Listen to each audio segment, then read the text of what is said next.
Screams for help echo through the darkness as people flee a demon beast. A young man named Yain Pants, introducing himself as a level Zo scavenger. A system notification confirms he dealt 0 damage to the spirit wolf.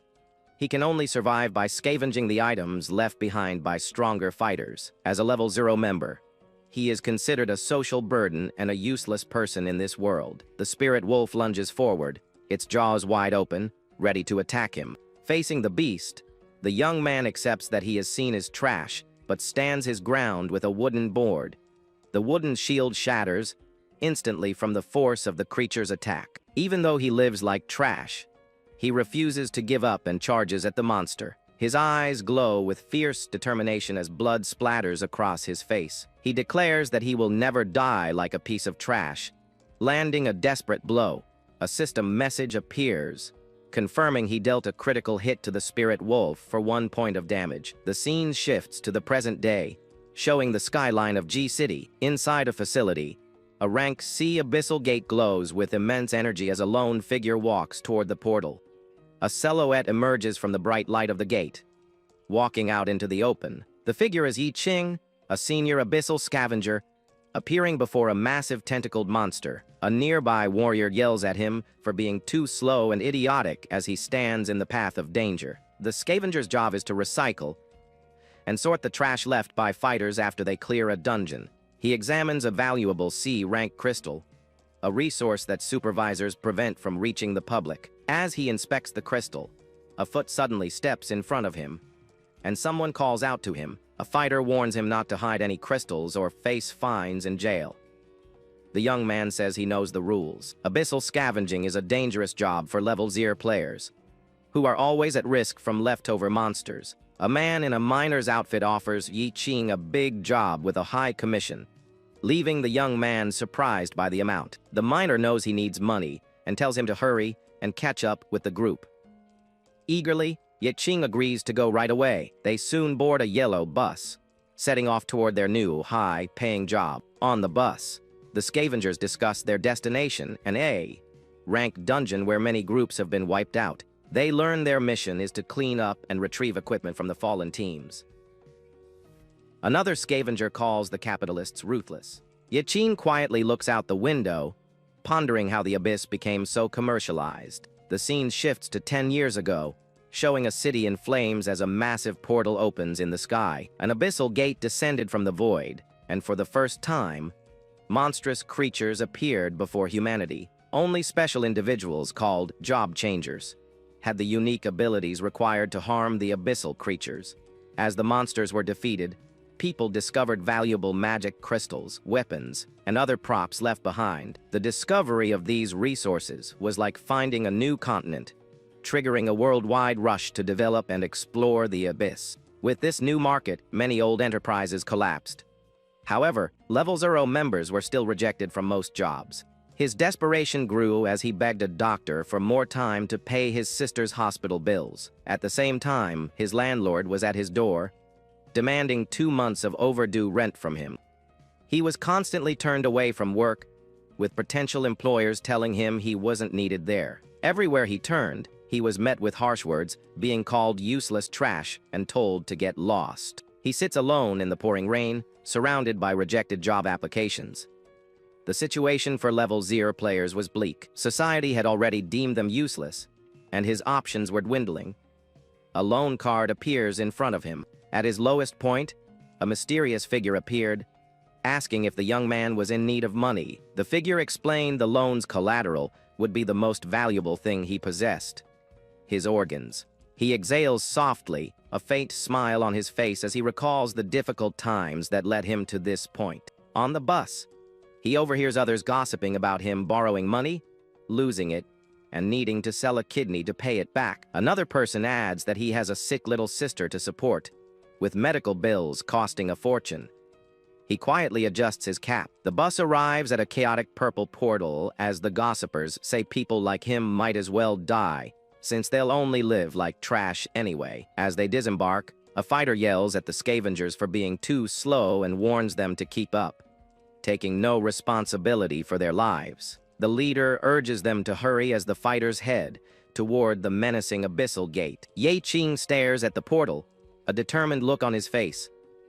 Knowing this time will be different, he stands with his pack, looking up with resolve before stepping into the dangerous territory. They have arrived at the Shenfeng City Public Market, a B-rank abyss, where a new group is already waiting. He follows the others into the dungeon, noting that this is his first time entering a B-rank abyss. Inside, they are met by a team of powerful fighters, including a masked woman and a muscular man with a shield. Without warning, a pack of spirit wolves with glowing red eyes lunges at the group, snarling aggressively. One of the fighters is shocked that monsters appeared as soon as they entered the dungeon. His companion, however, remains calm, identifying the creatures as just a pack of first-class spirit wolves. A fighter in red steps forward, conjuring fire in his hands as the wolves charge toward him. He unleashes a powerful blast of fire, sending it hurtling toward the attacking pack. The fiery attack hits the wolves head-on, causing a bright, powerful explosion.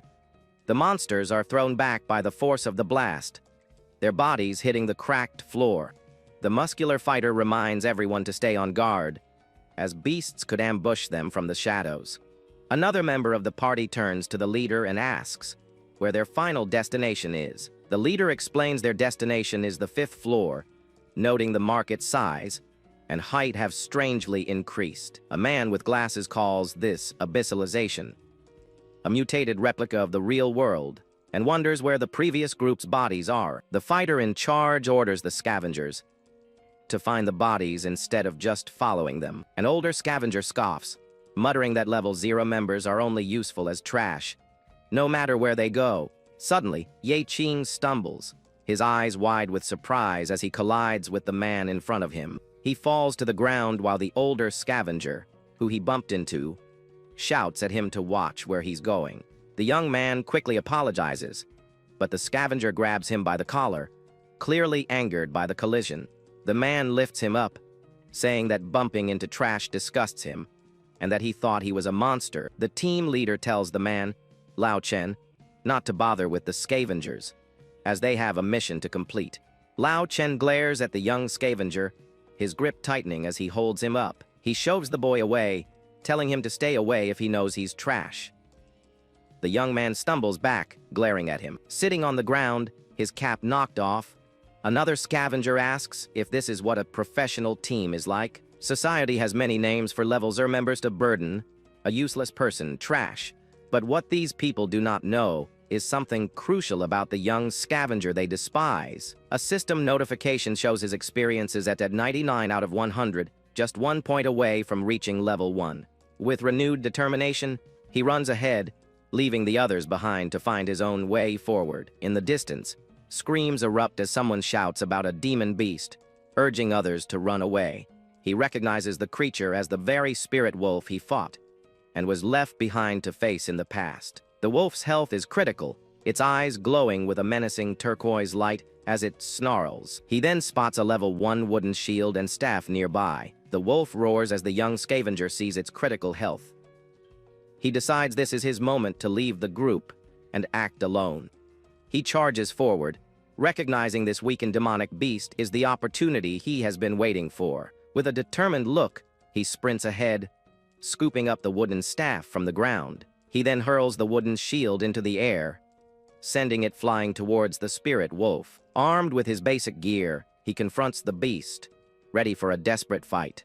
With a powerful yell, he leaps and brings the staff down hard on the monster's head. However, a system message confirms his attack dealt 0 damage to the creature. The others watch from a distance, wondering if Yain is dumb for not knowing only job changers can harm the beasts. He knows this fact all too well, bracing himself as the wolf snarls in his face. A look at his stats shows why. His name is Yain, and every single one of his attributes is at level 1. He's aware that with such weak stats, he can't even break the defense of the weakest monsters.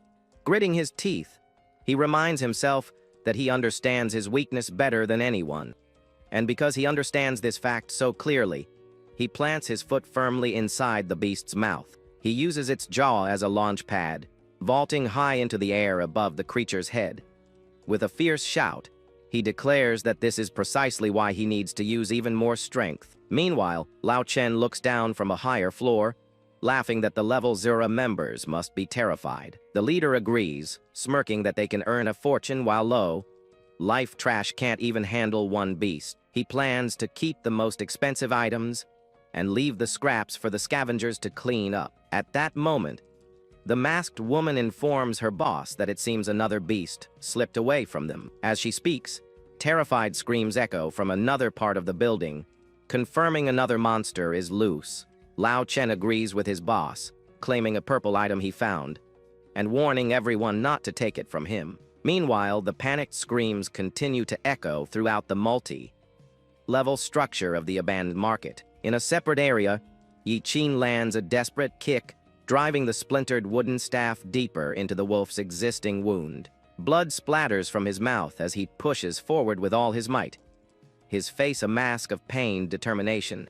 He screams that he refuses to die like a piece of trash, channeling all his remaining strength into one final, desperate attack. The wooden staff splinters further under the immense pressure, but the sharp end pierces the monster's flesh.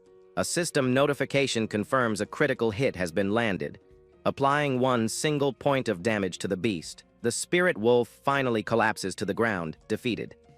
The young scavenger stands over its body, exhausted but victorious. He pants heavily, sweat and blood covering his face, a look of immense relief washing over him after the intense battle. A small, triumphant laugh escapes his lips as he takes a moment to process what he has just accomplished on his own.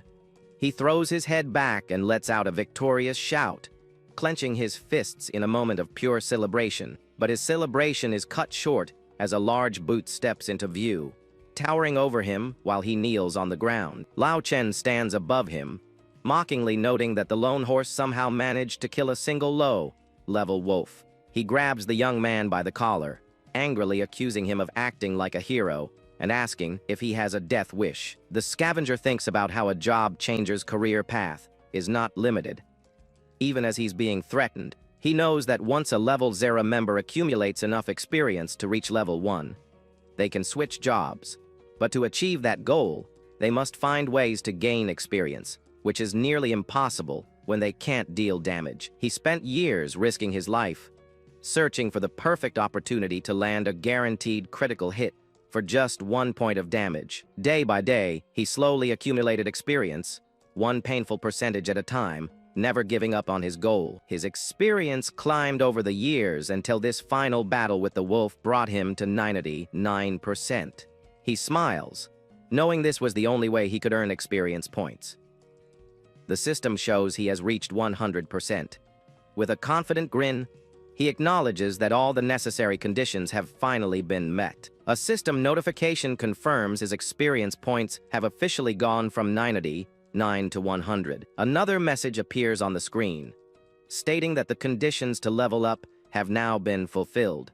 Lao Chen stares in disbelief, shocked that a mere rascal like him managed to change his job right before his eyes. A wave of blue energy surrounds the young man as the system congratulates him for achieving level 1. His new job class is revealed to be Scavenger, which has a maximum level of only 1.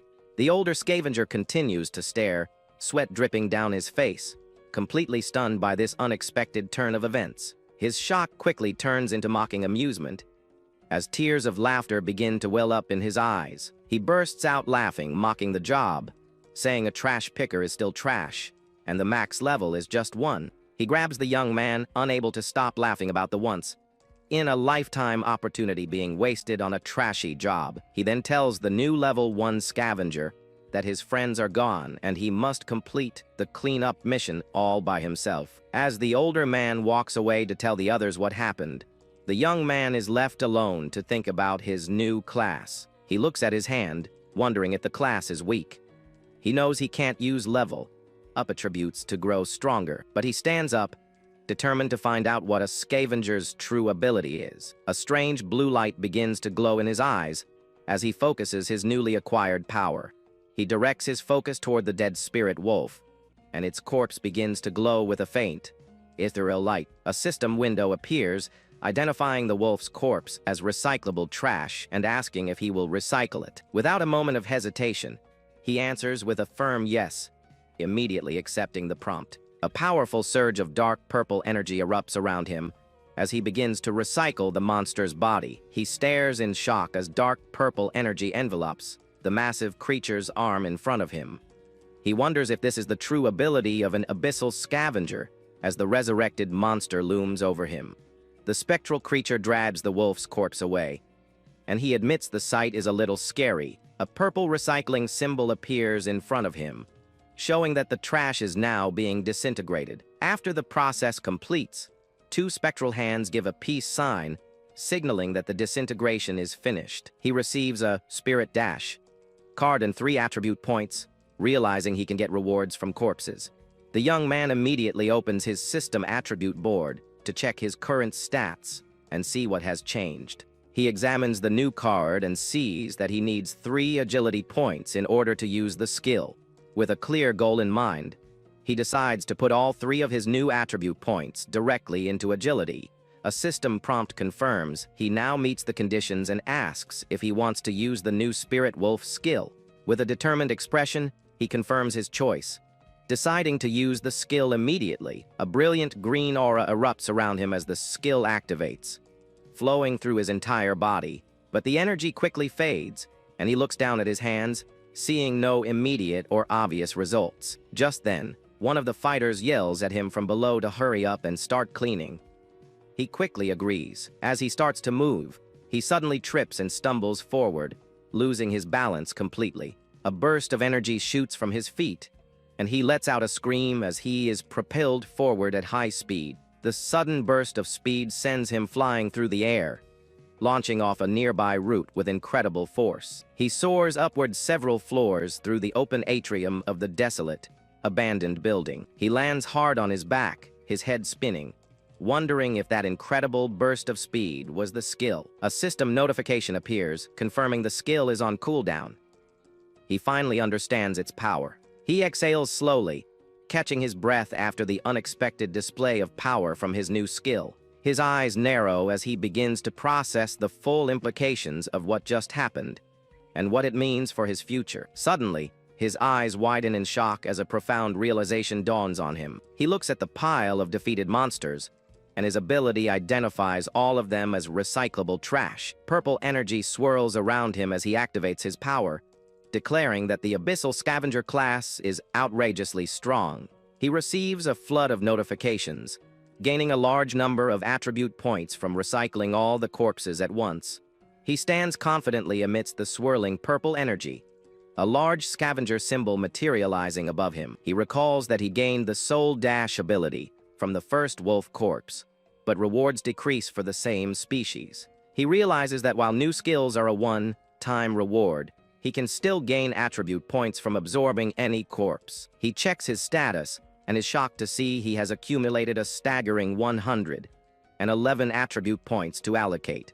Looking at his stats, he wonders which attribute he should increase now that he has so many points to spend. A confident smile spreads across his face as he decides on a simple, yet effective strategy for his newfound power. He decides to distribute all the points evenly, and system messages confirm that all his stats have increased. His new stats are displayed, showing that his strength, agility, intelligence, will, constitution, and luck are all now at level 20. Meanwhile, the other fighters are on a lower level, finishing off the last 2 remaining spirit wolves in the area. One of the wolves chomps down on a glass railing, its powerful jaws shattering the barrier with ease. The leader is surprised when Lao Chen tells him the young man changed his job to a scavenger, a hidden job he's never seen. The man with glasses smirks, saying that most so-called hidden jobs are worthless and just for laughs. Lao Chen agrees, stating that with a max level of 1, the scavenger is barely stronger than a level 0 person. The leader tells them to ignore him and move on, reminding the group to stay vigilant as they proceed deeper into the dungeon. A fighter acknowledges the order, and the group continues to press forward into the desolate mall. They soon arrive at a massive, twisted structure of dark, gnarled roots reaching towards the upper floors. The leader and his companion look up, their faces contorting in shock and horror at the scene above them. High among the twisted branches, they see desiccated bodies gruesomely impaled and fused into the structure. A closer look reveals one of the bodies is reanimated, its eyes glowing with a malevolent light from within its skull. The group has found their mission target, a mound of bodies, the remains of the lost falcon hunting group. The man with glasses inspects a corpse, noting how quickly it dried out, as if drained by some dark magic. Lao Chen finds it strange that a B+ ranked team died here, since they only encountered weak monsters on their way in. Suddenly, zombified hands and faces begin to emerge from the pile of bodies, revealing they are not alone. A news report flashes back, showing the Abyssal incident at the mall had resulted in 217 missing people. Realizing the grave danger they are in, the team's leader screams for everyone to fall back immediately, but it's too late. They are completely surrounded by a horde of undead creatures. They've been tricked into an ambush. Lao Chen understands all the missing bodies were gathered here, and he prepares a powerful fire attack to fight them off. The leader now sees that the low-level demon beasts they fought earlier were just bait to lure them deeper into this trap. As the horde closes in, a colossal shadow suddenly looms over the entire group from the twisted structure above. His eyes widen in terror as he realizes they are now face to face with the true master of this abyss. A high-level, nearly A-rank abyssal man-eating plant reveals itself, its many purple eyes glowing menacingly. At the same time, Lao Chen screams in terror, telling his companions to look up at a new threat descending upon them. The reanimated members of the falcon hunting group leap down from the branches, their glowing eyes fixed on the intruders. Meanwhile, on a different floor, Yain gets system prompts to recycle and severed spirit wolf corpses. A system notification pops up, informing him that he has unlocked an achievement for recycling 50 bodies. He is even more excited to see that the achievement also comes with a special reward for his efforts. His rewards are revealed to be an ordinary quality heart necklace and a perfectly ordinary dagger.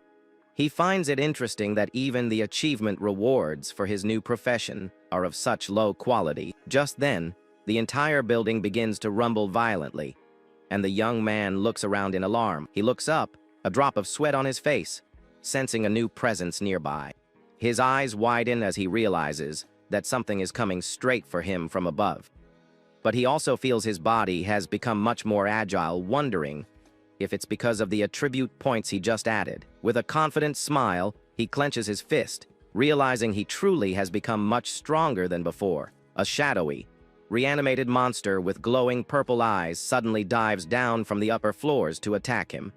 With his newfound agility, he easily leaps back, dodging the creature's swift and powerful strike. He lands gracefully on his feet a safe distance away, the monster's gnarled hand missing him completely. He notes that it wasn't just his agility that improved, but his strength has also increased significantly. A system message confirms that his spirit dash skill has been activated, and his foot glows with power. He declares that it's his turn now, ready to fight back as a full-fledged job changer. He lunges forward and throws a powerful punch, knowing his damage will be much greater than before. The system confirms a strength check, increasing his physical damage by 100%. The monster reels back in pain. He clenches his fist, acknowledging that this new version of himself has improved beyond comparison. A system message states that his high intelligence now allows him to discover a target's hidden traps and weaknesses. He now sees the creature is a parasitized human, and its weakness is the connecting. The parasitized creature lets out a gurgling moan as it prepares to attack its newfound prey. The young scavenger charges forward as the monster swoops down, its massive claws ready to strike. He grits his teeth and slides under the creature's attack, narrowly avoiding its deadly grasp. As he slides, he skillfully dodges the monster's lunge, positioning himself perfectly for a counterattack. He flips backward, using his momentum to launch himself off the glass wall and back toward his opponent. He recalls the creature's weak point, knowing he has to aim for the neck to deal a decisive blow. He summons the ordinary dagger he received earlier, its card glowing with a bright green light. A luck check is triggered, activating the dagger's effect and causing the target to acquire a bleeding status. He lands a solid hit on the monster, the dagger's blade sinking deep into its flesh. Purple blood splatters from the wound as the creature is poisoned by his successful attack. A system message appears, confirming that he has successfully killed the parasitized human. At the same time, his high constitution triggers a poison resistance effect from a previously consumed corpse. The poison from the creature's blood is instantly neutralized, and his dagger now glows with a purple aura. He smiles, proud that he successfully killed something all by himself for the very first time. He gets a prompt to recycle the parasitized human and immediately accepts the offer. After successfully recycling the corpse, he acquires a new passive skill called Toxic Evolution. He examines the new skill and wonders if it means he can now drink spoiled potions as if they were helpful tonics. He decides to use the new skill card immediately, and the system confirms it has been added to his abilities. He then decomposes a spoiled potion, revealing a highly toxic liquid that should not be consumed. But with his new Toxic Evolution skill, he knows the severe poison will now turn into a beneficial effect for him. He decides to test out his new skill, bringing the purple potion to his lips with a confident look.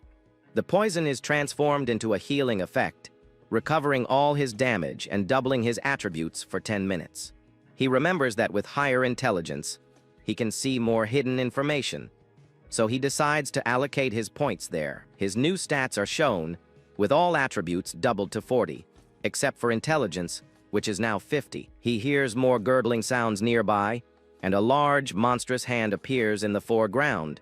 He turns his head, wondering if he missed yet another monster in the immediate vicinity. His eyes narrow as he focuses on the new threat, and he realizes what he is now facing. A massive horde of reanimated, parasitized humans stands before him, their purple eyes glowing in the darkness. He recalls all the insults he has endured, a burden to society, trash, a useless person. But now, as he faces this army of undead, he knows that things have changed for him. He holds up his dagger, ready to face the horde, and proudly tells them who he is. With a powerful shout, he declares that his name is Yain, and he is a scavenger, ready to take on all of them. Meanwhile, the other team is fighting for their lives against the reanimated falcon hunting group. The leader blocks a powerful blow with his shield, the force of the impact sending a shock wave through the air. He is shocked to find that the reanimated corpses are now even stronger than when they were alive. The massive man-eating plant boss looms over them, its many eyes watching the chaotic battle below. As the plant monster lets out a piercing shriek, Lao Chen unleashes a massive fireball to hold back the horde. But the undead are relentless, and the masked woman is fatally wounded by one of the reanimated hunters. The man with glasses is also caught, a garled hand with tentacles wrapping around his face and silencing his screams. The fighters are overwhelmed, with Lao Chen exclaiming how strong the undead are as they are pursued. The leader leaps away from the attacking horde as Lao Chen is sent flying by another powerful blow. Lao Chen grits his teeth, determined to survive, knowing it would be a waste to die here after coming for money and gear. The leader, seeing an opportunity, casts a slowness spell, but not on the monsters. He turns to his own teammate, Lao Chen, and says that he's part of the team, clearly confused by the spell. With a sinister grin, the leader apologizes, telling Lao Chen he needs him to slow the monsters down first. He then flees, leaving his teammate behind, and promising to spend extra on his funeral when he gets back.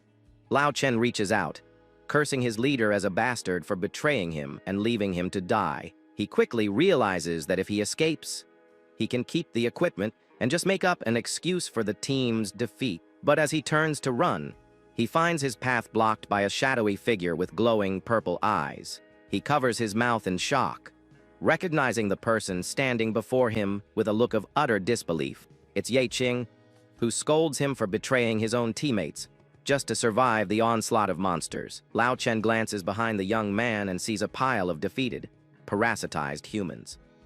He points a trembling finger, accusingly asking if all of this was the young scavenger's doing.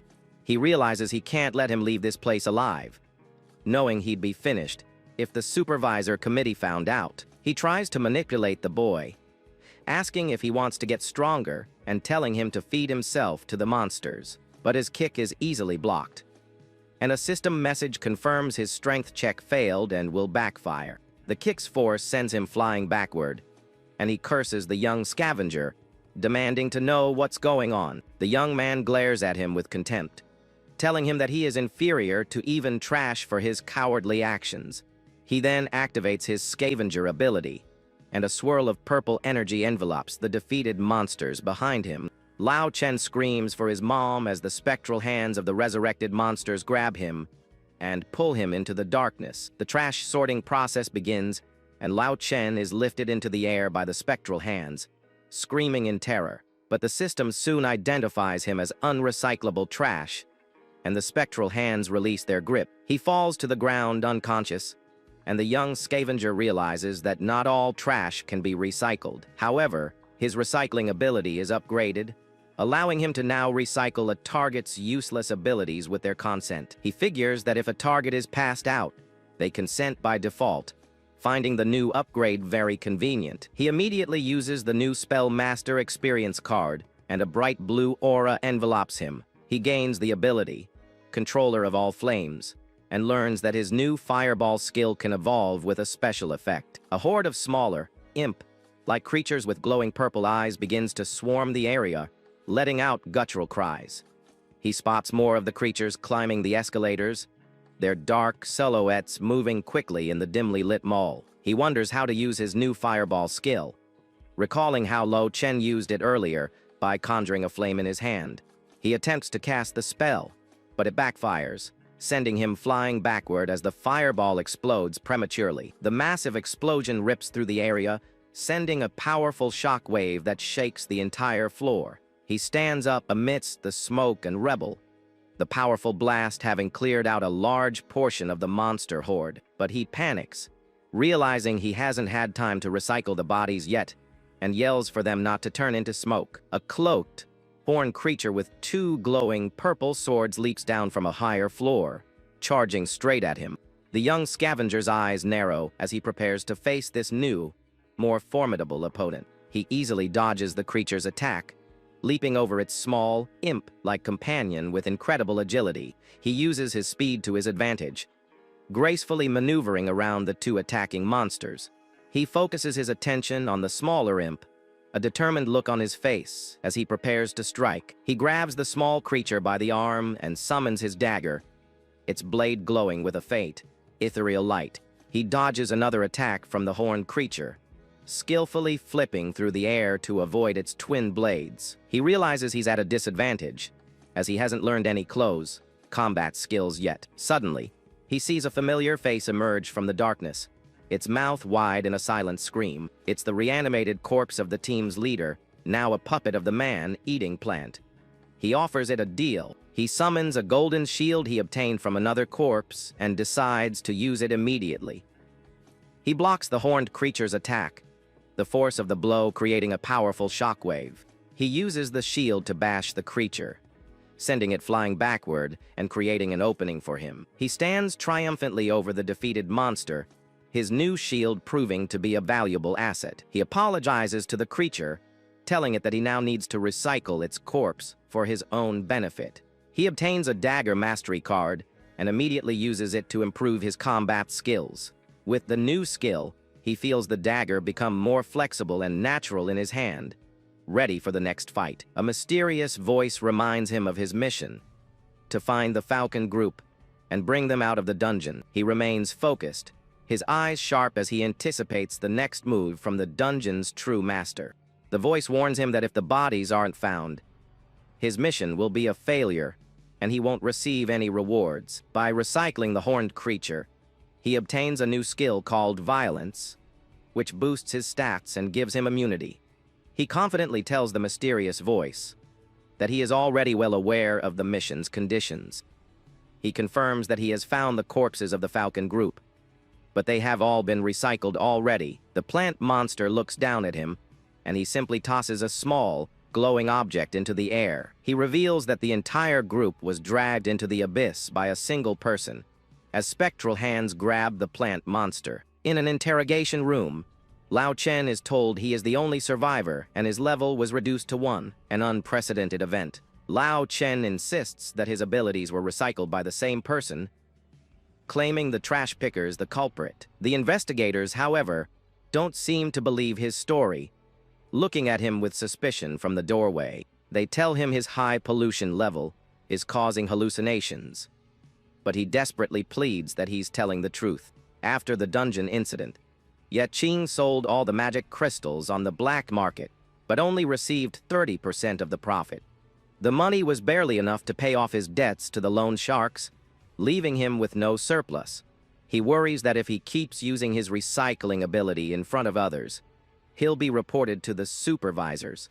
He knows that as someone with a strange hidden job, he could be locked up for research for over a year. He clenches his fist, determined to make more money, while he is still free to act on his own. At a new dungeon entrance, a recruiter announces that the risks are high, but the rewards will be doubled. The young man steps forward, asking if someone like him qualifies to join the new expedition. He confidently shows the recruiter the scavenger symbol on his hand, stating that he is a level 1 scavenger. The recruiter and the other fighters burst into laughter, mocking him for calling himself a job changer. He remains calm, knowing that if they think he's weak, they'll let their guard down, and he can secretly collect corpses. But the recruiter grabs him, telling him to let go, clearly not taking his application seriously. Just then, a woman with long white hair arrives, and someone recognizes her as the daughter of the famous Liu family. She tells the recruiter to take him, saying it doesn't matter if he's a newbie, since everyone is just there to fill numbers. The recruiter immediately agrees, telling her that they are only there to protect her, and she has the final say. The young scavenger looks at the woman, a sense of familiarity washing over him as he tries to place her face. He wonders where he has seen this Liu Xingran before, a vague memory stirring in the back of his mind. He suddenly remembers a scene from 2 years ago, where she was fighting for her life in another dangerous dungeon. He remembers landing a critical hit on a large bear-like monster, dealing one crucial point of damage. He had defeated the beast while Liu Xingran sat injured nearby, watching the entire fight unfold. She had asked him how a mere trash picker like him was able to kill a demon beast. He had celebrated his first successful kill, excited to finally receive 1 point of experience. She had been surprised that he was actually trying the rumored method of gaining experience through critical hits. She had asked him why he would go to such dangerous lengths just to gain a single point of experience. He had told her it was simply to make money, but his answer clearly didn't satisfy her. He had then vented his frustration, saying that job changers like her could never understand the hard lives of trash pickers. She had called him out for leaving his group and rushing in alone, questioning if he was just trying to prove something. She had then revealed her own motivation, to become stronger and be the first to conquer that place. He had asked her what she meant by that place, and she in turn had asked for his real purpose for wanting to change jobs. He had told her his true motivation was to become stronger so he could protect his family. Impressed by his resolve, she had asked for his name with a newfound respect in her eyes. He had confidently told her his name was I Ching, a small smile on his face. She had introduced herself as Liu Xingran and invited him to join her group to conquer that place. Together one day, she had offered her hand to seal the deal, and he had looked at it, a bit surprised by her sudden proposal. They had shaken hands, making a pact to team up after he successfully changed his job. Just then, her worried attendants had arrived, scolding her for sneaking into the abyss alone and telling him to stay away. They had dragged her away, telling her the president was furious, while she tried to protest. As she was being led away, she had tossed a glowing blue crystal to him, telling him to catch it.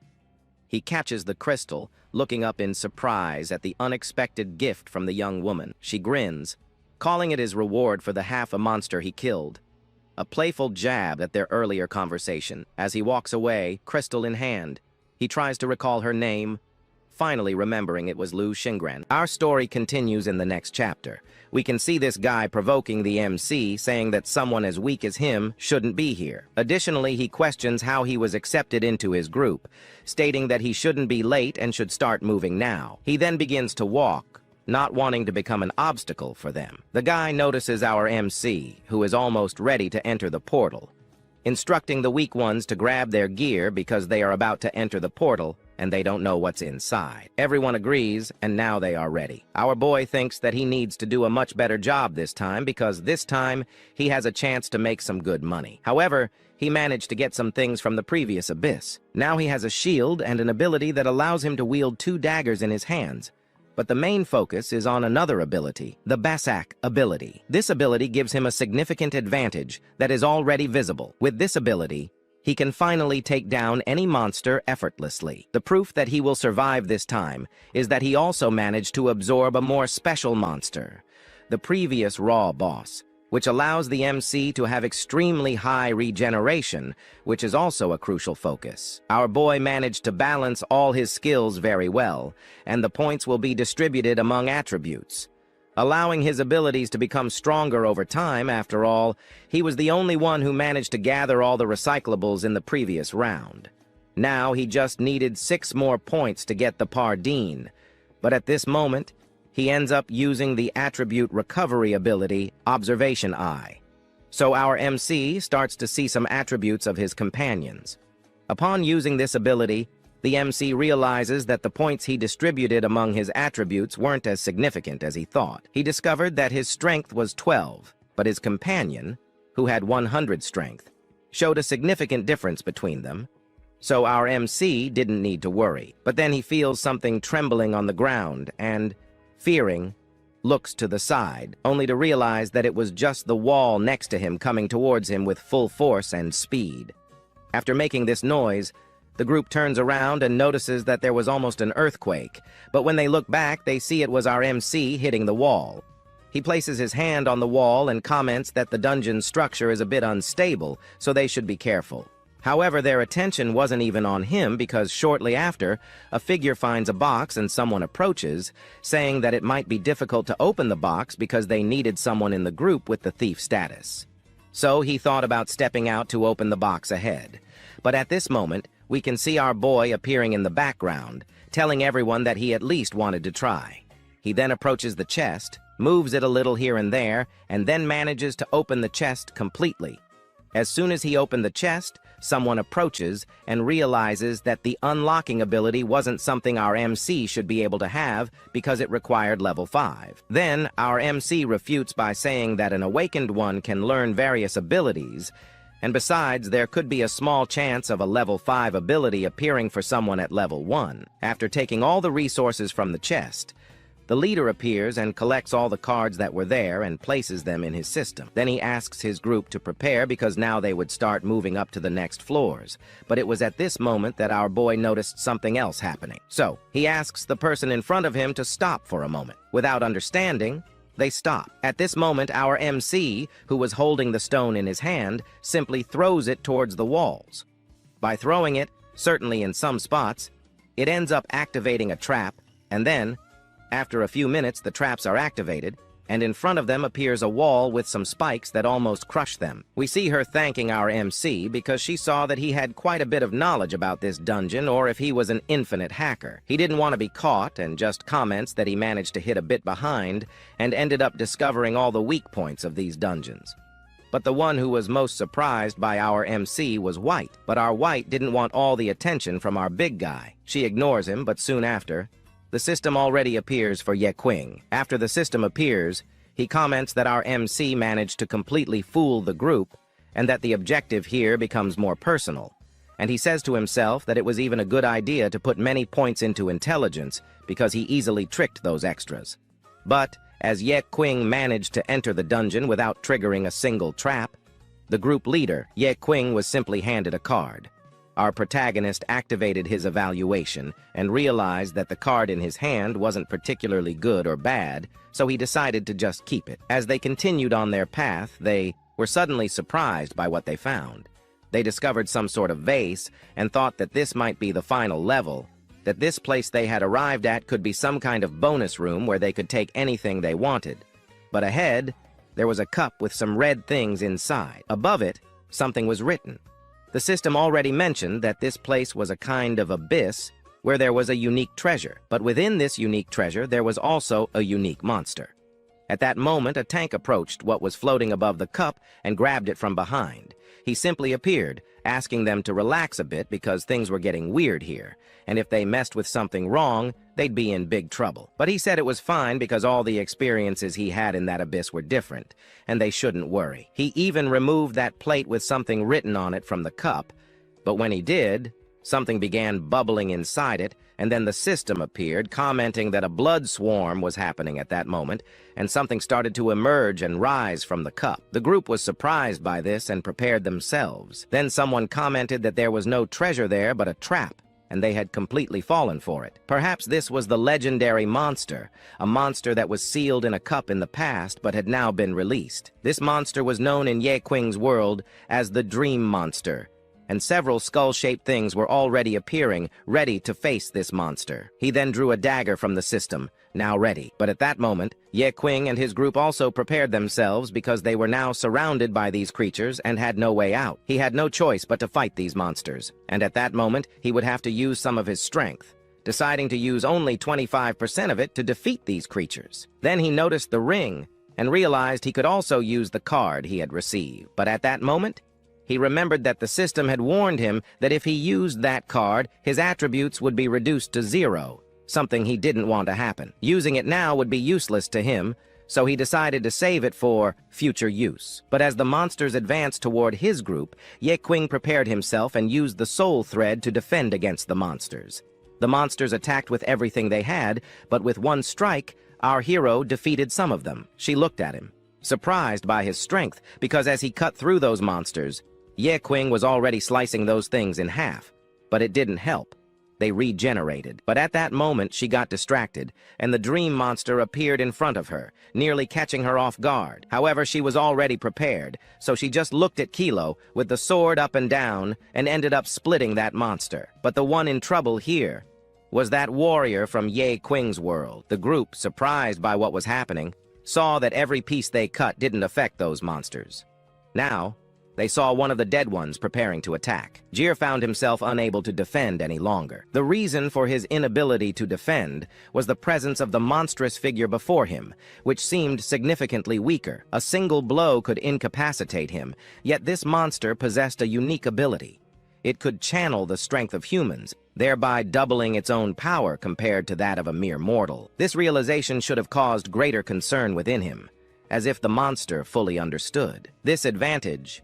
The consequences would undoubtedly be terrible. However, at a crucial moment, he managed to grab his machete and swiftly struck behind the monster, causing it to lose one of its heads in the process. Meanwhile, in the background, a voice acknowledged his commendable action, though expressing concern that it might momentarily distract him as the monster began to prepare for a counterattack. The protagonist recognized the urgency of the situation but found himself unable to mount a sufficient defense. In a quick and decisive move, the monster swung its sword downward, inflicting a devastating blow that severed the limb of a nearby bystander. As the monster approached with each step, it posed an imminent threat. Observing the dire situation, the individual who had previously praised him realized his own limitations, acknowledging his inability to intervene further. Just as the monster, now assuming a human form, raised its sword for a final strike, the fallen warrior faced a moment of helplessness. What course of action could he take now?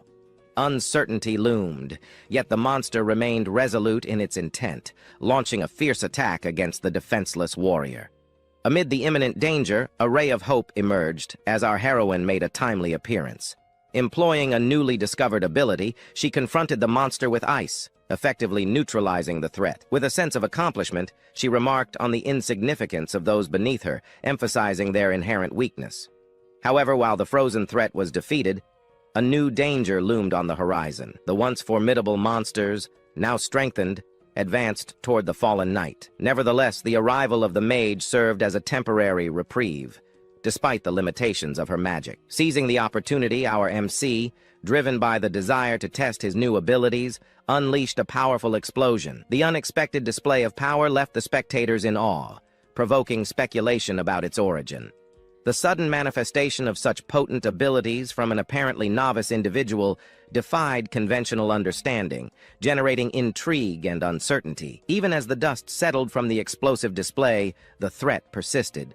Undeterred by the formidable blast, the monsters continued their relentless advance. However, the resounding cry of Ye Qing momentarily halted their attack, providing a fleeting advantage in the face of imminent danger. This was the crucial moment for him to reveal a newly discovered ability. With a swift movement, he activates the basic mode. This particular ability granted Ye Qing not only a 100% speed increase, but also an hour of unmeasured strength at 100%. With this formidable power, Ye Qing could withstand anything. He advances determinedly toward the monstrous adversary, delivering a single devastating blow that shatters the creature into pieces. However, as he turns to assess the effectiveness of his strike, he is surprised to see the monster regenerating. Nevertheless, to his surprise, the creature does not revert to its smaller form, but transforms into a colossal behemoth. He realizes that the situation has escalated, and the prospect of defeat looms.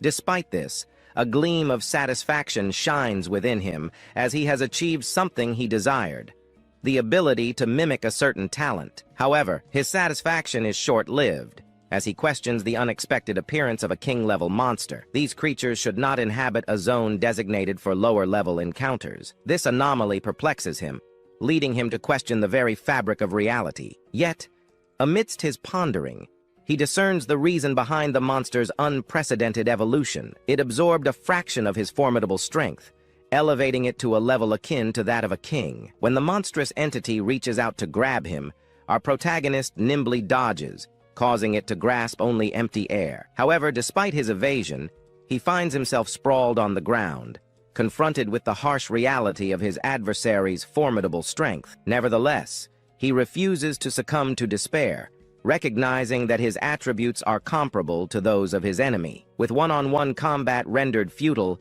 he acknowledges the need for an alternative approach.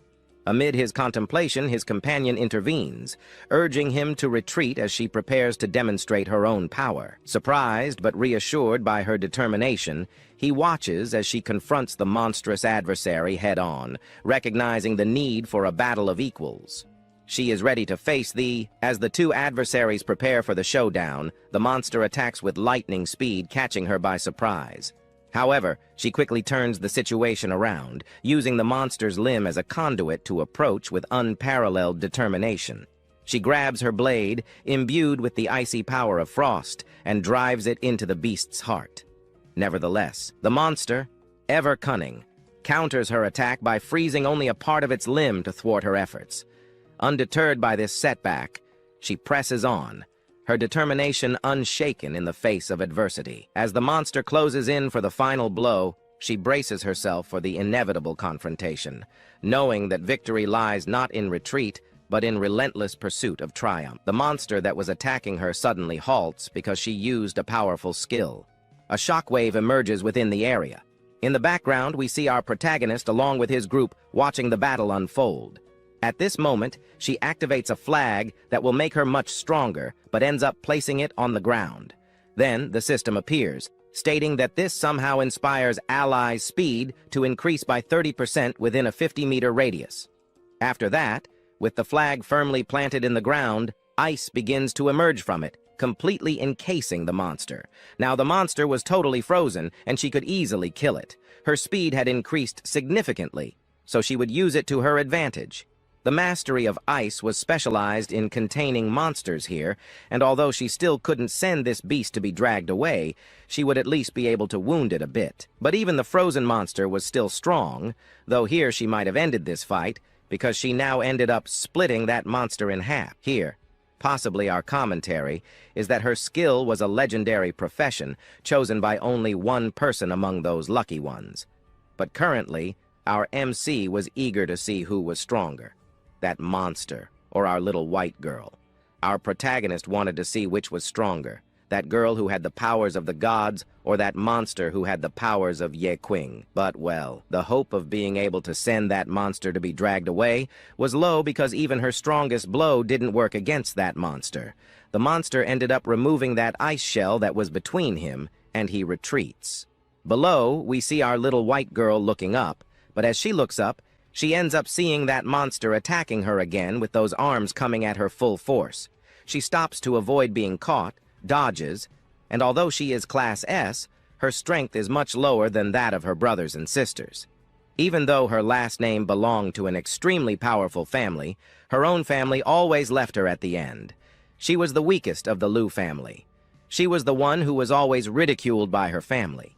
She always ended up losing one by one, never having defeated a monster or anything like that, and now here she was, almost being defeated by the monster. But then she remembered those people in her family who always laughed at her, calling her weak or someone as weak as her. She was part of that family.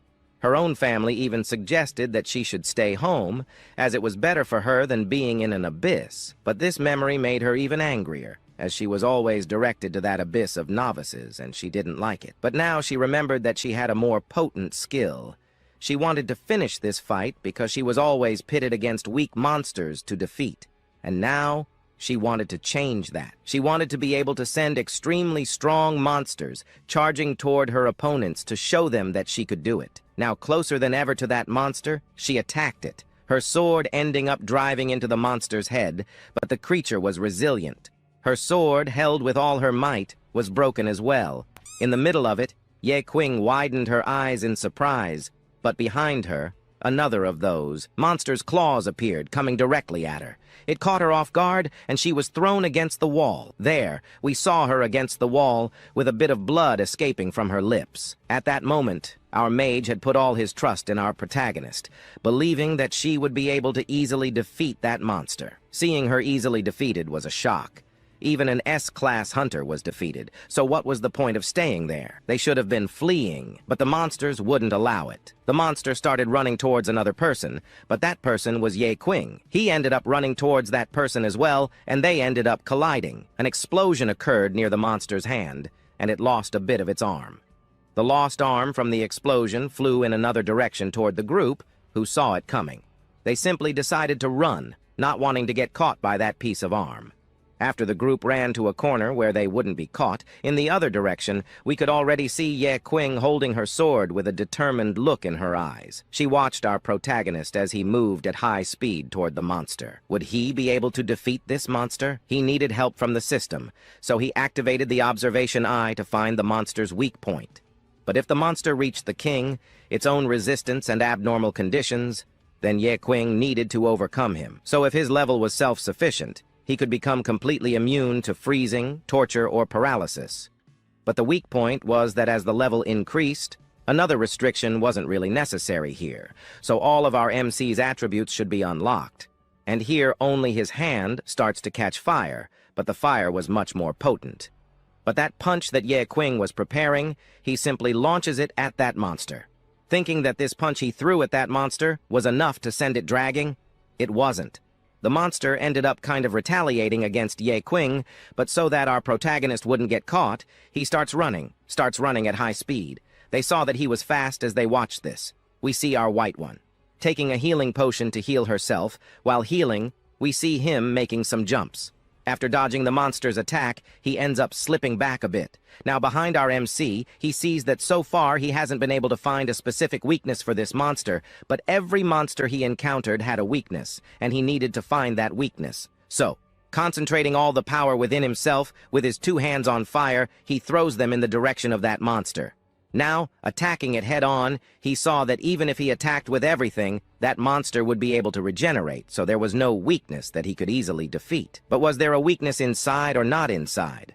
Ye Qing saw that this monster was being controlled remotely, which meant that something external was controlling it. So, after thinking that there was a control controlling it, he stops to think, and after reflecting a bit, he turns to his group and asks the group to hand him that block. To explain better, he ends up asking for that cube they had just removed, which would be thrown in his direction. He asked that the tank kick with all his strength towards that train in his direction. The request was made, the boy kicked that train. The kick was so powerful that it flew at another speed in his direction. Flying in his direction, the system explains that for the curse they are facing to be broken, it was necessary to cast a spell to break the curse.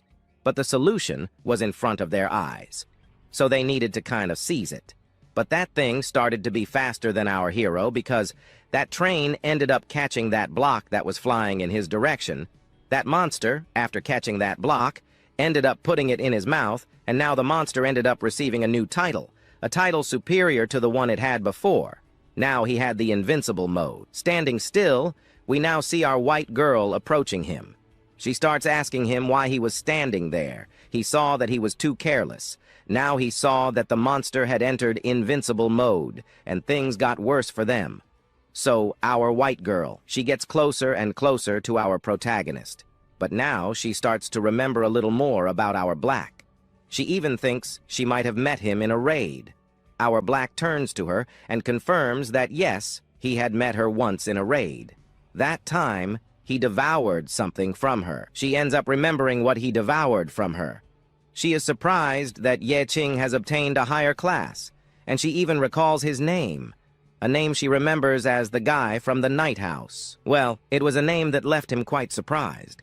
But what surprised her was that our protagonist had already evolved. But she is also more surprised to see him alive here. But now, as she stops to think, she sees that this guy was trading his life for experience, which means he risked his life for experience. But after accumulating experience little by little, she wonders how he managed to become what he is, lamenting the situation. And that's how we're going to wrap up this video. She saw that this guy, An, was trading his life for experience.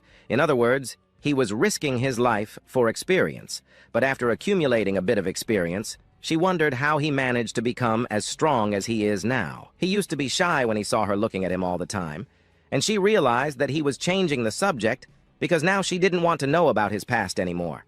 She wanted to get rid of this monster, since their main goal was to defeat this creature of sleep. Here, they and the hunter groups would have to give everything they had to kill this creature, but to kill it, she would use her ice mastery. With the help of her ice mastery, she would be able to stop this monster for a few minutes. But those minutes would be enough for Ye Qing to defeat it. What the group really needed was to prepare, as they would have to deal with the monster and divert its attention, while the hunters drew the monster's attention. Ye Qing would give everything he had to defeat that monster in front of him. Our protagonist commented to them that, alone, they would never defeat these monsters, but if they both joined forces to fight this dream monster, they could certainly defeat it. So he asked her to agree to this, and she ended up saying not to worry, as she was in. Soon, thinking that it was just the two of them fighting these monsters, we can see the mage in the background saying that she was eager to fight alongside them in this battle. Other groups also end up being motivated to get out of this mess, and to get out, they will have to fight this stranger until they win. And since everyone united to fight these things, he asks everyone to prepare because everyone in his group will have to get out alive to tell the story to everyone. As they prepare, the monster also prepares. That thing they aim to get ends up being completely fused inside the monster. But unfortunately, they will only have 5 seconds to remove that thing from inside the monster. If by chance 5 seconds pass, they will never get out of this mess. But in 30 seconds, it will be the ideal time for them to launch the monster into the air. So he turns to the group and asks them to distract this monster for just 30 seconds. Since the order came from our leader, some don't give it much importance. But as it was to stay alive, our hunter here has extra motivation. He wanted to get out of this place alive, so he goes with all his speed towards the monster to attract its attention. Not just him, but the rest as well. But as soon as he shouts, he ends up also activating a new ability. His activated ability ends up boosting a few things for the other groups. The fatigue spirit of our white girl increased a bit and is now at 100%. The magical recovery speed increased by 15%. After that, she looks in another direction. Now she doesn't understand how this was possible. So she sees that she couldn't underestimate Ye Qing's group because now they will have to give it their all. Catch that monster. Here, the two of them pointed in the direction of the monster because now they wanted to capture it once and for all. The warrior, who was filled with pure rage, ends up running at full speed towards the monster. As soon as he approached the monster, he begins cursing everything at the top of his lungs. But by saying those wonderful words to the monster, in his vision, he ends up getting what he wanted. The monster's attention. The monster starts attacking with its tentacles, running towards him to avoid being caught. In the background, we see our character asking the mage to take care of our warrior's rear. Shortly after she asked the mage for this favor, we see the mage performing some kind of magic. After a minute of trying to invoke the magic, she manages to release some lights, and these lights speed towards the monster in front of her. However, the monster is not hit by these lights because it ended up using its tentacles as bait and was hit in its tentacles. As Ye Qing was observing everything that was happening, he discovers a weak point of this monster to completely defeat it. Someone in the group needed to cast a fireball at this thing, a powerful fireball to break a certain shield. Our white girl, surprised and confused about how someone would cast this fireball, wondered how this was possible, as there was no one in her group with such an ability. He is now preparing. He is preparing because he is going to test a new skill. She is surprised, wondering how this was possible because our protagonist, at that moment, wanted to remove that plate from inside the monster manually. Then she thinks that maybe he found a way to grab that plate, but then he puts his hand in front of her. Our protagonist commits to his plan that he would pass through the dream monster's body so that he could capture that plate. Our white completely understood the protagonist's plan, so as a way to help him, she will attract part of the monster's attention. She runs to the monster to attract its attention, but alone she won't be able to fully attract the monster's attention. Then, an archer in the background appears. The archer in the background starts shooting at certain points, but one of the main points was shooting upwards, hitting the ceiling. Our white asks him to drop some stones that were on top of that monster, and so it is done. After hitting one of the arrows in a very specific place, the stones that were on top of the monster end up falling on it, and it gets almost buried, but not completely, as our white appears on the other side. She ends up grabbing her flag again, and as soon as she waves it, we can see her saying that now she would freeze the monster. The monster will be frozen, so that Ye Qing can cause that damage. But our back plan only observed those debris falling on top of the monster, but he prepared for the exact moment to manage to escape. Thinking about it, he runs backward, and we can see our white running too. She was ready to freeze this monster, but the monster ends up noticing the presence of the two. So the monster starts attacking our front character. But those tentacles end up not catching our hero because he managed to dodge easily. After dodging completely, he realizes that he managed to get hurt anyway, but he has a skill that allows him to regenerate completely, and this will help him get inside that monster and maybe remove that plate so that they can defeat this creature completely. But at this moment, we see our white, who now prepares herself. She places that flag on the ground, because now, after doing this, we can see the ground being completely frozen, and it's the monster's feet that were frozen. The lower part could no longer move. Meanwhile, our hero jumps on top of it. Now, on top of it, we see him at this moment trying to find an easier area for him to enter, and there he realizes that he needs to be fast enough. So he ends up activating the Fury of Speed, adding 20 speed points, but he also ends up adding a toxic potion. But since he has that system that ends up transforming any type of poisonous potion into something good for him, he ends up gaining 15% more speed, and there he also ends up using the potion card that it had been useless to him until now, but at this moment it could be quite useful. So our protagonist ends up adding 15% in defense and also in speed. Now, our guy has everything he needs to be completely inside the monster. He needed to fully enter it, so at high speed, we see the monster trying to defend itself with its tentacles. The monster also finds a weak spot in our hero, so with one of its tentacles, it attacks him. He realizes that he has been discovered. To avoid being captured and easily dragged by this monster, he ends up using his arms to defend himself. The group of heroes is surprised to see that our guy managed to face it head-on. Then he is thrown backward, falling to the ground. We see him saying that, for the second time, he failed as always. A guy who was recognized as trash, losing the fight again. Well, this was a fitting place for our protagonist. But he ends up smiling. At that moment, he thinks he should do something different, so he activates his recycling system.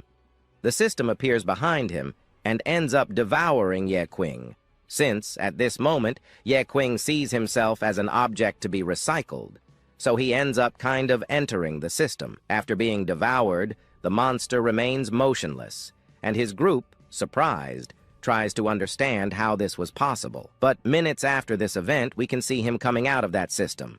Ye Qing ended up recovering some things, but at this moment the system explains that he wasn't something that could be recycled because he was still alive. So that thing that was almost being recycled would be discarded again and come back with everything.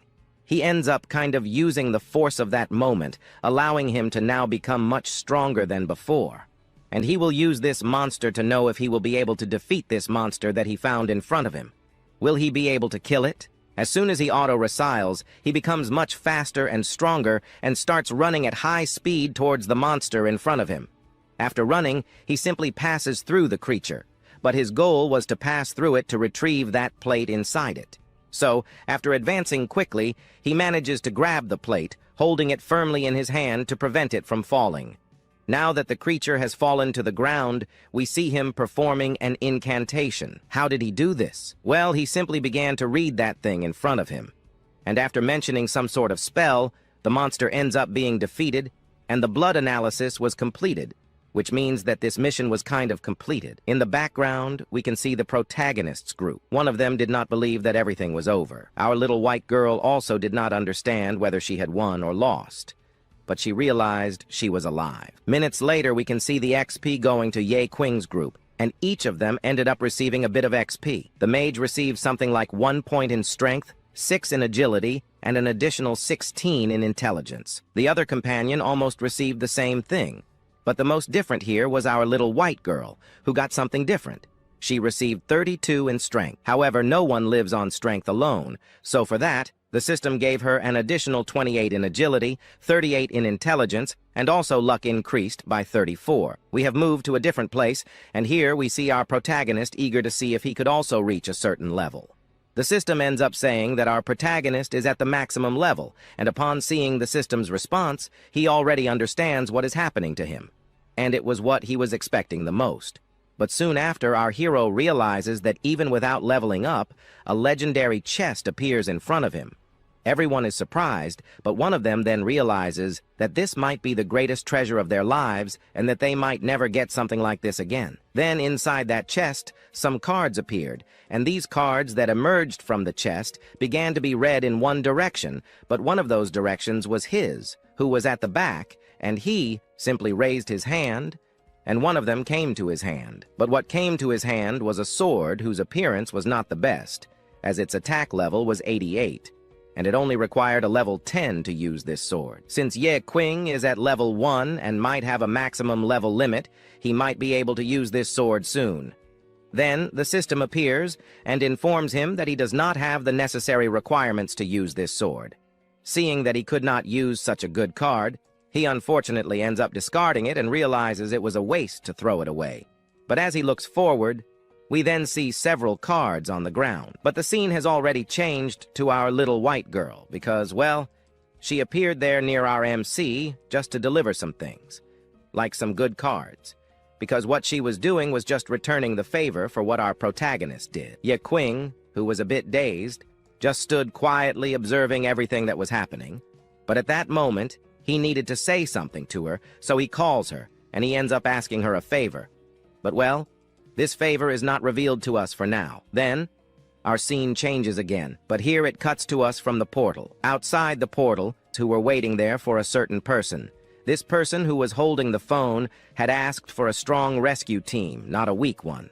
So they saw the need to enter, but it was not necessary, as from inside the portal, some shadows appeared. Shortly after these shadows started advancing towards them, we discover who these shadows were. Our little white girl along with her team. As soon as they appeared, we saw the guard happy to see that she was completely fine. One of the journalists who was there, just waiting to see what was happening, approached the young girl to ask what was going on inside. However, upon realizing that she managed to get out without a scratch, he discovered that she had managed to finish that abyss alone. But then the guards approached our little white girl, who asked the guard to step back a little. She then commented that this portal was very easy, and at that moment she said goodbye to the rest of the group, feeling a bit happy, but still confused. So, we need to go back a little to that moment when Yain wanted to talk to our little white girl. Our protagonist has the idea that the LM group should not be having money problems. Moreover, he is selling his share of the loot to her, in addition to giving a 50 magic crystal discount. She understands what Yain wanted to do, but she still could not understand why he did not want to receive all this visibility since she managed to clean. He completely cleared that dungeon, But our hero insists on asking her to simply relax. Let Ye Qing escape to the back because he had something very important to do. He asked her to treat our protagonist as a mere extra, not to talk to him, or simply pretend that she never met him. She understands what our protagonist meant, so he leaves and talks about some things that needed to be discussed in the future. After Ye Qing leaves, we return to real time, where we see our white character even more confused than before. She still doesn't understand what he was planning. She doesn't know what Ye Qing wanted to do, but we know, because inside that portal, we can already see our hero sitting next to the thing that our protagonist exorcised, the small creature that was fighting against him. As he sits there, our protagonist begins to reach out towards it. And as he gets closer, he notices a slime coming out of it with a smile on its face. Ye Qing realizes that he needs the strength of this small creature, so he simply asks if the creature doesn't want to be like a ragged old thing for the rest of its life, or something abandoned, to give up everything and join him, to join its strength without resistance. Ye Qing calls the system, asking to recycle the creature's blood. After doing this, the creature is captured and sucked into his portal.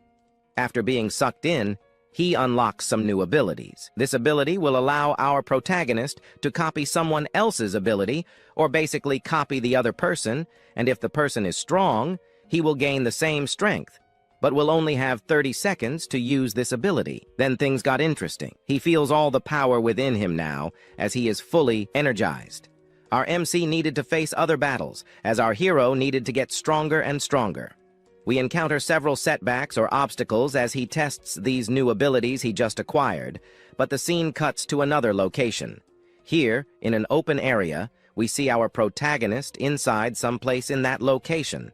Our protagonist was picking something up, but at the same time was looking at a system screen. He was observing his skills and attributes there, but upon looking at these items, which had the highest level requirement, they were basically handed over to Leakin. The supervisory group didn't even dare to look at the equipment that our protagonist had there. Well, maybe the reason was that the available equipment wasn't that good or something like that. He even picks up these items that were there and seems to be throwing them away or trying to discard these things because our hero saw no reason to care about these items in his hands. Now he even starts to think about what to do with all these items here. They aren't worth selling. He doesn't even know where he should throw these things away, but accidentally, our Ye Qing leaves the system screen open. And by leaving it open, he ends up accidentally pressing recycle. And with that, the hammer that was in Ye Qing's inventory ends up being recycled, and this gives our hero a BP point. Well, BP is a kind of thing that allows our MC to take an extremely useless piece of equipment, and with that also useless, our protagonist could simply be leveling it up. He can take anything of low class and just put it there, and maybe he can recycle it. He can also recycle materials or other things, and all of this will come to him. So he holds a dagger in his hand, and in front of it, the system gives Ye Qing a tutorial. Our hero should try to repair a dagger there, and he would earn 5 BP points. And as he got these things after fighting that boss before, he ends up thinking about using that dagger to improve it soon. So Ye Qing starts to mess with the system, and there he begins to try to level up that weapon to something better. Soon he succeeded. Our protagonist sees in front of him that the dagger managed to reach a durability of 34 out of 34, and also its strength increased the level to be able to equip that weapon in his hand was level 1. And Ye Qing also noticed that the weapon not only increased its strength, but also the durability of that thing, and also its attack power increased a lot, making our protagonist quite happy because, in other words, any worn-out or useless equipment or weapon could become something quite strong in the future. The junk team needs to be able to evolve, or maybe have an evolution season to get stronger and stronger. So, the system also congratulates our MC for completing the tutorial, and he ended up earning something. That something he earned was a kind of potion that, when used, would make his magical power return to normal or back to 100%. So Ye Qing just needs to drink it, but at the moment, the attribute values are not scarce for him. What worries him more is that when adventurers venture into the abyss, they cannot foresee the extent of the abyss, and many adventurers who are not well prepared often still cannot find the boss. And in the midst of these jokes, they might end up running out of mana, magical power, and therefore, These magical bottles collected in the Abyss are also essential and fundamental for surviving inside the Abyss. With this in hand, his magical power automatically returns to 100%. But at the moment, the system just delivered a new card to our hero. But this time, there was a drawing of something that our MC didn't quite understand the reason. But in the next moment, it explained to him that the potion that the boy, he had just received a regeneration potion that only required using some BP to use this card. And it wasn't so surprising that this card was a regeneration card. But he didn't understand why he needed a BP item. But he needed something to make this potion work effectively. So he ended up asking a boss in front of him to lend some items, like some empty cups, and it was done. So, our protagonist ended up taking those 3 cups, and then we see him trying to do a few things. One of those things was trying to remove some trash inside. Then comes the regeneration phase. However, Yain also noticed that this thing above him looked like a game, but well, he tried to do what needed to be done, and everything he tried came out perfect. He didn't make a single mistake. So, he managed to do what he wanted so much. But well, since he succeeded, our protagonist starts looking at it thinking that this thing was a bit recyclable, and being recyclable, it wasn't a good idea to at least try to get this thing, but not enough to try. Our protagonist then ends up taking it, and by taking this thing, he ends up getting the luminous magic potion 6 times. So as soon as our protagonist manages to get this, he realizes that his magical power increased a lot, the fatigue value decreased a bit, but at this moment, he feels that his magical power increased greatly, and the fatigue in his body almost disappeared completely.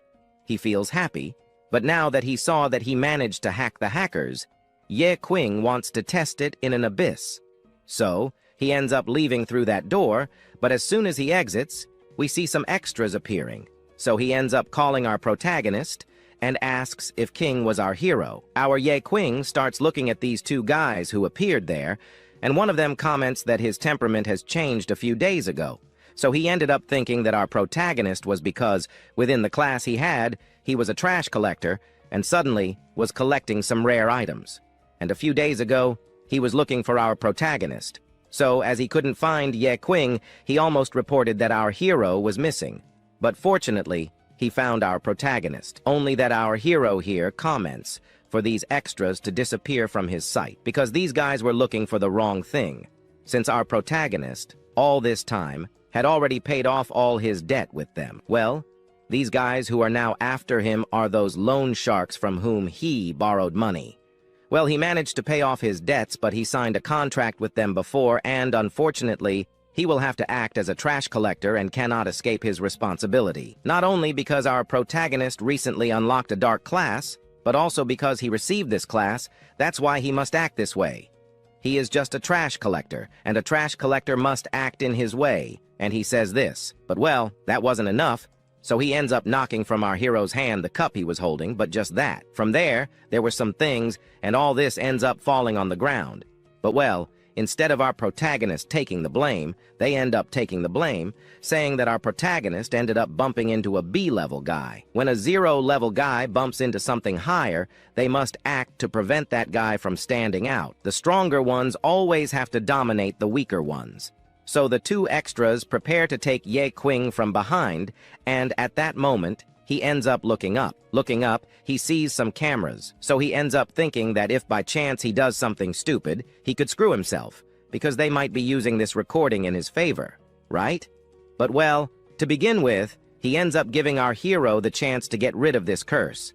He asks our MC to pick up those balls that were all on the ground, only he wouldn't pick them up from the ground, he would eat them there on the ground. And if by chance our protagonist cleans everything, he can let Yain act normally, because what he would be doing would be just the job of a trash collector. After all, it was a unique opportunity that our protagonist should take advantage of. As soon as he hears this from his mouth, he gets angry and simply refuses. But by refusing, he ended up getting irritated. Now, unfortunately, he will have to punish our hero. But at that moment, someone appears and he ends up being locked in and even starts to shiver from the cold. Then he looks ahead, and we discover who appeared to make this guy tremble. It was Rodrigo, an S-level guy, moreover. He was part of an extremely respected group in this world. However, this guy who just appeared wonders why these people were gathered here. Well, he makes up an excuse saying that he didn't have much idea because his main goal here was to put him in his place. But this left our little Yellow extremely irritated, asking for this kind of person to leave. But minutes later, he ends up turning around, but turns to him, and then comments that that person was a respected guy, a guy who was even strong. However, this bald guy here ends up saying that our protagonist was just a garbage collector, not special at all. But at this moment, Yain stops and turns to that little Yellow. But well, in the background, the bald guy starts saying that he was not the guy he was looking for. He probably picked the wrong person, since he was just a supporting character in his view. But here our little Yellow comments that they will enter a certain dungeon there, but inside he will fight against some fierce beasts. But the purpose of entering there was because they will enter when the moon turns red. Yain, after hearing this thing about the moon turning red, becomes curious to know what will happen inside during the red moon. The monsters inside the abyss could have an extremely high power difference. Extremely rare monsters could appear more frequently during that certain period when the moon turns red. You could also kill a monster in there, and, with the red moon, you would have a chance to get crystals of a purer type. This crystal on the black market would be worth 2 wines, and Yain, upon hearing this, already starts to feel the urge to enter there. So he ends up joining this blonde guy, and he is happy. And here he is happy that our protagonist joined him. So, at this moment, he would already be preparing for them to enter the first portal.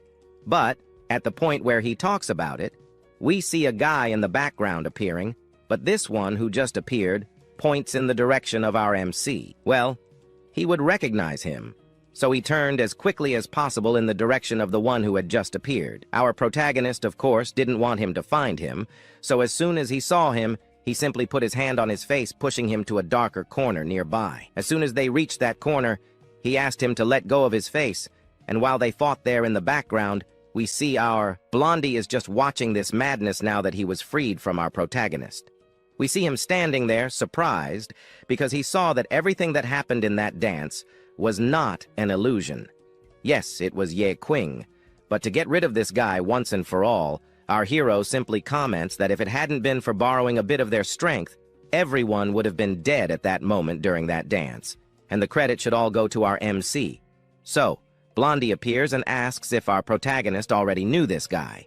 Then, he tries to refute, saying that he had never seen him before, but that he is an acquaintance. But well, he also knew about the past of this guy who wore the hood. He betrayed his friends, and surprisingly, this guy who betrayed almost everyone and ended up having a good friend leaves. But our protagonist starts to wonder how he managed to get out of there. So he begins to explain that after betraying everyone and placing the blame on him, he did the following. He personally went to their union to try to reveal that he was guilty of everything, but it didn't work. He ended up taking all the blame and was going to be imprisoned, I don't know for how many years, but he realized that if he stayed in prison, his life would be bad afterwards.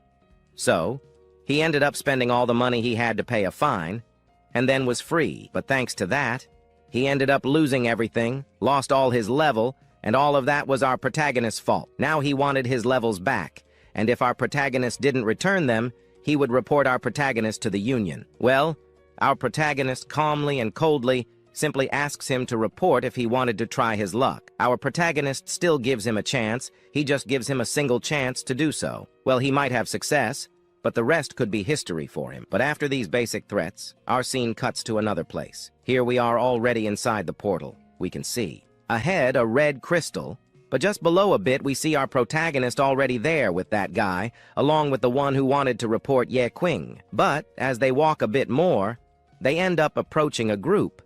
And as they get closer to this group, they start asking our hero to reveal who he was. So he ends up introducing himself. After introducing himself, the other also introduces himself. He was a first-class mage named Xian. But knowing that our MC had an extremely low class, he approaches Yain and comments there that it wasn't necessary to mock each other because, in reality, everyone has a trash class.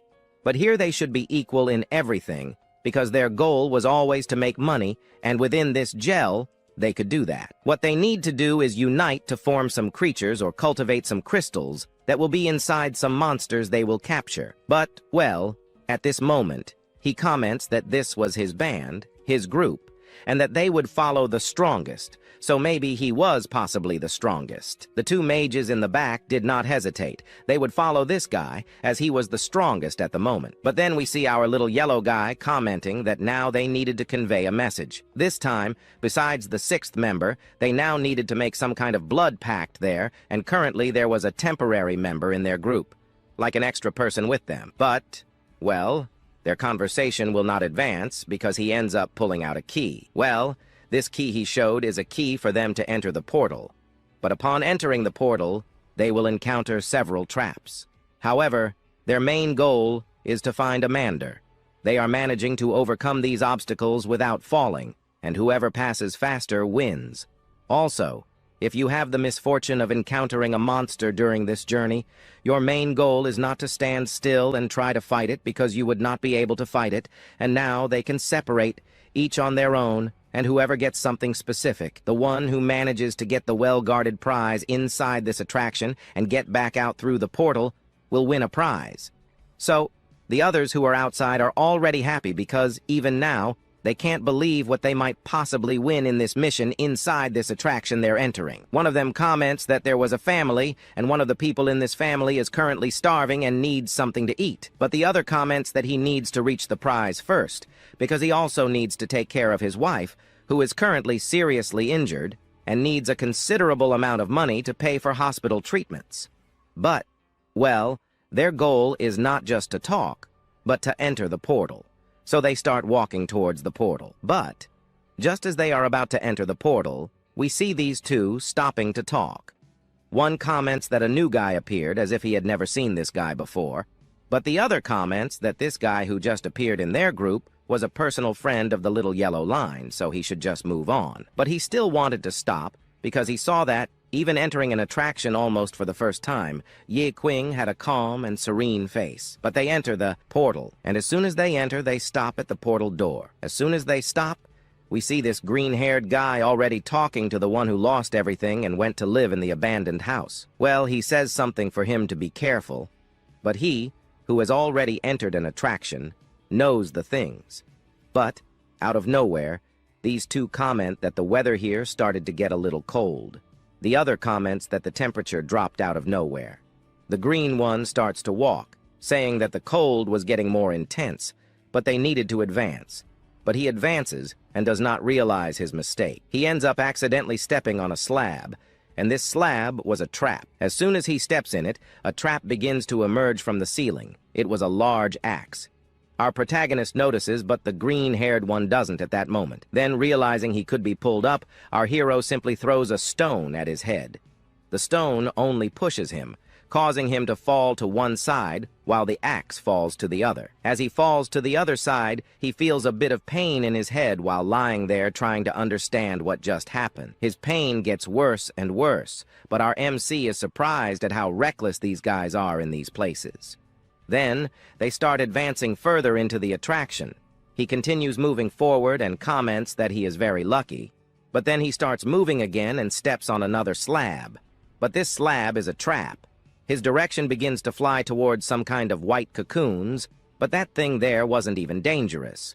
So he ends up simply running towards Yain because he was scared. But as soon as he hits the ground, those white things get closer, and he realizes that something alive was inside those white cocoons below. Then he thought about what could be alive inside them, and claws of some unknown creatures appeared. What ended up appearing were some level 5 spiders. Then those spiders start running towards the green-haired guy.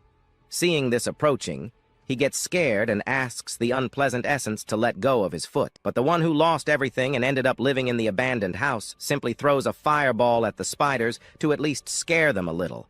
But it didn't help. The fire didn't even scratch those things. Seeing that he couldn't even hurt them a little, we see those two advancing towards the spiders, because now it was their turn. They wanted to test some things on these spiders, so they get closer, and then send some cuts at the spiders, sending some of them flying. But one of them ends up escaping and starts running in a direction, only that direction was towards our PRW.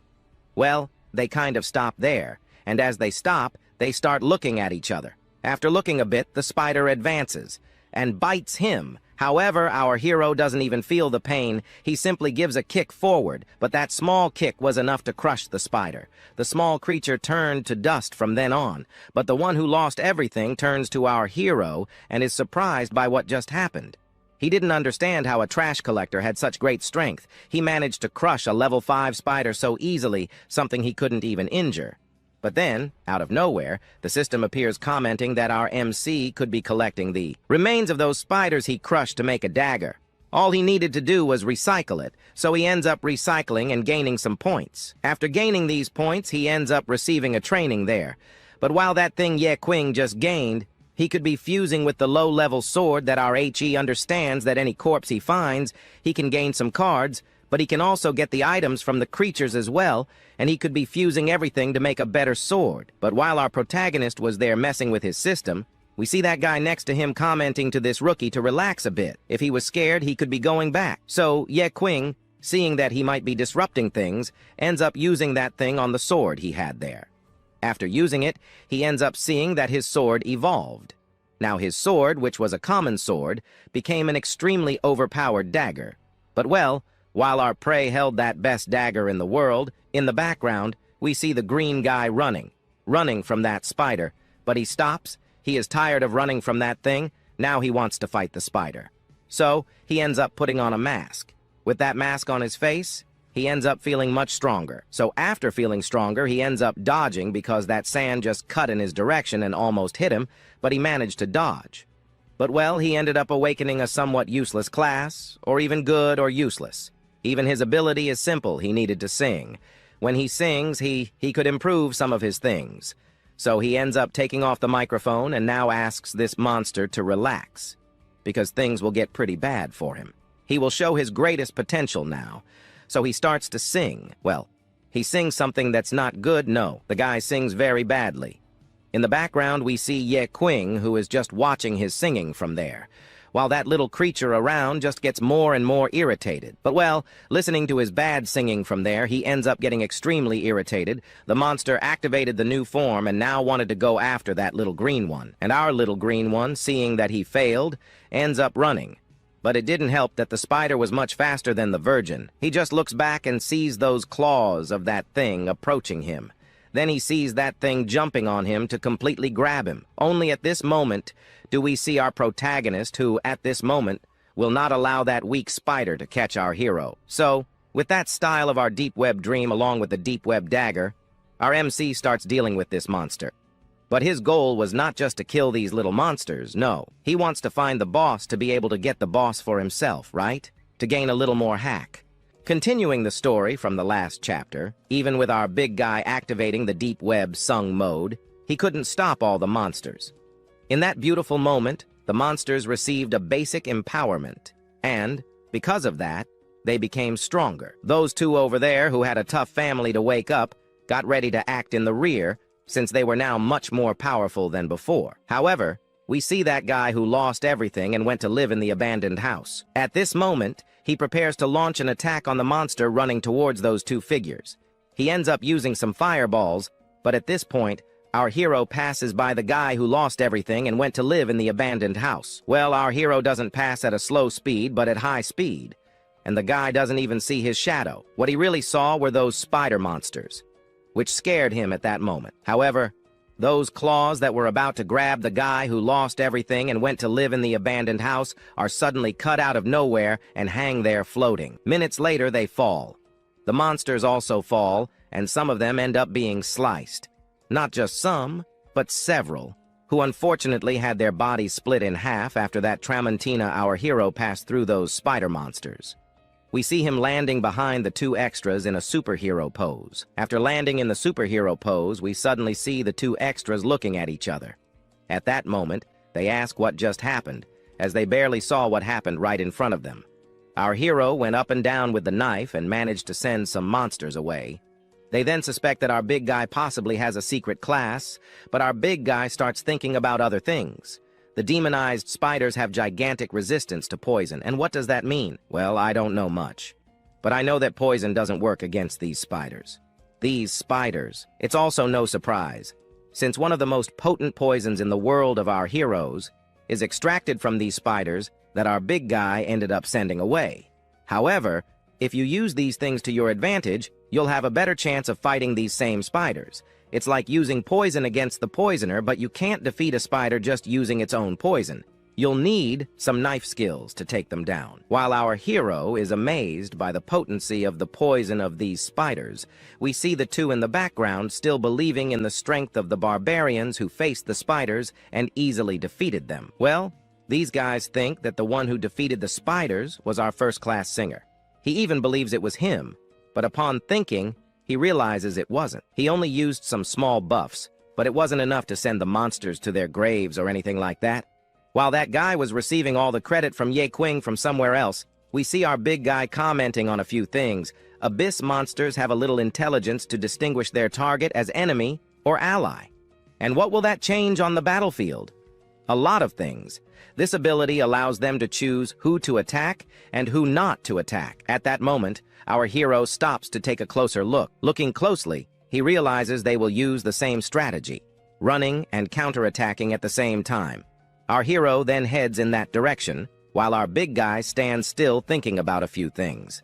Thinking about it, we see this guy here commenting that the monsters suddenly decided to run and retreat. This was just one of the first 4 floors, and there was still a lot to explore.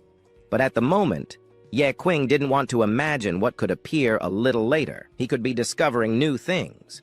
Then he wondered if he should spend the things he was earning by killing those monstrous spiders, but he decided not to spend. Instead, he converted them into some points, and in the end, our hero ended up accumulating 27 points in his system to distribute in his stats. But he thinks about keeping a card as some sort of space, and decides to convert the remaining 27 points into BP points, which ultimately gives our protagonist 54 BP points. Our MC could use these points for many things, but the scene shifts in another direction, with those extras commenting that the monsters suddenly decided to flee. They intended to flee from this place so they could ascend to the next floor. Then he lights a torch and, being the group's leader, asks everyone in his group to gather in a corner so they can move forward together, aiming to go as deep as possible into this. The dungeon the group follows, since they had no intention of retreating, and besides, our hero thinks he won't trigger any more traps, as he was easily defeating all the monsters. At least that's what he thought. RPR thinks he'll have a lot to do at the moment, so he considers following them, but he feels lazy. However, looking to the side, he notices something strange.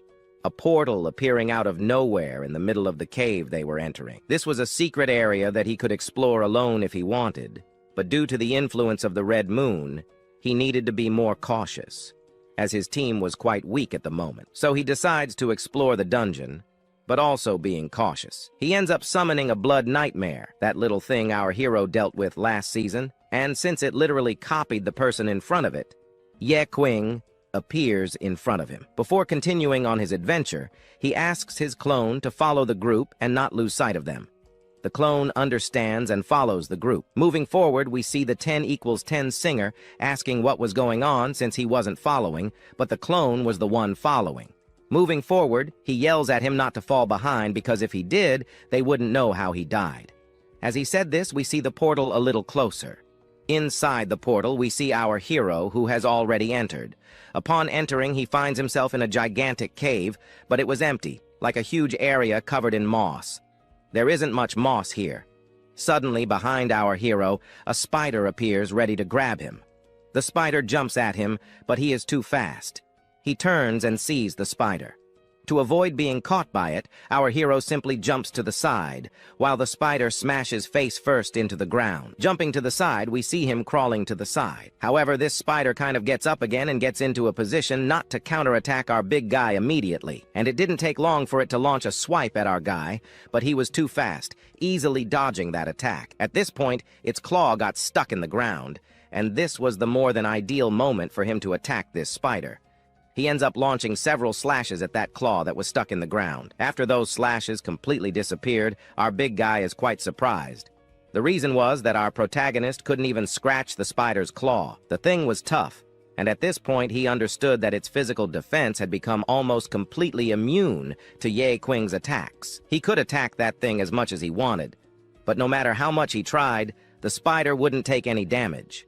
At this point, the spider counterattacks Yain. To avoid being caught by surprise, he kind of jumps back, using his arm as a shield, but that wasn't enough because the claw ended up scratching our big guy a little, and he's thrown against the wall with full force. He ends up being smashed against the wall. At that moment, our protagonist activates his ability.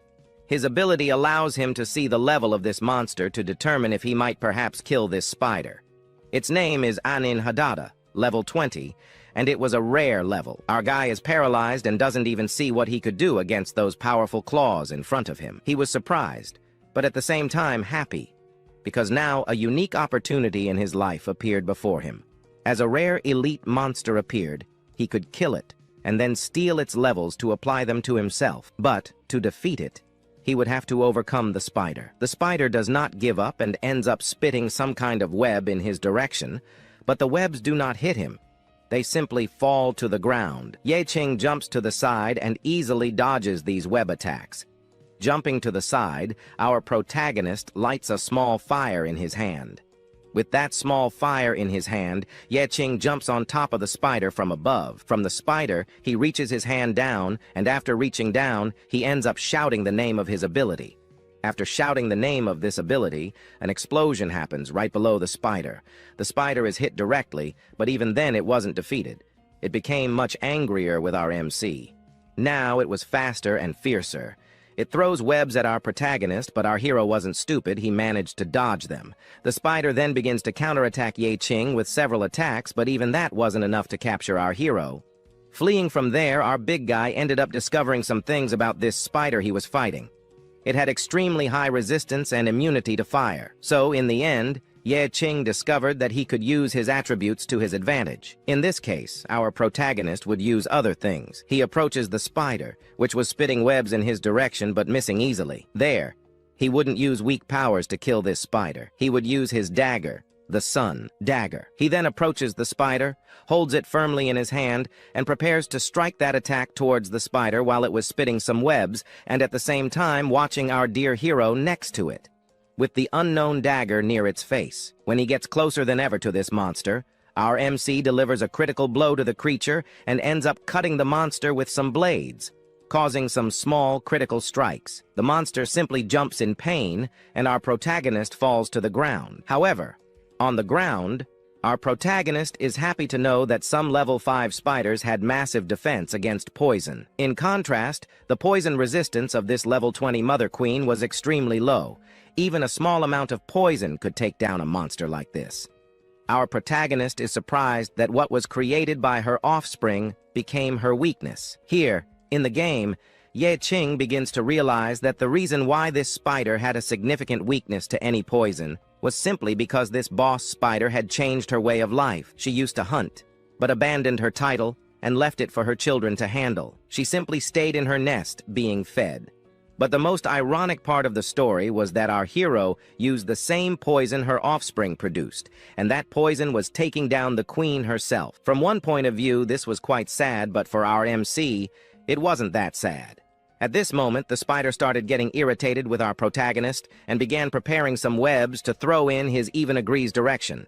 Yain is surprised, eyes wide open, seeing those webs coming towards him. Normally, he would be able to dodge this attack, but the spider was smart. It spun its body, making the webs follow him in the direction he was trying to escape. In the end, Yain was captured by the spider. He was immobilized and couldn't move a muscle. The spider approached our MC thinking he was finally defeated. But what she didn't expect was that our protagonist had that instinct from his experience in Dungeons and Dragons that he wouldn't be easily defeated. So he activated his berserker ability, his eyes disappeared, and he became furious.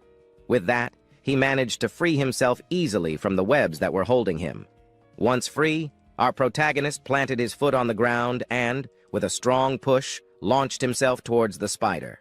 The spider, seeing Yain approaching, he did not move because he thought his punch would still be too weak, but that was his biggest mistake, as our protagonist managed to land a full punch on the spider.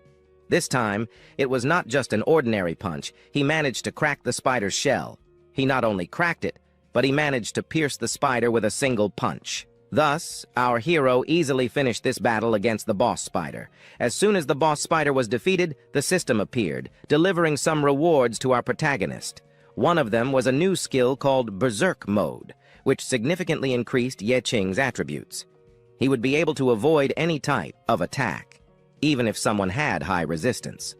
Our protagonist could ignore that resistance and be nearly immortal in a fight. However, there was a downside. If he used this skill, his health would gradually drain until he died or until the duration ran out. Most people would choose a better and more reasonable class, one that would not lead to their death. So our hero begins to think a lot about whether he should choose this skill, knowing that he would face many more monsters and extremely high resistances. The proof here is the monster that Yeqing had just killed. So, if he chose the star ping option, our protagonist would undoubtedly be able to strengthen his basic, but his health would be drained, and that was a side effect he didn't like. He could choose this class, allowing our MC to have vast advantages on a battlefield. This would even be advantageous for our hero. Here, he doesn't think much. He simply chooses. Now that he has chosen star ping, with these two small axes here, he will be able to harm those with strong resistance. If someone has extremely high resistance, our hero could easily overpower his opponent. Yes, he is suffering a lot, but since he chose these two small axes, several cards appear in front of our hero. These cards were the reward he received after killing the spider, but here, he ends up choosing this card here. Taking a closer look at this card, he realizes that it is actually very good.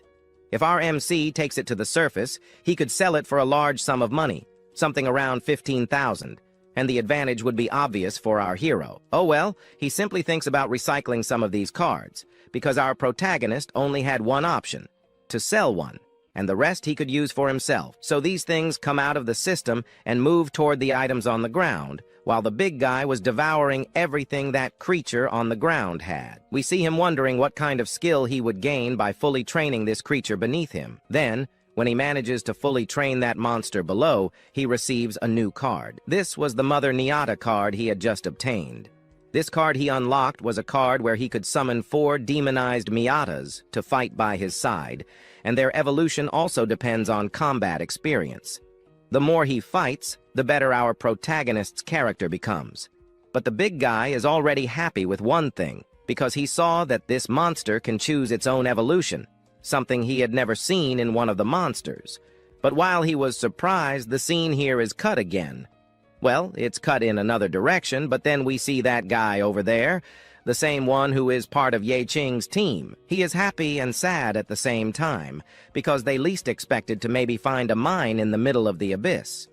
The other one then suddenly starts commenting that, for better or worse, they are in the time of the red full moon, which means that the crystals right in front of them are of extremely high rank, and they could sell these crystals they found here for a very high price on the black market. And the same even agrees, because in the market this thing here would be worth a fortune. But suddenly an extra pulls out a SW sword, and this sword that he just pulled out could totally destroy the place where they are. But that guy who lost everything and went to live in the abandoned house simply grabs him by the collar and yells at him to stop being...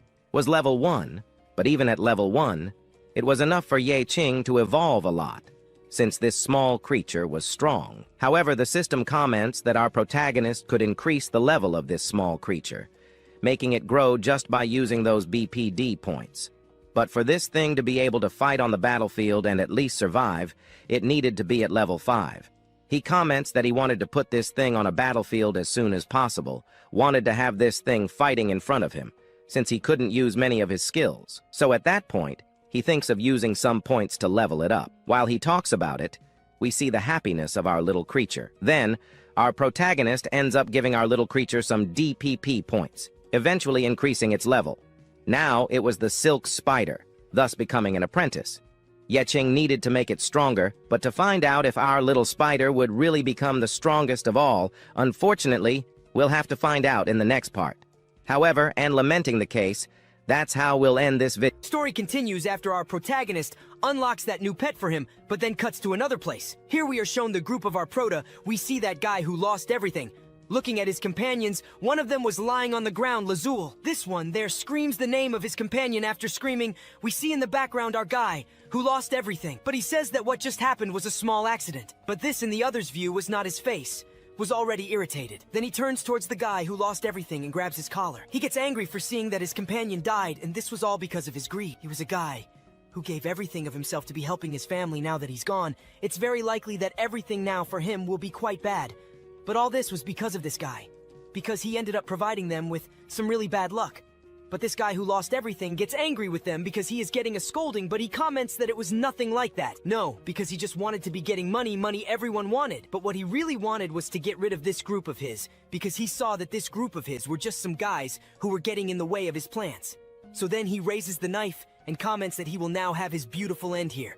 The guy puts some fire in his hand to try some things there. But one interrupts him, saying that it was not worth messing with this thing, that since he had already lost so much, it was no use fighting anymore. At this point, he tried to do something already with them. But at this moment, an unknown shadow ends up entering the cave where they were. But he, upon entering, starts clapping. He comments there that he had good taste. His vision of wanting to just get money was a vision. Even good. Then he even invites this guy there, who has good taste, to his guild. There was always more space for one person. Then his companion already approaches his boss and comments that down there, the pet's body was still warm, and it was still worth recovering. Some things besides accepting this guy in his team would be too much of a hindrance. The guy only thinks about money. But the blonde guy turns to him with some weird talks. One of those weird talks was about someone there who would always go inside the Angel Dan, but his goal always in an Angel AD was to fight to the death to get in the end money. With money you live life, and he had good taste, money to live life beautiful. But what he was doing here, maybe it was not something to do, since at the moment they were capturing crystals that only appear once a year. That happens when there is a red moon. And then he pulls that guy who lost everything close to him, and he starts with new talks. New talk was the following: to be able to capture a crystal like that, it was necessary to have something in return. Something quite powerful, or something quite humble for yourself. If you take a crystal, something of yours will be taken away, or in a more explained and simpler way, death. Thus we can observe a gigantic armor approaching near them. They end up being surrounded along with our protagonist. They see the situation that they will have to be fighting against these creatures. Since at the moment, they give some options to our protagonist and his group. The option was to just stay there collecting the crystals. If they collect nicely, they will let them. Lively kids, but on the contrary, if they want to be running, they will basically be some dead meat. But one of the guys who was in our group turns to these extras and says that these crystals they are going to get are basically some crystals that have a trap. You can pick a crystal that will give you a very good life, or you can pick a crystal that will give you a very good sadness. Well, this sadness is to die right there. But the blonde guy, much more than prepared, raises another point. He was needing money since his wife was quite sick, and this was not even an option. He needed to get this money anyway. And then getting closer every minute to them, he still comments with the new chat that it was also not shameful to die for money. He also previously mentioned that he would be giving his life to be able to earn enough money to change the life of this guy's family. And as said with a word, he tries to turn around where right there behind him were some crystals. What was needed was to get closer to pick some of those. So he ends up getting closer. Little by little, everyone behind there keeps watching him. He extends his hand a little trembling, but he extends to pick a crystal that was there, but he can't. He turns to the group of extras right behind him. After turning, he ends up apologizing since he didn't come here just to get money to help his wife. He just came here to get enough money to pay off some debts of his. The kid even cries. But our blonde guy who was there with high expectations over this extra, he finds himself in a situation where he needed some new person, some crazy one who would be without life, going to pick those crystals that were there in the background. We see that guy who lost everything. He comments that he would not be a match to fall into a fight against this blonde guy. He still thinks of some ways to get rid of him. He then looks in his direction and starts to think for a good while, thinking he ends up kind of calling for him after calling. He says that just now his guild was needing someone to join their group. He proposes to join his group already. As soon as he says he wanted to join his group, we see a masked guy approaching near his leader. He calls for him, he who already knew the things he asked for. This guy who lost everything in life to get a little closer to him. He then does this. After getting closer, he kneels down like this. He makes a kind of oath that he would follow him for the rest of his life. But at the moment he completes this sentence, then the guy, our blonde guy, simply kicks the guy's chin, making the guy fly a little backwards. After that, he says there that he will not let people like this guy who lost everything in life join his group. He would be a kind of stone in his way that would get in his way, since he was a guy who was willing to make his group die for him, since he himself would let everyone die to be able to stand out over the others. Then he screams there that he will let him die there. Since behind there was a necromancer who was our protagonist, He asks for the Necromancer to control this guy right away, so that he could be collecting the crystals peacefully, and the money would all be our blondies soon. In the background, we can observe something happening. Our protagonist ended up switching places with that little creature that summoned him before. Right after switching places, he understands the situation. This guy here, who was thinking about approaching to get rid of that blondie, is stopped by our protagonist. Our protagonist asks him not to be so harsh, so he couldn't get too close to that guy, or even try to make some gaps. At that moment, he asks to let him handle things, and asks him to stay back since things from then on would get a little more dangerous. But collecting crystals for our protagonist was the most normal thing, so he would be collecting. At the moment he says he would be collecting the crystals, we see that unknown guy approaching near our pro, preventing them from moving forward. He asks that this trash not get so close to these crystals since our protagonist, in his view, was a failure. But our protagonist just puts his hand on a crystal nearby. As soon as he puts his hand on that crystal, he pulls it up, making that masked guy there run in another direction.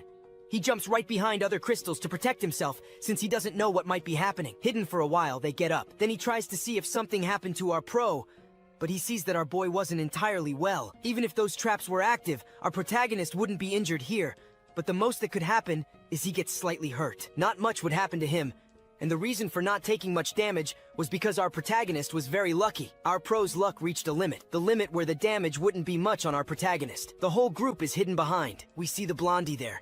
He gets up and brings news to our pro, commenting that the traps were not activated. Then he sees that for that trap he was picking up to not be activated, it was necessary for the person to have 60 luck, which means our protagonist was a very lucky guy. But that unknown masked guy sneaks up and comments that our protagonist is a level 1 gravedigger, but he doesn't understand, since to change jobs you don't have that much luck to get 60 points in luck. Even if you change jobs, you don't get that much luck. So there's only one possibility that the traps he was picking up there were faulty.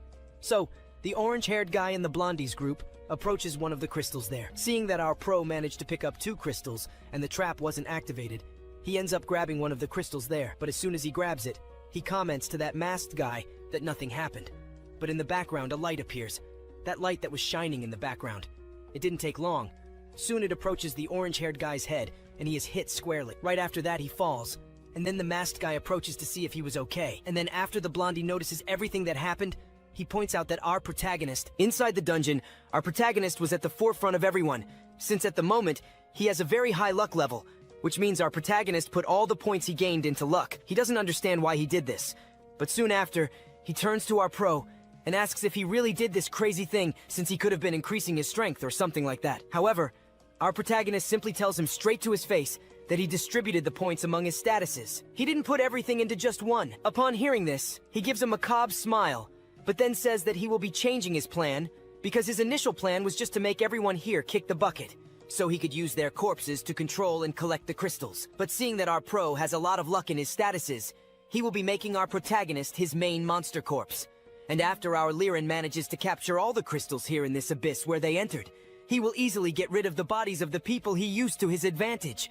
And after everything they went through there, right after they entered this dungeon, they find themselves in front of those extras who were there before, preventing them from escaping this place. But now this one comments on how they would manage to fight these new opponents since they are qualified members of the Blood Watch. They wonder how they would be getting rid of the one in the back who sang well, and ends up asking him to run along with them, as there was still time for them to escape. While they were thinking about what to do to escape, we see the one who lost everything observing the scene. He was trembling with fear, but he doesn't think much. He starts running in a direction which was towards the exit. And while that one was running to a safer place, we see our protagonist turning in his direction and wondering why that guy was running since they were in a good number.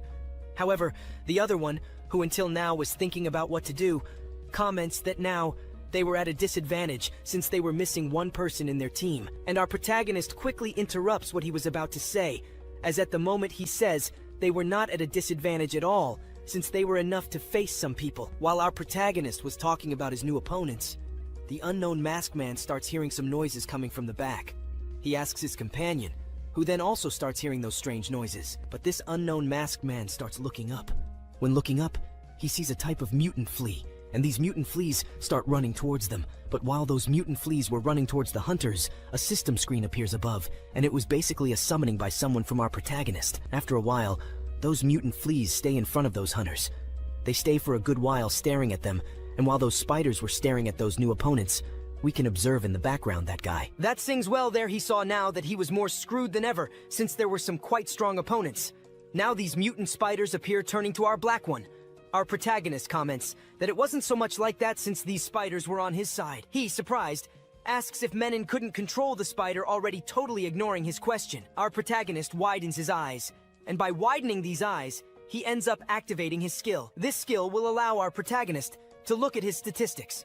When activating it, he manages to see the statistics of this unknown masked guy. He was a level 20 Necromancer, but also right below was a level 17 Berserker, and a little further down were 2 hunters who were just observing in the background, but both were level. But after that was the Paladin, who also had a reasonable attack level. Our protagonist, right after observing their levels, thinks that the fight from now on won't be so difficult. He thinks he could be winning this so easily. But the problem wasn't these little monsters, but the other one. He couldn't kind of see the statistics of this blonde guy, since at the moment the system comments that this guy here was basically at the same level as our protagonist, or a level quite similar to his. While our protagonist was there looking at his statistics, we see the blonde guy commenting that our protagonist is a very surprising person, since he could be controlling monsters. He was a good guy to join his team, but our protagonist, on the contrary, was already thinking of methods to be defeating this blonde guy, since he thinks that maybe he is not at his level, but rather a superior level. But he won't have difficulty to win. Perhaps this thing in a 1v1. But after a good wait, the blonde guy ends up shouting for his group to take care of these monsters, since if they weren't level 10, they wouldn't have difficulty for their hunters, since they would easily defeat them. But there, he asks them to be careful, since in the fight there, they couldn't be harming those crystals. The crystals were a gold stone, and they didn't want to lose that. So he gives an announcement so that they could counterattack our protagonist and his monsters. We see him there changing plans. He asks his group to run in the same direction where that guy who lost everything and went to live in the abandoned house ran. But that one who had a heavy family to take care of was in a situation that our protagonist will again be there protecting them. He didn't want to be left behind. But looking ahead, he realizes that the monsters were very strong. So he simply turns back and then starts running in another direction. That one who sings 10-10 also stands still waiting for his moment. But then he turns to our protagonist. But as soon as he turns to our protagonist comes with some talks, saying that he still had many goals to complete in life. And one of these is to explore more abysses. And if he didn't want to kick the bucket or die here, it was simply running in another direction to survive. So our singer 1010 turns for the last time to our protagonist. Then he runs. But before running, he comments there that he will never be forgetting the sacrifice that our protagonist gave them, something so they could escape. As he talks about it, he starts running towards that cave to escape. However, as he steps on some kind of thing on the ground starts to shake. He ends up activating another sort of trap, and then the wall that was near them suddenly starts to collapse. It seems to collapse on top of them, and the one who had a heavy family to take care of turns around and looks like a singer, asking what he did. He apologizes and starts to explain some things. When he entered this cave, he had terrible luck, and until now, he never had any luck in this dungeon since he was always activating the traps. And now, as before, it was no different. He activated some traps. The scene then cuts to our blonde group's side, where we see the Paladin running toward those arenas. As they get a little closer, we see a surprise spider, but it doesn't stay surprised for long because it gets a direct hit from the Paladin's hammer. After hitting the mutant spider on the head, the Paladin is surprised because, even though he gave a powerful blow, it wasn't enough to finish off this creature. To kill this mutant spider, he will have to keep hammering its face multiple times. The spider turns towards him and spits a white liquid that sticks to the face of the character. He tries to remove it, but it starts turning into a type of spider web that blinds him partially. Surprised by this, he opens one of his eyes and sees someone in front of him. That someone is our protagonist, who appeared suddenly while he was trying to remove the web from his face. We see him pulling out his shield, which was enough to defend against our protagonist. But then, at level 19, he starts to count his victories, asking our protagonist to give up, since here in a fight it was only him, and he was just the weakest of all. Soon after realizing this, he ends up pulling his shield back, making our protagonist then be thrown a little upwards. Still flying upwards, our protagonist comments that his level 10 spiders were good enough to be dealing a little with this hunter here. But those spiders won't be enough to beat them, since he is currently dealing with a problematic attack group. Right after commenting on this, our protagonist jumps back while trying to land a hit on this guy from there. But this hit was enough to grab his feet, and what he wanted ended up happening there. Our door stays behind while thinking about his next move. After thinking for a bit, he jumps at high speed trying to grab that hunter who was there. He would defeat him, but at that moment, 2 arrows fly towards our protagonist, and he, seeing those arrows approaching, then looks to the side. Then, looking to the side, he notices those arrows approaching, allowing him to dodge those arrows. Right after dodging, we see those there preparing another arrow to try their luck. But by dodging that arrow, he thinks our protagonist got lucky, but this time he won't be lucky again because here then, he prepares another arrow. After preparing his arrow, he shot in the direction of our protagonist.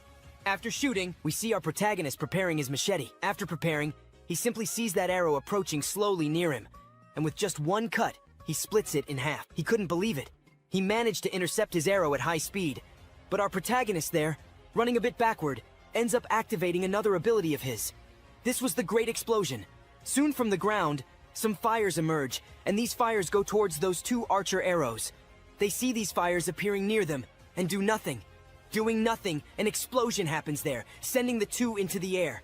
Did he manage to defeat the two? He didn't, because they were very smart and tough. They managed to escape that explosion from our protagonist. But giving up, he still hasn't given up. He prepares another blow again, but to find out if our protagonist will be able to crush these two archer arrows and the group of that blonde guy in that famous 1v1, we'll have to find out in another next part. The story from here will continue in the next chapter from the same place as before, just a bit further ahead. We observe those armored guys. Here was the tank. The tank here ends up shouting for this monster below him to die already. He lowers his spiked club with all his might to the ground, hitting the monster squarely and splitting it in half. But the enemy tank starts looking at them coldly. After looking for a bit longer, he begins to run at a good speed towards the group of our protagonist. In his left hand, he wielded his machete to deal with them. But our allied tank asks him to fall back since he hadn't attacked yet and there was nothing more he could do. The tank, realizing it was too late, approaches the enemy tank. He uses his shield, and with that shield used, he manages to easily defend against that giant machete that tried to hit him. The shield ended up deflecting that thing a bit to the side. All this was happening because of that boy. That brat who was messing everything up. But if you, boy, didn't want to die, you needed to get up. Your help was necessary in the fight. But at the moment he gets distracted for a few minutes, the enemy tank appears from behind, trying to launch a new attack in his direction. Not noticing, he quickly turns towards the tank and again uses his shield. But now the attack from that enemy tank was a bit more potent than usual. The shield ends up almost splitting in half, but he still managed to defend a little, though it wasn't enough. He ends up being thrown slightly backward. He ends up hitting the rocks a bit, some blood coming out of his mouth, and with each passing minute, he becomes more and more unconscious. His sword falls near our singer, and after observing his sword, Kano near him, he turns his gaze in another direction, towards the tank that was watching the other approaching enemy tank. But our allied tank would not lose easily. He then quickly gets up and now starts to laugh in the face of danger. But well, he should never have come to the abyss here. And now he is all messed up and should die anyway. So since he will die anyway and thinks a lot that debts are basically cleared after death, the question that won't shut up is, who would collect from someone who died? He then would fight with all he had. Now he would die, but would also take someone along with him. At that moment, he asks for this tank in front of him to come at him with everything to kill him, with a somewhat sarcastic look on his face, looking towards our allied tank. Then he starts preparing to attack our tank, putting his giant knife behind him. He ends up holding it in a different way now. He holds a bit more power within himself to be able to deliver a stronger attack. Well, this will certainly be his end. And now, there will be no more way to defend against anything. But at that moment, a slightly purple aura ends up wrapping around him, and he can no longer move at that moment. He then turns in the other direction. In the direction of that singer then, he was there singing towards him. At that moment, he ends up using the song where he can apply a debuff, which means that he won't be able to move for a few minutes. Our 1010 singer used an immobilization technique on Leoxin, and now he asks his companion to finish this fight quickly, but the same asks for that idiot to let him go since he also ended up kind of paralyzing his companion and he has nothing more to do. But at this deep moment, we see our protagonist wondering what was going on back there. He didn't understand anything that was happening. But from up ahead appears a mage. Even if you have some hidden and quite powerful skills, basically there is a limit to everything, and your powers will not be able to support your battle sooner or later. And certainly the strongest mage in the group will be ending our protagonist. But the ability he used to summon monsters ended up consuming a lot of his mana, which means he doesn't have much mana there to use. And he also used his clone, which consumed a lot of his mana. So, Not understanding what was happening anymore, he ends up pulling from his system a glass of mysterious water, or rather, baptized water. The protagonist takes his straw and ends up drinking a little sip, and while that mysterious mage wonders what kind of drink that was, it doesn't help anymore to drink anything, or whatever he wants, because his end was decided the moment he entered the battlefield. The most powerful mage will be ending our protagonist in the blink of an eye. At this moment, he has a unique ability. This was the Necromancer's ability. An S-rank ability so powerful that no one in the world can defeat him. Even if his opponent or monster is totally torn apart, he can revive that thing, and that thing will be fighting with full force. The monster controlled by his necromancy will not basically give a step back, and his small toys are not basically easy to dismantle. Our protagonist, drinking his last glass of baptized water, basically understands what was happening, and it was very understandable that now his mana ended up kind of flowing back into him, which means that he has all his previous mana now. He then summons those recycling hands, and the dead should rest in peace. And what he will be doing here now is just doing the basics. He then asks that mysterious hand to suck those corpses from the necromancer there. Thus, it is done. Those mysterious hands go towards the corpses of the creatures, and they are sucked into our protagonist. Now that everything was totally taken into his dimension, the surprised mage wonders where his corpses went and what kind of ability our protagonist used. But he doesn't have much time to stand there thinking about life, because at this beautiful moment, our protagonist ends up making a small jump. But the jump was enough for him to reach his opponent's face. Hitting his face, he manages to perfectly land a more than beautiful punch on his face. Hitting the mark, he is thrown back a bit, falling in front of that guy there, our Blondie. However, our Blondie at this moment was there grabbing one of those summons from our protagonist from before. But that summoning wasn't much for this Blondie, as the Blondie with one hand made that summoning tremble. Yet with a small movement, he explodes the stump of that monster. But here it wasn't surprising, since those tricks of our protagonist were to be admired. That caught his attention a lot before, and it was no different now. But here, people a little less capable of having a good life come into the dungeon to get money, to have a better chance of having good cash to live on. But these people enter the dungeon 100% well. However, people like these always end the lives of these new players or hunters. But people like these who treat human beings like dogs or pets shouldn't basically have the right to be alive there in front of our protagonist. But this caught more than his attention. Even demonstrating his power, he was still against his will.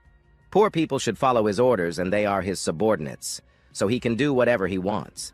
And now he will also show a bit of his power to our protagonist. But before he can complete his speech, he ends up looking to the side, because there, one of the guys ends up begging not to be killed, because he just didn't do anything. He just tried to defend himself. He was that guy there who was trying to stand up to that enemy tank of his. But at this moment, our Blondie ends up making a proposal. He basically proposes for this 10-10 singer to follow the Blondie to escape this dungeon. But it was at this beautiful moment that we also observe the tank asking not to fall for that stupid talk. Since at the moment they fought against this opponent, it was basically a death sentence, meaning he has no other option. Following them one way or another, they will be training him, dragging him up at any moment. But on the contrary, he doesn't take a step back, no. He continues to say that he was there just as a supporter. He wasn't strong or weak, but he will be taking care of some things. He can only give a tiny bit of support, but that's enough. We also observe from another place the Blondie laughing at our protagonist's face. He laughs at the sadness since a companion abandoned him, but our protagonist also starts laughing. This wasn't basically his point. He didn't know what was happening.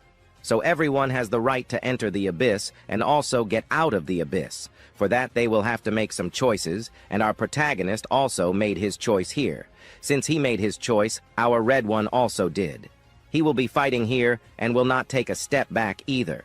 He pulls out a small hacker and also prepares a punch to attack our protagonist. Well, he not only prepares, but also lashes that punch on the arms of our big guy, but his punch wasn't so strong. Just a little bit in this play, he is thrown back a bit, hitting a rock there. Thrown back, our protagonist realizes that this Blondie was stronger than he imagined, right? I thought that one punch and I would finish the fight, but it's tough. However, also following his instinct is the strongest creature he has ever encountered. Sweat ran down his face, but minutes later he widened his eyes. The reason was that this guy appeared right in front of him, but now a little more serious, with a punch ready again. He runs towards our protagonist, but if he were caught, he would be in the worst shape in the story. So he ends up jumping a bit upwards, jumping up. Our protagonist dodges, and that guy hits the ground, cracking it completely. Looking up at our protagonist, he comments that anything in his way was just something to beat up, as his goal was always to beat up anyone. But from another place here, we observed that he sang, so he didn't believe what was happening. His eyes were possibly deceiving him about what was going on. Waking up a bit from reality, that enemy tank of his ends up giving him a kick to the face, waking him up, also shocking him a bit to the side. Yes, falling a bit to the side, he ended up with his hand on the ground so as not to fall completely. With his eyes a little open, he realizes that his end has come. Well, there's nothing more to do. The tank was already raising his knife up. The guy was down there, unable to do anything at the moment. Next, as that tank was about to finish off our singer, 1010 appears from behind that tank, asking it to attack his companion. Holding him from behind, he asks him to do something. This brat was always getting in the way. However, this wasn't the moment because next, that enemy tank turns at high speed, and with a simple cut, that tank ends up cutting the chest of his tank companion. He is thrown back a bit, but still falling a bit back. He shouts for that P to do something, anything, to help the team since now he hasn't done anything, just gotten in the way. He was the group leader, so he should do something, and his power was great. While these things happen, he crouches lower and lower. The little guy died while the other just watched the scene. Before, he had accepted the proposal from his group leader because he was level 3. Moreover, he was more than adequate to be the leader, and what he thought the most was that he wouldn't have to deal with monsters.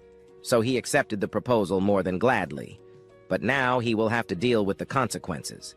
At that moment, he just thinks about what he should do since he considers himself just any loser. He thought about revealing to everyone that he was just a weak guy who couldn't even deal with a weak level 1 spider. So he ends up falling to his knees, crying. He ends up shouting that he was just a simple noob, so he begs for mercy, but it didn't help. Because in his direction, we see that his enemy tank is getting closer little by little. As he approached, he ended up having some memories of a former companion who said that he was just a weak guy. He here didn't manage to cause any damage, and he only managed to gain experience because he used some buffs. It was no use at all, since the buffs he used only to hinder them at the most effective moment, so he asks to leave his team. Soon they then advance, and at this moment, their sad down only just accepts the proposal that he was just a useless noob. Only there the scene Geno's cut to another place. At this moment we see him in a square. Only in this square appears an unknown person, but this unknown person, guess who? It was our little yellow guy. At this moment he appears making a proposal that he has a job, and if he was looking for one he could be joining his team before he can accept the proposal. He only comments that he is level 3, a weak guy. That didn't matter that much. Not then. At this moment he ends up being interrupted his sad chats there because he shouts for him to drop negative things and just join his team. Because soon, looking a little there to the side, we see our protagonist there still lying on the ground, depressed. We see that blonde guy there who was still approaching our protagonist to counterattack him again. Our PR is lying on the ground, just not able to move anymore. We see there beside him that his enemy approaching as fast as possible to be giving the last blow in our protagonist, the final blow that will be ending him, because to also end our protagonist OB will be using another ability, a martial arts technique. It is used only in critical moments where he will be sinking our protagonist in the pit of destruction. Already, since this ability of his will also break some bones of his, so he will not be able to move anymore, and so he attacks our protagonist, but he knowing that if he was caught, it would be bad. He ends up kicking that ground again. The guy again hits the ground. Even running. He is not escaping, because this was a fighting ability that can even paralyze even the master of magic, and will not run for long. Our prota even realizes that he was getting even faster, so he starts to solve running faster, but there while running he looked back. But while looking back, he wondered where he would get a guy who had a DSB ability. Well, after thinking a little here and there, he remembers that he does have that guy there. What do you think the Nozao then? Thus widening his eyes, he runs in the direction of our singer 1010, and thus fighting against that his opponent. He calls for our zoo, aka that our singer 1010. He then looks in his direction asking what was that. Our little yellow throws our protagonist in his direction, not being able to do anything. He ends up falling on the ground now beside our Zoe. We see him there, wondering what was happening but lying now, closer than ever, to the singer. 1010, our protagonist with crazy talk. Certainly it was useless to try to get rid of the weakness of the past and also of his incompetence of the past, only that our protagonist always dreamed of being able to reach the peak of power, so he ended up achieving half of it.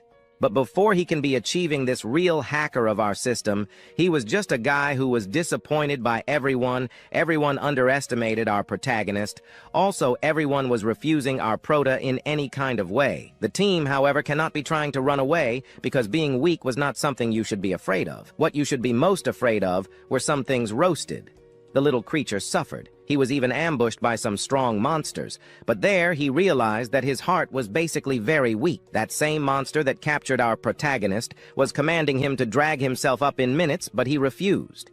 He refused to want to lose. So there, at the last moment, he used his last broken machete to try to get rid of it, but it was useless. The beast was much stronger than him, but he would not give up. He then tries to deal a critical hit, and he manages to do so. He ends up hitting the monster in the eye, and by hitting the monster in the eye, he manages to defeat it. Now, with it lying on the ground, he stands over this monster and cannot believe he actually managed to kill a high-rank monster. He was just a loser that no one wanted on their team, and it was here that he found the strength to take the first step. At this moment, he stands up and wipes a bit of blood from his mouth. Now he comments that he was preparing to become the king in his entire life, even if he were to become a garbage collector like he was before. Trying to understand why he should go back to being king, he then looks in the direction of his sword, because if he does not get stronger, he will be dying. Compared to the previous zone, it was better to disguise and avoid fights, but he always managed to escape. However, now he wants to change these thoughts a bit. He wants to get stronger,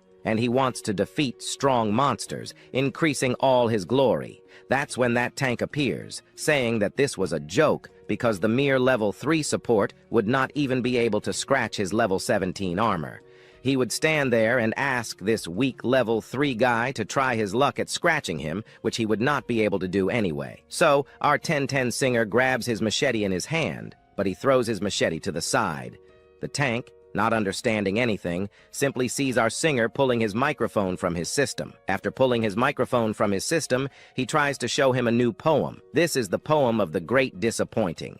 As soon as he comments on this, the tank widens his eyes, and not only does he widen his eyes, but also that blonde guy there. He widens his eyes and wonders what was happening. At this moment, our protagonist receives some buffs there too. Now, our protagonist has found the best and biggest debuff in the world that anyone could be seeing.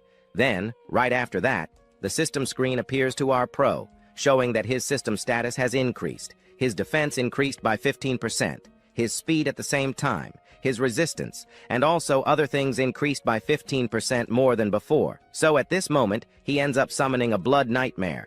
After summoning the blood nightmare, it heads towards the ground. But in that direction, there was also the tank. However, that thing ends up sticking a little inside him, but not noticing the new clone of our protagonist. We see from behind our pro, but it was not our pro all this time. It was that clone. That clone then ends up grabbing him a little, and he makes a few turns with his tentacles, causing the tank to be unable to move anymore. At this moment, it might be his end, but for us here, in the previous chapter, this guy was caught by those tentacles of our protagonist. But at the moment he could no longer move, he asked for time, and begged to at least be kept alive while he was grabbed by those tentacles. We observed that singer of ours there, who was just watching him screaming on the ground. He screamed in pain, but at the same time he looked while the enemy tank fell into the slime of oblivion. On the other side, he ends up seeing our hero here, Kaino, hand in hand against that blonde of ours. He asks for our protagonist to die soon, but it was no use. The creature was smart.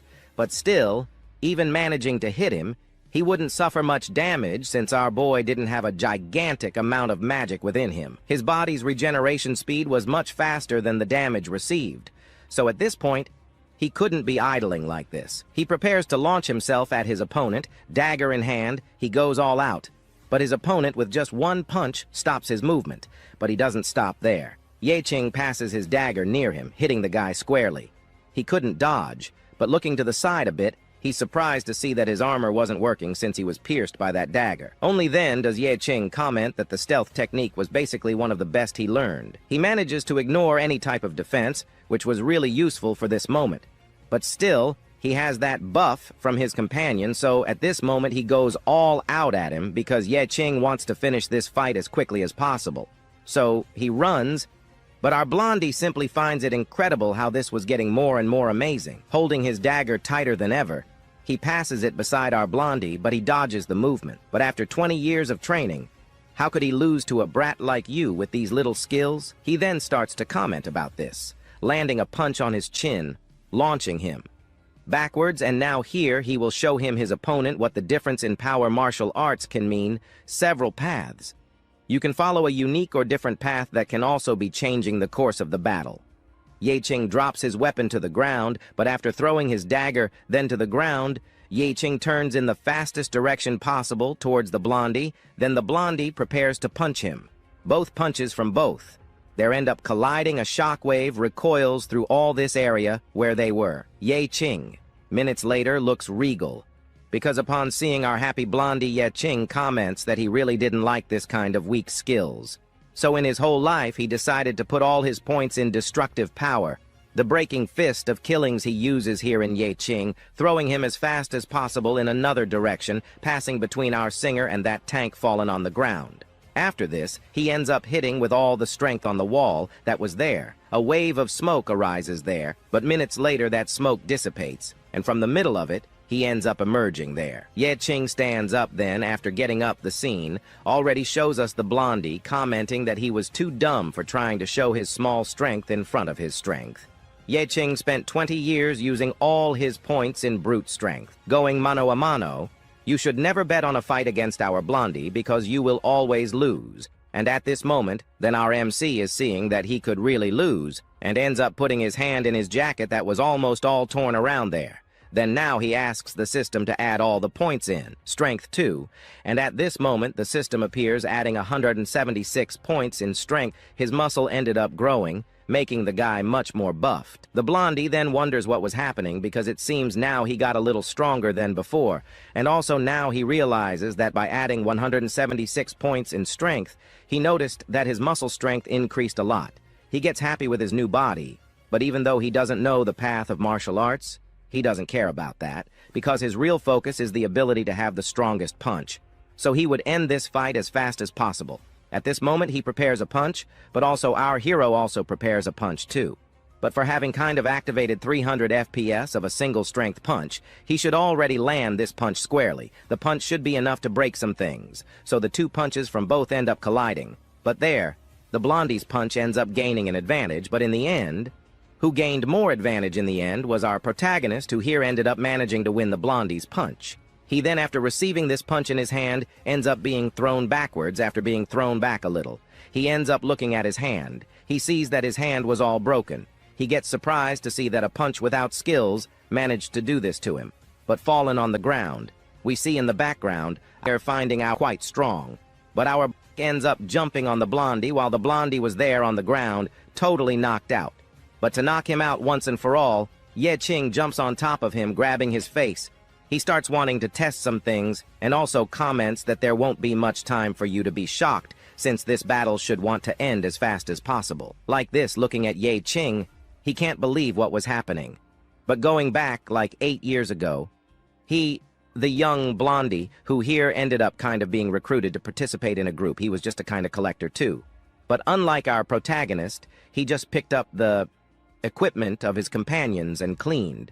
But at one moment, the one with yellow hair had a dream of joining a strong guild. And this one here was the unique opportunity since he had it. And if the one with yellow hair could prove his worth, the one with yellow hair would be able to finally become an official member of his group after cleaning the equipment a bit. He follows the path facing an extremely overpowered boss. But at this moment, he stays in the background, just observing if he can't prove here that he is competent. He might be leaving the group and he doesn't want that, so he will be proving his worth in his mind. He imagined a type of hero who would run towards the monster and defeat it with just one punch. But looking a bit closer, Yellow Hair thinks that this was hard to really do, but now that he is facing a monster, he can't step back now. But at the moment, the monster ends up stomping hard on the ground, catching his attention. But it was too late, because the monster grabbed a type of club with its hand and smashed it on our Blondie. He fell hard on the ground. At this moment, he ended up being completely knocked out. But minutes later, he ended up waking up, but now he was in a kind of futuristic hospital, where he ended up discovering that he had almost completely broken his bones. He couldn't move well for a long time. But also this here was a laboratory. But for some reason, they were looking for a person who had specific DNA. And well, this Blondie had the specific DNA they were looking for.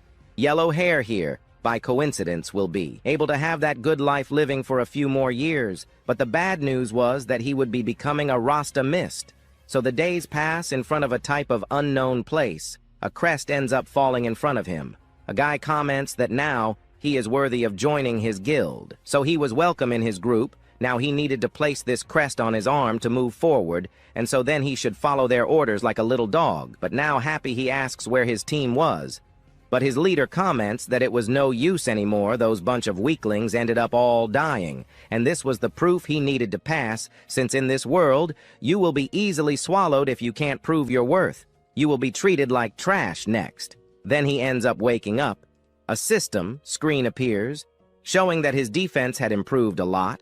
The destructive power increased a lot at the moment. He facing his enemy. He is surprised about this. But here then, he ends up observing to the side, then his opponent preparing a punch. But this punch seems to be slow at the same time strong.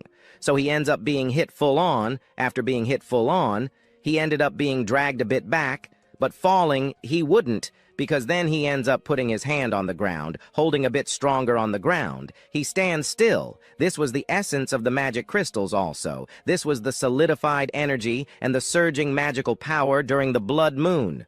These pure magic crystals are extremely powerful in this short period of time. So at this moment he places that in front of our Blondie also now. Because of the monster organs transplanted in our Blondie, he ends up also being able to absorb the magical power of this crystal. And by doing that, he ends up for a few minutes or for some moment being able to have greater strength than the boss of this floor. But at this moment when he talks about this, a system screen appears above him. Hint. This was a new boss that had just been detected. The new boss that our Ye Ching will have to defeat was ready to fall into hand-to-hand combat against him. But also at this moment then the system appears giving some tips to our Pro Ada. The basic mode ended now. He will be entering exhaustion mode for 30 seconds. He basically really known as a boy-level monster, because even the system classified this guy with the power of a superior boss of this dungeon here. And at this moment then he wonders what really happened to this guy's body. While wondering about this in the background, we see our singer wondering if our protagonist was okay. Then as he wondered what was happening there from now on, or even the Blondie there now, comments that all you need to have this power is to give up humanity at this moment. He ends up laughing loudly, and then there he ends up stomping hard on the ground. Our Ye Ching looks back, seeing there an option to be able to save the life of our singer. But at this moment that one there screams for him to give up his human body and become the monster without moral restraint. Talking about this, he ends up throwing towards our protagonist some 3 stones. These 3 stones fly towards him. But our Ye Ching, who is not a bit dumb, easily dodges those stones running. Now we see from behind there the Blondie appearing. He accepted the power and managed to gain a lot of power. Our hero can also have this power. He running ends up kind of turning towards his opponent to see what was happening. But there then ends up being caught. He didn't have time to run that his opponent ends up piercing him. He is torn to pieces in the background. We see our singer who there locked himself completely. He sees that that guy's strength there increased a lot. There is no way to survive this anymore. Fallen on the ground. He comments that without a doubt, the trash has basically no power to fight against the players who are truly quite powerful. but he is proud because he recognizes the strength of our poet, the one who has hidden strength, who gave a bit of work to be defeated, but even with all this hidden power, he ended up being defeated with just a single punch. Disappointed with this, but even though he had exhausted all his strength, he still activated this gigantic power there. His body was just something unconscious, which means he never even had a chance to defeat our Blondie, but now he realizes that the weak are always defeated by the strong. But he is disappointed with some things. One of these to become the strongest. He had to become this ugly thing here, and so then he starts laughing. Well, the ugliness wasn't so much, but the power was a lot. But here he ended up almost forgetting. Then at this moment he ends up turning towards our singer, but approaching a little closer to our singer, he swears he didn't see anything about you becoming basically the ugliest person he saw in his life. However, he only heard footsteps approaching close to him. The singer wanted to survive, but that blonde-haired one asks him to at least die here since he hindered his mission. His mission was only to make everyone here become part of his army, but since in the end he hindered things, he will have to die because he ended up seeing everything that was happening here inside, that it would be ugly if he revealed to the whole world what happened here inside, and then at this moment he runs with all the power he has towards our singer. It was better that at the moment he die as a hero than to die just as a failure approaching. He asks him to wait, because he here had no choice. He was going to die anyway, but he had something he could be doing. So he gets too close to our singer approaching. He comments that he was just trash and talked too much. Then at this moment he ends up putting his hand on the neck of our singer, lifting a little upwards. He asks the singer to say now his last words, but from behind, we see something happening. Our prota, who there was all smashed on the ground, ends up turning into a kind of slime. Then he continues to talk. He wants to leave the abyss here still alive, but even if he can't, he comments that he wouldn't be the only one who saw all this and managed to get out of here alive. He would witness all this tragedy that happened here inside and would tell the whole world everything that happened there inside. Then he ends up he turns towards our proa, who there then was emerging. But here he didn't understand what it was. And while there, our Blondie was trying to understand what was happening behind that slimy thing. There he appears. He log our protagonist, who threw a glass on the ground, would tell the whole world everything that happened there inside. So he ends up he turns towards our bow that was then emerging. But here he didn't understand what it was. And while there, our Blondie was trying to understand what was happening behind that slimy thing there. He appears soon, our protagonist who threw a glass on the floor. He thanks our singer because of him, he ended up getting a good little time. He then managed to take that there. That thing ended up canceling those their actions. But looking at the side there, he ends up putting that in the slime in his hand. He comments that if by chance that our Blondie had looked a little closer, he would have discovered that the body was fake. But for not having managed to see this, he ended up getting a lot of time. But he also ended up putting a little information from his original body in that slime there, and managing to fool our Blondie a lot. But there was another place we observe our Blondie who here didn't understand that it was a nightmare of blood. So what he killed was just a clone. He gets sad, but at the same time he gets happy because he would have a second round. Another place here in another scene. Yeching interrupts our Blondie, commenting that the price of these superhuman powers was too heavy for him, and although Basar's combat skills increased a lot, the strength power of our protagonist, he ended up paying the price in the end for being too confident in that. The strength power gives a lot of power indeed, but also gives a gigantic exhaustion. So starting to walk towards our Blondie, who is now a monster, he comments that his body ended up confusing the powers. He ended up taking the human limit and mixing it with the power of a monster. And naturally, he ended up basically invading a territory that shouldn't be his. Then he should pay the price for what he just did. But on his part, he says not to play with this kind of joke since the power he has is his own and it has nothing to do with it. But as soon as he comments on this, he ends up losing attention. He turns to another place. His arm starts to emit a pain, and he there ends up screaming in pain, not understanding what was happening. He stops there for a few minutes after stopping. There for a few minutes, he tries to understand what really happened there. With his arms, while there our singer runs with all his might to the back while running. He understands a little, so he looks to the side. He sees Ye Qing approaching. So at this moment, he ends up understanding a little of things, and understands that really who caused all this was Ye Qing. So then he goes with all his power in hand there towards him to catch Ye Qing. But he had no chances because our boy easily managed to dodge that blow of his. He grabs his head after grabbing his head. He uses it as a springboard, jumping to the side. We see there in front of the blonde hair starts to run again with all his might towards himself. Only because he has transformed of shape of his body, his speed decreased a lot, and this allowed him to dodge only that his strength increased, so he should take a little more care at this moment. Yeching only just wanted to know one thing, wanted to have a weapon. He cannot fight hand-to-hand against a brute force like this without being able to find a way out from the background. We observe our singer who there in hand, he was carrying something he calls for King, who here just received an attack in hand. But he uses his arms to defend himself after defending. He looks to the side looking he sees there, our singer who here asks that King hold his dagger. He then sees our singer throwing his dagger in his direction. It almost hits him, and Yeku King easily grabs his dagger in the blink of an eye, grabs that lemon he prepares for. He prepares to finish off this new character. Our story today is about our gravedigger, who ended up receiving firsthand his dagger. That kind of fell before there in the middle of the fight with that brother. Now he observes in front of him his opponent appears.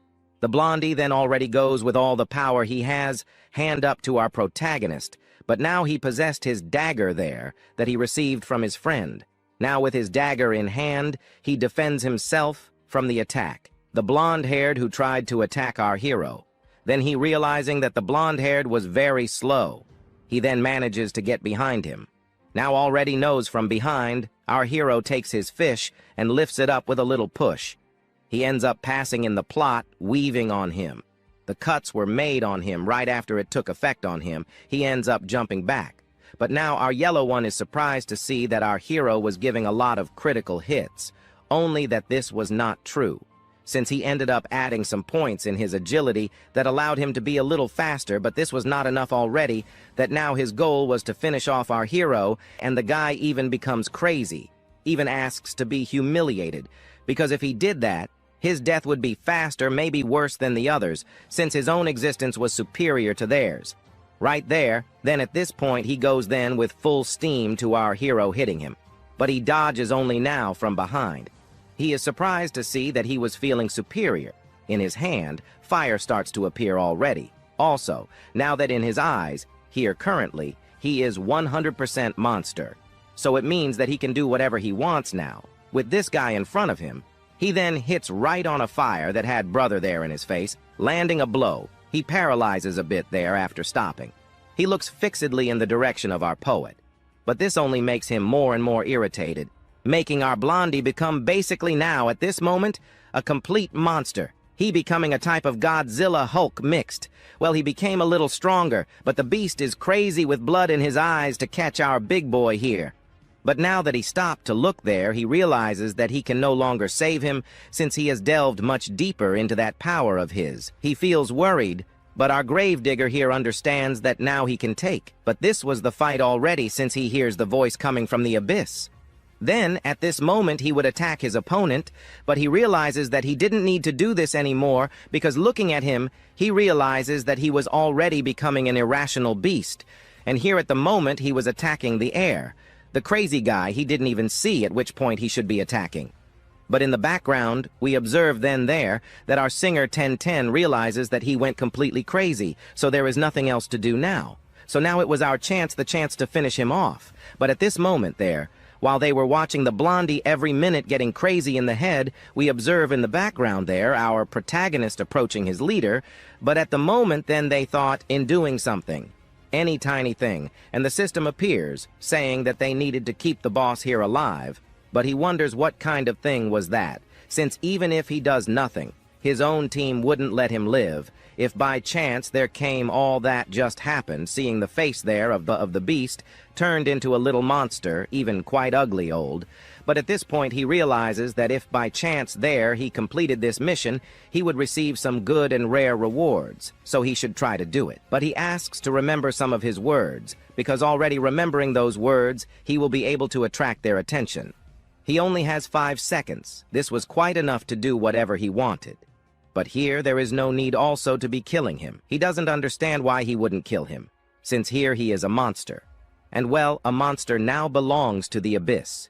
He shouldn't be disturbing the basic cycle of life. And also, people who give up their humanity to become a monster are basically something unacceptable by humanity. But there, the Abyss understands that humans will no longer want that guy there. So at this point, the Abyss ends up accepting him there as a beast of its own creation, and he ends up being received with open arms. And this is also the basic regulation of an Abyss. So he there transformed into a monster, heads in a specific direction, since he also heard that monsters enter the Basara state during the blood moon.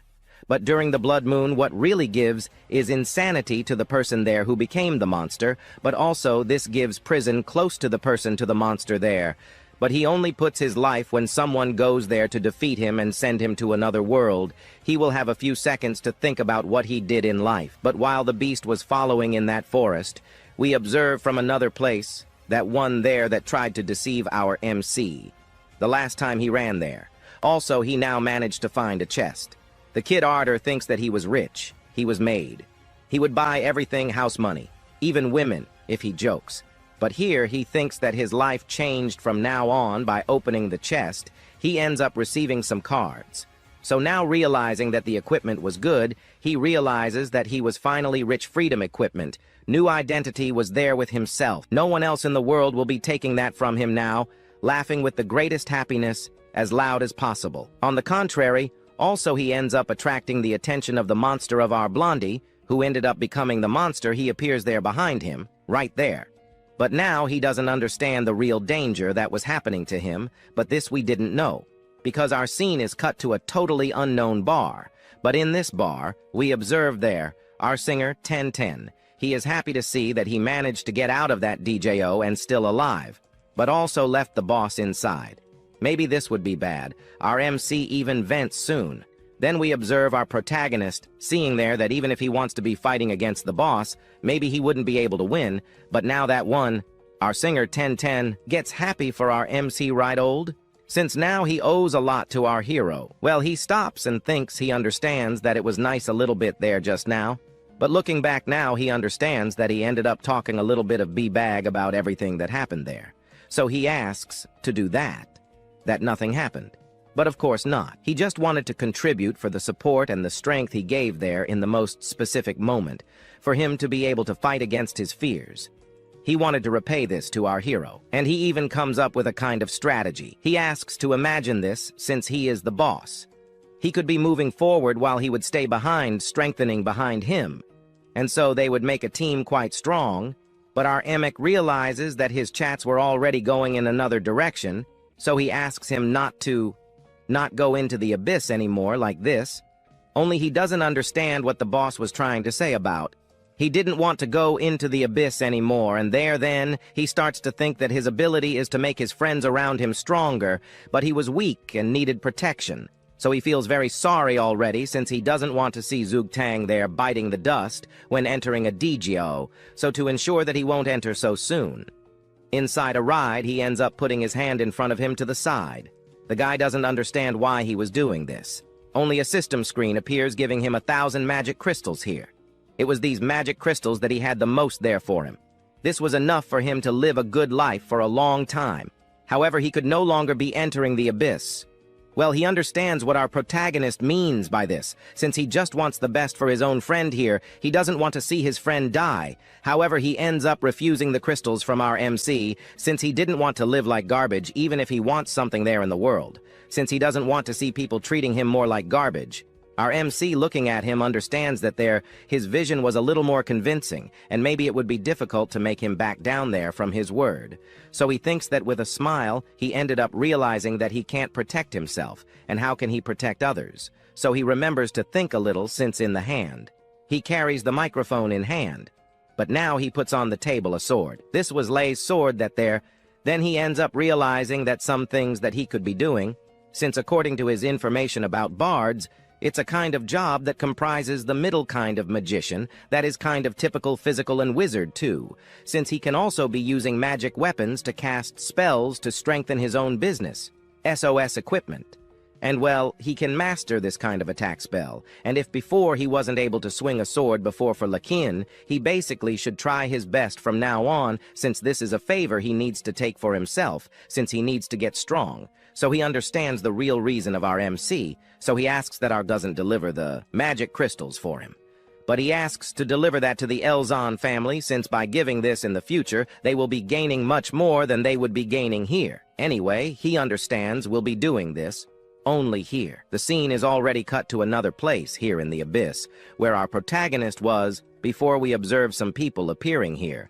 Our demonetization. This ends up appearing commenting that there appeared the people there to investigate what just happened inside that dungeon. So researching a lot, they ended up discovering some bodies of people that were difficult to identify, but after so much research, they discovered moreover, they end up discovering that their leader ended up becoming a monster due to the corruption of the Abyss, and now he has already been treated according to what they should do. And also discovered that additional colors were added there, and we also discovered that that traitor from before ended up kind of being found too, only not so well since they ended up kind of fighting the blondie turning into a monster, fought against that traitor, and in the end, he ended up not having that end so good, and then just with the factor they ended up kind of failing, they realized they made a mistake. Behind appears A, so their plan ended up failing. Well, to say it failed was not so big, since they managed to turn that guy into a monster, but it was a total mistake to give such great power to him, but now that it failed, they should be now, at the moment, looking for other people with the same Daniel as the one with the yellow hair. There had only, while they were thinking about it, the scene is already cut to another place, since in a hospital we observed there, in a room further back, someone apologizing since, and he was a mean father, and he ended up kind of doing this to, you know, be able to save himself, so in hand, he ends up putting a key to open an abyss. He needed to do this again, but this time he will do it right. So he opens that portal, a portal, then ends up being opened inside the hospital. Inside that hospital, we observe a crack appearing dirty lightning from there. The people below get scared and do not understand why something like this was happening here soon. Then another extra appears looking in front of the portal. Now he understands what that was. It was an abyss portal that decided I don't know out of nowhere to appear in the middle of the hospital. Now then he shouts to call to get in touch there for the officers to take care of the monsters and the beast. Everything only in another place. We observe some little boys running. But he asks his sister not to look back. Run without thinking many things here, they needed to run as fast as possible. Since behind appeared the scorpion monster that then attacks him, that almost gets our hero only. He dodges it, hitting the ground completely, falling there to another place only. Also looking to another place. He ends up observing his sister being devoured there by this monster, only at this moment he ends up shouting and also ends up waking up after this little scare that just happened. Next, he starts to sweat cold and tries to look at what was happening. Guy next. All this, he ends up sleeping and thinks that this maybe was a dream again. These dreams were being repeated all the time in his head, but at this moment he ends up grabbing his necklace and almost forgets the important things he needed to do soon. Then he ends up leaving. He goes to the place where they sell flowers. So at this moment, he approaches there the woman who sells flowers. He asks for Miss Zhang to deliver him the usual bouquet. She gets surprised to see that he showed up again since he was always here buying the bouquets to deliver to his little sister who was in the hospital. Well, they had a small unfortunate attack. But there she thinks that our protagonist was a good brother only, that she starts to notice other things since he changed haircut. So he starts to chat a bit. Since when he would come here, a guy would appear in front of us out of nowhere and pulls him to his barber shop, and there he started to make some weird cuts, but here he would be able to choose already the bouquet of flowers that he wanted for himself. And so then after choosing for a little while his bouquet of flowers, he ends up following the path. But in the next moment he ends up seeing several trucks following the right path. Only that, while following the trucks, we observe there, the lady wondering why she was following towards the hospital, several police convoy trucks there. Not understanding why this. He then stops, but he understands that he was following towards the hospital where his sister was. He jumps, and with all the power, he follows a specific direction, passing between the buildings. He ends up arriving at the place where he so much wanted to arrive. The police below asked to increase security since it was dangerous to let any kind of civilian enter inside this portal. But from above he appears, and at this moment he doesn't understand why an abyss portal was doing here in the middle of the city, so he ends up landing on the ground. He follows towards the portal, but at this moment the guard there tries to ask him to step back a bit, since he was just an ordinary person, and ordinary people shouldn't be doing anything here. He asks him to leave here, but he understands a moment later there that he wasn't an ordinary person. because a light emanated from our hero. Then he just lets this hero pass by him. He follows towards the portal while behind, he just watched the boy entering there little by little in the portal. But still, another officer appears scolding that guard there who let our hero enter the portal. He asks to pull our protagonist away from there, but he asks not to worry. This is a guy who came along with other people, only that he was a bit different from the people they saw before there. So it shouldn't be a good idea to mess already with our protagonist, understanding. He said it was all right. So there. So then he entering, he asks for her to wait, because his brother appeared here, just to be going there to help her. Inside this portal, and well, he will do everything to save his sister, who possibly is there inside the portal soon. Then our hero ends up entering that dimension. Upon entering this dimension, he ends up realizing that the portal ended up swallowing the hospital, transforming the place that was small into an extremely giant place. But now, looking closer, our protagonist can see cracks on the floor, which means that a type of squad of people has already come here and has already entered this place before him. But on the floor, there was an extremely expensive potion bottle, which meant that who was here inside was not a weak person or a strong person, but was a very rich person for being there inside. But he ends up picking up that bottle that was on the floor with that in hand. He asks that that bottle return to its previous form, that it return to the form that had a magical effect. Soon, then the system appears commenting that the magic of the potion ended up returning, giving him 85% recovery of his MP, also giving recovery of his HP. But now looking at that bottle, he realizes that even alone he took control of the abyss. He realizes that the small zoo was in danger. So which means that he would be in danger too if they advanced. So before he can do anything, he needs to prepare as quickly as possible. So he ends up thinking about what he should do. Since looking ahead, he ends up finding many obstacles. Okay, not so many. Because in this place here, he only finds a totally giant abyss, but he uses one of his eyes there. The system gives some tips to our protagonist. He ends up kind of finding a point. But this point just ends up leading to a certain place. But, well, right, if he enters a totally wrong place, there is no way back. So he ends up noticing some marks on the floor. These marks were certainly from the hunters who entered here, which means that they entered there. So our MC, on the contrary, will enter through the other side of the door to be able to find certain people who were trapped inside this dimension. And so then opening a passage he enters. But entering, he is not so sure how long he will be taking to be able to find the certain things he is looking for here inside. But to do his research, he will be taking a long time to be able to explore these caves and these unknown places here.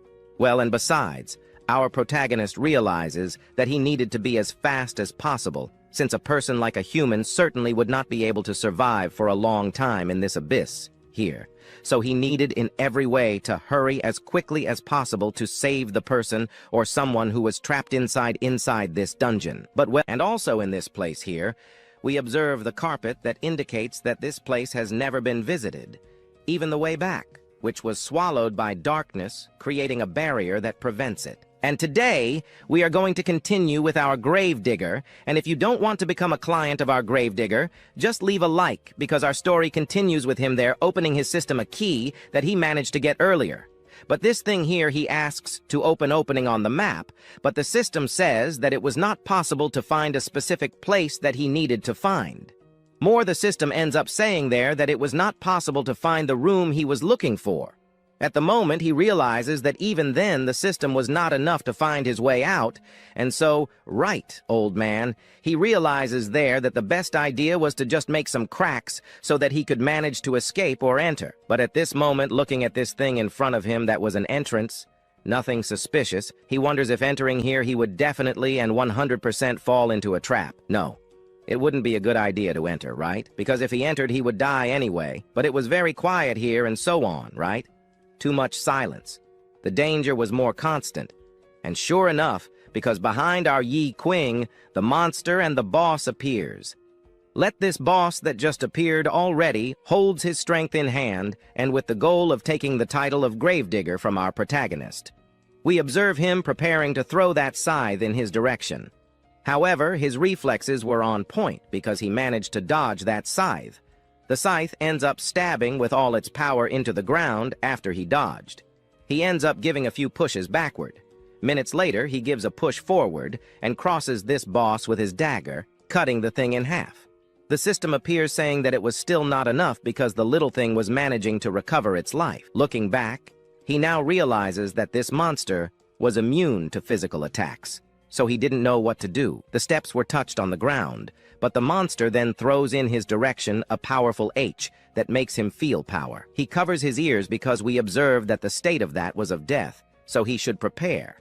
And if by chance he hadn't covered his ears before, he would certainly be already deaf. So he made a good idea covering it, but he underestimated the danger of the abyss, and the abyss now recognized him as a threat. But what he is facing at the moment is a monster of rules, and he remembered one thing, that he managed to find a creature like this here 3 years ago in the past. We observe him there fallen on the ground carrying some crystals to take outside, but it was at this moment that he ends up observing some mysterious things appearing behind those rocks. Well, those rocks end up becoming some sphinxes in the end, smiling. He ends up thinking that it wasn't good, but priorities, he should be collecting those things he was aiming to take outside. He was a little scared, but it was just some statues. He goes back to doing what he was doing since he couldn't lose any of those crystals. But at this moment, as he was picking them up, those statues were getting closer and closer to him. He ends up feeling a pressure behind him, so he quickly turns around. Turning around, he sees the statues. At that moment, they smiled, but they emitted a smile similar to the other statues we saw once in a lifetime, right? But now that he turned around, he realized that these statues moved, because now, minutes ago, he discovered that these statues were on top of some piles of stones. However, another trainee of these statues, since these creatures are monsters, some monsters that if you take your eyes off, you die. But the trainee asks him to stop looking at him. He asks him to keep an eye on the statues, not on him. And after a while, he realized one of the things that in this abyss exists. Some certain rules, some certain logical rules that monsters of the highest level or of low level have to follow. These were the stone statues of sorrow in front of our hero, and they are rank S creatures, but generally they do not attack people who have recent job changes. However, their rule is this: if you looked at this creature, you cannot take your eyes off it anymore, because if you do, these S-class monsters will certainly hunt you down for the rest of your life. So here, they needed to get out of this marble, but they cannot take their eyes off this monster, because if they do, they will be chased by it, and it will kill them. So he wonders what the intern is doing, asks him to follow only his tips because they might be able to get out, as they needed to look at these statues at the same time, and so it is said he follows there to the back, advancing while looking at the statues. They remained frozen there, but at that moment, we see them walking. But it was accidentally, right? Since he ends up stumbling over a box that was on the ground, and he falls, throwing everything into the air. The statues that were frozen start to move, but they move happily with their mouths open towards the two. The two, realizing they would die if they stayed there, quickly get up. But the intern ends up noticing that in front of him there was a lever. He quickly runs towards it and grabs and pulls it down with all his strength. The statue's arm was almost grabbing him, but it broke in half because that door goes through that thing there. So at this moment, he ends up on the ground falling. He was quite exhausted from trying to run from such a dangerous statue. But now he looks at our hero and realizes that he was quite lucky to have managed to escape those statues, since interns and people like them never managed to escape from monsters like these. But although they are just some trash pickers or moths inside these raids, they end up gaining quite a bit of experience. This was good, so back to the present, he comments that even though they are a type of laborer, they should not be judged so quickly. So he imbues his hand with a type of magic. His magic here would possibly be enough to defeat this monster, since its weakness could possibly be that. So with that, he shouts his skill to be activated, a big explosion of flames. But at the moment he was going to do this, he notices something strange happening. His hand turned green, and he doesn't understand what it is.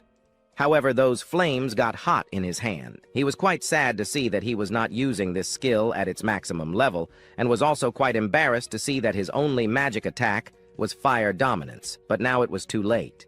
The monster was already behind him. He couldn't do anything. What he thought was then, he widened his eyes. In front of him appeared the wolf card he had collected before. At this moment, he uses that card to advance a little backward. The boss simply passes by him, using its strength at this moment. So, wiping the blood from his mouth, he starts thinking of a good strategy to win, since his winning strategy was to play against the system. The system was there fighting to help this boss, and besides that, he needed to advance as quickly as possible to the next floors. He couldn't stay here wasting time with this annoying boss, but while thinking about this, the boss attacks him, but he quickly uses the wolf card, jumping up. He saved himself for a few minutes, but the boss quickly runs toward him. He almost gets caught, but he pulls out his dagger and quickly defends against its attack. Now that he managed to defend against the first attack, he widens his eyes, seeing that here he can be defending against the boss's attacks. He then has a chance to easily defeat him. After a good amount of research here, he finally understood the rules and mechanism of this boss. This creature here ends up kind of just attacking other things. It's only when someone uses something like magic or moves back and forth that the boss will definitely attack you with everything. But the main problem now is the strength. The strength there doesn't even fit into these crazy rules of this weird dungeon system. But still, he has a chance to defeat him. So, after receiving the attack from that foe, he turns in its direction and, getting closer with his daggers, he makes some cuts. The cuts worked, since now what will work on this monster are some physical attacks. Soon his theory is confirmed as the monster attacking him gets immobilized. The monster could no longer do anything here since, at that moment, we observed that the monster was evaporated by him. He remains still on the ground, just watching the monster disappear. But out of nowhere, something appears. The main monster from within a portal. Now that this second form appeared before him, he wonders if this thing is its real body, or if what just appeared was a second clone or a mutation of it. But this thing intrigued him. He wanted to discover more about this boss. Then, the boss starts emanating a gigantic aura, engulfing our hero into its dimension. But after that scream affected his hearing, he realizes that his vision was also slightly affected. He couldn't see much, so he thinks he should deactivate the blood clone. But this would only vary his health, and besides, he needed mana since reusing that clone costs a lot of mana. While he was thinking about his strategies to defeat the boss ended up attacking, launching 2 cuts in his direction, and King ended up getting hit directly. But he couldn't just react to it. He would have to avoid as many blows as possible. In fact, he had already found an assassin that couldn't be defeated by its attributes. So possibly, he could defeat this thing in front of him. To end the fight once and for all, he activates that card from the plant board. That card allows him to regenerate completely. Now his deafness returns to normal, and the healing light falls over King. At this moment, he needed to recover his health so he wouldn't die in a single blow from that boss. But at that moment, a light appears. The healing light, and this was enough to make the boss shiver with fear. He was surprised to see that the boss only trembled with fear from just a small light. Then, discovering that perhaps the weak point of this boss is the light, he now has a chance to defeat it. He puts a flame in his hand. The boss and he end up smirking. At this moment, the flame in his hand keeps growing more and more. But then he spreads the flames from his hand all over his body, and the fire increases more and more. But the fire was burning him completely. However, he needed to endure all this since things were finally getting interesting, and he couldn't lose this opportunity. But the fire was burning him a lot, so he needed to end the fight as quickly as possible. At that moment, he runs with all the power in his legs towards the boss. But the boss also runs in another direction to stay away from King. But in reality, the demon spirit fears the flames, or because the flames there are a force of life that in the end was just an innocent soul that died in the fire. However, the element of fire was a curse. If he did not, he could be passing the ball from close range. He needed to seize this opportunity. He needed to pass the hot ball to the next player since it was getting quite hot. At this point, he used a card, but this card was from the wolf that gives a boost to our Y-King. So with that, he used that skill, allowing him to reach the boss. He was a fireball, and the fireball needed to stop for the next. However, the next was the boss. He either grabbed it with all his strength or didn't let it go. He shouted for this boss to die once and for all so he could take its attributes. So at this point, he shouted for it to explode, and it exploded, completely blowing up the boss in that place. After the explosion, we saw the boss being roasted in another place. We saw Y King falling to the ground. At this moment, the system appeared commenting that Y King had finally managed to defeat a higher-level demonic demon. However, he had only defeated one of them, but he needed to defeat 10 of them. So the system appeared commenting that at this moment, Yek was at risk of dying and could not use any skills or weapons. But this was the price of victory. To regenerate that thing that was his hand, he would be waiting for a while since that regeneration sobriety needed a few minutes waiting for it to be reactivated. But he got up quickly and tried to put out the fire of the boss because he needed the remains of the boss so that our devouring system could collect it and give him the boss's skill. So quickly, he ended up collecting those remains. This thing pulled those things into his system at that moment. So he ended up getting an artifact, a super helper. But this thing was a demonic spirit that he could summon. Summoning it could start a harvest of forces that would deal 5 times more damage to opponents. But if the harvest was defeated, it would return to the host's soul and additionally recover 5% of the life. That was not all, since this thing also gave our hero another skill. This was the only hop where you could be immune to any physical attack or any type of obstacle that appeared. If the attack did not cause death, the user would receive the same amount of damage as the spirit had received. And to avoid selling these things, it also prevented him from selling them since it would bind him to his soul.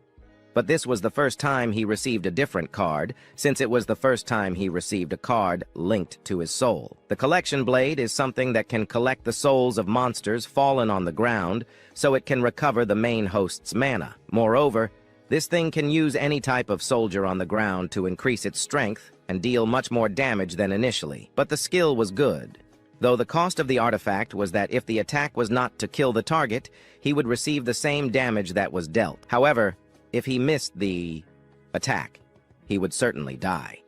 Additionally, the door in front of him was turned off, allowing him to advance to the next thing in front of him. What it would be, we do not know. But before he could advance, he was already recovering his sister from that monster. He activated his regeneration, fully recovering his body. Now the clothes were recovered, and he asked Shozu to stay calm since his sister was going to be recovered, while Y King was more than ready to advance in a direction where he would possibly find his sister in a not-so-good condition. We then observe a somewhat different scene.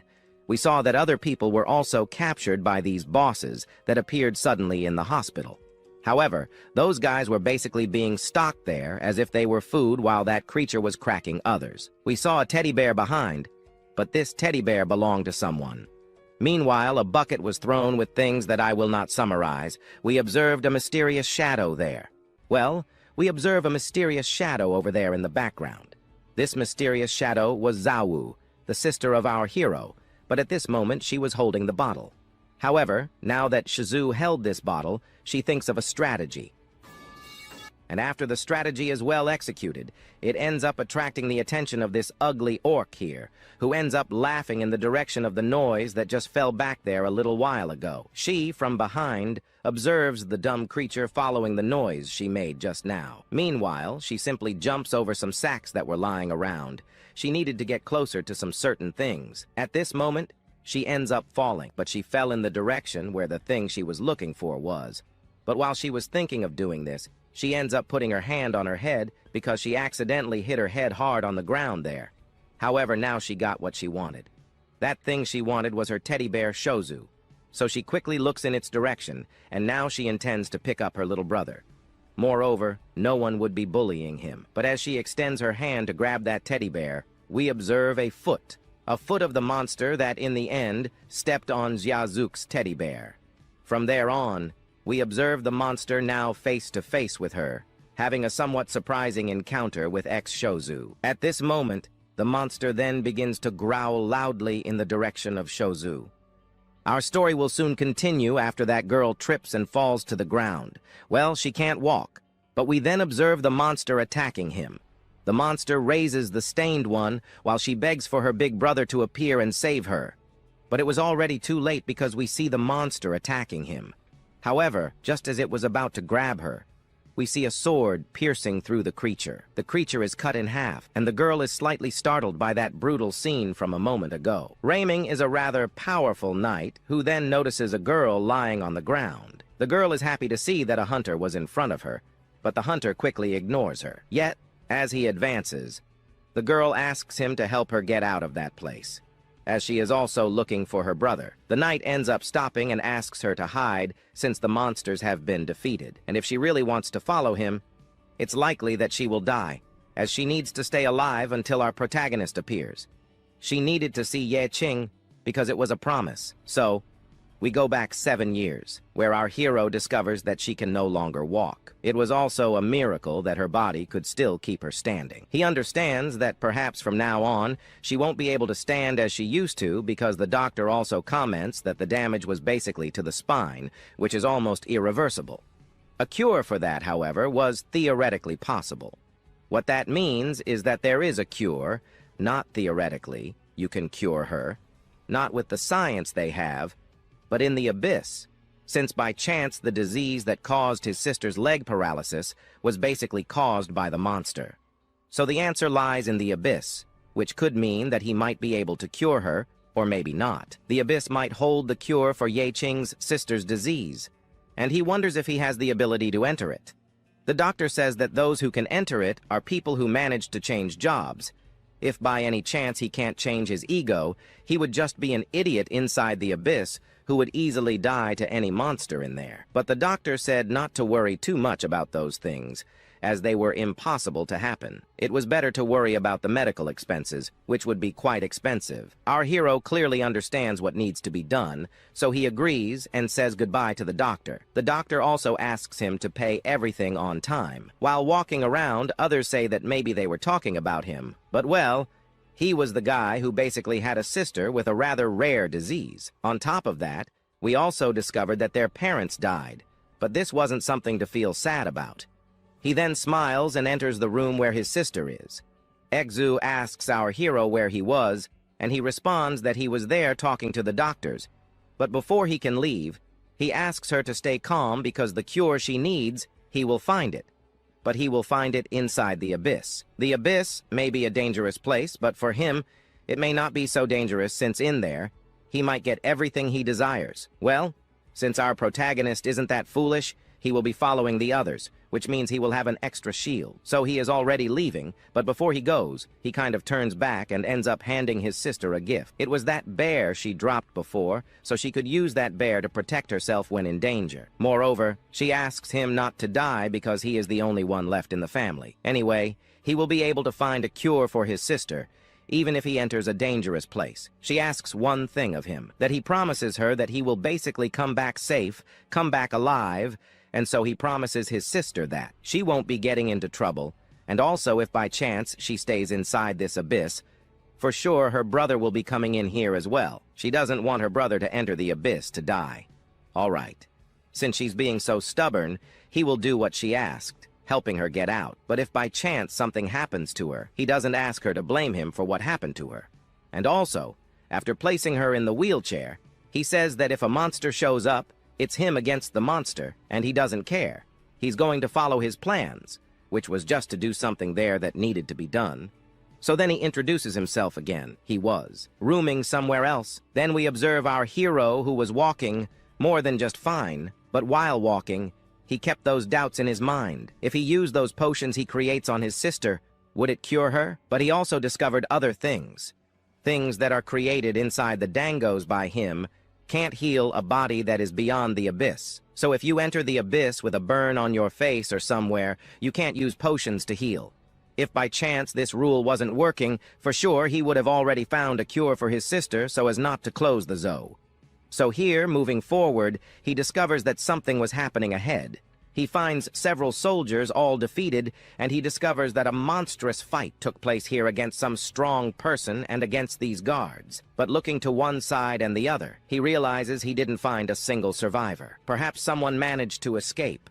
But looking in another direction, he finds something that leaves him quite surprised.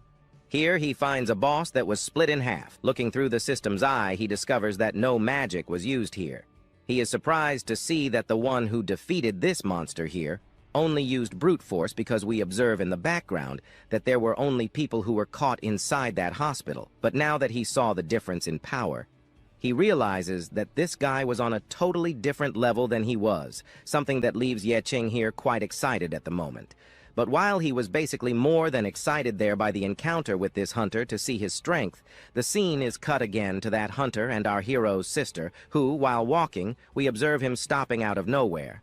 Lights appear in the background, but quickly that light flies towards him, hitting him squarely, leaving our hero's sister totally in distress. She screamed in fear, thinking the hunter ended up dying, but no, the hunter just started cracking as if he were a stone, some sort of rock cracking. She just asks him if everything was hurting, but then he turns to her and asks her to hide because in front, some bosses appeared, like a monster from 4 years ago, also one there with a very high class that, well, wouldn't be weak. One of the companions, possibly of this guy here, was in the hands of that boss, so now that was in the boss's hand, the boss simply moves his hand to the side, tearing off the beast's coconut while it was being destroyed. We observe in the background the silhouettes of some people advancing a bit. We find there a knight who was just watching the fight from another place. We just observe a guy who was neither rich nor strong. This guy, instead of praising the guy there who sacrificed himself, simply goes down on him, saying they were idiots. He pays a high amount of money to these guys, and they were afraid of these monsters. The guy keeps complaining, saying he paid more than double for them. They are basically something that spent almost all the money to be there, so they couldn't complain. They are criminals. Moreover, they are in a pretty good state, which means they aren't in life. They are guys who take on missions that don't have much chance of survival, so they charge double the original price to do difficult missions, impossible missions. 100,000 points. This is the credit points he is giving to someone who kills the Overlord. No, 100,000 points is too little. He will give 200,000 points to whoever kills the Overlord first, leaving the hunters surprised and happy with all this money. And soon the hunters receiving this order were to be on alert.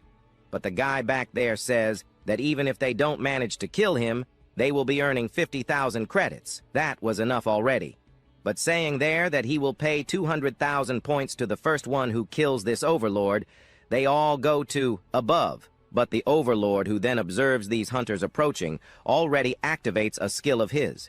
His skill allows the zombies below to become much stronger, but 250,000 was the thing that came to the minds of the hunters who attacked these mummies. Anyway, they attacked in pairs, alone, but nothing they did mattered, because with just a small roar from this giant mummy, it caused 2 hunters who tried their luck to be torn in half with its claw. However, that hunter from before, who was a bit hesitant, afraid of fighting against this mummy, gets the courage to attack the mummy. But the mummy prepares itself to defend. It prepares a punch and lashes out with all the power it has in its hand at our hunter's face, which causes the hunter to be thrown a bit far away. But the mummy stops and starts preparing again. But at this moment, we observe that billionaire who was nearby, shouting for them to help and save him from there, because this monster was in front of him and was already preparing to attack him too. He asks them to remember that he paid for their lives, so he didn't care if someone else died in his place. At this moment, that hunter who got punched in the face ends up gaining motivation, and then he goes after the mummy that was basically focused on that billionaire. With his sword in hand, he takes it and throws it in its direction, which ends up hitting its midsection, and the cut he just made on this mummy was already enough for him to kill the creature. The drop then falls. At that moment, a chest falls to the ground. Something comes out from the top, but that billionaire pushes the hunter aside and says for him to get out of there since the chest was his. The other thing, he could take it. Moreover, he said that the payment would now be double. He said that he was practically a dead man anyway, and why he wanted money. He then finishes opening the chest, saying that with this chest, it was very likely he would be the richest man in the world. At this moment, he opens the chest, and a light comes out from inside the chest, leaving him wide-eyed, but at this moment, he puts his hand inside the chest and sees that the chest was empty. Where's the thing he wanted? Besides, he put in a lot of effort to get here, but suddenly he starts to feel something. He couldn't breathe. The hunter in the background thought he was acting strangely to avoid paying his debt, and here we find out that it was a sand curse, and he discovers that the thing he just opened was a cursed chest. And from afar, he realizes he was hit. It was the Jewel of Keda, which could be used by him or not. But it all depends on him. Also, this thing was an immortal crystal, an artifact that transforms him into an immortal creature. However, he is warned that if he uses it, he will be losing some emotions, but in return, he gains immortality. And now he has become something that cannot die. Our hero's sister wonders if he really is sand or something like that, and also what kind of curse he was caught in. But he ignores her. She then called his attention and wonders why he was ignoring her all this time. Meanwhile, while she was talking about it, the scene is cut to another place, where a war was happening between some blue monsters and a single man, and Ye Qing was the only guy fighting against these monsters, but quickly, he was cutting down each one of them with just one strike. Before, he randomly allocated points into his stats, which means he was basically weaker than he should have been stronger. But before he can enter the next room, he'll have to be careful, because he still doesn't know what information his system has, and moreover, he doesn't know that much about the next room's information, since he hasn't placed the points perfectly in his stats, which won't allow him to be as strong as he should be. But for now, he was strong, because these blue monsters were trying their luck, but each of them ended up falling to Ye Qing's blade. At this moment, he saw that he also needed to finish these creatures as quickly as possible.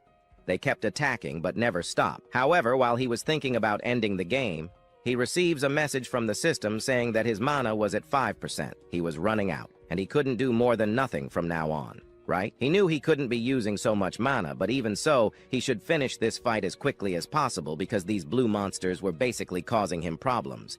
So now he will be going out with pure punches. Besides, he needs to boost his stats later because fighting hand-to-hand against the monster will be difficult here.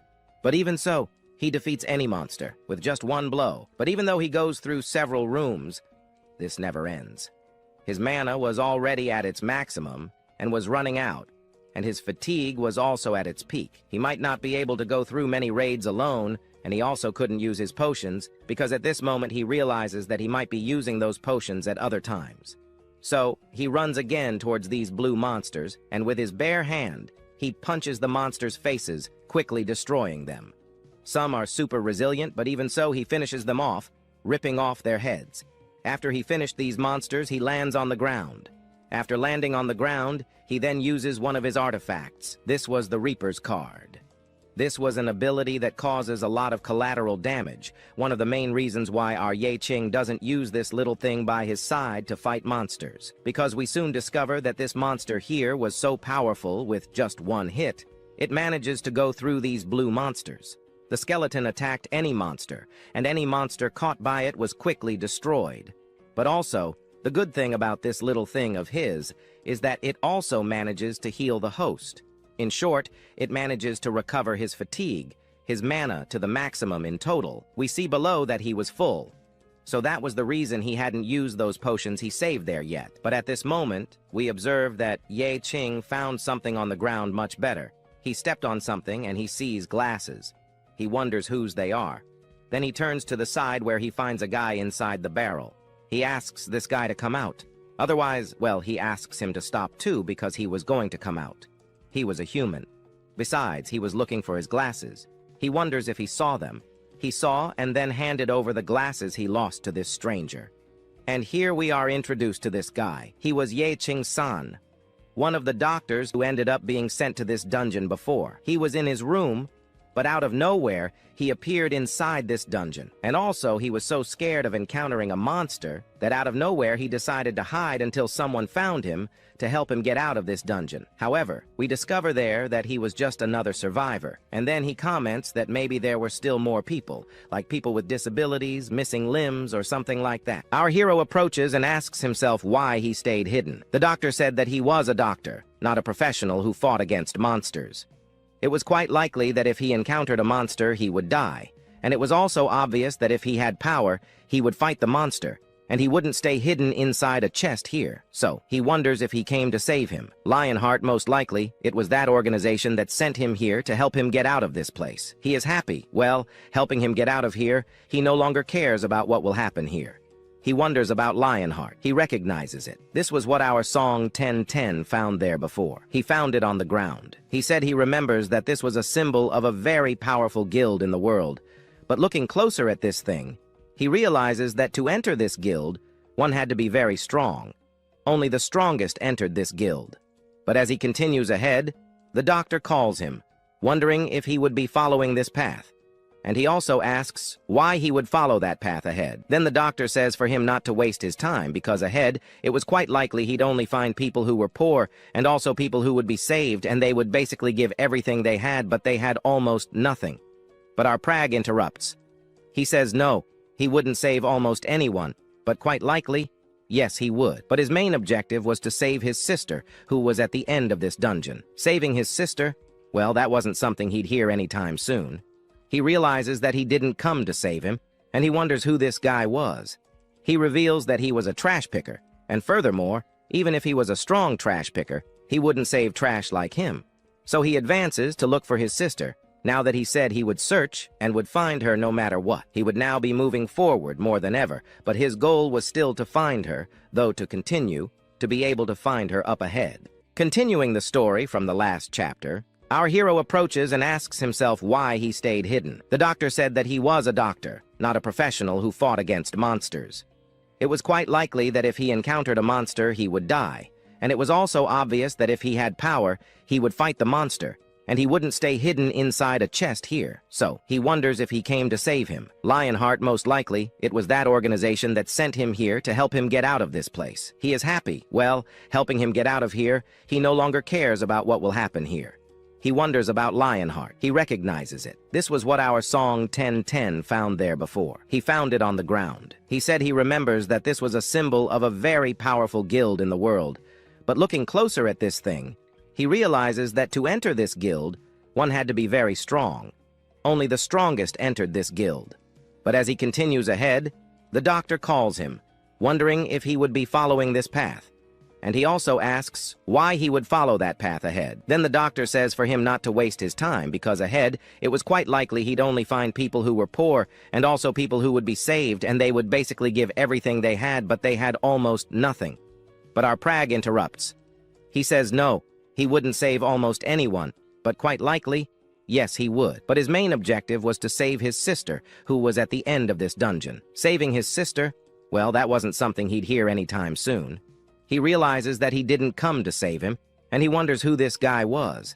He reveals that he was a trash picker, and furthermore, even if he was a strong trash picker, he wouldn't save trash like him. So he advances to look for his sister, now that he said he would search and would find her no matter what. He would now be moving forward more than ever, but his goal was still to find her, though to continue, to be able to find her up ahead. Our story today will continue with Yi Qing completely ignoring the doctor he had found, and at this moment, Yi Qing was already approaching a portal that was in front of him. However, the doctor, who had been there for quite some time, had already figured out a few things. If by chance Yi Qing proceeded through that place, he wouldn't get anywhere, since it would only lead him deeper into a labyrinth, and it's quite likely that if he kept going, he'd find a branching path. This means he would get completely lost. But since the doctor had been there for a while, he could guide Yi Qing to his sister, and then Yi Qing could help the doctor get out. That would be a fair trade, unless, of course, he didn't care and wasn't willing to guide Yi Qing to where his sister was. Still, Yi Qing completely ignored this guy. But since the doctor wasn't answered, he took that as a yes. So he started guiding Yi Qing to the place where he could get close to his sister. At that moment, the two entered the portal in front of them after the doctor fully entered it, with Yi Qing following right behind. Once Yi Qing entered after the doctor began asking him a few things. The first question was which castle group he belonged to, but Yi Qing curtly replied that he wasn't affiliated with any castle group, independent of which. This was quite crazy, given that in this world you needed to be strong, and working alone was good, but becoming a hunter solo was quite difficult. After all, by becoming a hunter, it's likely that powerful groups would hunt you down to bring you into a team. One of these teams could be the Lionheart House or Cloud Peak. These are the groups that pay extremely high salaries for professional hunters to join their team. But who knows? After leaving this dungeon, the doctor might introduce Yi Qing to a strong group that would offer him good rewards. However, our hero was already getting irritated with this guy. He said he came here only to hunt for his sister. It was noble, but he didn't want to know anything else.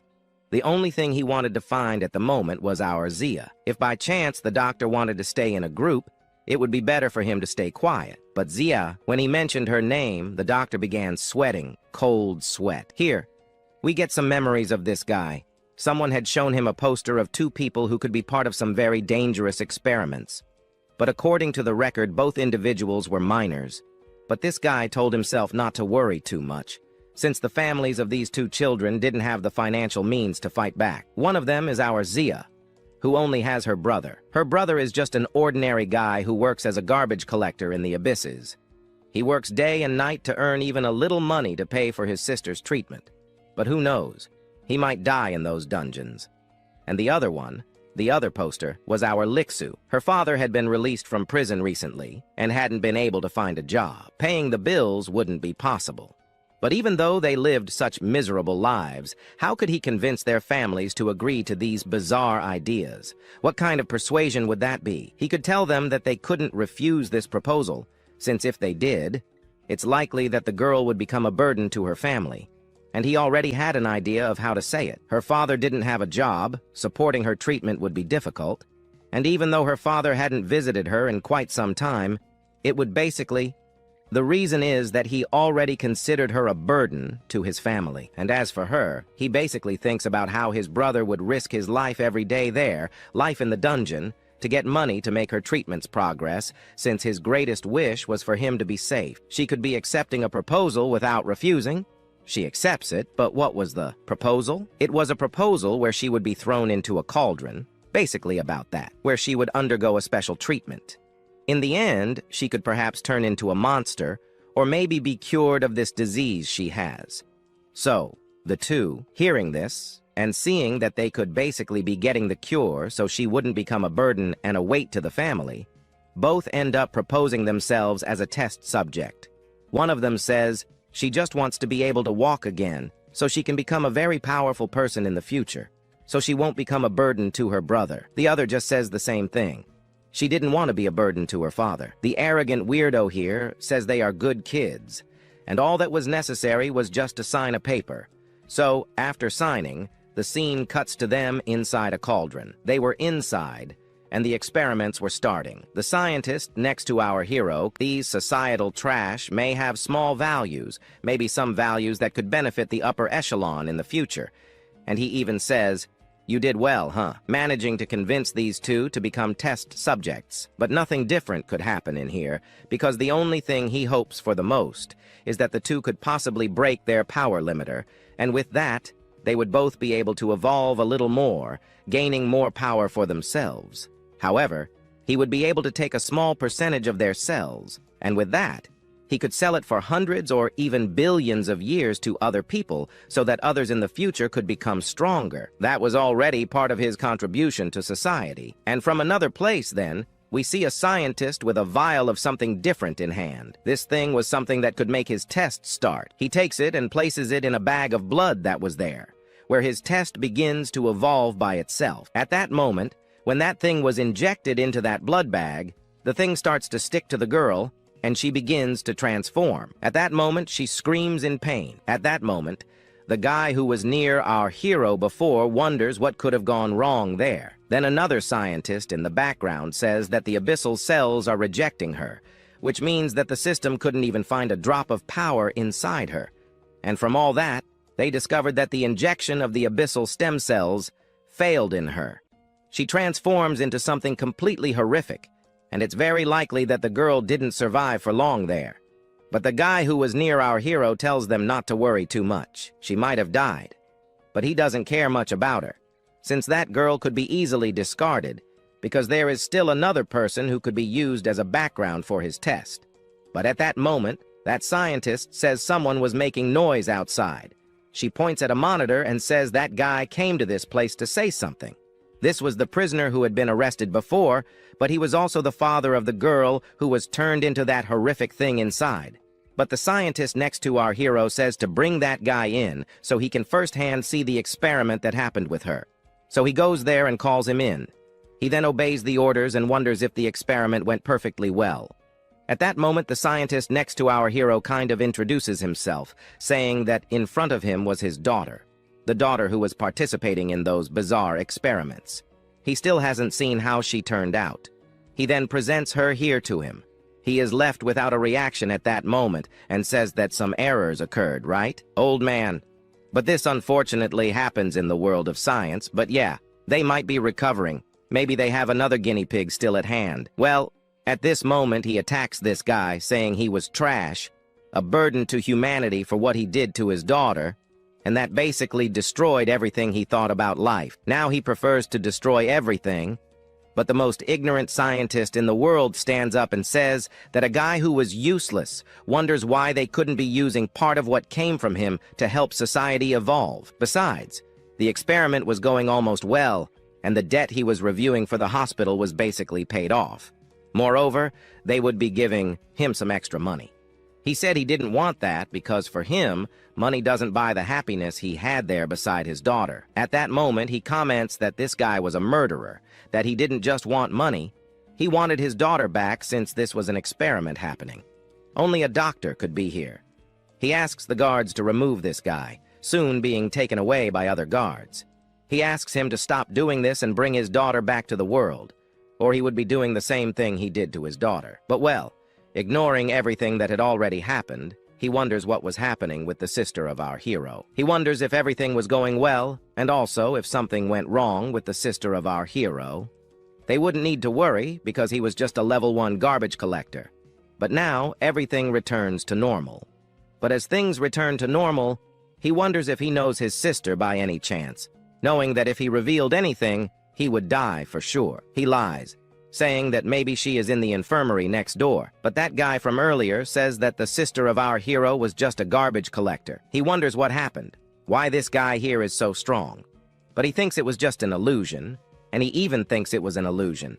But if all of this is real, he's totally screwed.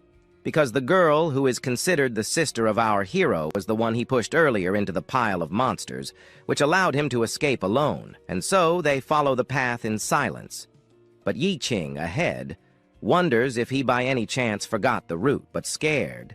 Knowing he can't reveal what happened to his sister, he makes up a new excuse that he was quite worried about his sister since if she got hurt, or if a monster appeared, she could receive a big wound, and if by chance that really happened, it would be better for him to run away. Well, if she died, he would definitely not get out of this game alive. He even starts crying with sadness. Right? But what if our Y King finds out that his sister died? He could completely blame the Abyss monsters, and maybe with all of this, he could manage to escape or not even be checked out of this game. While he was thinking of strategies to get rid of our Y King, Yi Ching starts looking intently in one direction ahead, which was a gate. After looking in that direction for a while, he notices something strange is going to happen to them. At that moment, he grabs that scientist who was guiding our Y King.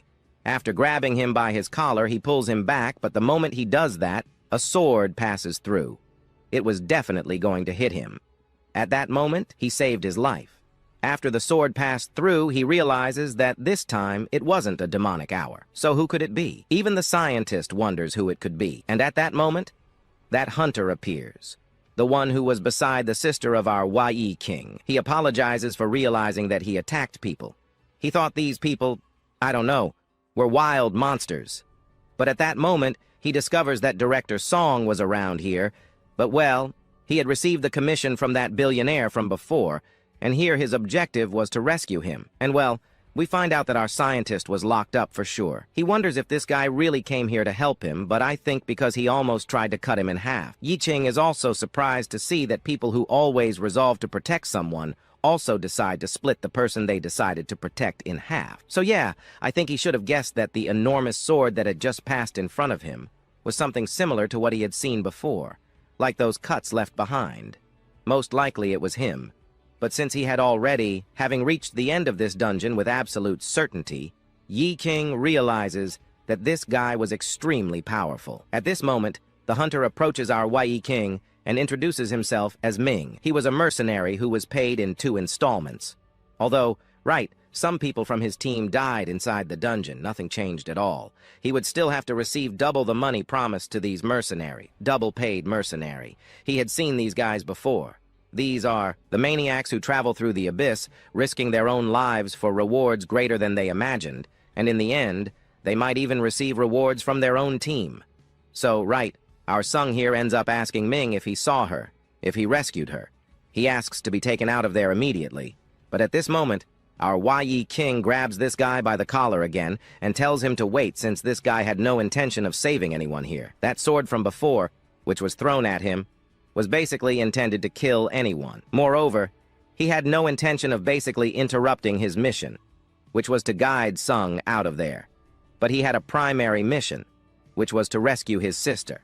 So, he asks the hunter here if he happened to see his sister in the middle of this room. It's quite likely he managed to find a girl back there. At this moment, Yi King asks him where this girl was. Sung, behind him, prays with all his life that this girl is alive.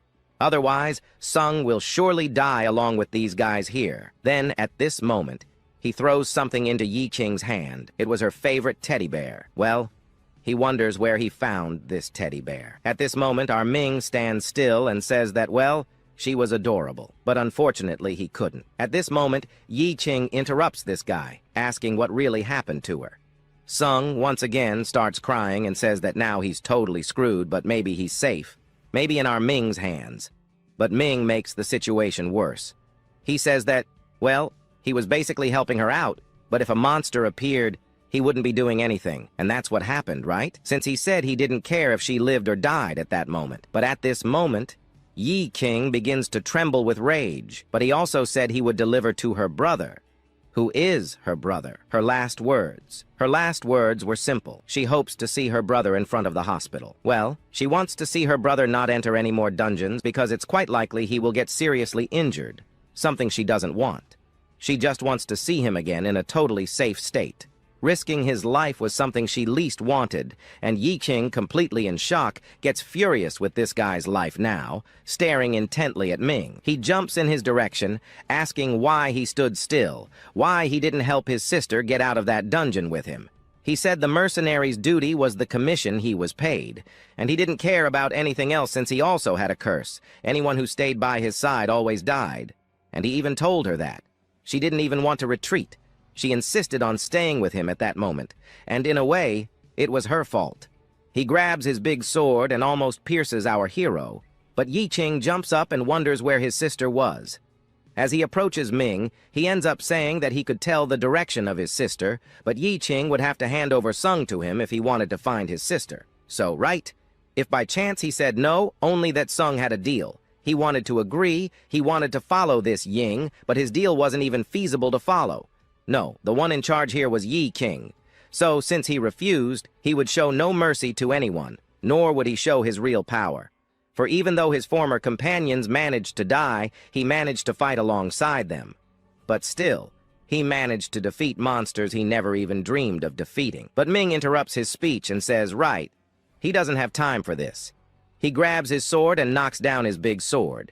At this moment, he wonders what kind of weapon he was using now. Now without a weapon, what could he do against our Yi King? At this moment, he approaches with a punch near our mowing.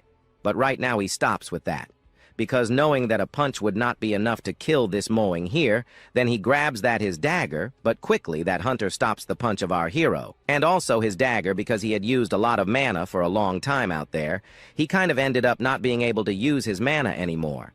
The sword ends up disappearing at that moment. Then Ming with a headbutt on the head of our hero, which makes him be thrown back a bit. For a long time, he thought that his big sword method there was his main attack. But then he realizes that he was quite skilled with his own hands, and he was right. Fighting like a swordsman was basically a branch that he does when someone pays him for it. But even though he is not with any sword, he manages to do pretty well in a fight without a sword. But there is one thing, is that he managed to put a lot of attributes. There are some specific things there that make him quite strong, and besides that, he wasn't using his full strength before. And now that he unbands his sword, he can't block or stop any attack that he will make in his direction, so he activates the first skill, the devastating slash. This devastating slash would be something that would cut anything in front. But meanwhile, Yi King notices a weakness in this guy. He was slow. The sword there makes him a little slow, which will allow him to use a specific solar skill that will manage to immobilize him for a while, which means that his skill won't be used. And if really, we'll find out if Yi King is really going to stop in the dry hand that big sword of our Ming. And our story today continues with him managing to avoid all of Yi Qing's blows. His movements are completely unbalanced. He realizes that this guy was totally different from Zoe. He was much stronger. But to end the fight as quickly as possible, he pulls out some of those cards of his, and from those cards, there were some monsters.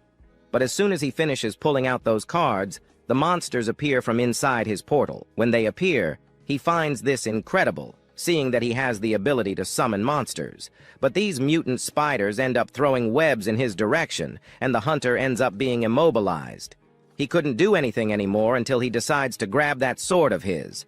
With one movement, he completely destroys even the webs made by them. As soon as he does this, he jumps towards those mutant spiders. He wonders if our hero will only be using those weak little webs, and if that's all he's going to use to stop him, he'll have to make it a great day, a dream. So he advances towards those mutant spiders, falling, and he quickly ends up destroying those mutant spiders with a single blow. After he destroys the spiders, we observe from behind our hero appearing.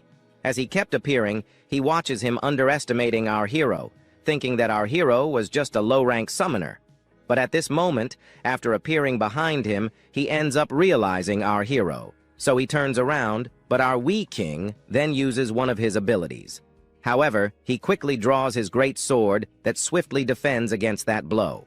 And now that he defended Yi King's strike, he realizes that if it weren't for this sword having a greater weight than normal, he would definitely have already been defeated by this Yi King here. And besides, he had already accumulated quite a few points that he would most certainly use to his advantage. But it was also as expected. He wasn't like those incompetent zero-level employees. Looking ahead now, we see that Yi Qing didn't come here to play with the hunter, since his strength was also far beyond what he was thinking. But Wai Ming also had something that surprised our protagonist. His combat skills were very good, and he was proud of that. So he will have to finish him off as soon as possible. But before he can do that, he will ask one last question. Where was his sister? So, to understand where she was, we need to go back a little bit. We observe her asking this uncle if he was stronger than her brother. Okay, he was strong, but maybe not as strong as her brother. He, who ended up defeating one of the monsters, turns to our white-haired girl. She continues to say that he could train for many years and still would never come close to Yi King. But strong, he doesn't think so much about that, since he was just a scavenger, and scavengers are 0 level, which means he would be strong enough with just one blow to send our hero flying. She, now completely refuted by this Ying, we see her asking him to shut up since he didn't know what he was talking about. She wasn't talking about strength, she says, because she also looked into his eyes. His eyes didn't compare to the eyes of our hero. The eyes of our protagonist had more motivation than this guy here. And now that she says it that way, he's curious to find out who her brother is. He wanted to recognize him. Maybe, when he gets out of here alive, she will show our Ming who the real hero was. And now that he recognized our hero face to face, he realizes that yes, this was a look that had gone through countless trials of life or death. So from now on, he will respect our MC as a tough guy. So, he will no longer be able to take it easy with him, but this time, our protagonist also won't be going easy on this guy. He also ends up using, in its last portion, this was the portion here that can make our Yi King quickly finish off this Yuming here, but he also has an ability that allows him to look at his health bar, and not only that, he also has the ability to see his stats.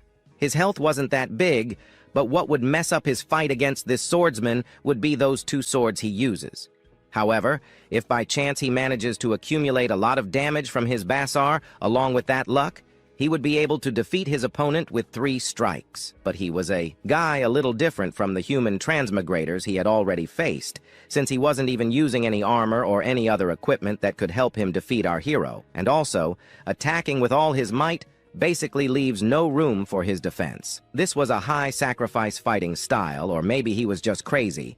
But he advances towards him so that he wouldn't be caught by that sword. He jumps up. Now that he has jumped up, he already pulls out that daga of his from the system. As soon as he pulls it out, we observe him advancing towards Ming, but Ming ends up smiling. Then he turns towards Ye Qing with his sword in hand. He tries to strike him. Ye Qing is surprised by his speed. He was fast. How could someone move so fast with such a large sword like that? But to dodge, he used a wolf card. As soon as he activates that card ability, he manages to dodge that Ming's attack, but along with that, he also grabs that Draga of his and makes a cut on him. This was a critical enough cut to kill this guy, so he turns around and sees the cut he actually managed to land on him. However, this seemed quite strange. He didn't dodge or try to avoid his attack, and he also didn't seem to care much about the attacks he was going to receive. At that moment, that guy over there ends up completely fading away, but he doesn't fade at this moment. Our hero sees something strange happening inside our Ming here. Out of nowhere, he started to transform, but instead of his body bleeding, sand came out. Confused, he tries to ask himself what was happening, but he doesn't have time for an answer because Ming advances towards him with that sword of his. So as not to get caught, he then jumps up. As soon as our wee king jumps up, he already activates his devouring system. As soon as he activates that devouring system, some hands come out from inside and grab him. He would be sucked inside, but this Ming knew that if he was caught by that, he would lose his power, so with brute strength, he ends up grabbing the hand of our hero's system, which leaves him quite surprised. But not only does he grab that hand, but with a single strike, he ends up destroying that sobriety. That sobriety, which was the most powerful, that sucked anything into its own universe, ends up being destroyed, which then causes an explosion to happen. But the explosion doesn't catch anyone, and our own hero here ends up dodging. He has a characteristic that he can't be killed or die from common attacks. He then asks himself if he was an undead. The Abyss has many existences that modern technology still can't even comprehend. The occupation, abilities, attributes, equipment, and other things like that. But actually something even more special than all of that. This was the divine punishment that you have to endure to gain powerful strength. Clearly afraid of death, you can't even stop wanting to test the edge of death. Maybe one day you'll achieve this power.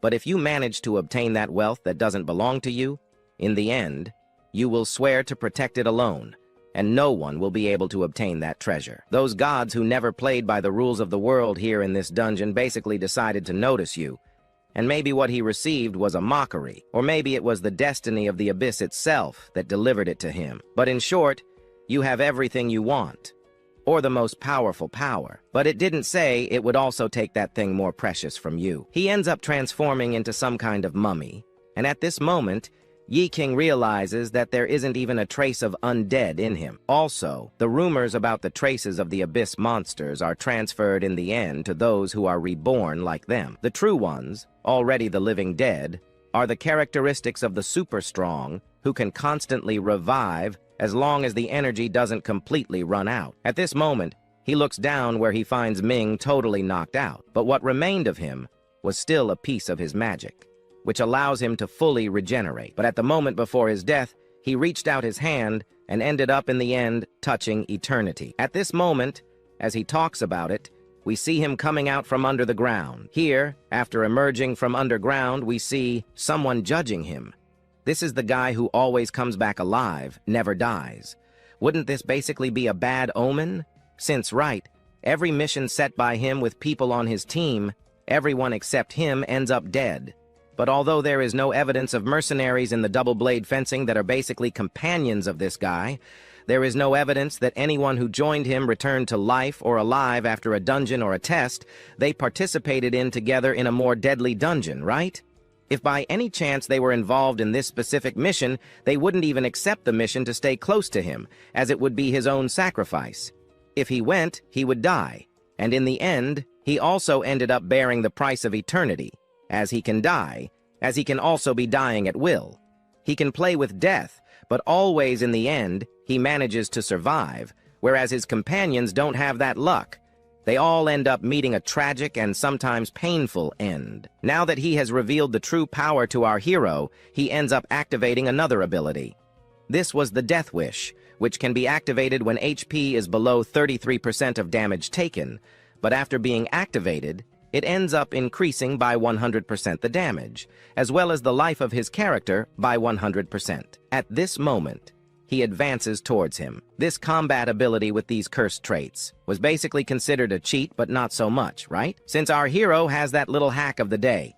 And here then, he ends up picking from the system a new card. Now that he picks that new card from the system, he ends up using it. At this moment, Ming ends up hitting Yi Ching, but that sword doesn't hit our hero because he used that little card ability. And here we see that the card turned into our MC, into what he transformed into that slime there. But now, at this moment, from behind, we see our protagonist already grabbing that dagger of his again from the system. But here, he was also preparing at the same time to counterattack his opponent. But Ming was also preparing again. So Ming advances, and advancing, our hero realizes that the traits of the undead in him were really insoluble, what that thing was, but he also uses a shield to defend himself from that sword. But while fighting, we see Ming saying that in this brute force battle, the victory was basically his. He has no way of losing to our protagonist. At this moment, then, he again makes a counterattack upwards against our Yi King, but Yi Ching again uses another little card. So we see from behind there appearing that death in a skeleton form. At this moment, that thing was about to counterattack our Ming, but Ming is surprised to see that Yi King is able to manipulate artifacts. This was incredible. But he could also end this fight as quickly as possible. So he counterattacks that skeleton-shaped death, but right, his cut didn't even affect that thing. Next, we see that thing passing through Ming. Ming was cut. Being cut, he turns around and realizes that it wasn't a physical weapon. It was an effect of a pure ability. So Yi Ching begins to explain to him that any target that dies because of this ability will have a desperate Kalita trait added to the host. The HP, the MP, will also be slowly recovering to 100%. But since your body is already undead, the abilities will be added the moment you manage to hit your opponent. The reason why the undead can survive forever inside the dungeon is because of the MP. In other words, the blood bar is just decoration for you, who in the end manage to become a creature that is undead. Basically, your real HP should be the MP. Now that he dropped this bombshell, he realizes that he managed to guess and hit the most precious information about him, and now he realizes that this Yi King isn't... He was an ordinary person, but now no longer, because also this abyss is full of rules. All the mystery apparently is his, but also his weakness may be completely outside his body. Without armor, they like to use this style of attack. It's a kind of attack that you're going to do that makes your enemy think that you have a life bar above. If you manage to make your opponent believe that life bar on your head is your real life, you're managing to defeat him. But here, he kind of discovered your flaw.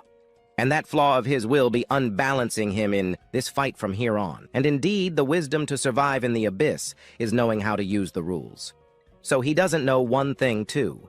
He has a weakness. Maybe he has a fatal flaw. By not believing, he shows that the strength, agility, and intelligence he has aren't even his main point either. There's a flaw he's still slacking on that he could be using to his advantage. But only our eye here. No one interrupts. He said he was a little different from the others. He also ends up putting his points gained into various things in his states. This is one thing to show that he manages to get stronger by distributing his points in various things in his stats. So like this, they are showing him the true speed. He needed to attack him while the wound was still fresh. The speed, the strength was well beyond his imagination, but this guy was bragging too much. At this moment, he attacks him. He used his big sword to defend himself, and here too. And Yi Ching is no longer that trash guy. And now he will also show this guy here what true strength is. At this moment, after dodging one of the blows and also hitting his back with his dragon from there, we see that the physical attacks cannot kill our Ming, but they can consume his MP to be basically draining his life. And this will be basically enough to make him not regenerate next time. But now, he asks himself how much time he still has to be completely depleting his MP, and he ends up wondering how long it would last. But again, he already counterattacks our protagonist. But our hero already uses that little skull again, the thing that allows him to steal that NPC. As soon as he uses that ability, that thing goes through one of his arms. After that, he ends up kind of saying to our hero if by any chance he can't manage to keep up with him in his MP consumption. But our protagonist says that if by any chance he fights a war of attributes, he ends up coming out with a bigger advantage. But that wasn't what he was saying. Apparently, he still hasn't managed to see his weakness.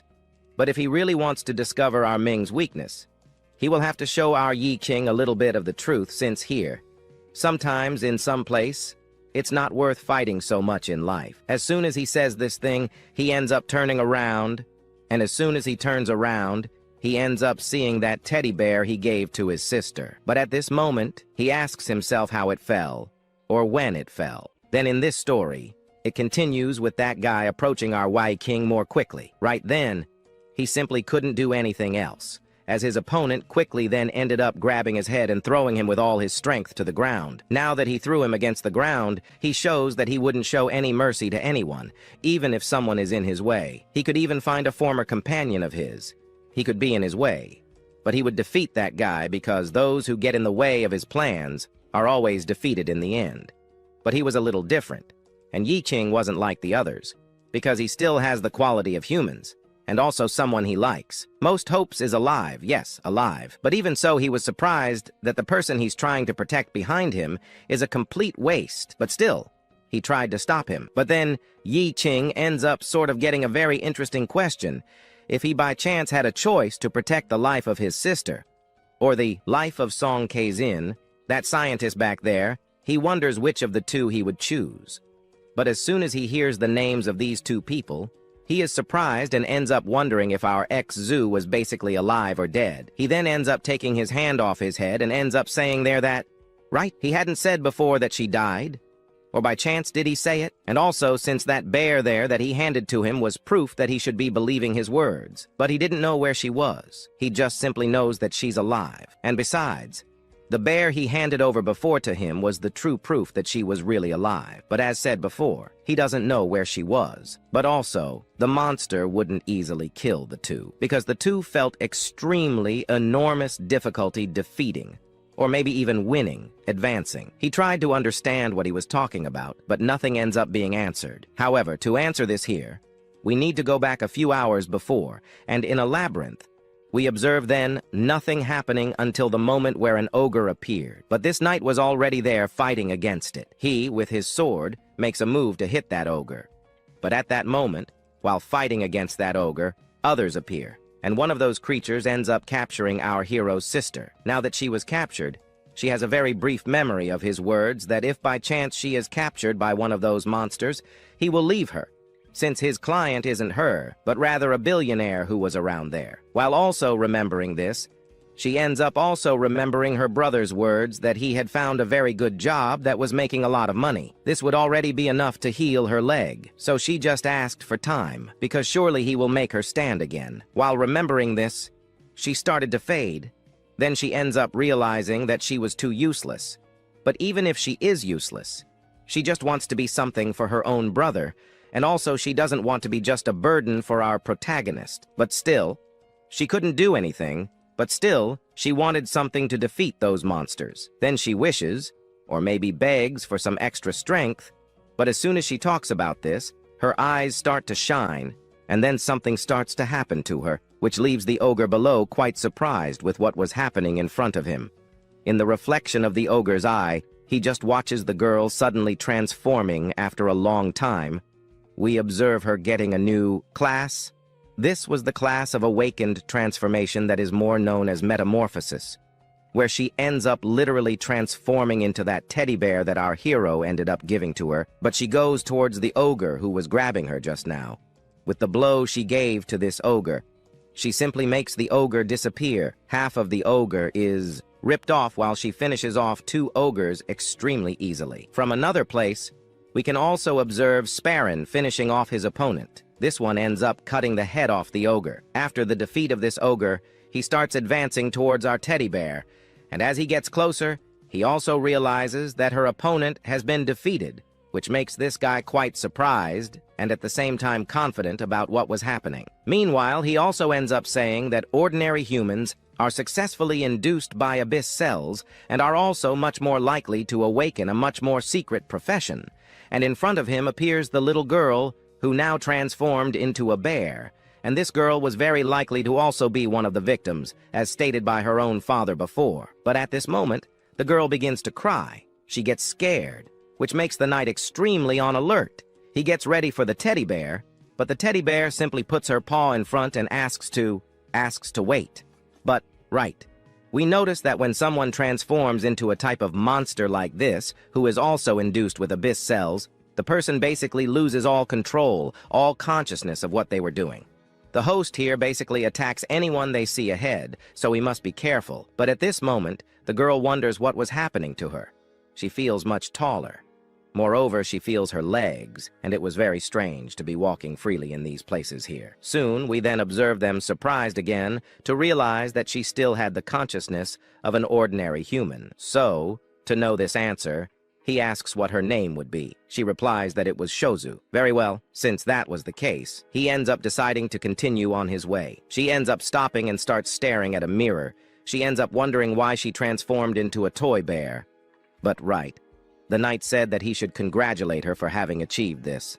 But no, she starts crying and says that she will never again appear as human, and here maybe her brother would feel ashamed of her seeing her transformed into this thing here. Now she wonders how she could return to her original form. Well, this might be a transformation profession, and well, if there is a profession like this, it is very likely she can return to normal, but he does not know how to do this. But he still had as an objective to continue the path ahead, to reach his portal to get out of this dungeon still. Then he ends up asking her if she still wanted to follow him even so, but she ends up saying no, since she still cannot return to her original form.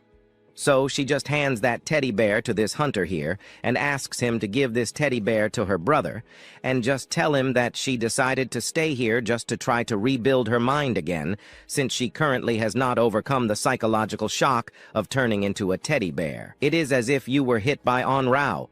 But right, if by chance he finds our hero, he will be delivering this teddy bear to him, and he will be doing it personally, as he was also curious to recognize our hero, and so he will be doing this. Moreover, he continues to say that if by any chance the two start deciding to fight a bit more seriously, he ends up saying that he would lose since at the moment they were at a gigantic disadvantage. Furthermore, Yi King used a good attack force. This was just something he wanted to see in our Wai King. While he was disappearing, he ends up saying that the fight should be stopped here because there is no reason to continue.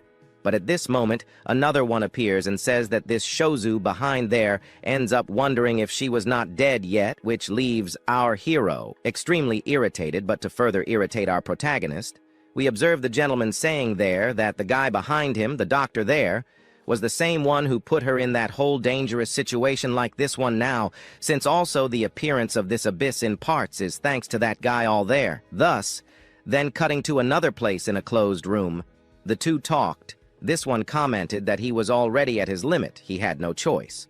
While here this key, he ends up wondering if it can really open any door, but if he opens that door, a portal ends up appearing, and that ends up being permanent in a specific area, transforming that area completely into an abyss. However, considering Sun Kin's history, there will basically be a rescue team that will arrive as quickly as possible to rescue him, but for that, he wants with all certainty that someone like him makes sure that he never returns with soul and to this normal world again.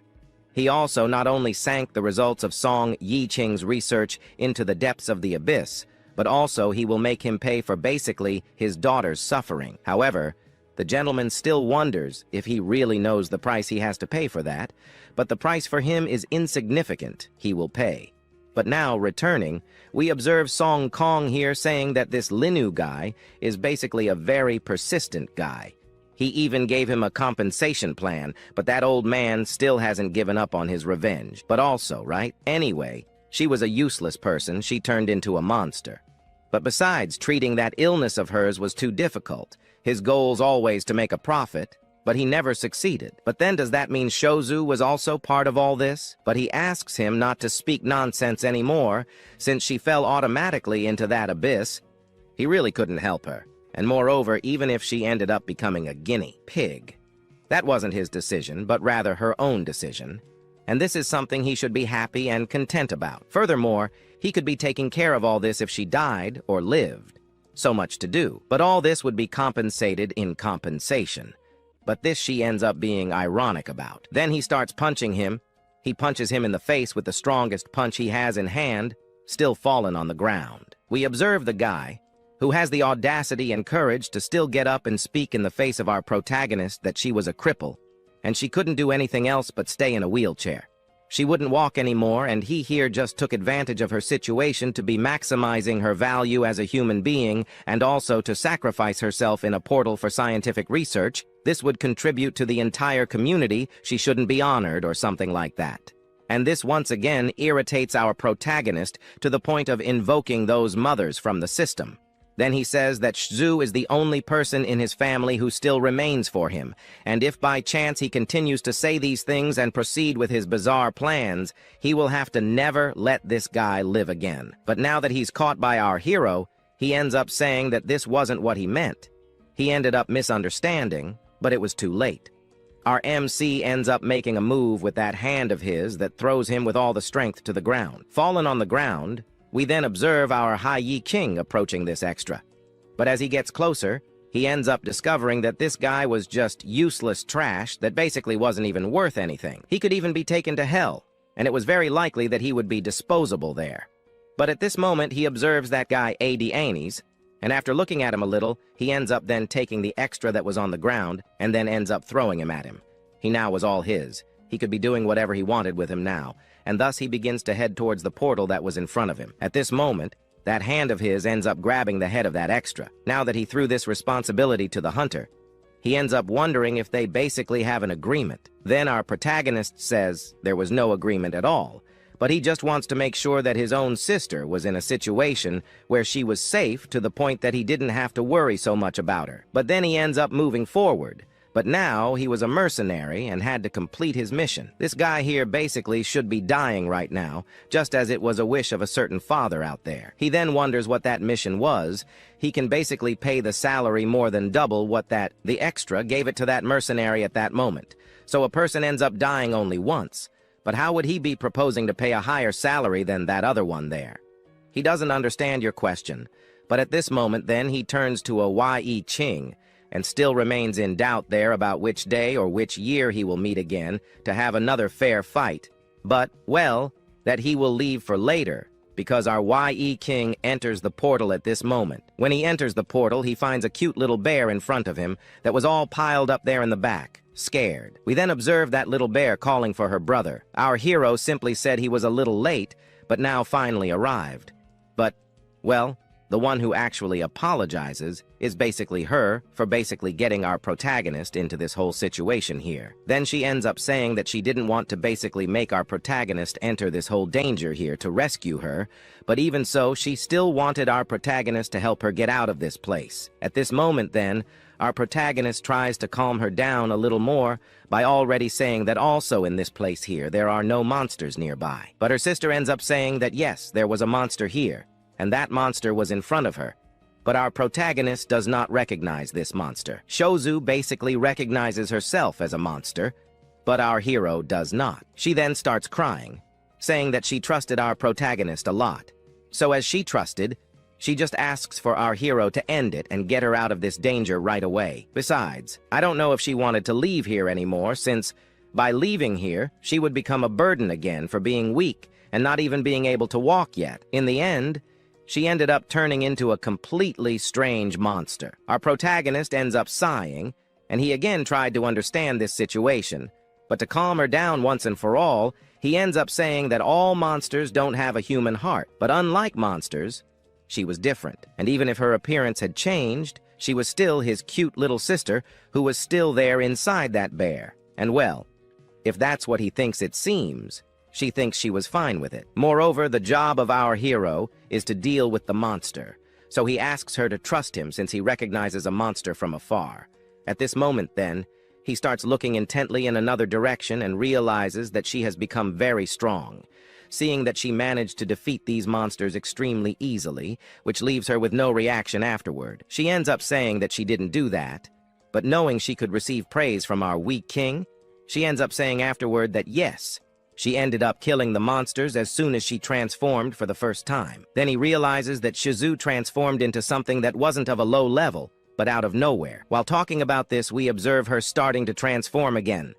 Her paw begins to disappear, and she finally returns to her human form. Now that she returned to her human form, she tries to understand what happened. She now returned to that old form of hers. So, at this moment, our MC says that Well, to transform into that little bear, a very high mana consumption was necessary, so her mana ended up running out, and she returned to her human form. In the end, Shozum is not a monster in itself, but a skill that can transform her into a teddy bear. But since it is a skill that, when transformed into a bear, allows her to walk, she can be doing missions, which makes our protagonist congratulate her. Now she could be supporting herself on her own, so she understands that she could finally be following our protagonist on missions along with him, but he knows not yet. She was still weak, saying she couldn't do that, not even dreaming of it. However, she also recognizes that our protagonist does the same action as that guy before. She asks who it would be,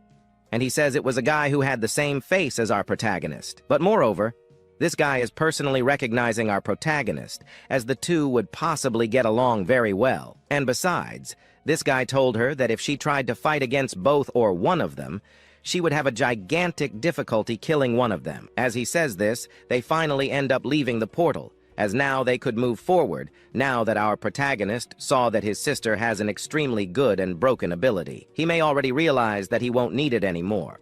Our story then continues the very next day. Here, already in the morning, we observe our Yi Qing in a room, sleeping, but he ends up waking up to the sound of his phone ringing. He then answers the call from the girl who was calling him. She is still wondering if, by any chance, our hero had gone mad, since she noticed he had missed work. Moreover, she found out he had taken a job from someone, although he went to a blood trial, which was very daring. However, he tells us that he needed a lot of money, so he had no other choice. But she still wonders if he was still frequenting the dungeons.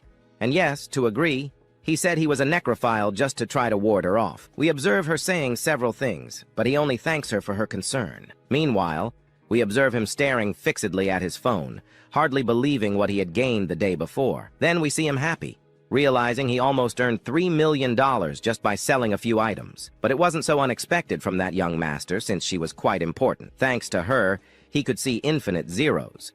However, what also helped our hero sell those items without anyone doubting the level and origin of the equipment was because he handed these items over to her to sell for him. So we need to go back one night. In the evening, we observe him in a building, carrying some quite valuable items, which surprises her as she sees that he actually managed to gather some good items. But she still wonders where he could have found these things. At this moment, he only tells us that he ended up finding them in some abyss out there. She is suspicious, thinking Yi Qing might have stolen them from someone, but he ends up saying no. He says these items were good, but not for him, since he wouldn't use things like that. So he took them with the purpose of her being able to sell them. She ends up somewhat happy, seeing that he was still a level 1 necrophile. This was embarrassing, but she's still surprised to see that his body became much stronger. Yet, to reach where he is, he had to go through some dangerous situations. But now she changes the subject. Here she discovers that he has a new class, a class that wasn't included in the main advancement list. So, although this might not be very impressive to some, he is managing to stand out among the others, and he became stronger than she imagined by having this necrophage class. It's quite likely he would become even stronger. Just as he was about to explain some important things, she interrupts, since she wondered if he was interested in participating in the World Guild, which was basically a final exam where treasures like the ones he was obtaining could have a legitimate identity upon conquering a dungeon. Moreover, if by any chance some higher-ranking people discovered that our MC was participating in some adventures within a guild without having a special card, he could end up in prison. But to escape such imprisonment, he could have a specific card. For that, he would have to convince the tournament admins. Well, the reason is that he is level 1, but he has incredibly strong power, so this wouldn't be a problem. If, by chance, he wanted to participate in these events, it was easy. All he had to do was talk to her, as she would give him a first-class card so he could participate in this event. Additionally, she keeps thanking him since, thanks to the equipment he handed to her, along with other things he has already done for her, she managed to accomplish several things. So helping our Yi Qing earn his first adventurer card was basically a somewhat fair debt to be paid at this moment, so he ends up sort of walking towards the door, but at that moment, he sees something on the ground. While walking around on his right side, his sister appears, saying she ended up sort of ordering this food, as by chance, he didn't end up doing it. But at this moment, we observed that she happened to wake up a bit earlier. She was a little anxious, since today was the day she would be discharged from the hospital. Meanwhile, our hero asked how her leg was doing. She ended up sort of managing to do a few things at night, one of which was that little bear that ended up sort of transforming, allowing her to kind of regain movement in her legs, though not completely. She could even stand up now. Our Yi Qing then, upon seeing this, feels surprised and happy. But one of her main motivations for wanting to walk again was simple. She couldn't leave the apartment alone, so for that, she considered transforming into that bear. However, if she did that, people and hunters would come to hunt her. So she ended up kind of putting a bit of mana in her knees. At this moment, our hero asked her to stay calm, for our Yi Qing was here to help her in times like these. Slowly, she would manage to conquer the things she desired. One of those things was walking again. But Our Lady urged her to take all the time she needed, as things had to go at their own pace. So he ends up leaving, but after he left, she wondered where he might be going. He just told us he was heading to a certain specific place. It was Friday, a day to rest and relax all day long, but he said he had to work to earn that little bit of money. Thus, he closed the door in her face, though she realized he wasn't going to work. It was likely he'd be chasing after some woman or something of the sort, but in fact, it was all quite the opposite. She only thought he was off to date, but our hero went to the guild examination. At the moment he arrives at the exam, he's left open-mouthed by the number of people there. But at that moment, someone wonders what kind of exam he would be participating in, as well as if he was interested in joining the group of hunters.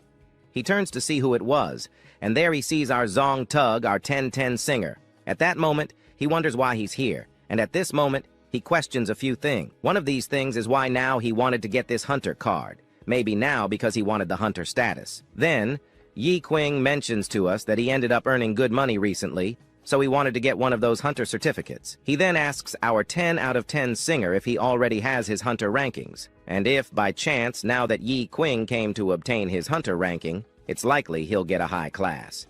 He replies that maybe he will get it now, perhaps his hunter class too.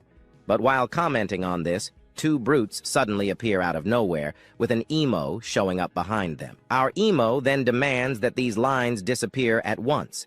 He wanted to take his exam and vanish from this place immediately.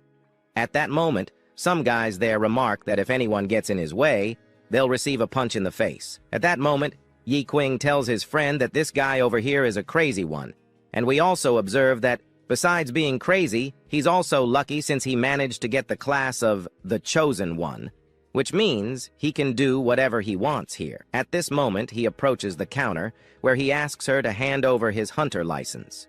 She sighs and asks herself, what license? He then asks if she's deaf because he only wanted his license, and the people behind him are surprised to see that the guy, he really wanted to cut in line, but another said not to be so alarmed since he was the chosen one. He could simply arrive anywhere and get his hunter's license.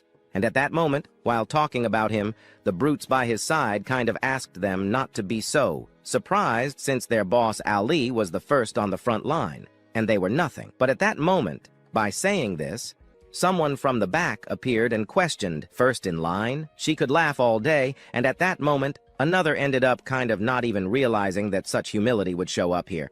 But this girl ended up saying that this chosen one here in front of her didn't even deserve to sleep or breathe beside her. The chosen one approaches her at this moment and ends up saying for her to calm down since he has the chosen profession, and his professions were the best here, right? At this moment, he could do whatever he wanted, making her completely irritated. She then snaps her fingers. At that moment, as she snaps her fingers, an explosion occurs, launching the chosen one back with all force. He falls to the ground screaming while his comrades are there by his side, trying to put out the fire. She just stayed in the back, watching the whole scene. And our hero stood there, mouth wide open, also realizing that this was a weak brigade. At this moment, we see him getting up, and as he stands up, he ends up hearing all her mockery, saying that what she just said was a joke, and she was almost dying of laughter. But this irritated the guy a lot. So he gets up and ends up grabbing 2 knives in his hand. Now he'll be teaching her a lesson. But at that moment, when he was about to do something stupid, our hero appears behind him, putting a hand on his shoulder. After that, he turns around, and turning, he asks himself, who's the fool who's also wanting to die here in the first place for putting a hand on his shoulder. But as soon as he turns, he sees a guy with an extremely dangerous aura, and he freezes. But that was our hero. At that moment, he tells him not to use dangerous skills in here because that could cause accidents. But he ends up asking himself what was happening. He felt an extremely terrifying aura around him. And at this moment then, the guards appear in the back, saying that fighting was prohibited, and so they couldn't proceed. Otherwise, she would have to use her guards in her favor. And at this moment, our hero realizes the size of the spear and sees that it wasn't worth fighting. At this moment, she then turns to Rochinya and ends up asking her if she would continue. But she says that that guy ended up messing with her. But if she were to continue the fight there, she would have to apply the law on herself. But meanwhile, she suddenly changes the subject, asking what kind of profession she wanted to release. She comments that it's the fire element. So she pulls out a crystal and now asks her to put her hand on top of that thing. At that moment, she does the same thing. And as soon as she does that, we observe that thing beeping. At this moment, she discovers that her potential level was extremely high, and she ended up not liking it. So she then asks her to follow her since she'll be taking her to a specific place to proceed with some things. She knew that if she followed, she'd be expelled. So she ends up saying that some error happened with that machine. So she wanted to repeat the dose again, and again she accepted. As soon as she accepts, she places her finger on that thing where a small aura ends up being placed inside. And now something happened. The readers ended up reading her mana, and now, because of that, she managed to pass the test, feeling happy about it. Our hero appears in the background, surprised and confused. He asks himself what was happening. Just a little while ago, she wasn't a normal person. She was literally a different person from what she was now here. At this moment, then, he ends up leaving his surprise aside because our Kanto 1010 approaches our hero and asks if those hunters are some kind of... But he asks him to stay quiet. Our ADM then approaches our hero and asks him if he approaches like this is done. He approaches at this moment. After approaching, she ends up asking herself what kind of request he wanted to be having. He wanted just a license, Povim. So then, after talking about this, she asks what his profession was and why he wanted to request a proven license, since this class that he just asked for was basically only people chosen by the very gods of this world who could have this class. Then he says he was a level 1 singer. After saying this thing, everyone around here starts laughing out loud at our hero, a mere ghoul. What was he doing here? He should be gathering in the middle of the dungeon at this moment to defend our Wee Quing. Our 1010 singer ends up saying there that he was stronger than everyone here. He would easily put them down. But this was not a problem with the direction of his own registration. But here she asks if he knows some kind of exam was known as Hunter, if he was basically involved with that for him. It's not even an exam. While talking about this behind the girl, then ends up asking herself, Ghoul, was that a new profession? Well, she doesn't even get an answer, because then those guards appear and end up putting in front of him some keys. These were some keys, so he could basically be conquering his own license since here. Now, she can't give this to our hero because this was a totally unknown class, and so then he will have to complete his own dungeon alone.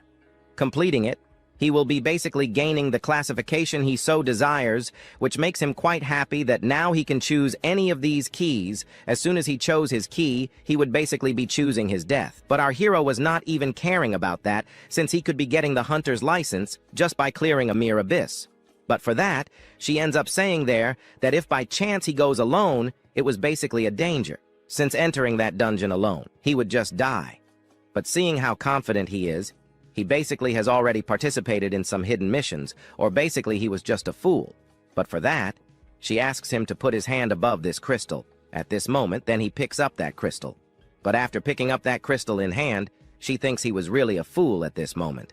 Those guys who were making fun of our Ye Quing approach our 1010 singer and ask if his best friend there was playing a fool for everyone, and at this moment he asks him to shut up. However, our hero here basically ends up asking if there are other concerns while holding the key in hand. We then observe another saying that if he follows the path there ahead, he will basically be dying. And this here was bad for them, but for that this key serves so that he can be opening a door to be able to escape from within the portal, while that he asks her not to worry so much, because he would not die, while our 10 out of 10 singer asks to wait a little, but he said he would be back safely while following a path into a portal after a good time entering. We then observe that arrogant one from before, who here approaches that ADM after approaching. He has that doubt, or why ended up delivering that key to that idiot to be able to be participating in the Abyss. He now also wanted a key to challenge the Abyss, but she said no here. It was basically the only key. The only key was in the hand of our Ye Qing. Now that he doesn't have the key, he could be coming back another time unless he wants to conquer, and will basically have to schedule an appointment for a next time. So knowing he would waste time, he ends up kind of approaching and says there that he will be joining our heroes group. So then the two will be going down at this moment. We observe her asking herself if he would really participate in this, since it would not be as a team, but would participate along with a competitor. And there then would basically be two competitors and one would have to come out alive. So for that, the guard ends up saying that although the rules don't allow this kind of teams, he has never even seen a rule that was against this type of competitors. So she ends up cheering and ends up saying that she will let it slide for that, so then the two have basically the possibility and permission to be entering inside there to manage to kill the boss and manage to pass in Terra. And so then, before she can be entering, she begins explaining one thing. These portals here are specific for a single person, but when two people enter, things start to get worse, since the first person who entered chose the hard difficulty, but by having another person join, the difficulty increases even more to extreme hard. And even though this type of abyss is controlled by the guild, something irreversible could actually happen here.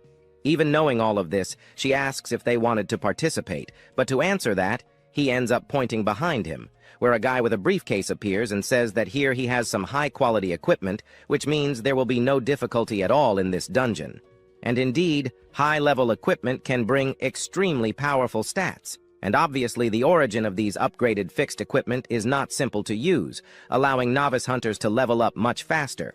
But at this moment, as she was thinking of some things, our ADM interrupts our hero and asks about him if he will be participating as well. At this moment, he says yes, and he ends up saying that he was here just to get his hunter license, and anyway, he'll have to accompany this guy in the dungeon as well. But at this moment, our 1010 singer approaches our hero and asks our guy if by chance he wasn't scared, since if he happens to break a rule inside the dungeon, the boss will appear without any warning. And at that moment, the mana of both will be basically directly disconnected, and with that, he will have a gigantic difficulty in defeating it, and this guy in front of him has a huge advantage. His equipment can basically be used as necessary without needing to worry. At this moment, he ends up saying that they are competitors, so if by any chance he dies inside, he won't be basically thinking of wanting to help him with Ye Qing. And at this moment, we see that this guy was showing off too much. Our hero asks him to calm down a little, but he ends up saying that he has the hands of the gods. And at this moment, in the direction of the portal where he opens it. But as soon as he opens this portal, we observe that the portal's airflow increased by 300%, which makes him quite sad, because he brought some potion boxes he can no longer even be using. Only what's more dangerous is the burden of losing health in Basar mode, and now here it will be a little heavier, maybe even have a negative effect, so he must be cautious in using it. Meanwhile, the other guy was sad to see that he'd have to leave his potion backpacks behind, but he ends up saying not to worry because he still brought some very strong armors, and these armors will be smashing these mobs very easily. So then he will be the first to enter this portal, while our hero follows behind. As soon as he enters this portal, the portal behind ends up closing. But as soon as he enters inside, the system appears saying that a legendary beast ended up appearing in an abyss. But at that moment, the ADM ends up surprised to see that the modifier that causes a legendary mob to appear in this abyss was basically hard with only 300% luck, just a 0.0% chance for that type of affix to spawn. So he asks what type of level would be these guys' luck or bad luck. But at this moment, this ADM asks to notify the superiors as quickly as possible, and our story continues just ahead.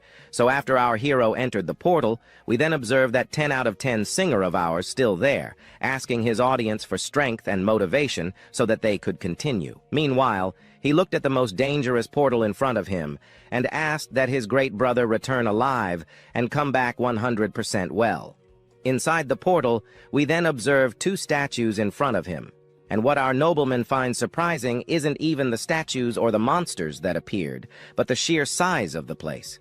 This place was 2,000 times bigger than his own room, and not even his own garden had such gigantic statues as these. He found it incredible, yet our hero asked him to be combat ready, for what lay before him was the boss. The boss in this room left him surprised, for the portal had barely opened, and there was already a boss in front of him. However, the boss began to move, and seeing this, he began to prepare as well, for the statues began to raise their swords.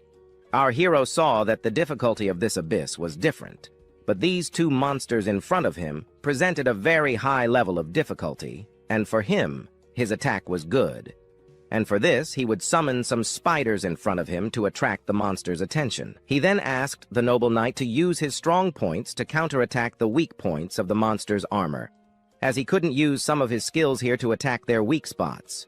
He would only use some weak strategies to break their defenses until the moment when our nobleman passes by our hero and asks that these monsters die once and for all. This boss, for him, would be a worthy opponent, and today he would recognize his power. Then, shouting, "Overlord," we observed from behind that our hero thought this guy was totally crazy, and Yi Qing saw that he didn't understand the danger he was in. After leaping, he ended up face to face with the boss, but the boss prepared to counterattack, and our nobleman was caught full-on. After being hit full-on by that sword, he ended up being thrown back a bit, falling beside our hero. We see him there, getting up. He stands up still intact, but at the moment he doesn't understand how a boss as powerful as this managed to defend against one of his powerful attacks. But his defense still hadn't broken. He needed to do something then. But at this moment, Yi Qing looked to the side, where he found the statue in front of him. Thus he ends up jumping up, also noticing that the statue's rage suddenly shifted to him. The plan was now a complete mess, and from above, we still observe a statue preparing to counterattack our Yi Qing. Yi Qing saw this and dodged easily, and for the boss, perhaps to defeat him, he uses various dimensional costs, which didn't have much effect on our Yi Qing because he managed to dodge them all. While dodging, he noticed that these bosses used the ability where, if touched, he would suffer continuous bleeding. In this abyss, if you get that, you will die, as your blood will endlessly fall without stopping.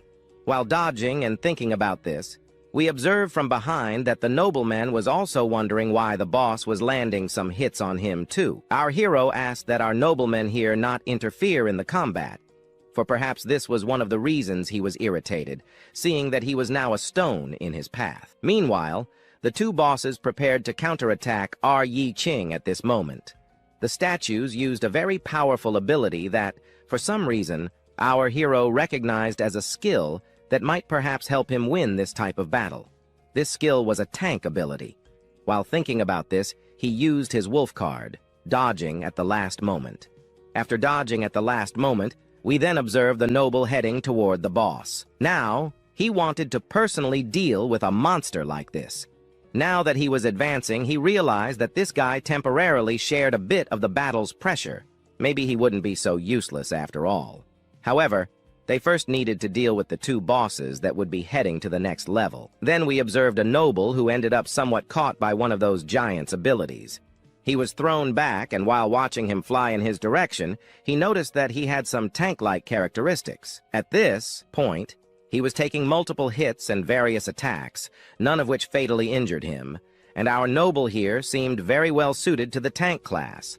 At the moment, they couldn't stay idle as, at this point, we observed the boss activating one of his abilities. This was a skill that targets a chosen one, where upon hitting, it would cast a provoking spell. This means that if it hits you, it will cause some extra damage and leave you slightly enraged. Now that he was drawn by his anger, he realized he needed to handle this in a different way, like in brute mode. Then we see the boss trying to grab our hero. But before catching him, our hero uses his daggers to cut him. However, the system shows that the iron wall defense reduced that cut on our hero by 95%. Seeing that his daggers won't work, we observe the noble from another place attacking him. He is disappointed because a few cuts he made with his dagger on some weak monsters were enough to kill them, but now it was different. He was making several cuts and couldn't even scratch this boss's armor. Already irritated by this, the boss then pushes his sword toward that noble, But now, while he was running, he discovered something there that he ended up doing. Maybe, while leveling up, he put all his attributes solely into defense and couldn't put much into offense. Now he wonders how he managed to get this far. At this moment, the noble turns in Yi Qing's direction and tries to refute some of his actions, but Yi Qing asks him to look ahead, as the boss was about to counter the noble. To avoid being caught, he starts to run in another direction, but ultimately trips on a stone and falls face first to the ground near Yi Qing. Yi Qing begins to comment that his fighting style was very fast, but this armor he was wearing was very heavy and was hindering his movements. Now on the Abyss, he understood the real difficulty of the Abyss. He didn't think it was this. Then, we discover that maybe this guy hired some people to level up for him, which means he gained levels on the backs of others. But at this moment, they don't have much time to stand there chatting and drinking that chilled tea, as we observe the boss counterattacking our hero, and Yi Qing then pushes our noble aside. Now that he's safe, he tries to ask himself why nobles like doing these silly things. For him, he sees that this noble here likes to be playing with others' lives and even his own life. And as for the effectiveness of the bar, he could only keep using a method of continuous force that might be able to break a bit of this boss's armor. Thus, he advances in the boss's direction, and Yi Qing gets closer to the boss. Now he prepares a powerful punch. As with some bonuses he ended up putting in power, this would be enough to cause some damage. This fighting style was exclusive to the poor and bare-handed, and we see that Yi Qing was managing to land some hits on this boss. While doing this, we observe a noble in the background who is left speechless, seeing that Yi Qing, with no armor at all and with only his bare hand, was able to land a powerful blow on this powerful statue. But at the moment, he didn't have much time for chatting, as the other one attacks our hero. To avoid being hit, he jumps to the side, while Yi Qing advances in his direction, getting closer than ever, and then he makes another counterattack, landing a powerful elbow strike on his face. Now that he landed it, he realized he had some extra luck there. With a critical hit against a weak point of a target that has a small chance of trigger an abnormal state of corresponding that can be related to luck, but he cannot stay still for long because the Ultra statue rises and moves higher towards our hero. He sees that he wouldn't be able to escape, so he ends up being split right in half. The noble, watching all this, opens his mouth again. Now that our Yi Qing was defeated, he sees now that there is no more salvation until he sees that Yi Qing suddenly transformed into the Red Leia. At this moment, he saves himself here, appearing from the depths, which for him was even new. Yi Qing realizes that our noble's production here is very low. He cannot block a monster's claw. Since he was a tank, merely lasting on the battlefield wasn't enough, and of course, he couldn't be relying 100% on that guy there to survive this fight.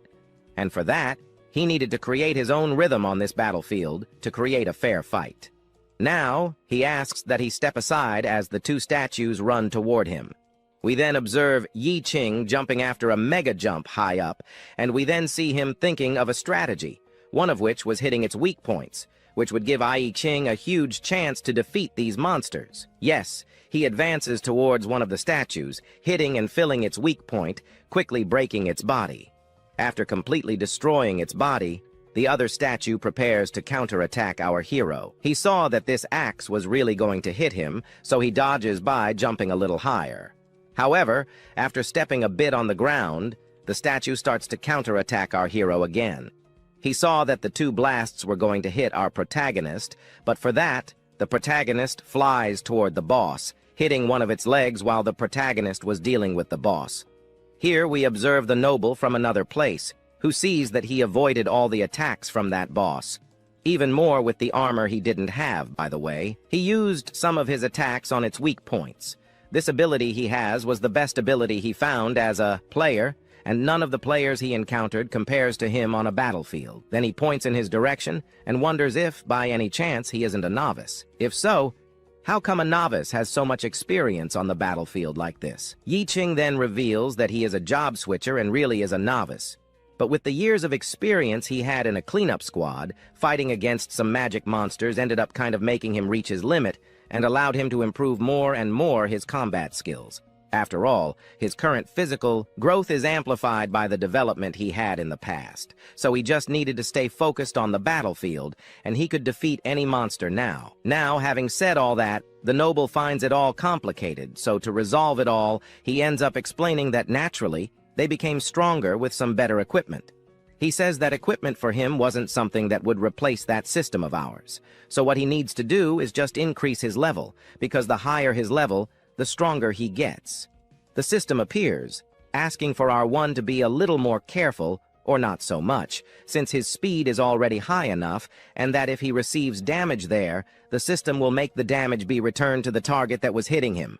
And only with a constantly strengthening body and strong equipment could he definitely win it all. While he was talking with our noble here, he ends up noticing another monster appearing. At that moment, the noble approaches Yi Qing and asks him to wait a bit as he knew Yi Qing was going to kill the boss. For this, he wanted to make his final entry. He was a Chip Chim, but not just a common Chip Chim, as he can also use lightning as a spell he thinks is a powerful attack. And with his lightning, he could, up to the moment where he sees Yi Qing advancing towards the boy, who ends up hitting a fireball squarely, completely defeating the boy. At this moment, he can't believe it.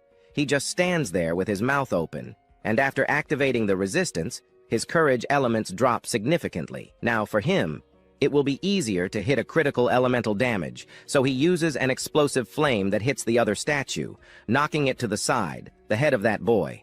The boy's head almost hits our noble, but he dodges. Now that he dodged, he stands there with his mouth open.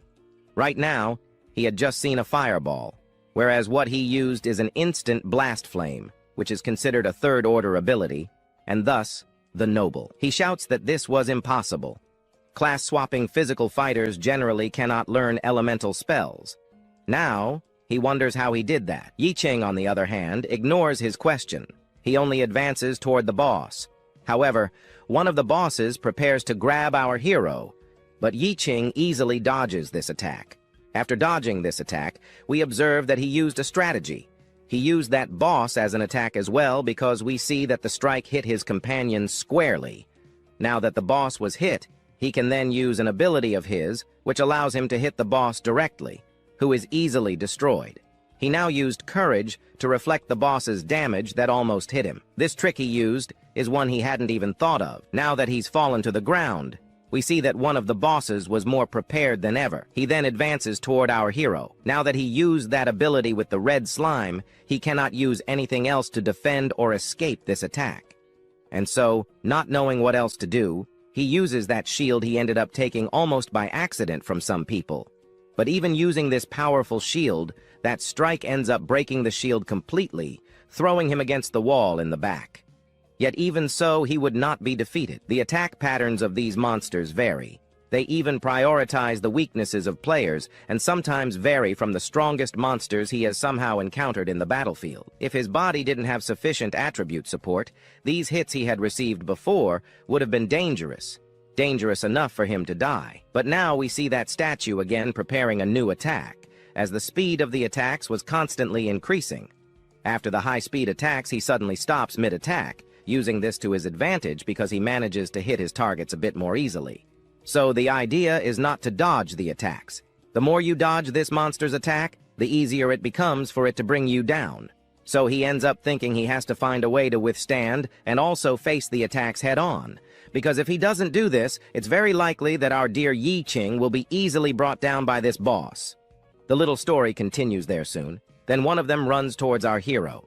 Even after trying that statue in a punch-up, he still thinks it wasn't enough. He even thought he was using another move while he was basically on the back foot. At that moment, he ends up using his fireball, which flies towards the statue, hitting its face directly.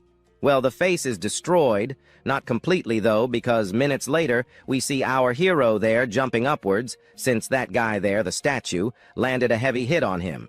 At this moment, jumping upwards, he asks his companion to stay put because his advice would make him die a bit faster.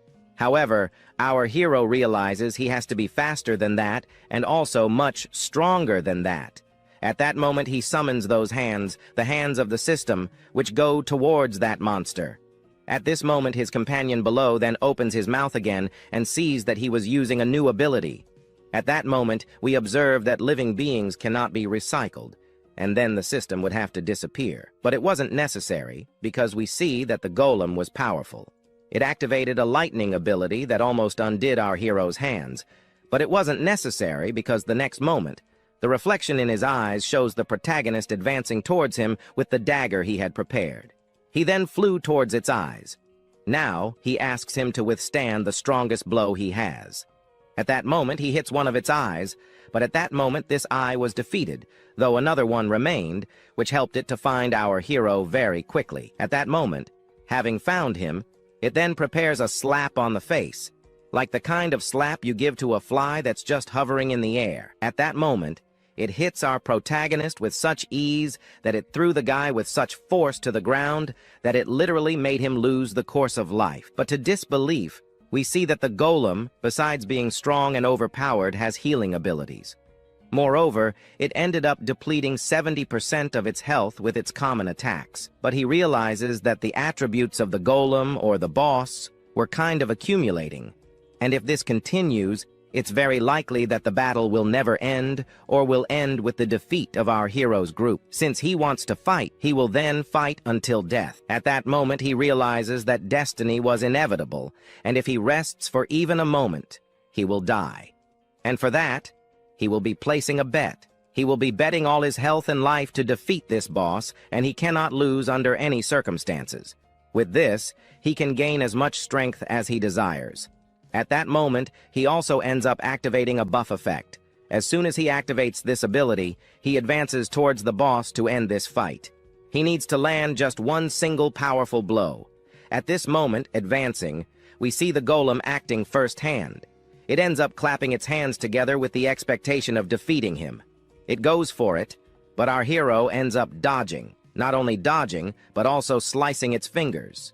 Thus, he advances towards its other eye. Not quite an eye, though, because he just went through the boss and ended up destroying half of it. His companion clearly starts thinking that our hero surpassed the strength of his boss or his enemy. Now that he defeated such a powerful boss like that, he ends up kind of wondering if one day he will be able to challenge him in a fight. Once he defeated the boss, the system appears to give those congratulations for killing the boss. But first, he makes that daily shake and starts drinking it to get a little stronger. Once he drank that shake, he then throws the cups on the ground. Now with his health fully restored and mana also at maximum, he feels happy and relieved for having defeated the boss. But now that he defeated this boss, he realizes that this boss was basically looking for opponents, so strong like our hero, and this perhaps satisfied his fighting instinct, only now he needed to start that certain operation. Then his hands leak out of the system and head toward the statues that were all defeated on the ground. That pool of our hero's stuff ends up sucking all of it into its own dimension. His companion wonders what kind of hands those were. They were strange. Besides, after these hands appeared, they made the corpses that were here in front of him disappear, being taken to another dimension. Looking closer, he realizes this guy was eating the boss's body, meaning those tentacles were summoned by him, and he had never seen an ability like that. Now that he looked more closely, this person seemed to be more precise in being a more terrifying person than a monster. Soon after, to recycle, the system states that the recycling was successful, granting our protagonist some cards and abilities. The first ability was the multiple swords card, which requires a sword, a longsword, or a katana to use. However, using this ability, your opponent will gain extremely good strength. Yet there was another card, which was also an ability, called Provocation. This ability summons some monsters to be yours, forcing them to attack. But the ability above was basically a characteristic ability used by noble knights. The other ability is centered on the use of a shield, but for him, it seems he would never use shields that much. Still, he preferred to keep those abilities, as they seemed powerful for now and would remain with him. While he was completely alarmed by the power of our hero, he notices something happening behind him, making him turn around. What appeared was a chest. At this moment, to avoid being caught by the chest's weight, he jumps to the side. As soon as he jumps, the system appears, saying that he could invest in equipment. When he opens this chest, he might have a chance to obtain good or perfect random equipment. But now that he saw this chest up close, he remembers the last time when he was a scavenger. Some people said that when you defeat an Abyss boss, you get some sort of reward. This reward was a chest, the Abyss chest. However, there is also a chance of finding something else. What he found here now is even better than a chest. This was the Iron Altar, which gives many good things.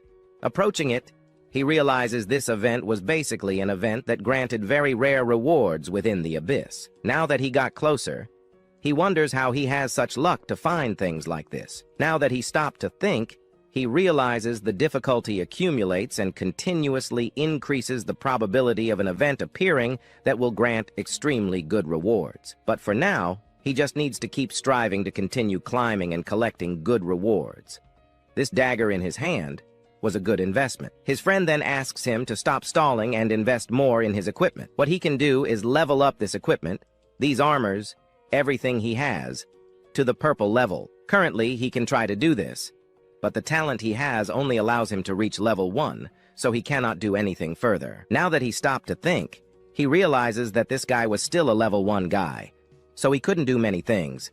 But fighting against those strong level monsters there, how could he do that? It's just that he doesn't have many options. He now has to be improving some things. So, he throws the sword he had in hand into the cauldrons. At this moment, the system appears, saying that if he puts that dagger there, something might happen and fail. And if he fails, he loses all his equipment. But fine, right? He's ours. So he throws the dagger, and you already know what happens. He's going to succeed. At the moment, he stops to think, right? He deduces here for us that the percentage might basically be reaching 100%. A good question now. So with this doubt, he just does the following. He takes the dagger and asks the system to improve it. Sometime later, we observe the system appearing, saying that the dagger was successfully improved, turning that dagger into basically a knife or a small sword. At this moment, after observing this new sword in his hand, he notices that its appearance seems basically good and already weaponized as a legendary class. Its statistics were actually good. The sword, which had a name called Trash, had an attack of 30. Still, the system asks if he liked the sword. Of course he liked it. Meanwhile, his friend thinks, what luck? What luck he has, his luck in getting good statistics. Then he shouts to our hero to wait a bit. These two swords he has basically have quite trash statistics. He considers this sword complete trash, and it even seems like the monsters have their lucky days more than he does. But right? He might even think this was trash.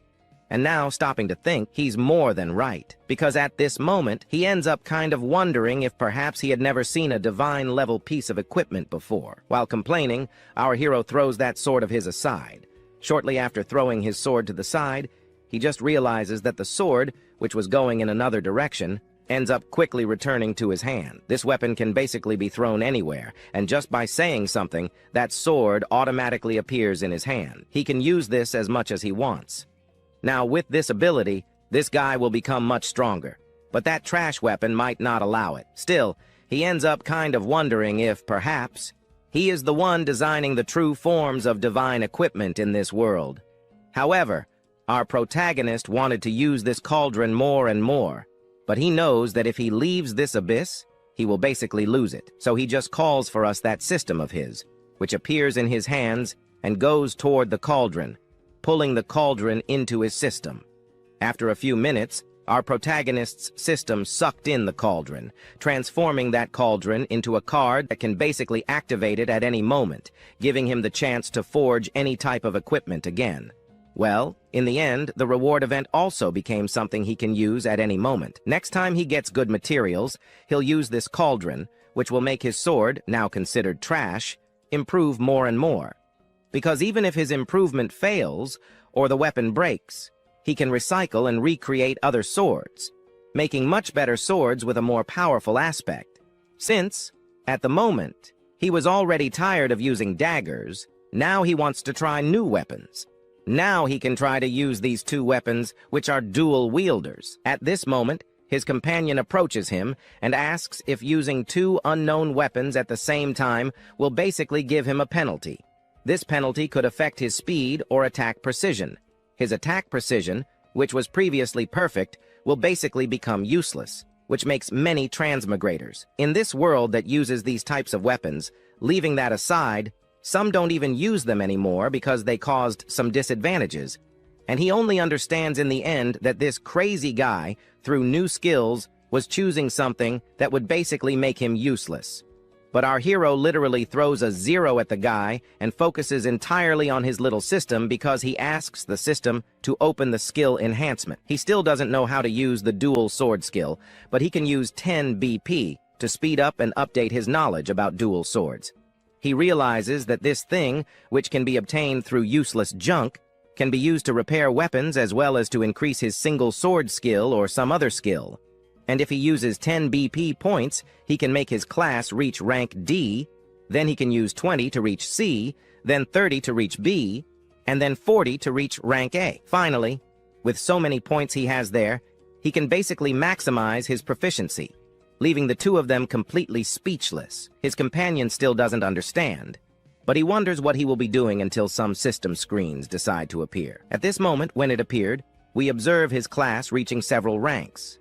And in the end, it achieved rank S proficiency. Now, with so many hacks and new skills, he kind of advances a bit further. However, he notices that a new door decided to appear. They could enter until then. His friend, addicted to crazy fights, kind of steps back, saying this was already his limit, since he still has a lot of money in the world and wants to spend a bit more on some things. He loves life. Meanwhile, our protagonist, if he doesn't, just follows the path ahead, because the gate was about to open. But at the moment it opens, we observe a system screen saying the danger was extreme. This nerve, which wasn't here a little while ago, then asks his friend to dodge because it was extremely dangerous to stay here. Even dodging, his companion's hand ended up being devoured. Still, he realized his armor was more powerful, but with just one attack, that thing ate his hand. So this whole time, the real boss hadn't appeared yet.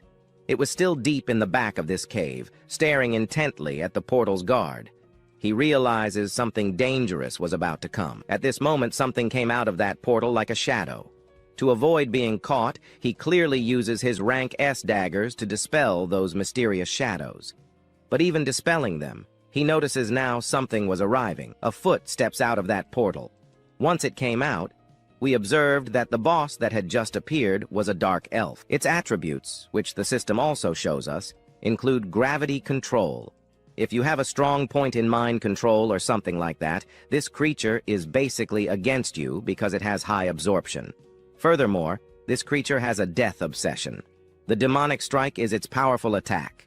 At the moment, this guy was looking for some prey, and he was basically trembling to hunt for new opponents. And we clearly already know who those new opponents of this dark elf will be.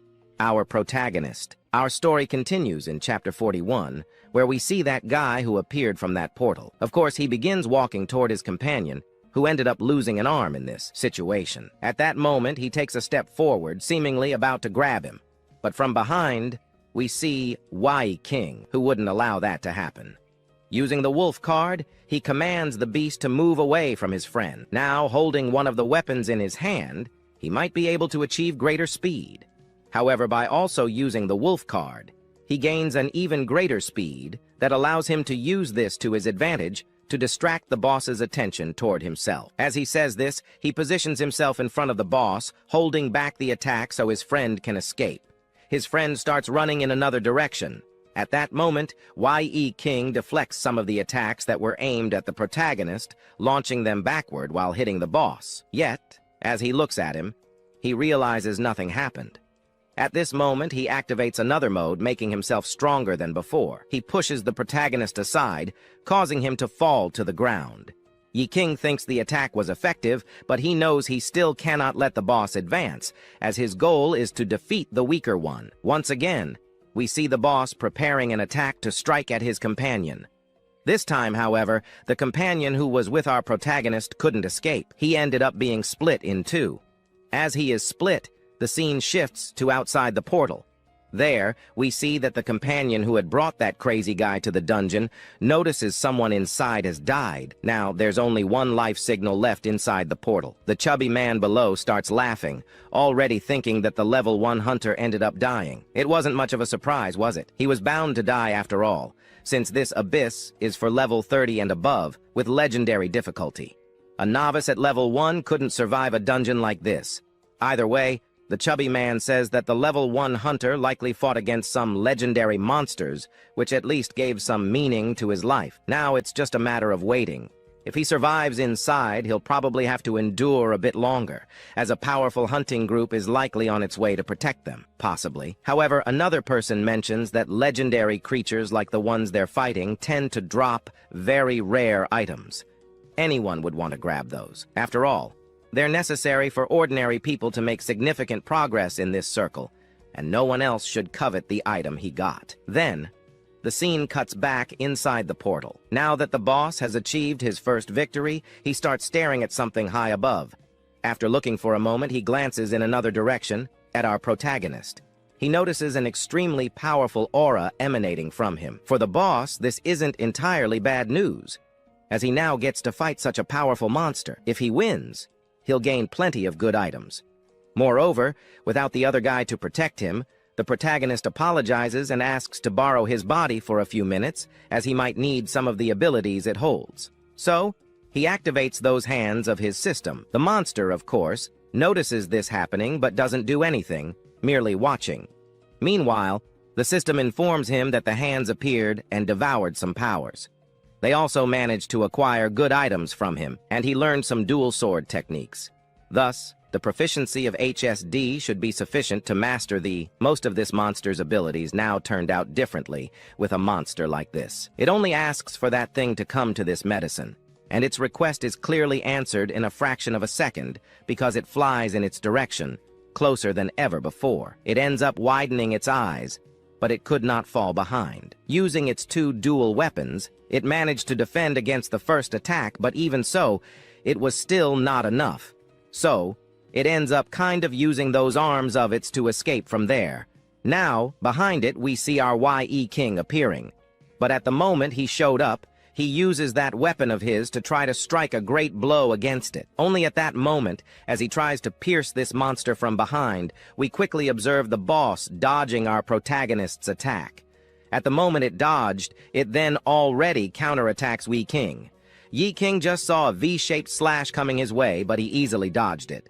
However, the boss did not stop and launched another counterattack, but again, he dodged it. Dodging, he stands there in shock, realizing his clones didn't work against a boss like this. Facing this boss, he saw what he needed to do to defeat this thing. But now he only thought of one thing, defending himself, because if he couldn't do that, he would die, as his health was already very low, and he wasn't managing to find time to recover it. At this rate, the only outcome would perhaps be death, but the system appears, saying the boss was using the gravity ability. At that moment, a kind of black hole appears in the boss's palm, which scares our protagonist. However, he doesn't have much of a reaction left. That black hole pulls our hero towards the boss. Unable to do anything, he only takes a solid punch to the chin, which kind of sends him flying a bit far away. After the dust settles, he thinks that his health still hasn't recovered even a little.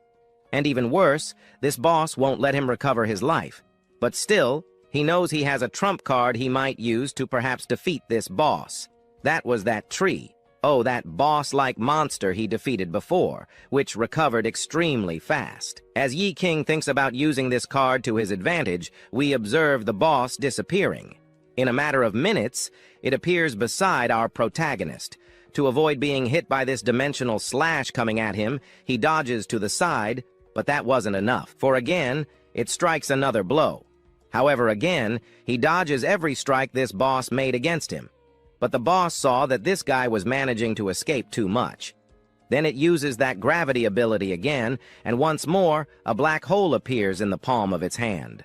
Our Ye King is once again caught by this ability and thus is pulled toward the boss, flying and getting closer to the boss. He saw that he couldn't do anything else, but at that moment, he noticed the boss was preparing to do something. It was using a type of attack that would break the kid into pieces. But he realized he couldn't stand still, so he does something that ends up kind of helping him get rid of this thing. Once he escaped, we only observed some damage on the ground. At that moment, his sword falls near the foot of this boss. Now that he got up, he saw that he still hadn't managed to recover even a single HP, and now he only has 1 HP left. What will he do? In the end, he only discovered that, at the moment of death, you always find the right way to defeat something. And this, perhaps, is a valuable lesson you can learn a lot from. His strong opponents once again, and he thanks that opponent in front of him for teaching him this. Thus, he ends up somewhat moving his hand forward, asking for that weapon of his, which was lying on the ground, to fly in his direction. The boy, not understanding anything, only sees that sword near his foot lifting into the air. Now, with those 2 daggers in his hands, we see Yi King advancing in his direction, asking him to try one more time and withstand one more of his blows. However, before he could hit our boss, the boy suddenly jumps upward, dodging his attack. But that's not all. Boss decides to attack our protagonist. Yet again, our protagonist dodges, asking for one last chance. He is learning more in this battle, as his development has been remarkable. Even Boss notices that our protagonist has grown stronger. He even uses his sword to defend himself, but now has absolute certainty that, this time, here and now, he will manage to do something significant. Perhaps cut something off of Boss. With his sword raised back, he charges toward the boy. But even though he uses all his potential, he realizes that every passing minute, this boss also becomes much faster and stronger. Yet, he too needed to become faster and stronger. Thus he manages to achieve a remarkable feat, cutting off one of Boss's horns. At that moment, realizing his horn was cut off, Boss becomes extremely enraged and tries to hit our protagonist. But it's useless, as the protagonist leaps upward, gaining a more panoramic view of Boss. Then he uses his most powerful skill again. At that moment, the ability lands squarely on the boy. However, with each blow he lands on Boss, Boss grows increasingly furious with our protagonist. At this point, we see Boss flying toward Yi King. Yi King was about to be split in 2 like that other guy. But for this, Yi King, wielding his S-rank swords, defends himself against the attack. Yet those weapons proved futile, as his weapon ended up being split in 2. As soon as it was broken, Yi King was thrown far back. But to avoid hitting the ground, he leaps backward. When he lands, he realizes the swords could not keep up with the power and speed. Still, this wasn't a problem for him. For him, what he now held in his hands was trash. And he knows one thing: trash is recyclable. At that moment, he has millions and millions of options to recover or restore those broken swords. Thus, he sends the sword into the system. Minutes later, the sword returns to his hand, fully restored. Now that he has completely recovered the sword, he points it in Boss's direction. At this moment, pointing the sword at Boss, things begin to change. His eyes reflect more power, and unlike before, he will no longer let Boss counterattack him. At that moment, after pointing the sword in his direction, a slash is emitted, landing directly on the head, on the eye in the middle of Boss's forehead. To be more specific, not just the forehead, but the entire body of Boss. Half of his life ended up crawling on his knees now for our protagonist. We observe him advancing now, and when he's facing forward, he realizes his HP bar is exposed. He then asks the Boss not to be trembling out of fear, since for our protagonist, there's nothing left for him to fear. However, upon saying this, the system appears saying that the Boss, the Fia de D Master, has increased a lot. At this moment, he stands up as the ground shakes intensely, and the scene cuts outside the portal, where we then observe the protagonist's group. The 10-10 guy ends up being praised by someone, saying that if it weren't for him, they probably wouldn't have made it as far as they did. The singer only says that he should thank her for being stronger, since she was the one who caused 90% of the damage to the monster alone. Meanwhile, she says that the 2 of them were extremely useless, and it didn't help to stay close to them. After exiting the portal, he wonders why so many people were there in front of the portal, where our protagonist was inside. To that, this person responds that inside the portal there were 2 life signs, but then he affirms that no one in the abyss survived.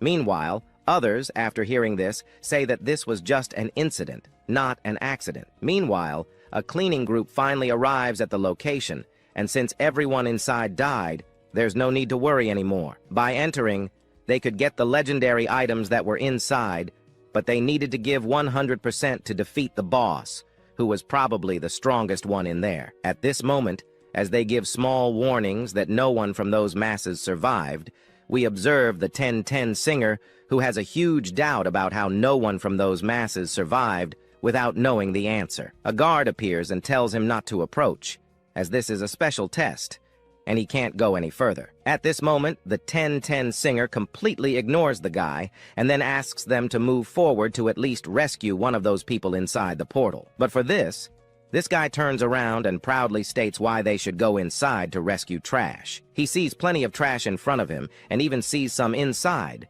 But if any of those trash inside the portal asks for a rescue signal, he can send some people in to try to rescue them. Even so, rescuing them would be a good deal for the equipment they have. At least with equipment, that guy inside wouldn't just be recyclable trash. However, the 1010 singer just says that his boss wasn't trash, and that he said his boss would get out of the abyss. Before entering the portal, his boss, our YE King, had affirmed that he would be able to leave the portal, and no matter what, he always believes what he says. And today we continue with, he points in your direction, and then says that, well, he was trash. Well, 2 pieces of trash went in there. The basics were as follows. To go in there as well, get those who were inside, and put them out, burying them in the place where they came from. Now, with that said, he asks the hunters to proceed, and inside, they should cause chaos and collect all the best resources in there. But a mysterious voice from inside the portal says there was no need for anyone to go inside. Everyone is startled. Al-V follows immediately, and then a foot. This foot, we soon see, belongs to our protagonist. He emerges from the portal completely wrecked. He still didn't know how he was supposed to pass Ted's test, so he ended up grabbing the main item from the boss. Maybe this would make him pass the test they planned for our hero. Soon after, his friend, the protagonist's companion, cries with joy upon seeing that his friend was happy. Then, after leaving the portal, he starts advancing toward the group of those extras who wanted to try their luck and enter the portal. Approaching one of these extras, he places in front of them a token he managed to obtain, even succeeding in killing the boss. Then he wonders if this would complete his test. As soon as he shows it, how could this be possible? Well, it was impossible. His level was level 1. How did he manage to get through in there? Now, looking closer, they start to notice something. What he held in his hand was a golden rune stone. And now that the legend is in hand, they ask how he managed to obtain that thing. But our protagonist didn't want to explain anything to this person. So he takes that token he obtained and hands it to this person, saying that he completed his test. Now he can leave and get his certificate, but the person still wanted an answer. The golden rune stone was a token that could only be obtained after defeating the legendary monster. Then, turning toward him, this person wonders if, by chance, he managed to kill the legendary monster. At this moment, knowing he must answer, he turns and says that yes, he killed it. He killed it down to the depths of the abyss, and not a single monster was left alive in there. But still looking at this token, this person remains skeptical. This was impossible. The boy was level 1, but perhaps they think the boss that appeared in there might have been a lower-level legendary monster. But even as a lower form, it was impossible. There's no way a scavenger could kill a legendary-level monster or survive an event like that. That girl then points toward our protagonist and says that the guy who went in with him, with the chosen class, was perhaps the one who killed it. But in the end, the one who took all the credit was our protagonist. This might be something they could believe, knowing that our protagonist is a liar. Now, trembling with fear, she points in his direction, claiming that he, the protagonist, ended up having to kill the chosen one. This now makes him a team killer, a guy who shouldn't basically have access to that thing he wanted. As soon as he says this, your friend starts pointing in your direction, pointing at that person, and begins to say, "How dare she speak such nonsense?" Your friend would never do something as disgusting as that.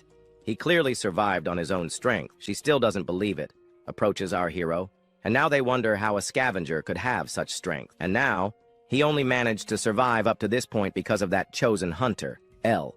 If not for his betrayal, it's likely that the one to come out alive from that dungeon wouldn't have been our hero, but instead, that chosen hunter. After saying this kind of filth again, your friend approaches and says, "No, he also wouldn't betray anyone. He could even investigate more deeply what really happened inside the dungeon. Since entering the dungeon, the body of that chosen one remains there. But the protagonist asks them to wait a moment, then says they won't find the body of the chosen one. After saying this, someone ends up coming out of the portal. Minutes later, this person ends up confirming that he was right. There was no one left in the abyss. Not a single human or monster alive in there. An empty abyss. Perhaps it was just a bug, but our protagonist no longer has anything to prove about what happened inside the dungeon because the supervisors suddenly feel the need to invent stupid rules.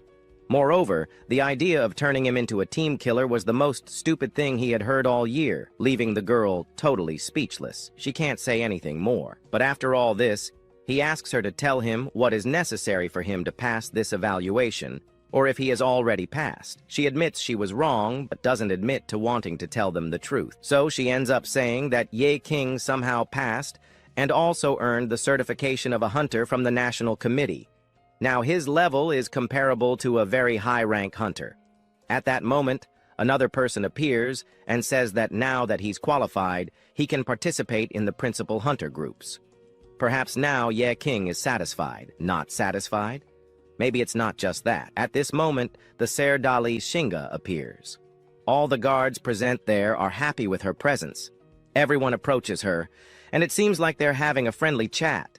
But as she gets closer, she starts to say that anyone who possesses the Golden Rune can apply to a hunting group. However, for Ye King, this wasn't necessary, because Ye King could create his own hunting group. He doesn't need to join one. Now, she approaches our hero, and now she wonders if he mentioned her name just a moment ago. He says no, but at that moment she knew. She understood everything that was happening here and now. Turning around with a threatening face, she ends up saying that every hunting group from the World Committee present here or any other person who possesses a golden token is basically allowed to join any group, all because she didn't want to let him become, essentially, what he had just become a short while ago. If she was doing this, it meant she was trying to sabotage everything. But she ends up saying that wasn't what she meant to say. Yet, she continues to say that this golden token in her hand isn't something that could be given to our protagonist, even though he managed to obtain it. And she has already chosen a very interesting person to give this golden token to. As soon as she says this, our singer appears and says it was a waste. How so? How could it be a waste to give this thing to our brother, our Ye King? Shortly after saying this, the hunters behind begin. To tell the truth, if by chance they knew about the Mora rules, that this type of committee ends up creating out of nowhere, they wouldn't even basically be in this place since it wasn't worth it at all. Everyone then starts talking, but she just asks everyone to shut up, already saying there that if someone were to create a group like our protagonist was intending to create, it wasn't necessary because our protagonist was weak. And for someone to create a group, it was necessary to be in rank B or a rank higher than that. Right after saying this, she starts saying that before he joined Abyss, he only had a D-level rank, and the energy stones didn't lie. If by chance he showed a D-rank level, everyone in the committee would most certainly laugh in his face. But someone grabs the sensor and starts measuring his power. Then they say that the level detection stone was fluctuating from level A to S. After measuring for a good while, the stone being used to measure the power of our hero suddenly explodes in the man's hands. Everyone is startled, and she then looks in his direction and realizes she made a mistake. Looking in his direction, he was furious and also emanated a somewhat strong aura. He approaches her, and she is startled. But after all that, others end up saying that the stone used to measure levels might have gone crazy, or was perhaps broken. However, minutes later, our protagonist says that they could all call him trash, or think he was. But today, he heard many things for no reason. He didn't like any of them, and his final reason for being here was to get certification to earn a class upgrade. In the end, he doesn't want to cause any trouble. Looking closely, she notices he was emanating an extremely powerful aura, even outside the Abyss. Now she wonders if he might attack an Abyss supervisor. But no, our protagonist simply says he will not attack her, but instead take back what was his. At this moment, he extends his hand toward her. Minutes later, after extending his hand, that object in her hand starts floating and moves toward him. Moments later, it lands in his hand. That level meter from before must have been broken, so he picks up another one to measure his current level. but he still doesn't believe it. Looking closer now, he realizes that the level meter was basically unstable at the moment. This seemed to be almost on the verge of exploding. After having humiliated our protagonist in front of everyone, he starts emitting even more aura near himself. Then he says that after this humiliation, he asks the bare minimum foe them to stop humiliating anyone who seems weak to them. The device in his hand explodes, and in the end, he manages to see his classification. Our hero's classification was above S. At this moment, after saying this, our hero ends up suggesting that they change the method of measuring other people's power so they wouldn't embarrass themselves anymore. Now she starts saying that maybe all this time, our protagonist had been hiding his real power. This might be impossible since no one in the world has ever done that. Suddenly, that girl from before appears behind our hero. It starts by praising him and also congratulating him for having managed to pass through that dungeon, which is extremely difficult. I don't know if he wants to sweat a little, but also the test should have been a bit easier for our hero. Well, it should have been easier if, at the beginning, he had used his name. By using his name, anyone here would basically follow his orders or something like that. Now that she looks at that boy, she realizes that maybe he might be a completely different person since he was very close to the family there. Maybe, from the beginning, he ended up telling the lie that he was a scavenger. Her doubt remains strong since the other one here ends up saying that everything he went through was difficulty in vain because these people here ended up putting it on our protagonist. Also, she should have given our hero some good armor. But after all that, he ends up saying how he could be using his name when, even there, he entered the dungeon just a little while ago and managed to basically make everyone think he was a team killer. Saying he was an ally was basically an insult, and to make them believe in his true strength, he needed to use brute force. But after all that, that singer of ours, 10 out of 10, looks at the cousin of his group and realizes that standing in front of him was our Lin Chingan. After introducing her, he introduces his friend to her. At that moment, she recognizes him and recalls seeing him somewhere.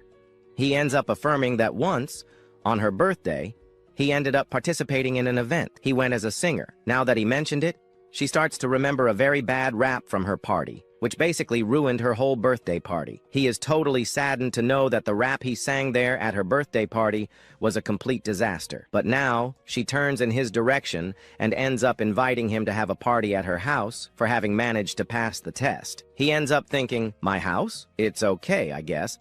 But after thinking a little more, he shouts, "My house?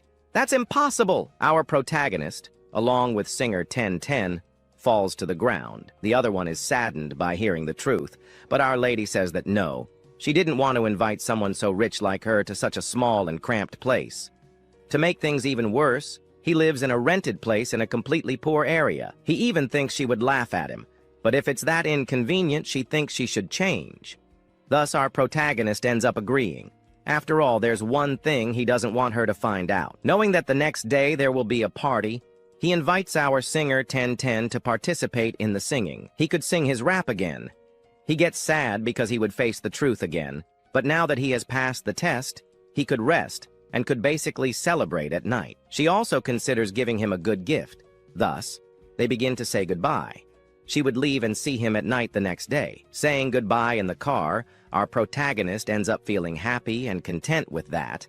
But after all that, he needs to go to the barbershop to change his look a little bit, because going to a party the next day like this would be shameful. After saying that, he returns to his house. At night, he arrives there, and his sister, noticing he has arrived, ends up asking if, by chance, he didn't go to the meeting. In the end, our hero says he did. She said it was likely he went to a goblin or orc-type meeting, and the most specific place for the meeting was perhaps inside a dungeon. Right after that, she gets extremely angry for him lying to her, but he says he's fine. His legs, his arms, everything was connected. A few minutes later, she says he needs to go to the hospital because his injuries on his body were pretty severe. But they say there's no need. What he needs at the moment is a good bath. Thus, he ends up entering the bathroom and turning on the shower. We then observe the damage from those fights he had against that S-rank boy. At that moment in the bath, he begins to notice some things that are completely on his body. It was also by sheer luck that his sister didn't see him in this terrible state. Looking now, he realizes that some of the damage he managed to cause when he was an amateur inside the dungeon is on his body. Now he realizes that it will take a few months to recover fully. But now he calls the system after the system. He ended up realizing something. After defeating that black orf, he ended up noticing something in the system.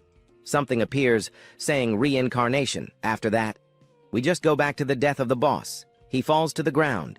We observe several very good items there that appeared for him.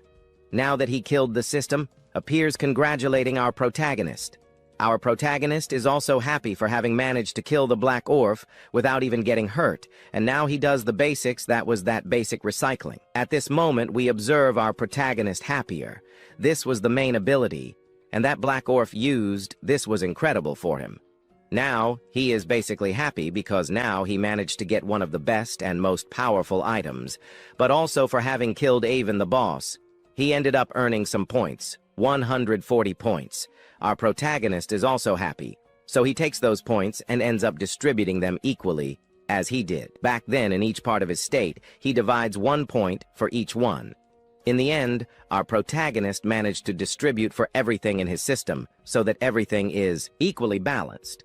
But at this moment, the system appears saying that our protagonist has added all the points that should have been added. Now he can no longer make any more additions there to his states. And now he has gained something new, or a new chance reincarnation. Reincarnating, you can basically restart your entire level. You can also have a second awakening by accepting this thing from the system. He would be able to increase his level more and more.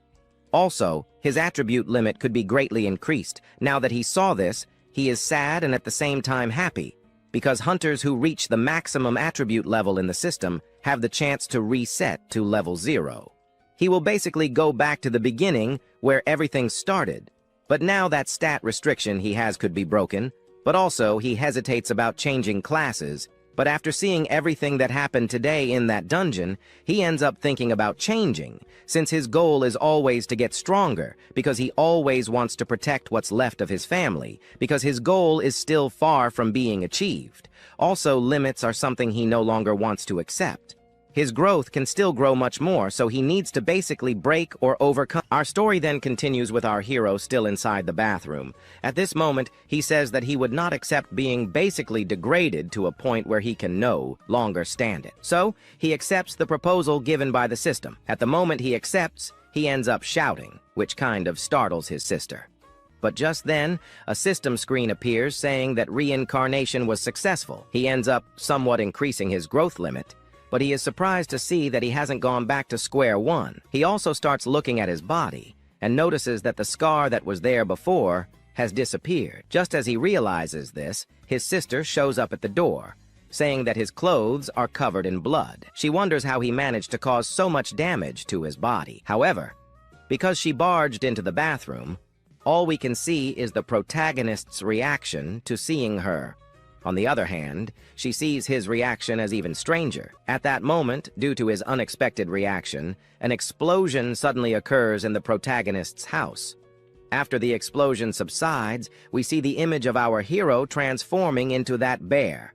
She transformed into that again. Meanwhile, the scene shifts to another location, at the equipment auction in Shangfeng City. The goods obtained from the Abyss are quite diverse, so they need to be carefully identified so that the seller and buyer can properly conduct their transactions. Besides the black market, the only option is to sell them in a formal environment. Finally, the best equipment is selected to be auctioned and sold. While thinking about advancing to sell his items, one of the guards appears, questioning what he is doing there, as he clearly doesn't look like a buyer or an auctioneer. However, our protagonist says otherwise, claiming that he is indeed an auctioneer and is there to auction or evaluate some items for the auction. The guard doesn't believe him and starts questioning what kind of class he belongs to that would make some people so surprised. The protagonist ends up stating that even if he reached his maximum limit of rank 5, it's doubtful that people's impressions of him would be better than nothing. He then mentions that he is rank 1. The guard, unimpressed,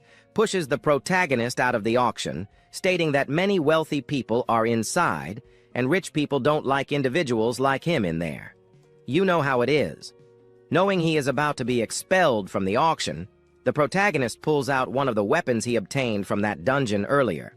At that moment, he wonders if he can evaluate it himself. He begins to question whether the guard is joking because he needs to evaluate such a trash piece of equipment. But since the protagonist insists, the guard agrees. He retrieves a device, and then we see it analyzing the equipment our protagonist holds. However, the equipment shows a power level of 0. After seeing this, the guard asks him to leave, saying the item he holds is garbage and that he might as well throw it away. The guard even says he'll do him the favor of not charging the evaluation fee for such trash. But as our hero lets the item fall to the ground, he notices that this dagger has an excellent sharpness. He takes a closer look at the dagger, using a glass evaluator. After observing it for a moment, he realizes that the equipment is unique, the Void Rift Dagger. This unique dagger allows the user to create a small portal in a certain location, enabling teleportation within a 30-meter radius to the spot where the dagger is thrown. Now that he realizes this item is perfect, he also understands that just moments ago, he almost lost it to someone else. Going back a few hours, we see the protagonist working hard to ensure he can support his sister in a hotel. For now, he can no longer stay at home, so he'll have to live in a storage room for a few days. Spending his savings that he had gathered otherwise, he would lose everything. But at this moment, he called upon our system because he realized that earlier he had spent 200 million won to renovate the house destroyed by his sister. At that moment, he opened the system to see if there were any weapons he could put up for auction to sell. If he could do that, he might manage to get a good amount of money, but he noticed that perhaps at the auction there were many similar items, as most of the equipment he had was not of perfect quality. Beginner players with a lot of cash tend to buy this kind of equipment, but as soon as they level up or change jobs, they often throw away or discard the equipment they bought since, in the eyes of the wealthy, this equipment in the system is basically trash and difficult to sell. The weapons he currently had didn't have great advantages in combat and couldn't be sold for a high price, as they wouldn't fetch much. Maybe with the weapons in hand, he could sell them for a reasonable price, like 1,000 or a few cents. However, while exploring his system, he discovered the option to reinforce or reform some items. It was like a Minecraft craft table, where you pull it from the system and it comes out on top of you. At that moment, he wondered if he could use it outside the abyss. But as soon as he activated it, he looked up and saw that the workbench appeared right next to him. To avoid being caught, he ran to the side and then came back, noticing the craft table right in front of him. Realizing it appeared outside the abyss, he felt happy because now he could take low-quality equipment and upgrade it to perfect quality. He began devising strategies to make infinite money. He then pulled out one of the weakest daggers from his inventory. At that moment, he noticed that this very low-level equipment could be upgraded to epic level and later to legendary classification, which would increase the equipment's value tenfold with each improvement made on the craft table. This weapon he now held could be sold at auction for approximately 10,000 won in the market. With this forge, he could take trash items and put them inside. However, he needed to use 30 points from his system. Once done, the forge would do its job. But at this moment, he realized that the dagger he had put inside failed. Initially, he thought the dagger was too low level, so he put in another card, much superior to the previous one, to see if at least this could achieve a class upgrade. Now he hoped it would work because he stood to lose 100,000 won if it failed. At that moment, he placed the card inside, and minutes later, he heard the sound he didn't want to hear. The system showed that the equipment failed to upgrade its class. Thinking more deeply, he realized the problem might not lie with the materials, but rather with the forging altar itself. While contemplating this, he noticed something on the forge he hadn't seen before, a suffix. He then used his observation eyes and asked the system to identify what this forge was. When he used this ability, the system revealed the true nature of the forge. It was a trash forge. This meant that if you took an extremely trash weapon, one that you would throw away and put it into this forge, you could upgrade it to a superior classification or possibly even legendary. Realizing that this forge was specifically for trash items, he understood its connection to trash, just like the rewards his protagonist received from our beloved system, which were also mostly trash. At that moment, he approached the forge, understanding that trash was perfect for this forge, so he wouldn't feel sad about it. Now everything would basically be discarded inside it. a strange scenario where only trash could be successfully forged. He then basically wanted to try his luck to see if it would really work. So now, he placed a sword that was quite weak. Its level was level 1, and the damage it dealt was only 5. It was the weakest sword he had, which he got from the most random drop in the system. At that moment, he placed the weakest and most random sword he had on the forge. Then he started hammering on the sword, breaking it in half right away. But then the system announced that the forging he desired so much had somehow been a success. A sword that was level 1 ended up being upgraded to level 32. Its damage, which was 5, increased to 422, and to make it even better, it gained a new ability, the ability of darkness. However, our protagonist didn't even care about that. What mattered to him was the equipment itself, as he realized it was a unique piece of gear. The only material he used to forge this unique sword was a piece of trash. Additionally, aside from forging trash, it became a divine artifact. This time, he had truly obtained a great treasure. Now he realized that the trash equipment in his system could be used in the forge. At that moment, he even thought he was making infinite money, but money wasn't his focus yet. Instead, he grabbed the items in his system and placed them on the forge, hammering them one after the other. He managed to forge a bow, which ended up being a success. The bow's level was now 29, and its damage was 397. He then picked another item, placed it on the forge, and hammered it. Again, success. This time, a mantle reached level 30 and dealt 400 damage. But he didn't stop there. He grabbed yet another piece of equipment, placed it on the forge, and repeated the process. This time, it reached level 41 with 577 damage. He didn't stop forging. He kept going, item after item, until exhaustion finally caught up with him. Sitting down, he realized that all the trash equipment had been transformed into perfect weapons. Those that weren't trash became attribute bonuses for him. Looking at the storage box, he noticed he had forged many pieces of unique quality equipment. Standing still, the system popped up, announcing that he had reached level 1. At that moment, he realized that even standing still, he could gain levels by forging equipment. During the time he spent forging, he managed to leap from the initial stage, arguably the hardest, to earn an official title as an employee. Now, what remained for our protagonist was to figure out how to sell or transform these weapons into money using his new hunter license. The scene then shifted to him inside an office, discussing where he got those weapons he now had in hand. He reinforced what he had said before, that he was a collector. Even if he was only a level 1 collector, he wondered if he could collect items, but if he told the truth, that he had forged the equipment himself, it would only cause him more problems. Meanwhile, the sharp-toothed man assured him that, of course, there was nothing wrong with collecting. Collecting items didn't necessarily mean someone had a high level. However, the fact that he managed to bring high-level equipment to this auction was already perfect. He still had a few more pieces to auction. If the auction prices were adequate, he could earn some commissions. While saying this, he pulled some of the weapons the protagonist had forged from the system. At that moment, he used a tool to measure the equipment's level. He realized the protagonist had perfect and high-quality items. He invited him to a more prestigious room, a VIP room. The protagonist followed the path to the Platinum VIP room. While advancing, he accidentally bumped into a man who had just passed by. The man immediately asked if he was blind, unable to see someone as large as him walking by. Apologizing, the protagonist observed the silver-haired man. He dressed in such a common way that for him, he wasn't even an important guy deserving attention for daring to block his path.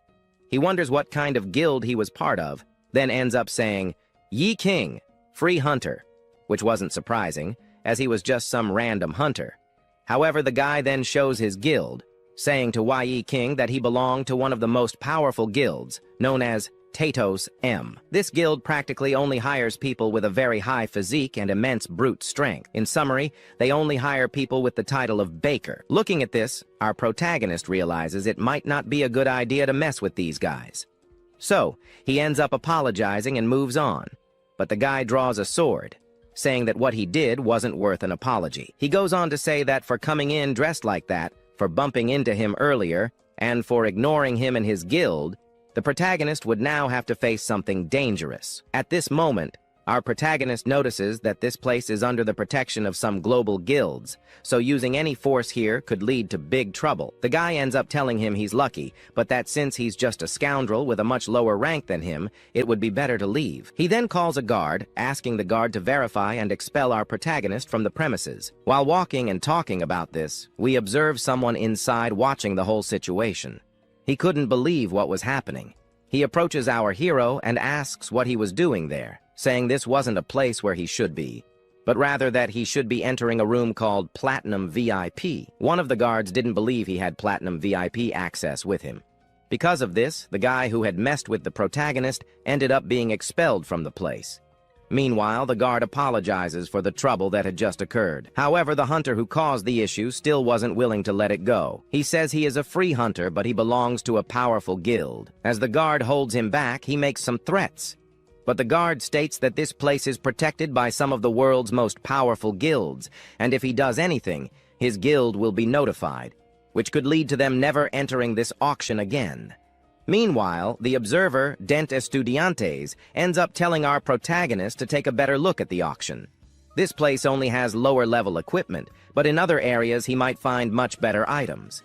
However, for Ye King, the view was different from the other bystanders. He says he doesn't think the equipment here is trash, since for someone else, an item might seem worthless, but to him, it could be useful. Ye King notes that because he doesn't have a forge, he can choose any low-level equipment and make it worthwhile. As he moves forward, the bystander admits Ye King is right. The scene cuts to inside the auction, where we find some important old men saying that there are some rumors about a rather crazy auctioneer who decided to auction off everything he had there for his association. Another, who was curious, ends up saying that he was interested in this auction. He was looking for certain items that only he had. They also say that compared to the true auction professionals, they are now small fish. The professionals only go after those good items along with their teams of adventurers.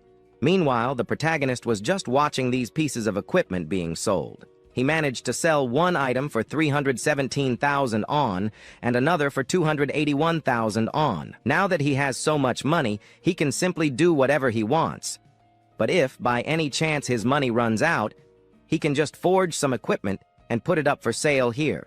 Now, the presenter asks everyone to be quiet because he wants to introduce the new rules. From now on, they will be putting up some items for auction, but the items will be identified.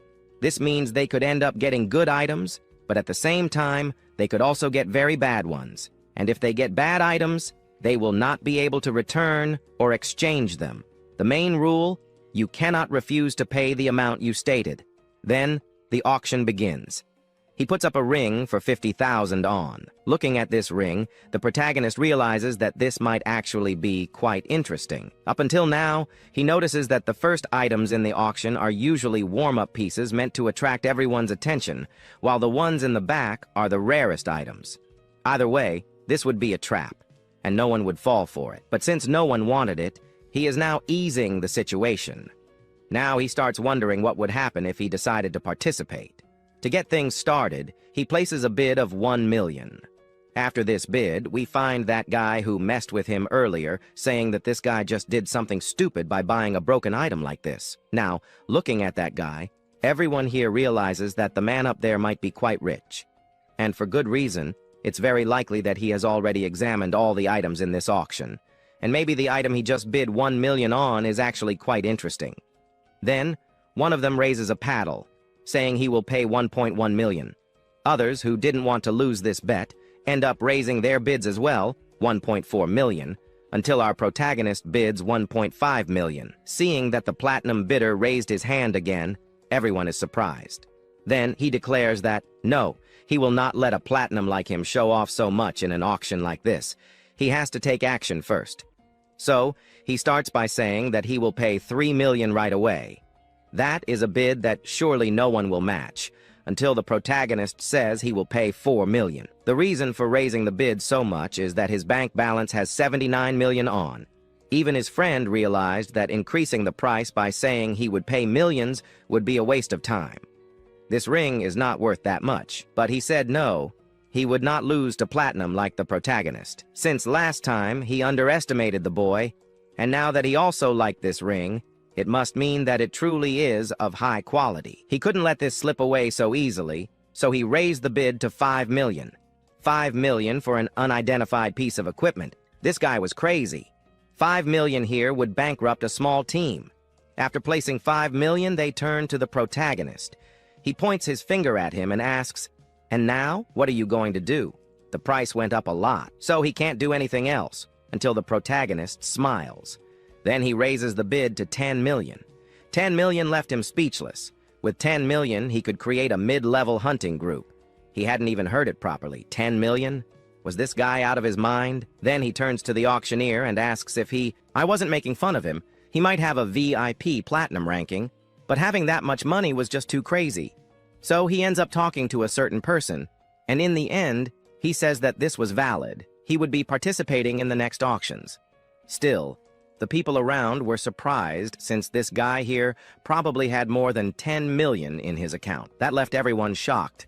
He, on the other hand, was completely frozen. He couldn't let a guy like him, acting so arrogantly, get away with it. The amount of disrespect was unbearable, and he couldn't just let it slide, especially since he himself was part of a very powerful clan and a high-ranking representative of it. There was no way he would allow a rogue hunter like that to trample over him. If that guy was stepping on him, he would do the same. So, he raised the bid to 10.5 million. The protagonist smiled, taking the auction even more seriously. He then declared that he would be paying 100 million. This left the other guy completely confused. He even fainted, unable to comprehend how someone could pay 100 million just like that. At that moment, he thought that maybe saying 100 million was a mistake, but he didn't care much about it. With that ring, he could easily make more than 100 million in cash. Then, he wondered whether he was really going to let a free hunter, as arrogant as that one, humiliate him in this way. 100 million, perhaps this was the most unique bid of the day, but now, he started thinking that he should have gone straight to 1 billion from the beginning, as this was an item the brat was so interested in. Why was he playing around with him like this? At the same time, he questioned why the guy was willing to pay such an absurd amount for such a weak ring. Maybe he thought that ring wasn't worth much. However, the way things looked, it seemed that the other guy wanted to pay such a high price just to humiliate the hunter who had previously humiliated him. But still, was this equipment really worth 100 million? This ring could make someone incredibly powerful. So, he decided to bid again. He now declared that he would be paying 200 million for that ring. As soon as he said that number, everyone was left speechless. This amount would certainly bankrupt a mid-tier group. After making this declaration, he turned to the protagonist and asked if he wasn't afraid to continue. Because if the protagonist wanted, he could keep going until they reached 1 billion. He would pay it all, just to demonstrate the financial power that his massive guild commanded. The protagonist, however, realizing that it would be a waste of time, admitted defeat. The item was now his. Now that he had won, he wondered whether this guy dared to stand against him. After saying that, he turned to his companion, who was completely frozen, wondering how he could say something like that to the boss. His companion then replied that it was fine, since his analysis indicated that the ring was actually quite an important one of divine classification. Now that the winner had been decided, everyone was asked to give a round of applause for the buyer, Lang Chafin. But based on the fact that the artifact before them looked like junk, it was already a good idea to take it, since it could be reforged into something useful. However, as expected, they soon revealed a letter, which was supposed to be an iron-ornamented ring of L classification. Their eyes had not deceived them. He himself had already anticipated the evaluation results. Now the time had come to reveal the divine classification letter that everyone had been waiting for. After a brief wait, the truth was revealed. What was before them was a ring with a common appearance. Seeing this, he turned pale and was left speechless. A common appearance? That was not what he had expected at all. Then, he turned to the man responsible and accused him, saying that this was all King's fault. Besides, King had lured him into this atmosphere, making him spend 200 million on a mere level 1 ring. In the end, they would have to treat this as a minor mistake. However, according to the rules, as an internal representative of his group, within 24 hours, his group would be contacting the guild to collect the full amount. If he failed to pay, both he and his group would receive a penalty. One of these penalties would cost his guild an SUV. After all this, he was led to a certain place where he would be assigned a new class, the class of a garbage collector. Then, the guards escorted him out. He had no idea who he had messed with. Pointing at Ching, he demanded that he return.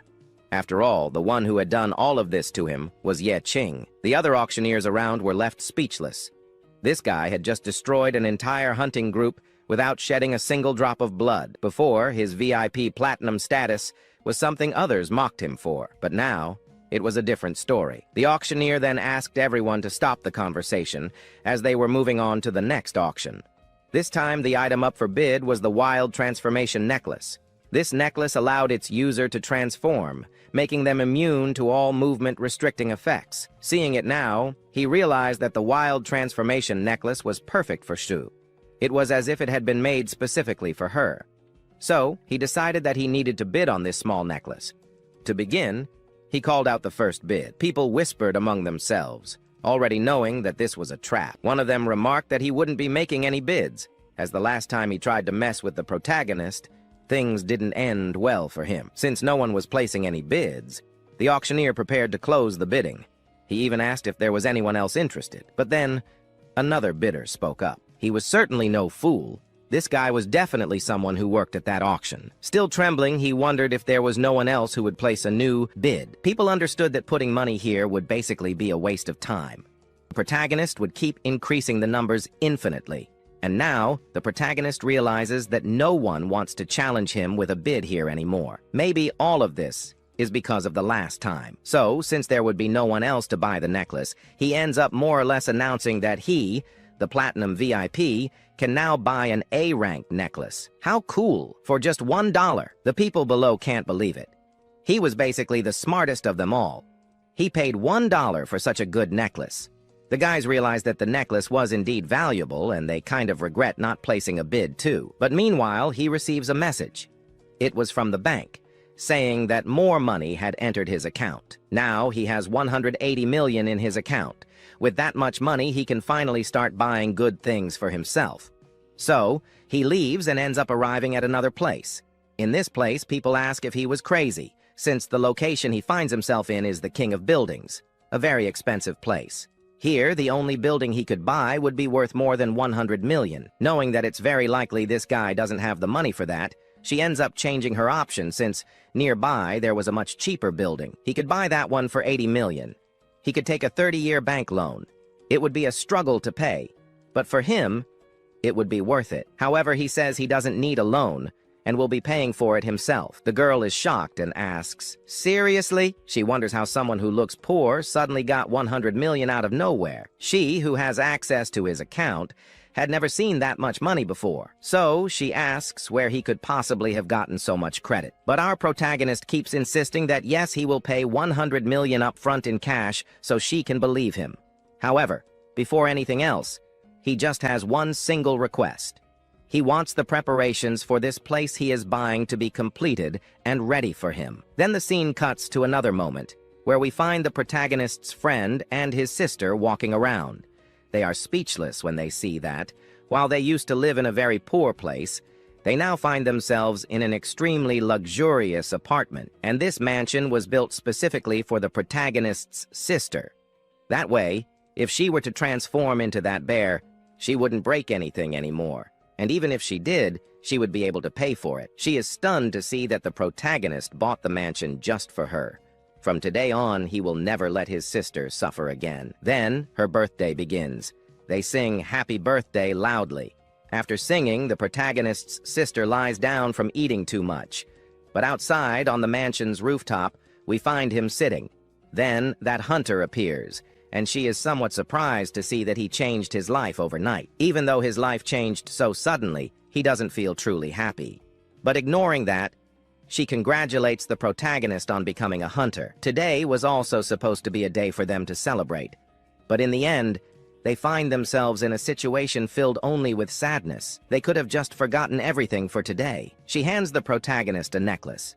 This was her gift for him. As soon as he sees that stone, He remembers that he was the one who had given it to her. She comments that she is now returning it to him as a present. That stone she gave him, she had always used it as a lucky charm. Every time she entered a dungeon, she carried it as a charm for good luck, to help her defeat monsters and people. The world still sees the protagonist as a trash collector, but he is trying in every way to change people's perception of him.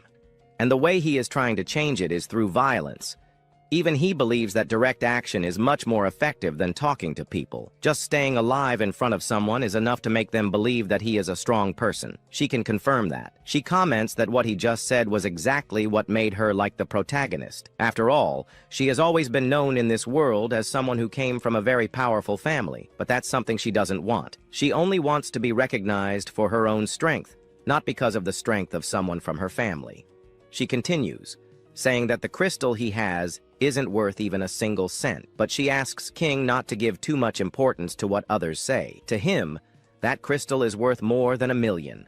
And in fact, what she says is absolutely true. In the end, money brings many good things, but still he prefers to live that life that he leaves like that hot dog on the corner, but the money he just earned was quite a good thing, as with this money he can finally be building a guild. Since last time, she commented that for him to be able to create a guild, it was necessary to have a lot of money. And she really confirms this, that to really create a guild, it was necessary to have quite a lot of funds for such a thing. Our scene then cuts to another location. In this place, he was walking while carrying some trash. He complained about why the trash bins of these luxury apartments here were so far away. He even asks if rich people don't produce trash until he hears a voice asking if by chance he serves some kind of powerful guy from this place, and also if by chance they are obeying some rules. After all, there is a specific place where the owners can dispose of their trash, which is way in the back. Besides, if someone from this place here notices his presence walking around with that trash bag, they will realize that both of them here live the same life as those poor people. Then he said that he was not an employee. He was just a new owner of these new condominiums that were around here. His name is King. Then he extended his hand. But the guy who was eating a banana placed the banana in his hand. After that he left, since this place here is an area for the rich. Maybe he even thinks that this guy must be a servant, and since he was cleaning some things, he asked him to go to his house and clean the rest there, as he himself ended up making a bit of a mess. However, the protagonist, irritated with this whole situation, takes an orb from his hand and then throws it in the direction of that extra. He ends up kind of wondering what was happening and also starts asking for help. He was pulled backward at the same time. The protagonist said that this trash he placed in his hand did not belong to the protagonist, but rather belonged to him, and it was best for him to take it. Then he was dragged backward on the ground. Now he wonders if this wasn't strange. A mere servant like him was humiliating him. A rich guy. Then, irritated by this, he tries to use an ability, but the system says that his ability will prevent the user in front of him from using even a single ability. Then, he said again, to take what he had just thrown into his hand, but he did not respond to his question, and started getting more and more irritated. So he tries to use an ability to break this ability control of the protagonist, but it doesn't do much good, as the protagonist used a legendary class body control ability. Irritated by this, he wonders how this guy was able to be using so many legendary rank abilities. And to that, he responds that this ability came from a monster, and most likely, the monster he captured was of legendary rank, so with all certainty, this ability would be enough to defeat each one of these academies that are in this rich region. Lying on the ground, he starts to wonder if this guy might perhaps be a support for some kind of hunter group, as his strength was very high. But still, our protagonist had not finished saying what he wanted to say before. The thing was for him to pick up the trash that he threw away. Then, applying even more pressure, we see him saying that he won't be able to endure it anymore, so he will be picking up the trash.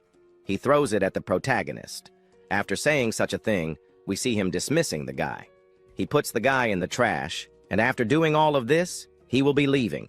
And at the same time, he realizes that even though he is in the rich region, he notices that problems arise at every moment. He even receives a message from his sister asking where he was. The place where they live now was very big. It was not possible to find the protagonist that quickly. Now, however, he comments that he will be going to his old house.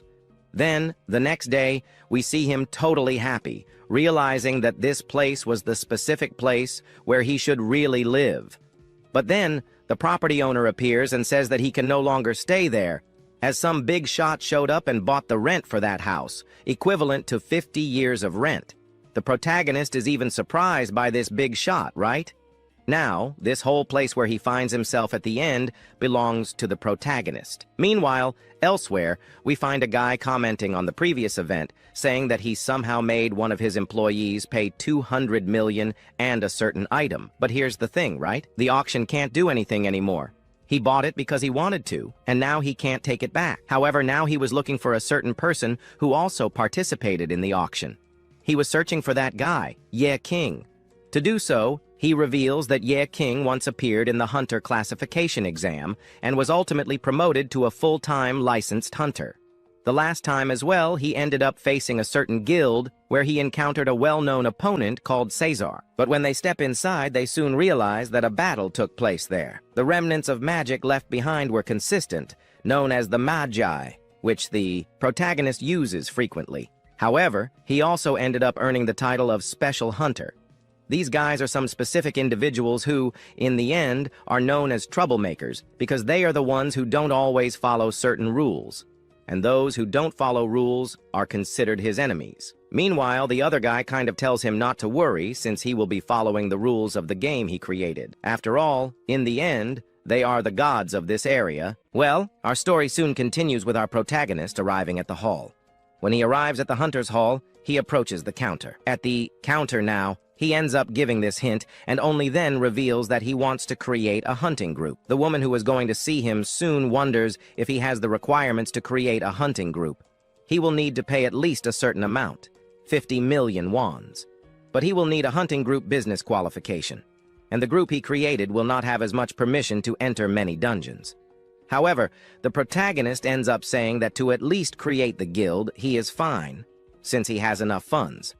And looking ahead, she points there now, since he really created a guild. She points in a direction, and we see that there are new players there. He could be reaching out to these new players and recruiting them for his group, since he will need at least 4 members to be able to activate his group. And at that moment, the screen shows a new group, a new hunter group that has just been created. The guys who were waiting to be hired wonder why he created one now. Besides, who is he joining this group of this new hunter who decided to create this guild? But before he can leave, she asks him to wait a bit, because the system has ended up evaluating that he may be creating a group, but the group will only have the option of becoming a recyclers, which means that he will be able to collect low-level resources. His team cannot yet be involved in other hunter businesses, but to be specific, his group would be like assistants for a group of old hunters. After all, he realizes that he has finally returned to his old origins, collecting trash. But there it is, right? He was going to leave until then that guy from before appears. He recognizes the protagonist as the guy who ended up collecting that trash from that mansion, but he asks if his name was Yain. Knowing his name, he asked him to stay there, because today he wouldn't be able to escape, because that stable he threw at him wasn't a good thing. He was humiliated, and to apologize, he wanted him to at least eat some things that weren't suspicious. And besides, that wasn't even enough to make him excuse himself. Looking back, he realized that this was Fang Xiong. He was one of Fang Tianning's sons, a guy who was quite well known in the world, and this guy was part of a group called the House of Heart. Because his father was quite well known, he ended up creating this group in a few days. In a few days, his group was already able to enter dungeons of quite high rank and have quite good resources for them, while the others who were being recruited ended up kind of ignoring Yain because they didn't want to mess with this Fang Tianning, because as mere hunters, messing with these guys would have no end or good attack. They continue talking, but our hero ends up saying that today he's just here to recruit some people for his team. He shouldn't bother, because this Fang Xiong shouldn't be worrying about our protagonist. He should be solving this elsewhere, but ignoring this, he gets angry. Solve it somewhere else? This was something he wouldn't let happen, since if he didn't bow down to him, he would be promising that he and his guild would become just those hunters who recycle for the rest of their lives, Or, better yet, if he doesn't want to apologize, he'll have his group disbanded right here. But our protagonist, on the other hand, ignores this because, to be honest, he doesn't even have much recycling value, which irritates him more and more. But his friends interrupt what he was going to try to do. They push him back. They couldn't continue with this, because it would be drawing too much attention. They could solve this thing a little later. They end up leaving. Until then, a hunter appeared asking Ye King if he was hiring someone for his group. He then ends up asking them to let him in. As soon as he enters, we see the two of them talking. This was that guy over there, a Zotan, who had stayed close to him in his group, but his level was so low that he couldn't even cast a good buff on them. But now, ignoring that, our protagonist wonders if he failed to pass a certain exam.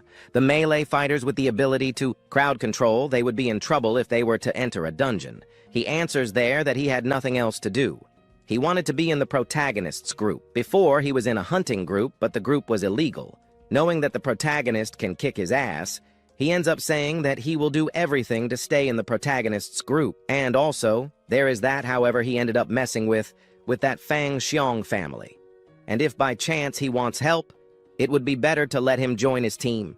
He, looking the other way, ends up thinking about something else. The dungeon they are going to enter was just to clean up trash, but looking the other way, they will be getting a lot of resources, especially because it is rank B. While thinking about how good it would be to continue with this mission, we see that arrogant guy there. He comments there that the guys were trying to get over him. He then, being a leader of a very powerful group, ends up hiring new people to join his group. As soon as he talks about it, several people from level 49 to level 50 approach him, wanting to join his group. The protagonist's friend looks away and realizes that what he was doing there was sucking money from his father. And at the same time, he thinks that these level 50 guys there were going blind because of the money he was offering. Joining his group, he comments there now that these guys who joined his group have good taste, unlike some trash.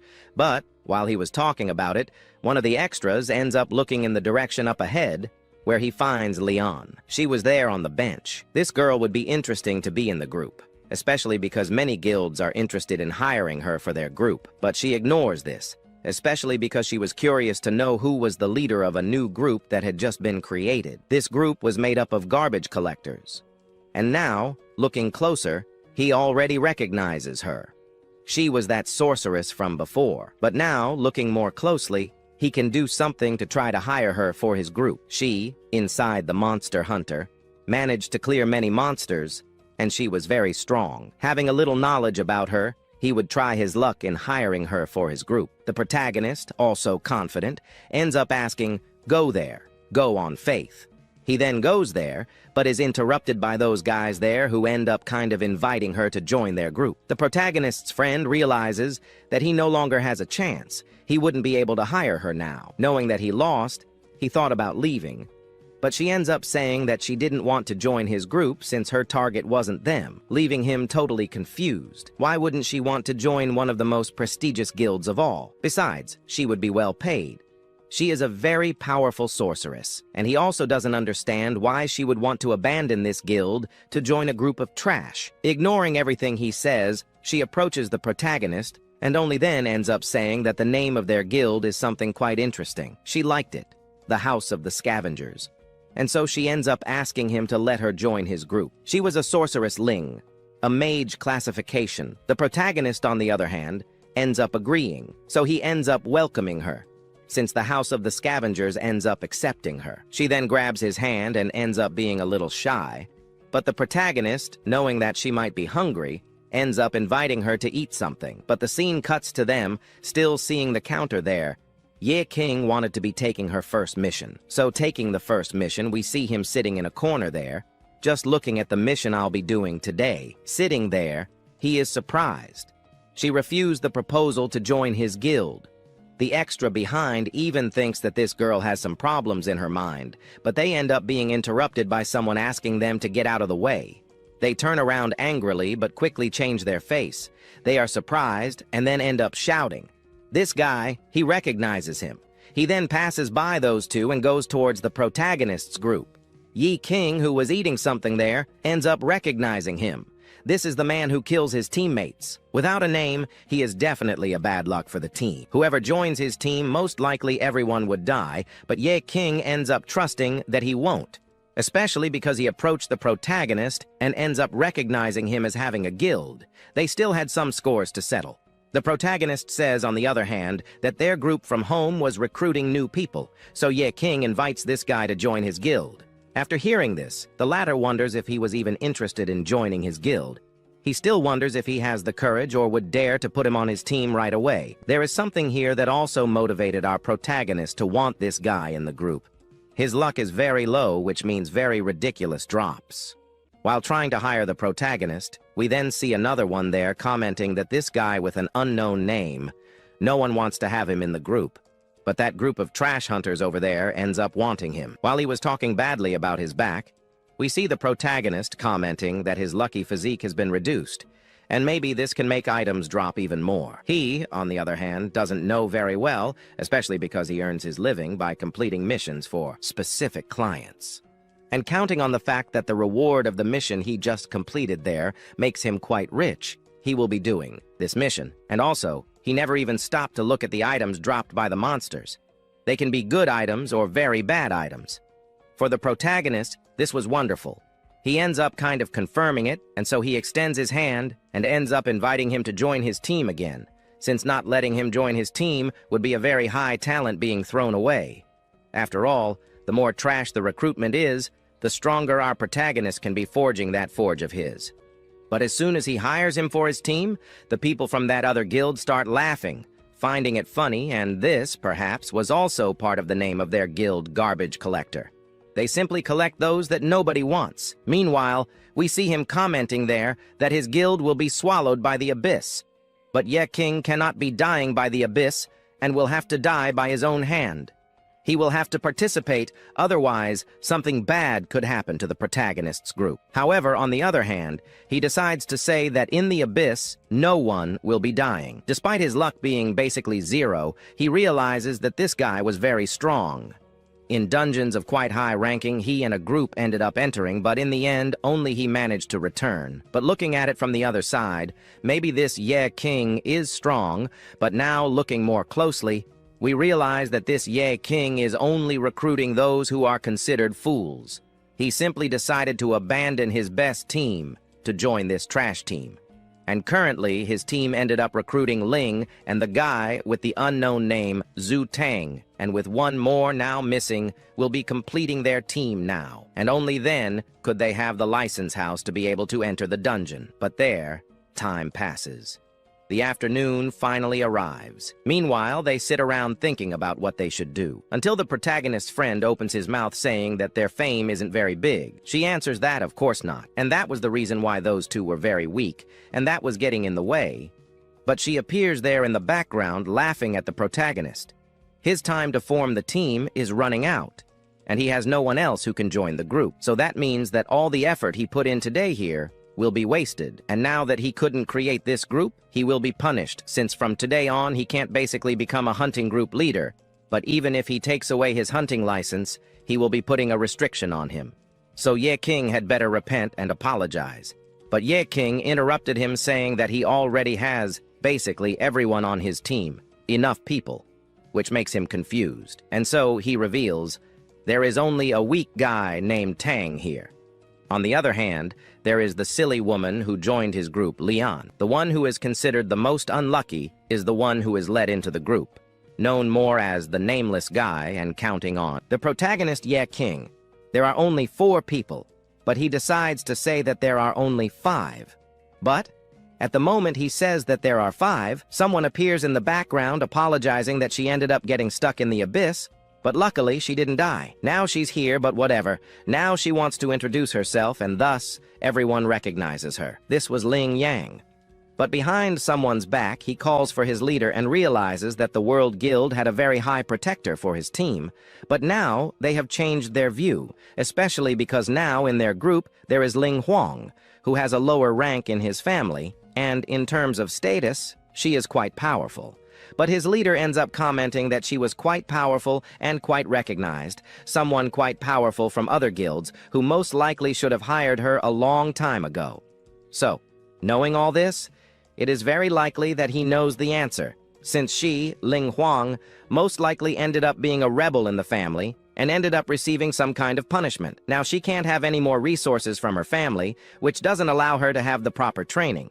So, he doesn't understand why she wants to join that group of that trash, but he probably asks if this Ye King is really strong. But the leader, on the other hand, answers that no, this guy must be using some dirty tricks. But he also changes direction, but he also changes the subject, saying that the scavengers from their group haven't shown up yet. So he ends up kind of wondering what happened. He told her not to worry.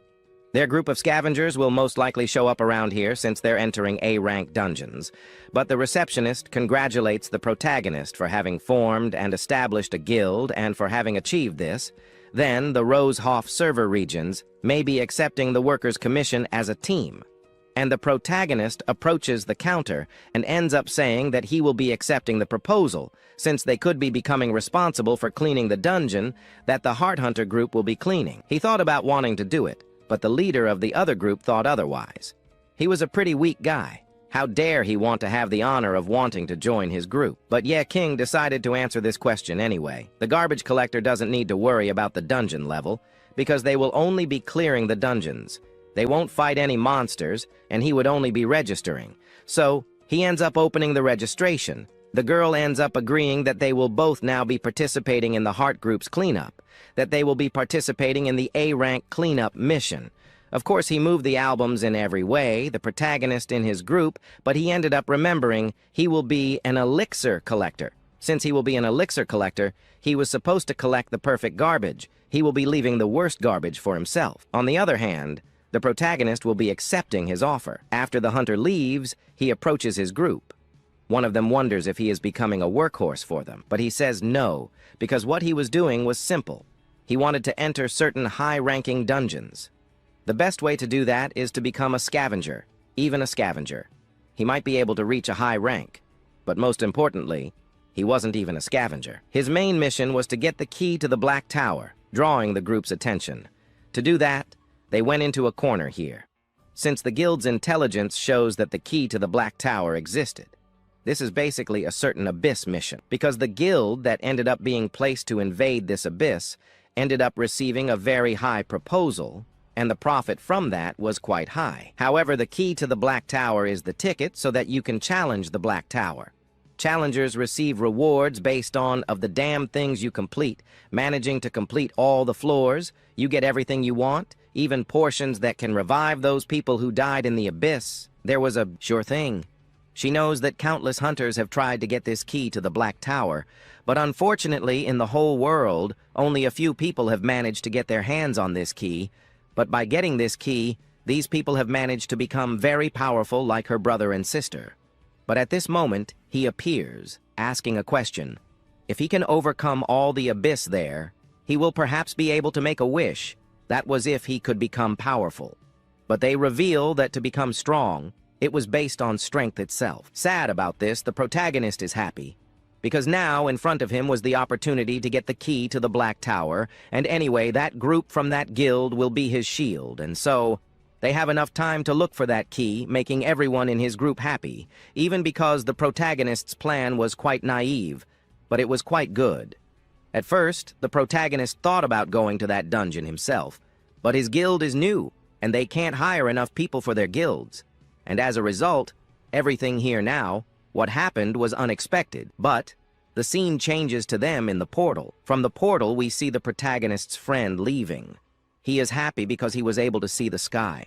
It is the first time he has seen an abyss like this, as an adventurer who has no name, or this type of dungeon. The reason was that there are a lot of them there, while King turns to the two of them and wonders if by chance they were both dressed like this in the middle of this dungeon. They agree.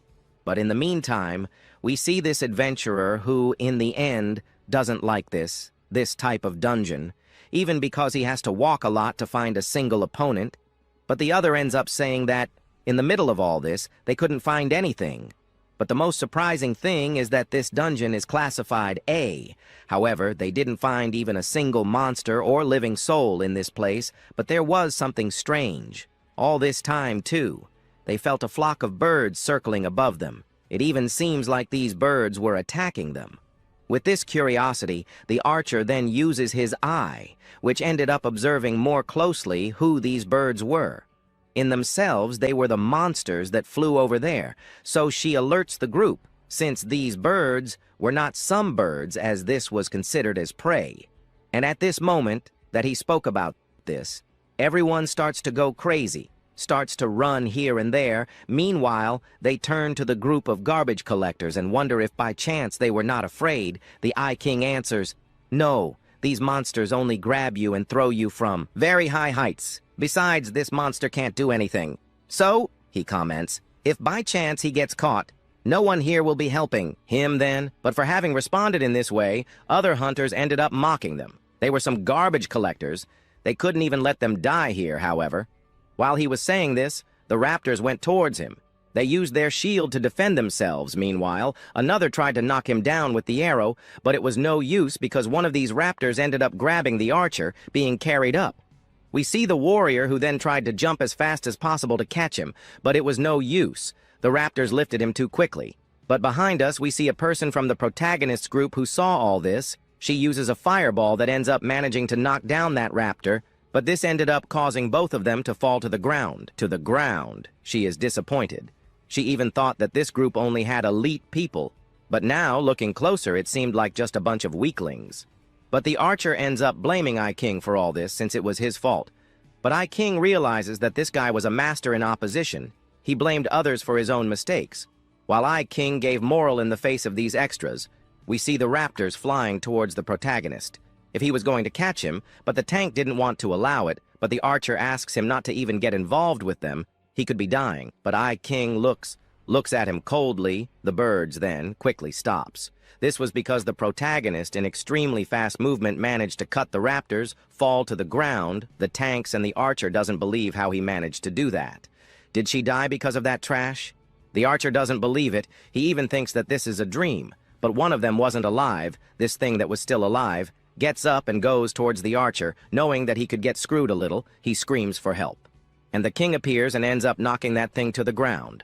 After that, Eye King asks him to shut up. Rapanes are very sensitive. They are very sensitive to sounds.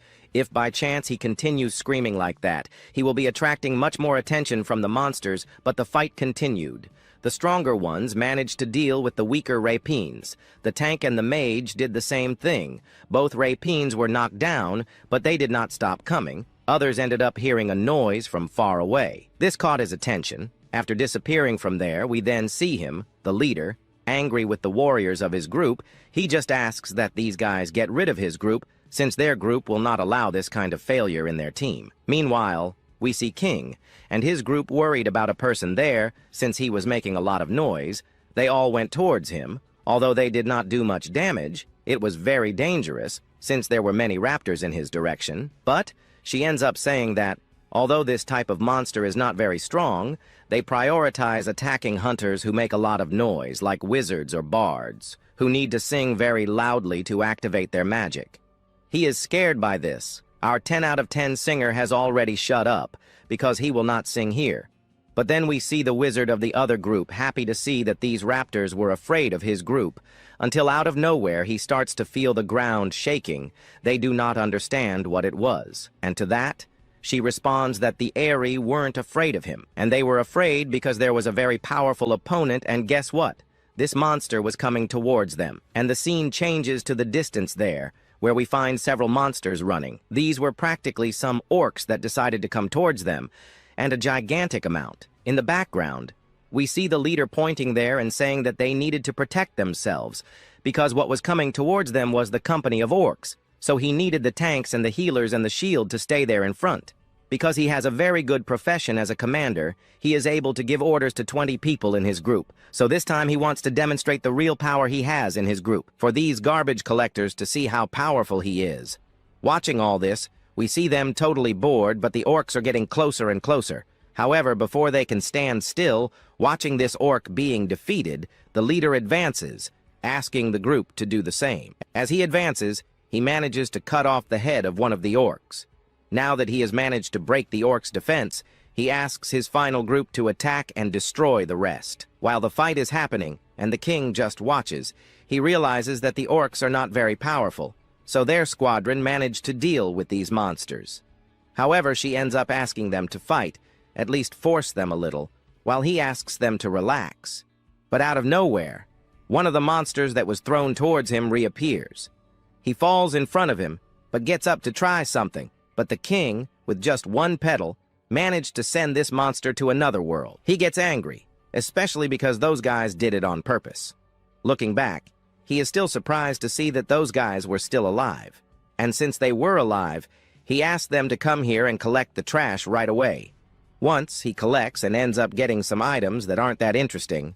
And we see there the effect of that unlucky guy in his group affecting the drops. The drops fell there, they were of low quality. He realizes that these low-quality items will be given to the trash collectors like them, but the best ones will be caught by those there, the group that is cleaning this dungeon. And look at this, that the item this time was more than terrible. The classification of this item was classified as gray color. The Eye King, on the other hand, only sees profit in this. He told him to get these items, since these items there were more than perfect for him. But the leader, while cleaning the dungeon, realized that the items that dropped, not even a purple classified item, or another classification dropped, only trash dropped for them, like gray classified items. And, incredibly enough, this was more than abnormal. It seems that not even the monsters, not even they can deal critical damage to anyone. It seems that that guy's bad luck there, and even the equipment he equipped with some effects wasn't happening. But the human strength of the monsters didn't seem to have its original strength. It seems that there's something strange here. Furthermore, monsters are intelligent, and when they encounter hunters who are facing their territories, they advance in their direction. But the last time our protagonist met that dark elf, he ended up feeling something strange happening to him. It also seems that some monsters can also communicate in the same way in some other languages. However, one points in his direction and notices a shadow of monsters. These monsters were communicating. Realizing this, the leader asks the tank to get ready and the healer to heal him, and at this moment, he advances towards one of the orcs and takes down one, but it still wasn't enough. They needed to take down others and, oddly enough, they managed to do this. But something appears behind the archer. What appeared were some orcs that dug deep into the ground there to be able to cross them and get him from behind. They then advanced towards the group of hunters. But they had some nets, and these nets were enough to catch the two hunters. The guy there realizes that they were in danger behind them, but they needed to make their way in front. The leader ends up asking him to take care of those behind him. He will be taking care of those in front. As he advances, he asks that the garbage collectors be located there. It would be better for the garbage collectors to die first than him. They are in the net, and he ends up catching some things. This was like a signal. He throws it up in the air, and smoke appears, drawing the orcs' attention. This then ends up guiding them to the protagonist's group, which of course was there at the top of that mountain. The orcs didn't understand anything about what was happening, but quickly then, they turned around and realized they're at the top of the mountain. They there with their shining eyes, they realized that up there was easy prey. Our story here continues from the last page where it left off, and we find those orcs who found our protagonist up there on that mountain, only able to see below while running. As he ran, our singer 10 out of 10 noticed that something was approaching. Those monsters were the ones who had escaped from that group of monsters ahead, but she, putting her hand in the fire, ended up saying that no, those there were basically drawn here because of some people. From the beginning, they basically never had the chance to show their true strength, so it was time to show their true power. However, someone appears in the background and just asks her not to do anything for now. After all, they basically needed to save their magical powers and health points because it was unnecessary to use their powers recklessly. So, he would take care of it. The girl then wonders if she couldn't at least use her magical powers as well. Looking to the other side, he notices that a group of orcs was basically leading them into a trap. So they should test the main strength of the hunter's heart.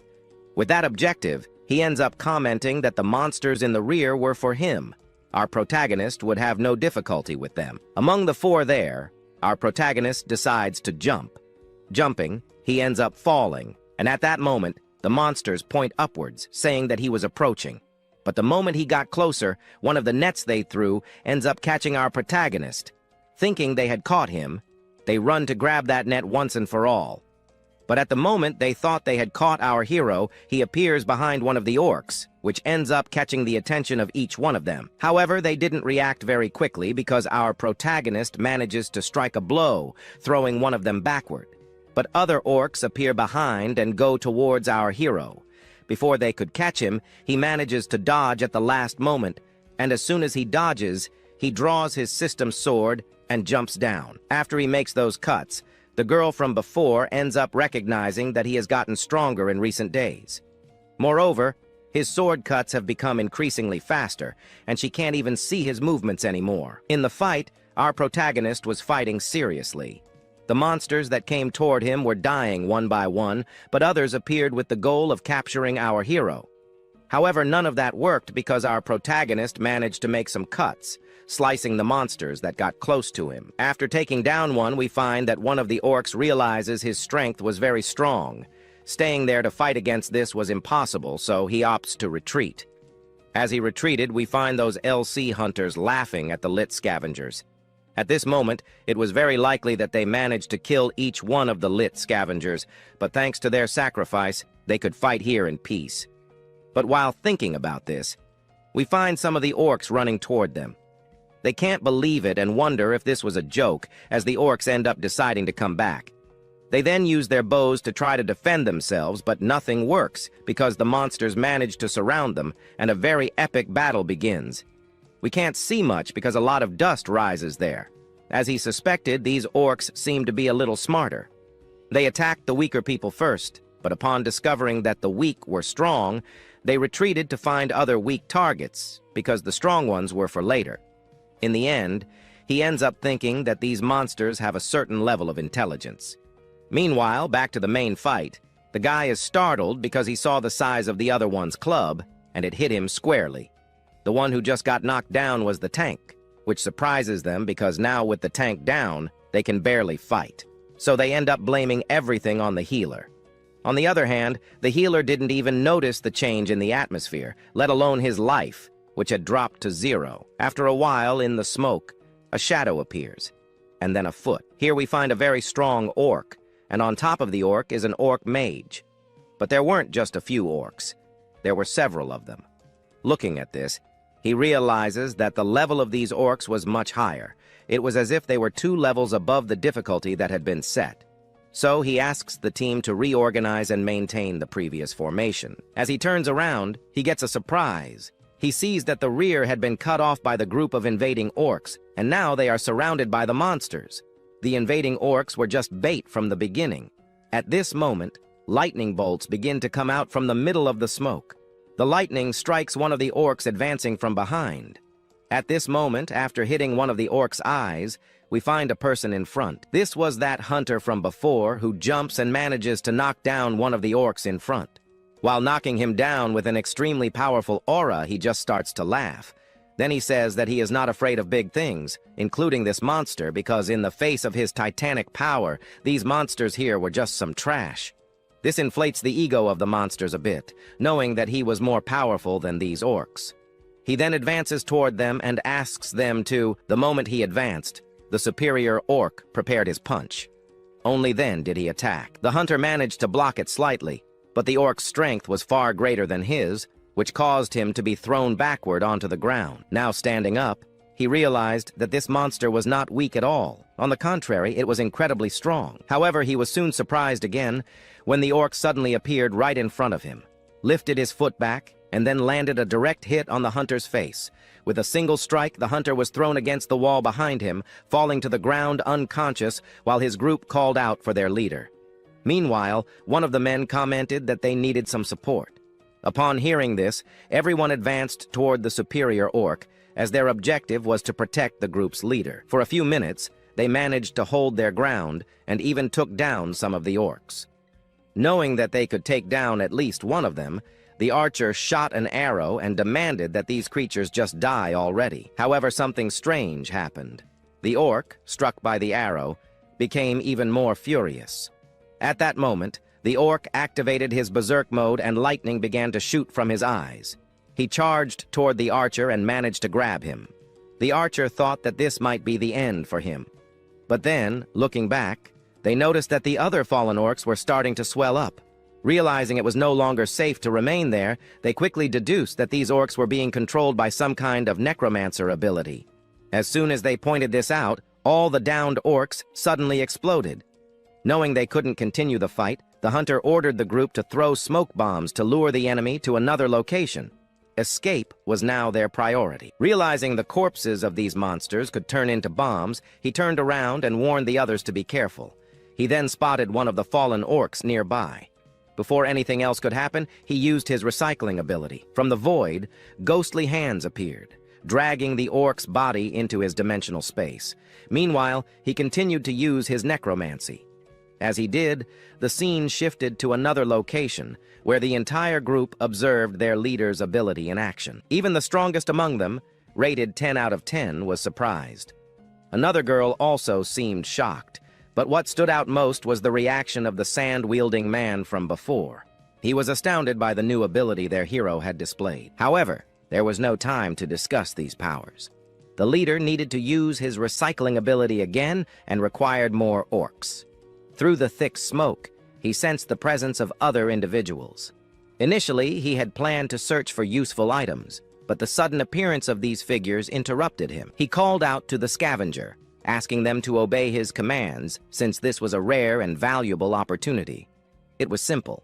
He wanted to take advantage of the moment. Confident, he proposed that they write a brilliant report, stating that the A-rank mission was a success, and highlighting how the scavenger had helped defeat these powerful monsters. Such a report could greatly enhance their clan's reputation. On the other hand, he mused aloud that working as a garbage collector wasn't so bad. More importantly, there were reports he wanted to file later. Yet for now, he remarked that their protagonist, who once sought only peace and teamwork, had finally reached the perfect moment. With a smirk, he sincerely invited them to join the Hunter's Heart as a cooperative hunter group. As he winked at them, some found his gesture a bit unsettling. But before anything else could happen, they needed to stall for time. Smoke bombs filled the air, distracting the orcs while the exhausted hunters regrouped.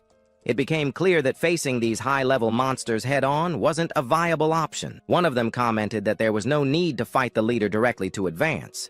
Instead, they could simply avoid battle by finding a way around. For him, this approach seemed easy enough. After all, these guys weren't unbeatable. They will be attacking them again, so he keeps saying that he has hated those idiot garbage collectors from the beginning. Then he just asks to lead them to the current beast that was weakened, and it doesn't matter if that R happens to be dead, because their father was basically the boss and would be the one held responsible for it. He finds it incredibly amazing while his eyes start to shine. The deal was amazing. But meanwhile, our 10 out of 10 singer thinks he has a pretty interesting hunch about it. Besides, he clearly realizes that if they go there, it is very likely they will be used as cannon fodder. They are being treated as if they were nothing, and if they go there, it is likely they will die. Another one comments that Q was exterminated with the same kind of team effort before, so they would set up another trap for them. The other opportunity ends up agreeing with our protagonist, even more so because fighting these monsters would be good. Like, good for training. And he couldn't miss that opportunity. So, at that moment, he ends up asking what they thought of his proposal. They should treat him the same way as an A-rank hunter group, and to sweeten the deal, they would keep a good portion for themselves during the final agreement. At this moment, everyone in his group ends up thinking they should accept it. On the other hand, our 10-10 singer says they shouldn't accept it. It was a trap, and he goes on to say that they were worthy, and he would basically be helping them if needed. Besides, they couldn't refuse. The girl behind just stays happy, but our protagonist ends up asking for some time because they need to talk a little. There, he realizes that that idiot Fashion Yong basically had some intentions against him, and his goal from the beginning was to outshine him. Knowing all this, his friend ends up asking if he really wants to join them and thinks it's true. So he hands him a small shield, asking him to use it because this shield will save him in critical moments. When he sees this shield, he is completely speechless because it is the legendary shield. As soon as she sees the legendary shield, the other one also asks where he got it. He ends up saying that it was a bit of saving up, but even so, he can't hold a shield like that because if it breaks, he won't be able to pay for its repair. But our protagonist simply says that if it breaks, just throw it away. He has another one to give him. Turning forward, he comments that she has a certain level of medical skill since a knight like her should have some medical knowledge. But she, on the other hand, ends up affirming that, yes, she knows a little, but she doesn't have much healing ability, although her healing spells should be one of the main abilities of a knight. But he interrupts her. He is decided, because right now, she will be the babysitter.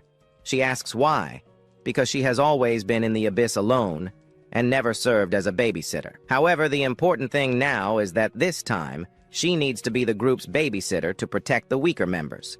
Besides, she is the only class shifter among them, and her ability to protect others is the greatest, so she has the duty to protect each one of them. However, she calls out to our hero, but on the other hand, she ends up saying that she won't need her help because she wasn't that weak. Again, he asks for her help to protect the others, and she just agrees because she needed to improve her healing ability a little more. However, Ronald, the 1010 singer, lost the shield, and he ends up commenting to her that she has fire abilities and can defend herself from those bomb oxen.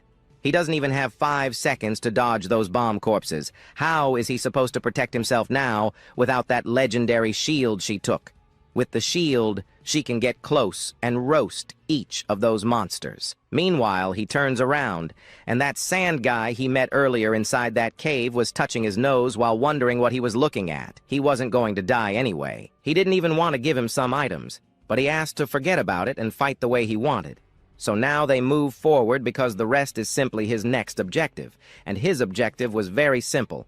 His objective was to wipe out those OR regardless, without the help of the Heart Hunters.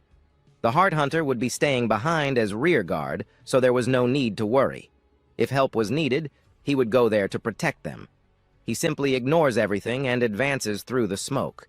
Entering the smoke, he wonders if these scavengers were really that stupid. Now that everyone was gone, they simply shouldn't be hanging around anymore. They should be running as fast as possible.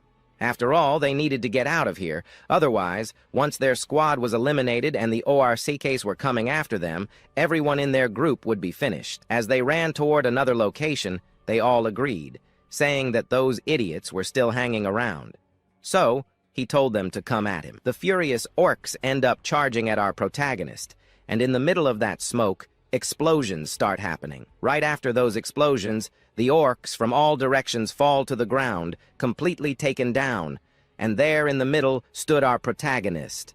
Meanwhile, stronger orcs and the main, most powerful orc, along with the orc mage, were there, surprised by the strength of this newcomer. While they were babbling about something, our protagonist didn't understand anything.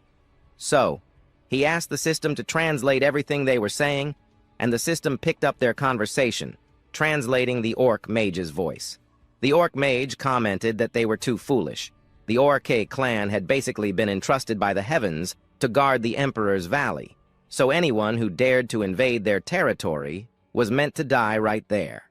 And at that moment, as he spoke, he activated magic, making the orcs furious while controlling the minds of the other ORCKs.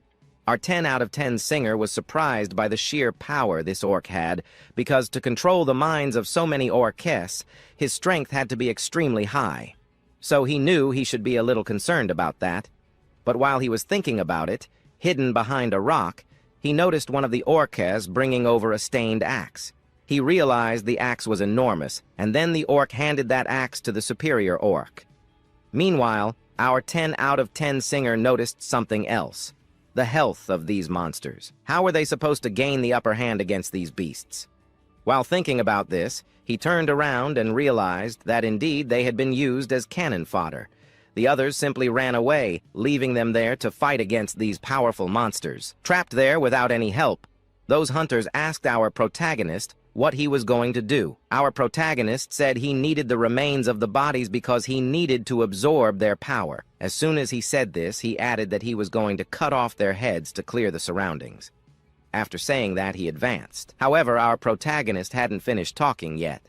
He called for everyone, and after calling them, he asked them not to leave a single monster alive. Then one of them told him to relax, as she would be handling the rear guard, while the other one promised to show her firepower and turn those monsters to ashes. Upon hearing this, our hero advanced toward them with his great sword.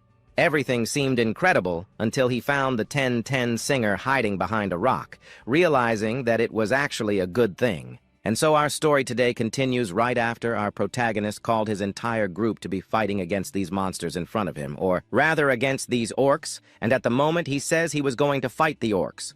The orcs decide to act first, so they grab their swords and everything they have in their hands and start running towards them. But the one who also thinks about acting was our who uses his sword that he had here, at this moment that those orcs are going to be grabbing. Our protagonist and his group simply makes a cut and knocks down 3 orcs right away. Thinking that everything was over, he is happy, until another orc suddenly reappears right there next to him. He is fine, because he knew that nothing would happen to him. And with that said, our protagonist appears and knocks down this orc that was going towards him.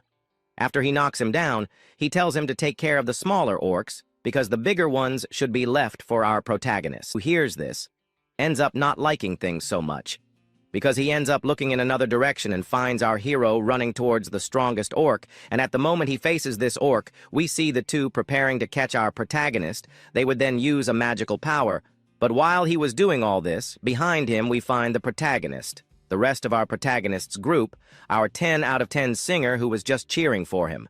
But while he was cheering, something started to happen underground, and this caught his attention. So he turns around and realizes that the monsters were all coming out from underground, and they would be catching our 10-10 singer. So as not to be caught right away, he uses one of his abilities. These are 2 chains that come out from behind him, and only after he leaves, that chain goes towards the orcs who were running towards him, and the moment he finds the orcs, those chains tie them up now that he tied them up. We see our 10-10 singer celebrating, especially because he realized that his singing ability was improving more and more. But she asks him to look away. However, they ask who was she saying that to. But he doesn't have time to react, especially because she uses a fire ability, and when she catches him, she points in his direction. Very likely that she saw it before, and very likely that she also saw that our 10-10 singer was close to the monsters. But on the other hand, she ends up saying that the boss said before that he needed to eliminate the monsters, otherwise, the bodies of these monsters would be exploding, and for him, very likely that wasn't very good either. Furthermore, he deserved it, because he ended up not letting her touch his shield before. But again, other orcs appear, and he even wonders if these orcs are becoming moles, because every minute one of these creatures appears. At this point, he didn't know what he could be doing. Then, the other hunter appeared and jumped on top of the hill and went towards this orc. As soon as she went towards him, she landed. At the moment she landed, we saw her staring at this orc while using her fire ability. She knew something. Maybe these orcs liked to dig. If she liked it so much, she would perform a miracle for them. She knew something. Maybe all these holes were connected. So what would happen? If she set fire to one of these holes. That's how it's done, by setting fire, and several orcs that were inside end up being roasted a little. After everything was done, we saw our 10 out of 10 singer understanding that the bomb here was not even the monsters, but rather her. But since it was over, we saw her celebrating, saying that they did a very good thing. However, they were still very weak, so they needed to stay behind her because she would be protecting them from powerful monsters. What our 10-10 singer and tall girl understands quite well, however, while she was distracted, some of the orcs appear from behind, but before anything can happen to her, she uses her ice ability, and the moment she uses it, the orcs that were about to grab her end up frozen now. It is very likely that these orcs will no longer be exploding, and what makes her 2 companions there understand that she is the best of all.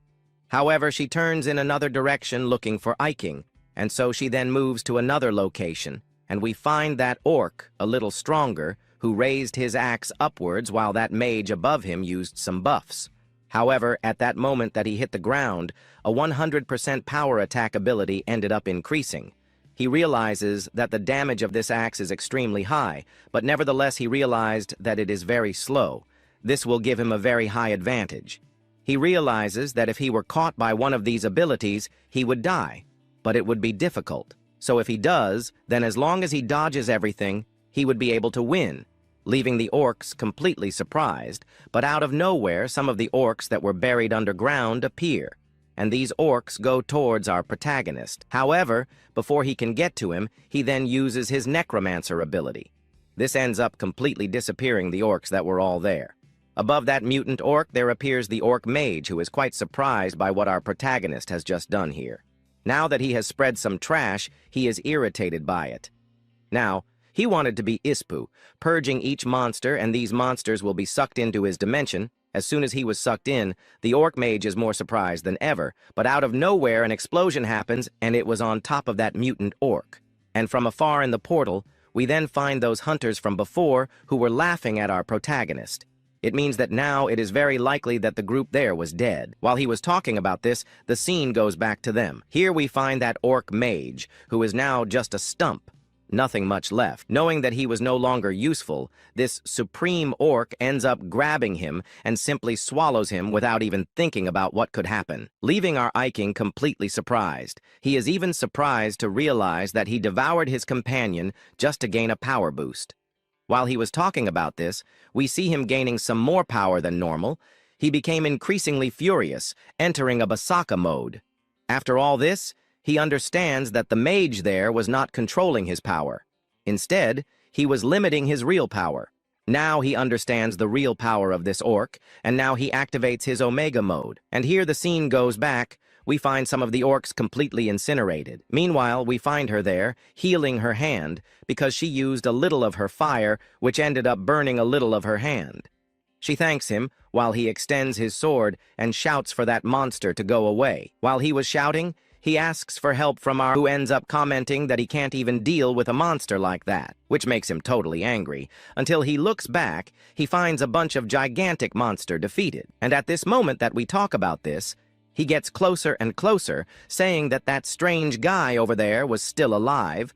However, he interrupts everything and comments there so that he can help them in a support to be able to kill the orcs easier and faster. And then he reveals that yes, he is helping, not to stay by his side, to be fighting against them, because even because his curse makes any kind of scratch, he receives a fatal blow. Her healing would most likely not be enough to be healing the things that are happening to his companions.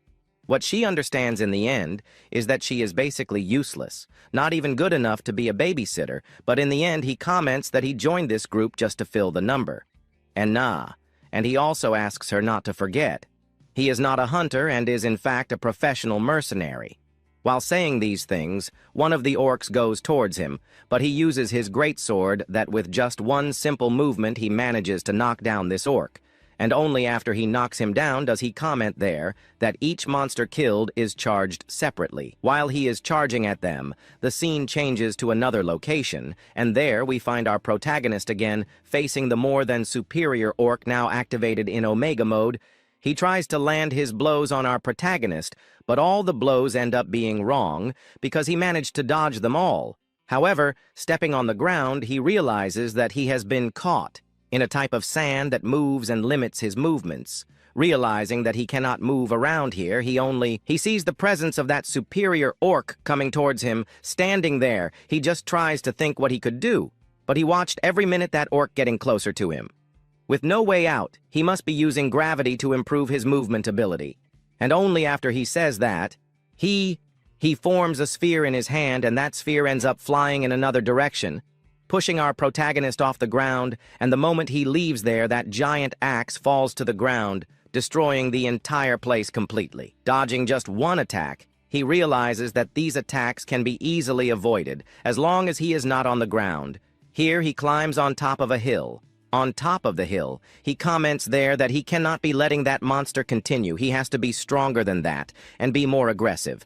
Then activating the system's ability, and at that moment he becomes stronger. As soon as he activates this ability, he jumps towards the orc. And as soon as he jumped, we only see the shadow behind him, and our protagonist minutes later gets close to him, but the orc realizes this faster than the protagonist. So he grabs his axe and throws a blow in his direction, but the boy is also smart and fast. He manages to dodge at that last moment, as soon as he jumped to the side. He managed to think that now it was all over. He could be delivering a final blow, especially since he managed to inflict a blow on the palm of this monster's hand. However, all that he was thinking, the orc, on the other hand, prepares another move with his other hand that was completely unharmed. As soon as he prepared that move, he goes towards our protagonist. but in order not to be caught, he uses his gravity ability, pushing our hero a little to the side, managing to dodge another attack from him. Now that he is closer than ever to this monster, here is our orc. He ends up thinking about hitting him, and just thinking wouldn't do it. So he grabs his sword and manages to strike. The blow was quite powerful, because we find the damage there later. Well, he made a small scratch on his back, but that scratch he managed to land on that orc ends up closing up. He realizes that this monster is able to regenerate, and realizing that he had managed to regenerate, we then see the orc preparing to strike our protagonist. He was standing in the air, and standing in the air he couldn't do anything else, but to dodge that blow, he uses the perfect defense. But the damage from the attack is overwhelming. So the damage can't be completely nullified. The user will be taking 30% of the damage. The sword hits him. What we then see the sword cracking, and after it cracked, it breaks into pieces. Our protagonist just watched the pieces of the sword falling in front of him. However, the impact was so strong enough to throw our hero there against the wall behind the mountains. Then on the mountain, we find our hero. The system appears again. After appearing, he comments that, because he was hit by the debuff, the invasion will be disabled. The movement ability will also be disabled. And at the point where he fell to the ground, he knew he couldn't do anything else. He would only be devoured or maybe killed by this orc. However, he knew he couldn't die for now. So, he uses the recycling ability, Here Now. He knew he needed to find a way to escape, and at this point, he uses those hands of his from the system to dig the hole, to escape from here first. He then, before he can escape, uses that card from the previous post, that with this card, he can be recovering from the damage he received and also recover the amount of blood he lost in this fight. While recovering all this, we then see from behind that orc running towards him as fast as possible. But using the system ability, he can be escaping faster and faster from the monster. However, he still used the healing ability. Every minute he healed a little bit. Once he had healed enough, he stopped, and only then turned around with his ability. As soon as he turned around, he came face to face with this monster, and the monster then prepared a move with its axe. However, before he could be caught by this, he used that ability from the wolf card. The system appeared saying that he had used the movement speed. With this ability, he managed to land a few blows on the monster's leg, causing the monster to lose its balance a little and fall. But while he was falling from behind, we found our protagonist preparing a powerful blow with his daggers, and only after he prepared it, he landed the blow, cutting this monster again from the back. Only now, he managed to deal 75% damage to it. However, for being able to do such a thing as this, the monster became a little more irritated with our protagonist. And after that support, which for me wasn't a support, was knocked down, we then see the orc transforming into a more superior form than the other. In this form now, with a simple movement of his own power gushing out of him, he manages to push our protagonist back. He was thrown back. Meanwhile, behind him, we find our protagonist's group. His group just watched our hero being thrown with all his strength in their direction. Of course, to avoid being caught, some dodge, but at the same time, our protagonist passes between them and ends up falling to the ground, making a rather large crater. Fallen to the ground and almost all crushed, our protagonist even says that it won't be easy to beat this thing. However, our October 10th singer approaches and wonders if by chance he was okay there. He gets up, which means that he was. The system then appears saying that the orc has just activated his super regeneration. That cut he just made has ended up being recovered. After he saw his super regeneration ability, he thinks of a plan to be able to take him down, since his super regeneration is activated when he receives some damage, as long as he doesn't receive any damage in 3 seconds. So, for that then, they need to be holding this monster until the specific moment so that he can be taken down completely, since in 3 seconds he can be recovering his life completely. And that Fang made a very, very more than right choice. He is dodging. And also because they didn't need to be fighting a boss as strong as this one. So, it would be a good opportunity to go back, especially because it wouldn't be so late. Those hunters of the hunter's heart. And so, right? He said that. But the protagonist said he couldn't do that.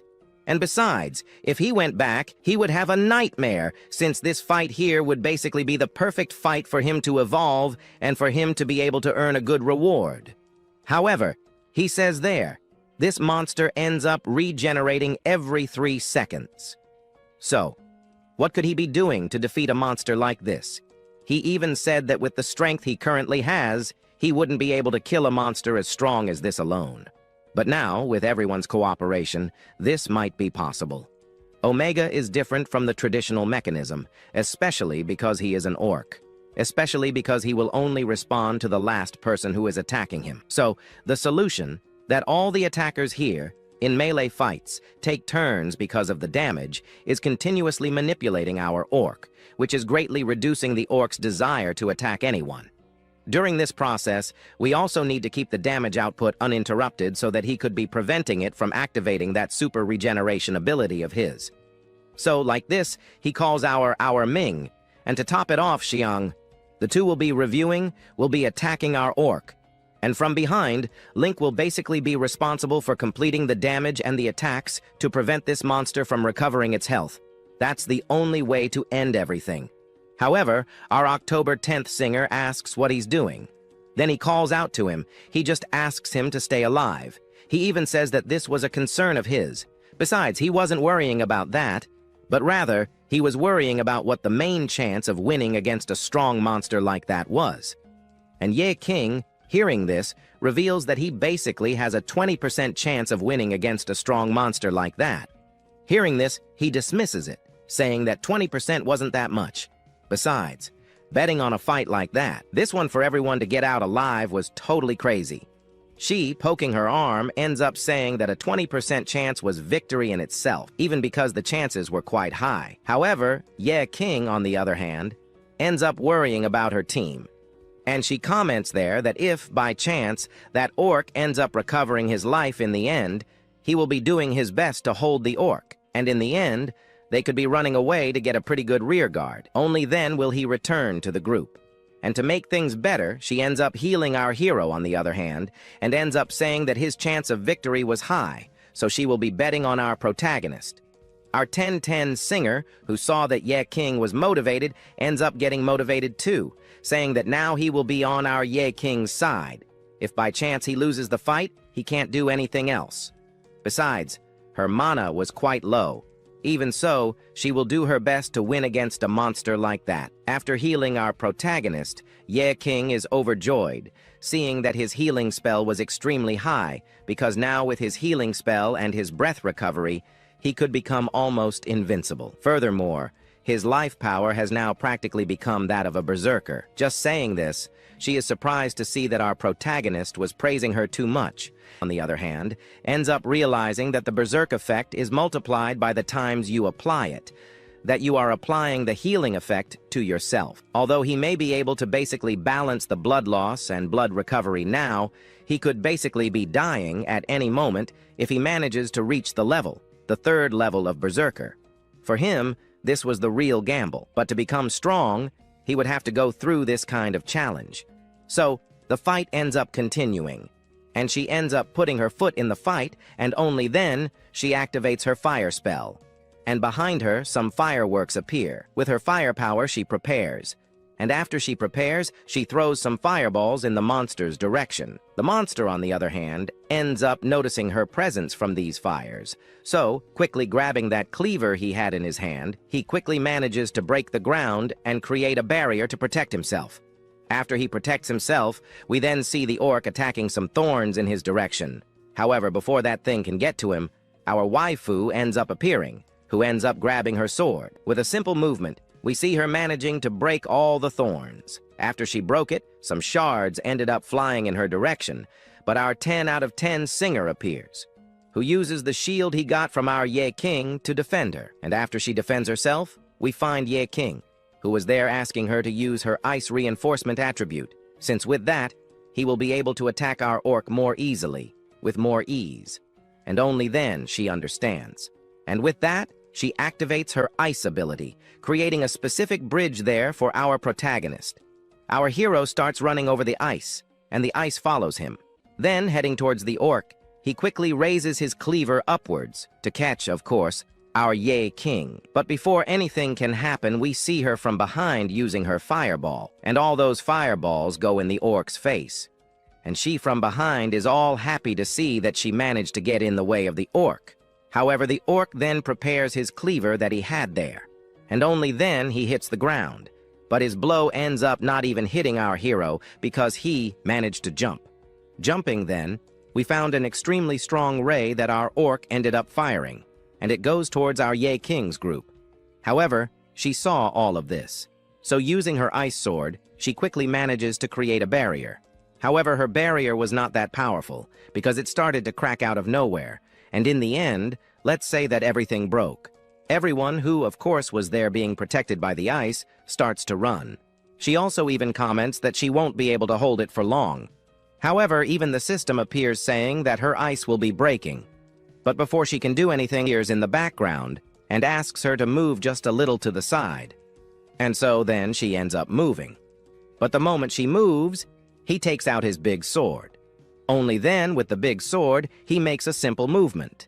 And with that movement, he breaks the ice. And only after it breaks, a shockwave ends up completely breaking that power of our orc. Anyway, now, he asks her to go to our hero to protect him, since he will be here in the rear guard. And so, then, she advances towards the orc. And at the same time, we see some things flying towards him. Before they can hit him, he uses his arm to defend him. At the same time, she uses her ice ability to create a sharp ice to catch this orc as quickly as possible. And to the side, too, we find our protagonist, with his objective of taking down this orc with a single blow. To do this, he prepares his daggers. And preparing that, we then see our protagonist making a cut. This cut clearly hits the orc square in the face. The orc, who saw a unique opportunity to attack Yain King, prepares his arm to hit him. However, that arm of his ends up being frozen by her, which ends up accumulating about 15% more damage to the orc. However, our hero appears, on the other hand, calling her attention.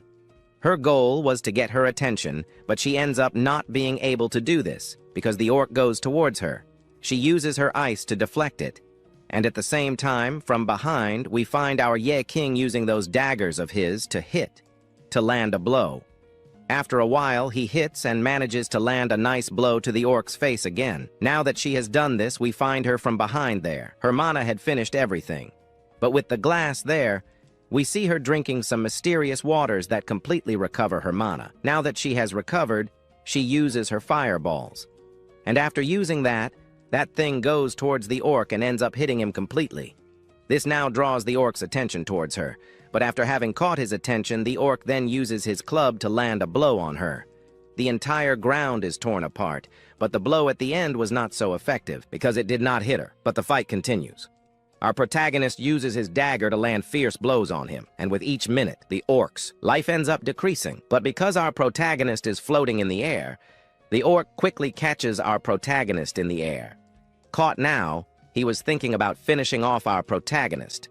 However, behind there appears, who prepares a move with his sword. With that move, he manages to be making a nice cut, cutting off part of our orc's arm. Now that he is safe and sound, we see our protagonist happy, because the 2-second damage interval was being maintained, and our orc ends up activating his super regeneration. Now it's just a matter of time before they can take down this orc completely. So he shouts for everyone here to prepare so they can attack everyone as quickly as possible. She, who then understood, ends up saying that she is moving as quickly as possible. She, after running out of mana again, uses that portion of mana recovery, and only then, we see the orc there completely fine. However, minutes later, with her mana recovered, she uses a fireball that ends up hitting the orc in the face. The reason for doing this thing was because this orc was screaming too much, and she didn't like it. However, the orc, having received this blow, got very angry with her. So with the cleaver he had in his hand, we see him throwing it towards her. Soon it goes towards her as fast as possible. She is surprised. Yain King, on the other hand, asks Xiang to use his ice ability to defend her. And so it was done. With her ice ability, she manages to create a shield, defending our mage. While everyone was giving their all and sweat to defeat an orc like that, we found our 10 out of 10 singer, who only remembered everything that happened. He ended up asking for support from each person in the group, because each person in the group, of course, was strong, but he is not strong. What could he be doing there so that he can at least contribute a percentage to defeat a strong monster like that? Because like it or not, they only had a 20% chance and percentage of defeating this powerful thing in front of them. And that percentage seemed so small to him, something that he discussed a little with the group. But once again, that spotted one goes towards it again, and that will clearly be getting to someone. But then he appears, our singer, our 10 out of 10 singer, holding our Ye King's shield. With his shield, he manages to block this blow. And only after he managed to hold back a blow from a high orc like that for the first time, he shouts for everyone to act as quickly as possible and go there and deal with this monster as quickly as possible. And at first he thought that by being a singer or perhaps an adventurer, he would be able to earn a lot of money. What's more, he had a dream of becoming a celebrity. And the boy, of course, tried, but he ended up failing at everything because he had a clumsy tongue and also bad articulation. And his tone of voice was one of the worst. Even so, he didn't give up. But the moment he thought about picking up the microphone to sing, his negative side appeared, which, of course, right from the start gives him its negative motivations, saying that he had no talent for it. Not stopping there, the shadow still ends up asking him to give up everything. He would have no role here. Furthermore, he was just a support guy, and there is still no room for that kind of person. And for sure, the spotlight is not aimed at him. The moment he talks about the spotlight, they ask what it could be about. He even thinks that maybe it's a bright place, or a talent, or a dream, maybe courage, something like that, to do everything he wants. And our 10 out of 10 singer isn't just sad about this, because the shadows that were there also compare themselves to other people and start saying that he wasn't a singer, he was just trash. And they ask him to get off the stage. People would tell him that, but he, unlike people, ends up not believing them. He wants a spotlight for himself. And even if it takes a while, he won't give up. And he, without a doubt, goes after it. He starts running towards a light, and the shadows that were there tormenting the boy end up running towards him, preventing him from running towards the light. And so, they stick around him, and he ends up being kind of stopped, while they keep giving him those negative motivations. But he still points his hand in that direction, with the goal of reaching that light. He knew that on stage he certainly wouldn't be able to get the spotlight for himself. But in a fight, he might be able to achieve that, and trying to achieve the same merit as a protagonist, he advances towards this monster that was in front of him. And so, he ends up colliding. The shield that our hero won against that stained guy.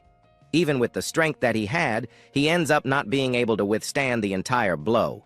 And we see that some red things appear from his mouth. And only then, he is thrown back. The moment that our protagonist saw this, he ends up getting angry. So he ends up putting his hand on the ground, making a purple aura go towards the stained guy who went towards our 10 out of 10 singer. And as soon as he gets there, he controls those shadows to catch that stained guy. Only then, he throws the same stained guy towards the boys, hitting him squarely. However, that wasn't enough to, of course, knock down this powerful guy. To do this, he activates his berserker mode. And with it active, we see a reddish aura appearing around. And then we find our protagonist facing this boy. Furthermore, he will not forgive this boy for what he did to his friend. While talking about this, we return to her. She is surprised to see that the sand below our hero's feet has turned to glass. However, our protagonist does not stop. He advances towards the boy. As soon as he advances, the boy shoots some spikes in his direction. However, they do not hit him because he dodged them. While dodging, he ends up grabbing one of these spikes and holding it tightly, he ends up grabbing it. As soon as he manages to grab it, he stops and ends up going towards the boy. Now facing the boy, he prepares and holds that one. Only then does he end up firing that one in the direction of the boy's face, hitting him squarely. The boy screams in pain. Meanwhile, below, we find her happy to see that he managed to land a blow on him. But the boys, reacting quickly, try to get our hero out of there. Before they can remove our protagonist, he appears holding his sword. With this move, he cuts off his arm, taking away 40% of his life. But it still wasn't enough. With this, she uses her ice ability, freezing a good part of his body. With 30% life, we see the other one below using her fireballs. After taking away 20%, our protagonist could be using his final attacks. And with this, we see him standing above the boy's head. And with this, he ends up kind of moving that thing he threw towards him before. And pushing it hard, he goes through this monster. And now that everything is over and done with, he could basically be making this monster turn into dust. With that dark sphere in his hand, he ends up throwing it towards the monster.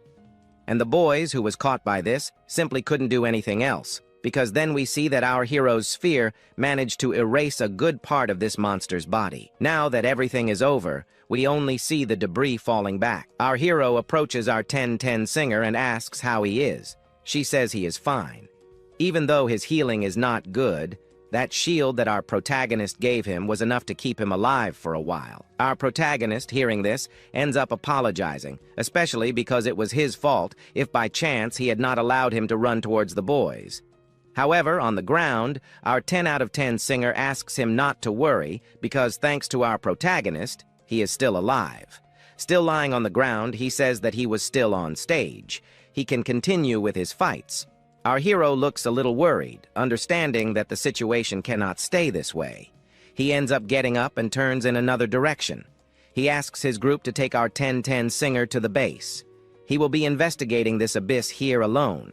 She, hearing this, does not understand. And also, how would he be able to complete this abyss here alone? As he advanced, he commented that each battle was like a dance on the blade. His heartbeat increased considerably. And if he didn't have a will of steel and a strong heart, he wouldn't have. He wouldn't be able to listen to all this and endure it. And also, by becoming strong, he also ended up losing something very important. It was as if the abyss was there.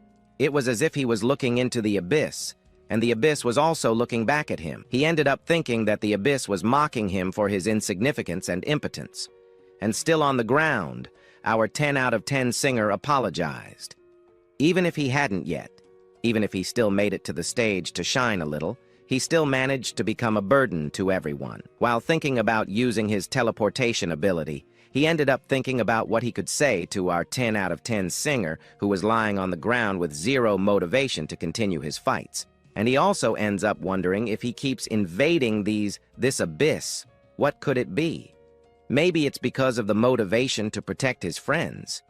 That's a question I don't know, but he ends up seeing some bodies, because the cruelty of this abyss here was gigantic, and this abyss doesn't show even a shred of mercy to anyone. And with that, he can't even say a word to his friends. And then he ends up moving forward, towards a portal. Seeing this portal, he then ends up entering. At the point where he entered, he ends up crossing in another direction. At this moment that he crossed there, he ends up encountering some monsters. These monsters were knocked down by that group of the heart hunting, and it seems that the confrontation between them and the monsters was quite incredible, and they managed to defeat these weak monsters.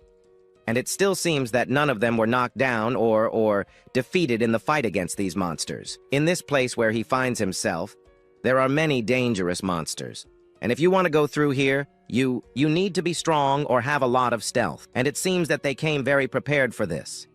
Their stealth was gigantic.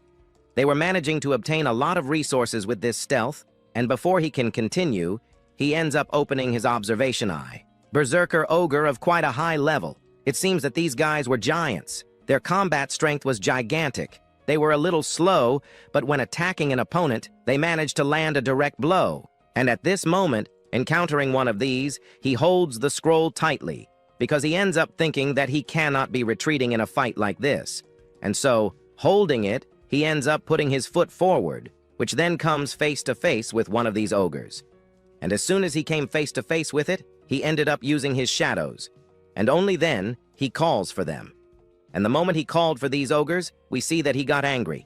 And as soon as he gets angry with our protagonist, our hero prepares himself and uses his swords to try to strike a blow at these monsters. And while fighting these monsters, we see the hunting heart group, which was facing a gate. And here they end up reaching an almost advanced point, and we realize that he was irritated about something. This was about why they didn't get any resources or good rewards. They reached the end. But it seems that the treasure wasn't around here, or it was inside, at the end of that tunnel. But to get inside, it was necessary to have some kind of amulet. And he ends up commenting that, to get through this, he will have to defeat maybe a boss, but who would that guardian be? Since he went through all the monsters in that abyss and didn't find a single guardian around there. Then, after talking about this, he comments to his boss that they avoided fighting any monsters. However, perhaps, according to the description, the amulet could be on that body of that ogre patrolling outside. And it seems that they need to go back there to be able to kill those boys. Only then will they be able to get the resources that are inside that cave. However, another one makes the situation worse, saying that they can't go back. Their stealth charges are gone, and the other one also ended up using all of his stealth charges. There's no way they can go back. But the boss still had to face a powerful monster and kill bosses, which ends up irritating the people in his group, who end up commenting that their group was at a huge disadvantage, since the tank ended up dying in the first hit of the boss. And also the warlock, the hunter who was in the DPS position, is gone too. The leader gets angry with all of this, calls everyone trash, and ends up wondering why he hired these people for his team. Thinking that he could do it, our savior, our protagonist, appears holding the amulet they so desire. Oh, their boss ends up being surprised to see that our Yeching was still alive, but in any case, he realizes that he's the only one there, which means that his entire group is lost. So, both of them there could unite for a moment. Our hero doesn't agree with this so well. He takes the boss's amulet and then places it on the door, opening a portal. With the portal open, they both enter inside. As soon as he enters, they are surprised at how he got that amulet. Some of them end up thinking that he has a legendary stealing skill. This skill allows you to steal items from powerful bosses without them noticing. What's more, he, the boss, ends up realizing that he was a garbage collector. He shouldn't be around here. However, our protagonist interrupts him, asking him to collaborate, especially since he did eliminate boss. However, he ends up wondering how a garbage collector managed to do that. Already tired of hiding his power, he ends up punching the wall, breaking a good part of it. Maybe this demonstrates his power. And below we see that he opens his mouth in surprise to see that he was really strong. Now, understanding that he was really powerful, both of them here could be cooperating here. Since he has a group of very powerful people on his team, they could lend that to our protagonist. In the Abyss, he realizes that he can be giving orders to whoever he wants, but outside of the Abyss, he would be almost nothing. So, being by his side, he could have, at least, a legal reach with the public out there in the world. But what they wanted so much there was just one thing. All the resources, a good part for themselves.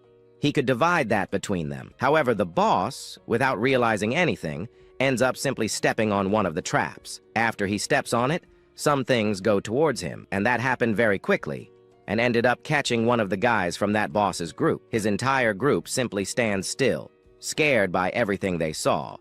So, without understanding anything, our protagonist says that everything was fine. Now it's a 4-to-1 split. After half an hour, we see that they stop to relax a bit. After walking a bit, they finally found a place to rest without traps. However, while he was standing there, our hero ends up realizing something. Several screens from this system appear saying that there were several traps up ahead. Irritated by this, he simply ends up punching one of the pillars that was there. And the moment he does this, that thing ends up breaking, and the system appears saying that the traps were there, they were activated. And as soon as it was activated, some sparkles above end up appearing. The boss gets irritated by this, so he asks them to go to our protagonist. They would be protecting his group.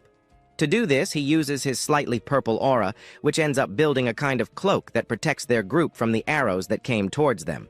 As soon as the arrows stopped, he ends up deactivating the ability. But before, the boss had heard that he had put a good part of his attributes into strength. But what kind of skill was that? Another wonders what kind of monster our protagonist was. It was a skill they had never even seen in their lives. Then, another ends up wondering why they were afraid of him. They could be allying with our hero to escape this. The other, who has the smartest mind, thinks that there are 5 of them, and there is no way that the 5 of them could lose to perhaps any monster that appears around there.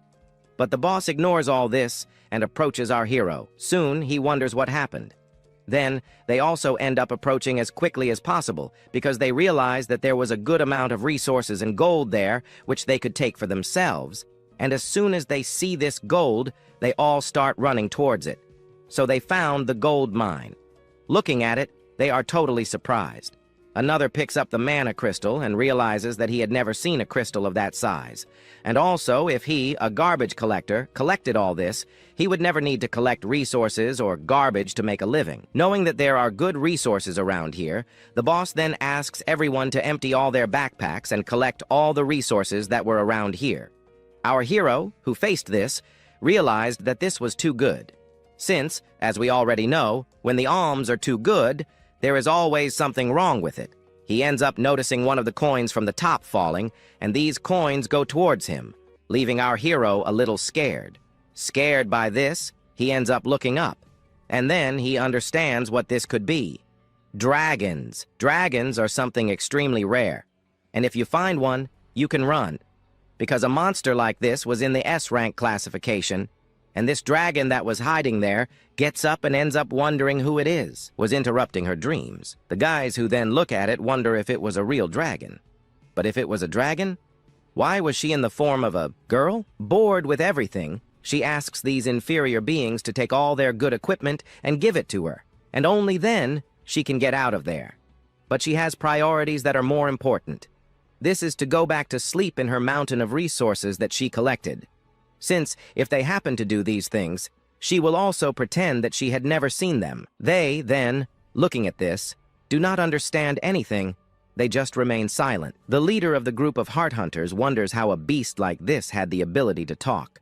The girl, who did not understand anything either, almost falls asleep, but ends up waking up and realizes that they were still there. Irritated by this, she gets up. Standing up, she ends up facing them and realizes that just breathing the air of these humans ends up giving her some headaches. Even more, facing this, the boss wonders how this was possible. And also, a beast that had a humanoid form was extremely rare and had never been mentioned in the records.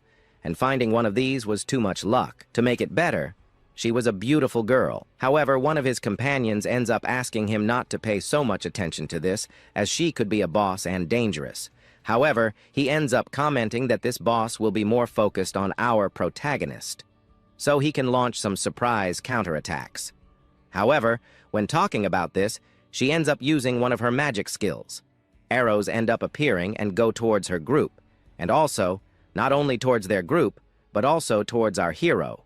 And that ends up hitting her. She floats, and only after floating, she lands in front of our hero. In front of her now, she starts to make some kind of exchange, like having gold coins or shiny, shiny things for her. She asks if he should have something to offer her as a bargaining chip. Looking from afar, the leader of their group ends up realizing that this girl, in herself, was greedy. However, they look at his group and realize that there aren't many colorful things. However, one thing catches her attention. This was that crystal that she got from him. She then pulls it towards her. Our hero, who saw this, simply stops her. However, when she looks closer, she doesn't understand why our protagonist keeps this like a treasure. To her, this is a piece of trash. However, our protagonist knew that a monster was a monster, and most likely that it had a weakness. So, using his eye, he tried to find her weakness, but she realized this, and so advances towards her and strikes a blow at our protagonist. His abilities were nothing to her, they meant nothing, but his eye seemed to have an interesting ability, so she takes it and only then devours its eye. Annoyed by this, he simply turns around and uses his greatest power to strike her. With an extremely high aura, he advances towards her with his daggers, and as soon as he advances, he tries to strike her, but she, with just her finger, ends up breaking that legendary weapon of his. And after she has done that, she prepares a flick, and with that, she ends up hitting our hero squarely. But he manages to defend himself, and on the ground, he realizes that this girl was extremely powerful. The group of that heart hunter simply realizes that they cannot be fighting powerful monsters like that, so they use that stealth ability to collect resources. But the girl who saw this also uses her transformation ability and transforms into a powerful dragon. so we see that they were collecting some resources. But, while collecting on top of that, we see the dragon preparing a breath. After preparing it, she fires that towards the boss of the Heart Hunters group. He was almost caught, but some of the group were caught. We see that that fire was extremely powerful. Now, on the ground, he saw that it was dangerous to stay here, but he still needed to escape. But he still needed to collect some very useful resources. Then he finds some of those extremely valuable crystals. Thinking about taking it, smoke appears in front of him again.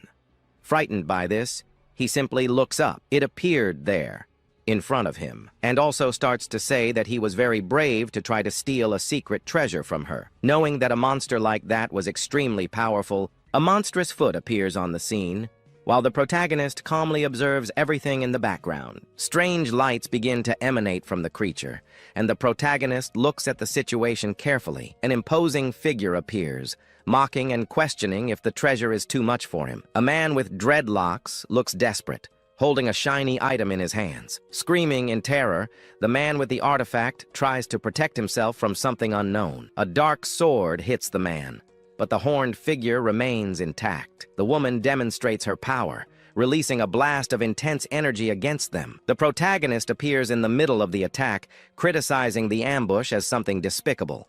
The dragon, furious, mockingly asks if she needs to teach him about real regeneration. The protagonist recovers from the attack, and a greenish aura completely surrounds him.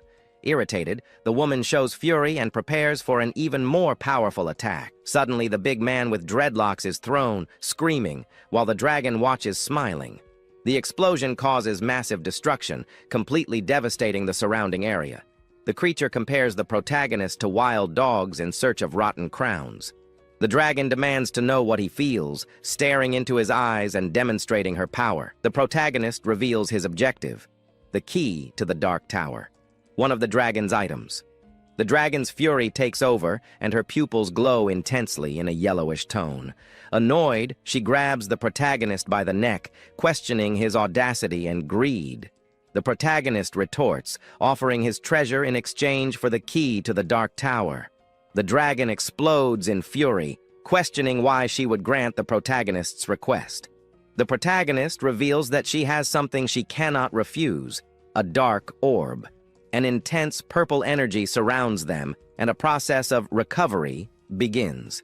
A vortex of energy forms, while giant hands seem to guide the flow of the action. The dragon despairs and screams, "No," realizing what is really happening. In a panic, the dragon begs for them to stop, and the protagonist scoffs at the situation. The protagonist mocks the dragon, stating that he will not stop, even if she kills him. The creature becomes enraged, calling him a bastard, with tears streaming down his face. The protagonist continues, threatening to turn all of the dragon's treasures into trash. The purple energy consumes something valuable, and the protagonist scoffs at the situation again.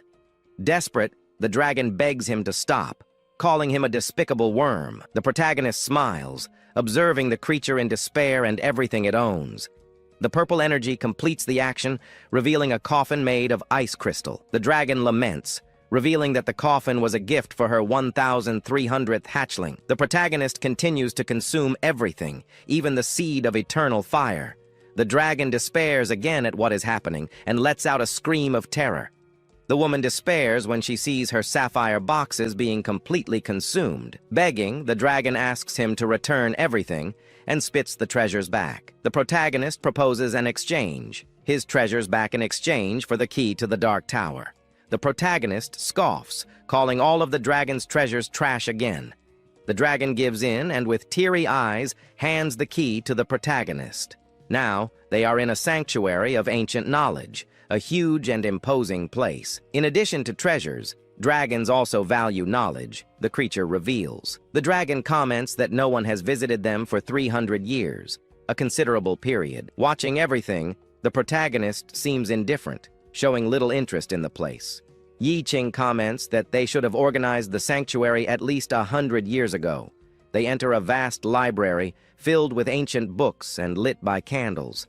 The dragon asks if he was the one who lit the candles, fearing that the scrolls might catch fire. The creature finally hands over the desired item, the key to the Dark Tower, to the protagonist.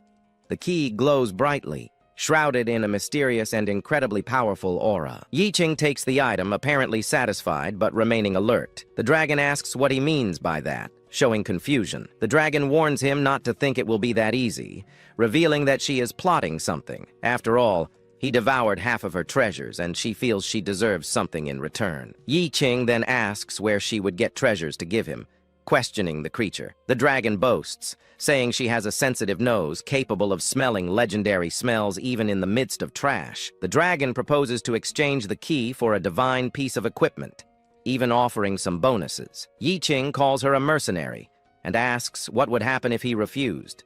She then says she knows that the protagonist could easily get 100 divine pieces of equipment. The creature comments that if he could move freely, he would not covet such small things. Yiching replies that, unfortunately, he cannot do that, with a mocking tone. The dragon asks if he is happy, showing a golden-colored piece of equipment. Yiching examines the item, using the key to the Dark Tower near one of the candles. A bright red energy emanates from the key, and the protagonist's hand comes into contact with it. A notification appears, indicating a curse that reduces his attributes for 5 days. The dragon reveals that the item was locked and ended up in his hands by chance. Furious, Yiching says that he wanted the key, and not to be deceived by a curse.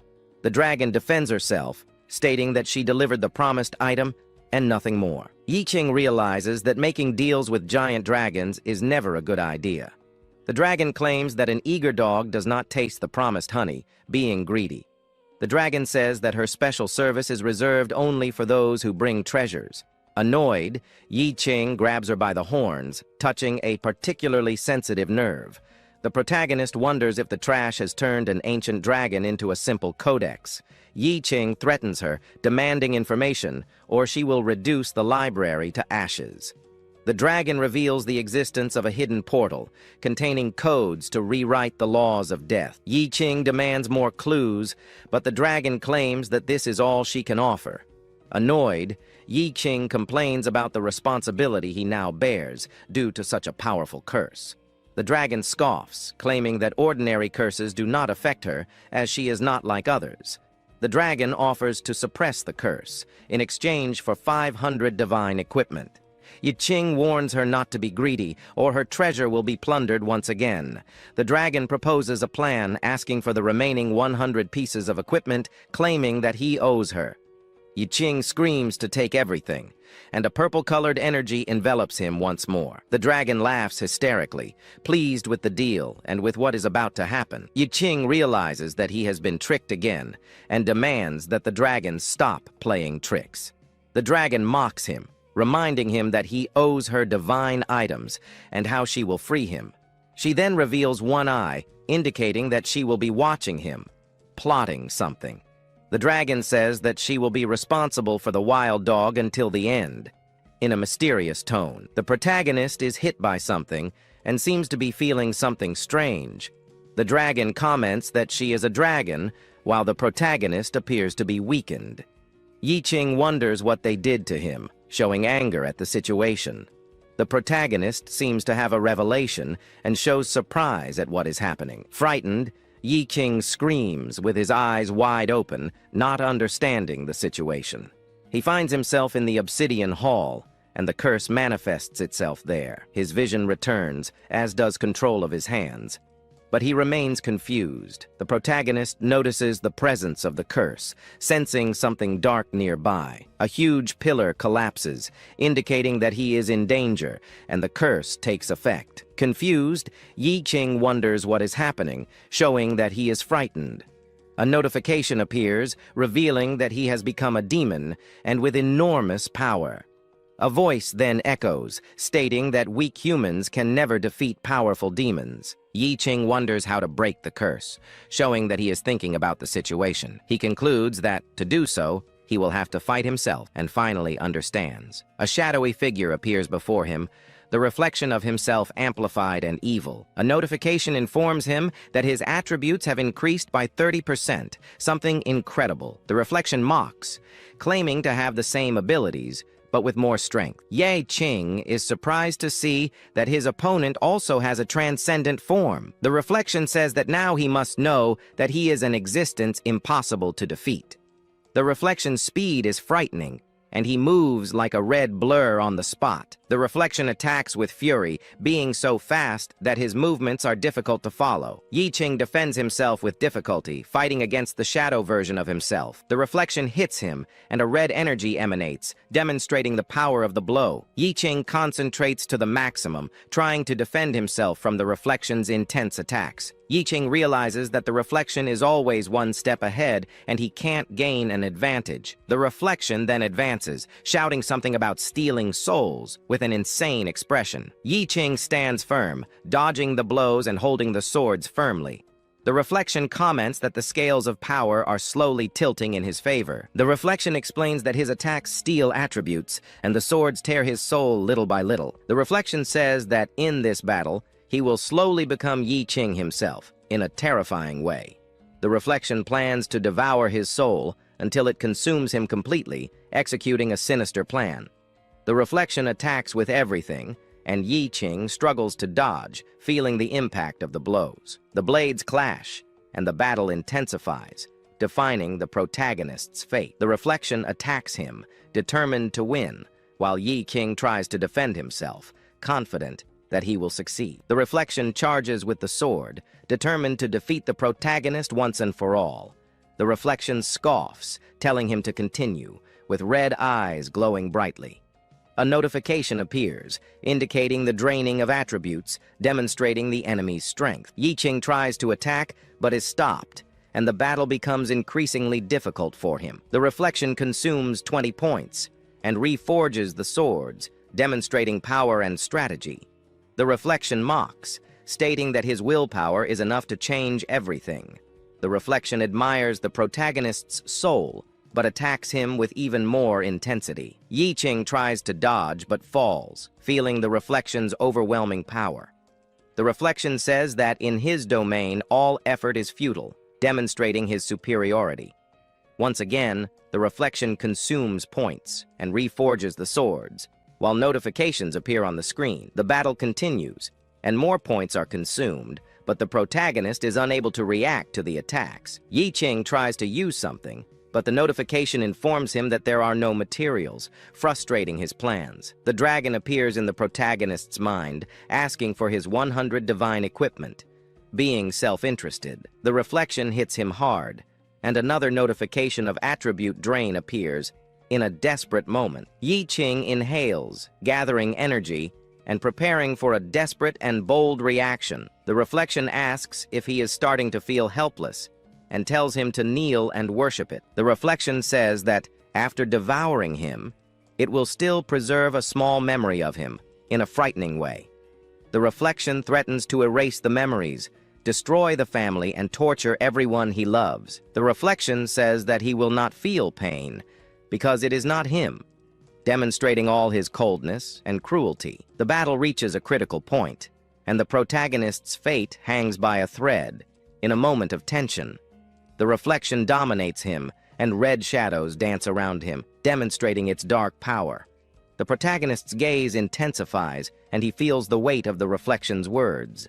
Memories begin to emerge, and someone asks to enter the abyss alive and come out alive too. Another memory emerges, and a friend asks them not to go together, and for him to live a good life. In another memory, someone promises to protect him so that he will never face danger again. A promise echoes, and the protagonist remembers what is important to him, showing anger. The reflection shows interest, and decides to preserve a bit of his consciousness, and not all of it. The reflection claims to have accelerated the curse unintentionally, and that, in fact, it is completely useless. In despair, Yi Qing remembers gods and demons, demonstrating his faith and despair.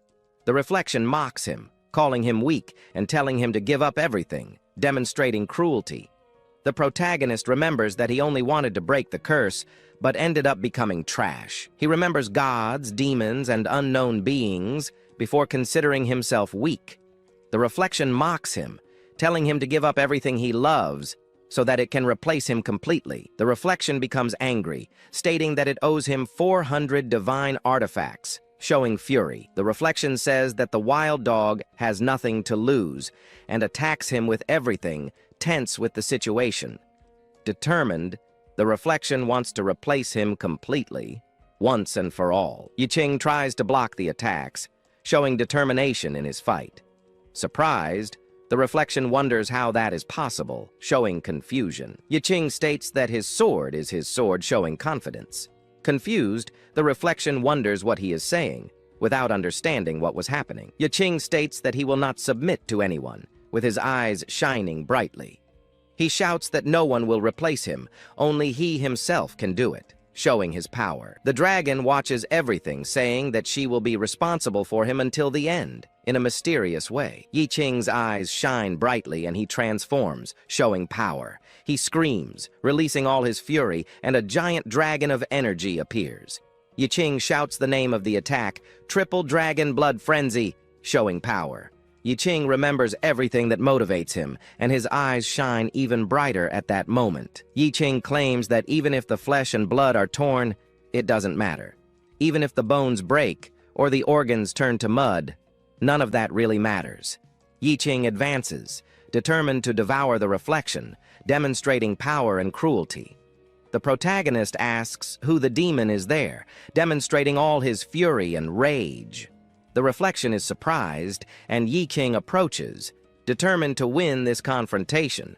Annoyed, the reflection says that no one challenges him in his domain, and attacks with everything he has. He asks what Yiqing will do with the weapon, claiming to possess all his power. The reflection launches a fire attack at point-blank range, daring Yiqing to dodge.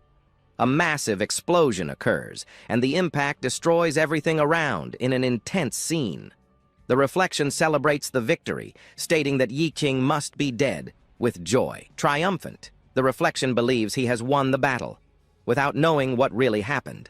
A silhouette emerges from the smoke, and Yiqing appears with determination, showing anger. With his eyes shining brightly, Yiqing prepares for the final confrontation, with power. Yiqing stares at his reflection with an intense gaze, preparing for the final confrontation. Yiqing appears amidst the rubble, and the battle resumes with even greater power. The reflection questions how he survived, and fury completely overcomes him. Yiqing faces the reflection and releases all his power with determination. Amidst the chaos, the fight continues, demonstrating the strength of both opponents.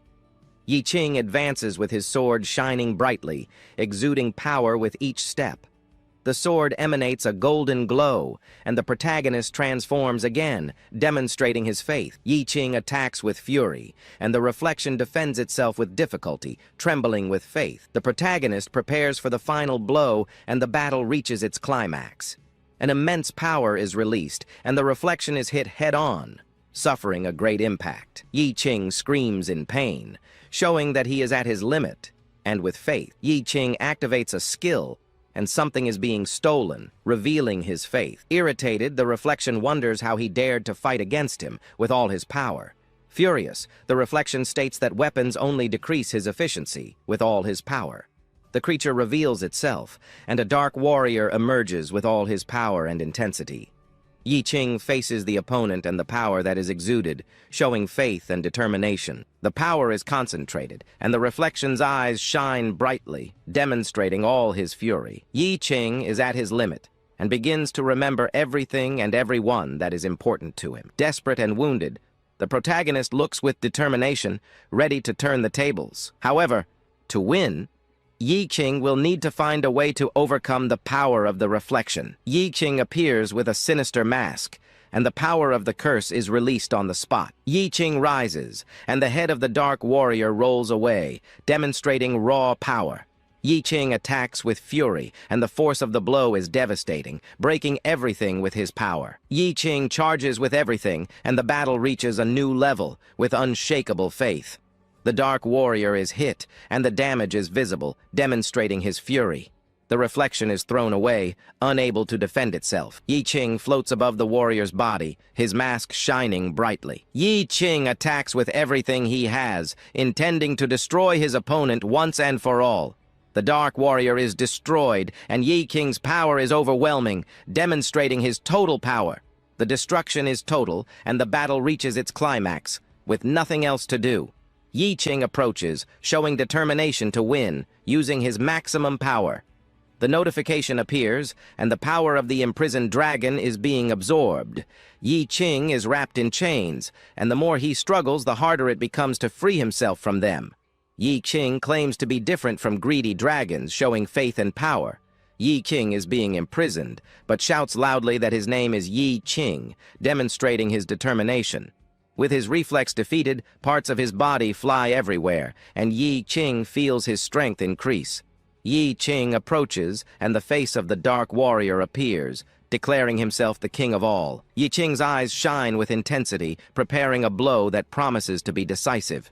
Yi Qing attacks the reflection, hitting it squarely and trapping it in the barrier. Yi Qing's power is overwhelming, and the fate of that domain is about to be sealed. Yi Qing strikes with overwhelming power, sealing the fate of the dark warrior once and for all. Yi Qing emerges from the explosion, determined to move forward, demonstrating great faith. Yi Qing masters all the power of the reflection, showing that faith is a hero's greatest weapon. Yi Qing returns to the library, where the dragon awaits him, and his destiny is about to be determined. The dragon watches him with a curious and thoughtful look, preparing for what is to come. Yi Qing appears before the dragon, demonstrating her resilience. The dragon realizes that the ritual failed, and the protagonist has freed himself from the dark power.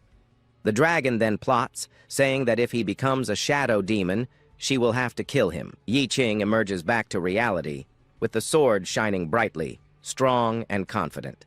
The dragon is shocked to see the protagonist back, showing surprise. Yi Qing states that the ritual has been completed and all the power has returned to him. A horned demoness stands before the young man, asking if he has returned from his encounter. She eagerly bombards him with questions about his deal, wondering if he is now possessed. With a grim look, he responds simply that he ate the creature. The demoness is stunned, drooling in disbelief as she asks if it was good or even edible. He dismisses her shock, stating he has figured out her tricks and cannot trust a single word she says. The youth accuses her, realizing the ritual was a trap to let the shadow demon possess his body. Novilis looks flustered, admitting that his accusation isn't entirely correct. She explains the demon would have been too strong for her to defeat alone, but she saw his unique power as a chance to win, calling him a wild dog she could kill if he failed. She continues saying the demon is dead, but his death curse is now incurable. He panics and shouts back, reminding her that she said the final codex could remove such curses. The demoness scoffs, saying he had no time to find it, and that it required a deal with the now-gone demon. As she complains her plan to escape the abyss is ruined, a purple aura begins to envelop him. Her eyes snap wide open in complete shock as she senses the powerful energy shift. Wearing a new mask, he asks what would happen if the shadow demon was still alive. Meanwhile, outside the gate, a man complains that only weaker members have escaped so far. Suddenly, a woman with long white hair notices a disturbance. Sensing that something is happening, she points toward the portal, excitedly shouting that she can see someone emerging. Two figures step out from the swirling purple energy, one of them being the young man from before. The waiting members are relieved to see him alive. The woman happily calls out his name, Yi Qing. She approaches him, apologizing for insisting he take this mission, but knew he could succeed. He smiles and announces the good news is that he acquired the key, holding it up for her to see. In an instant, her demeanor changes, and she lands a powerful punch right into his gut. As he falls, she scolds him for being reckless when his sister is waiting. He apologizes weakly, but as he lies on the ground, a strange red light begins to glow in his eye. A powerful ability activates, and a card appears in front of him, causing time to stop. With everyone frozen, the demoness Novilis bursts from his body, cheering for her newfound freedom.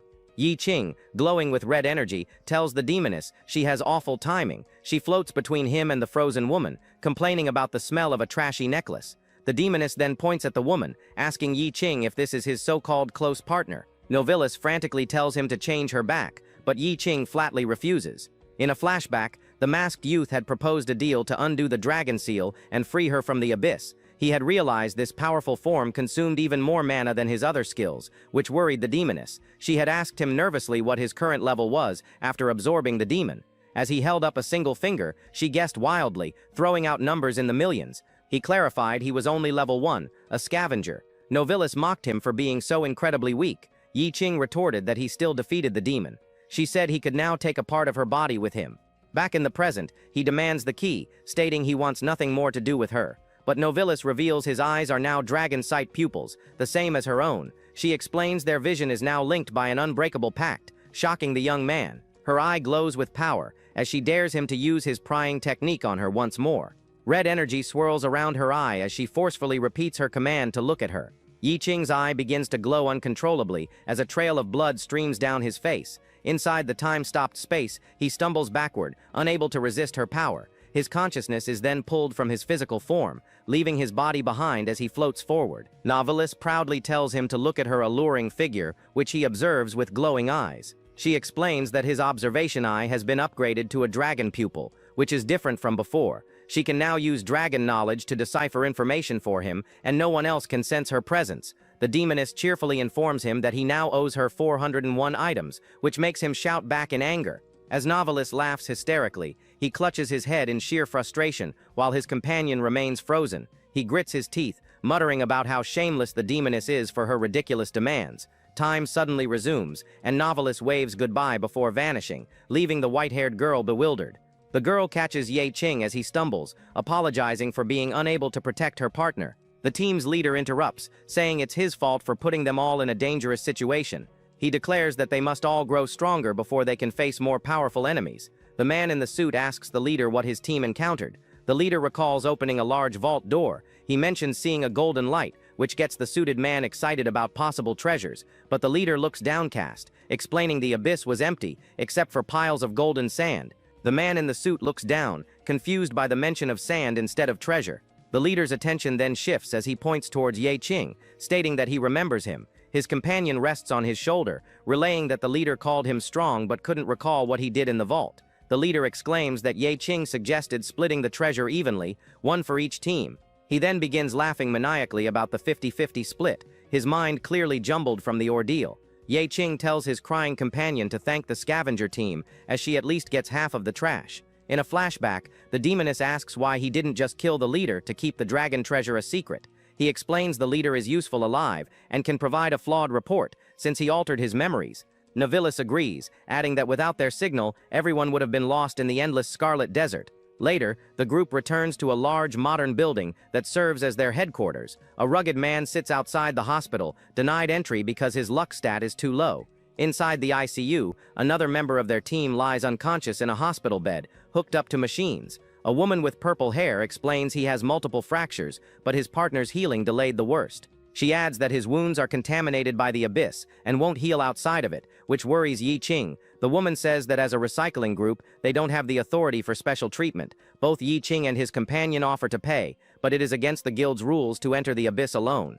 As they walk away, he muses on the irony that abyss wounds can't heal outside, and vice versa. Deciding he needs another solution, Yi Qing summons a large glowing blue potion, which shocks the purple-haired woman beside him. He explains it is a legendary potion enhanced by a dragon's birth that boosts constitution, admitting he had planned to give it to his sister. The woman is amazed and asks where he found such a rare item.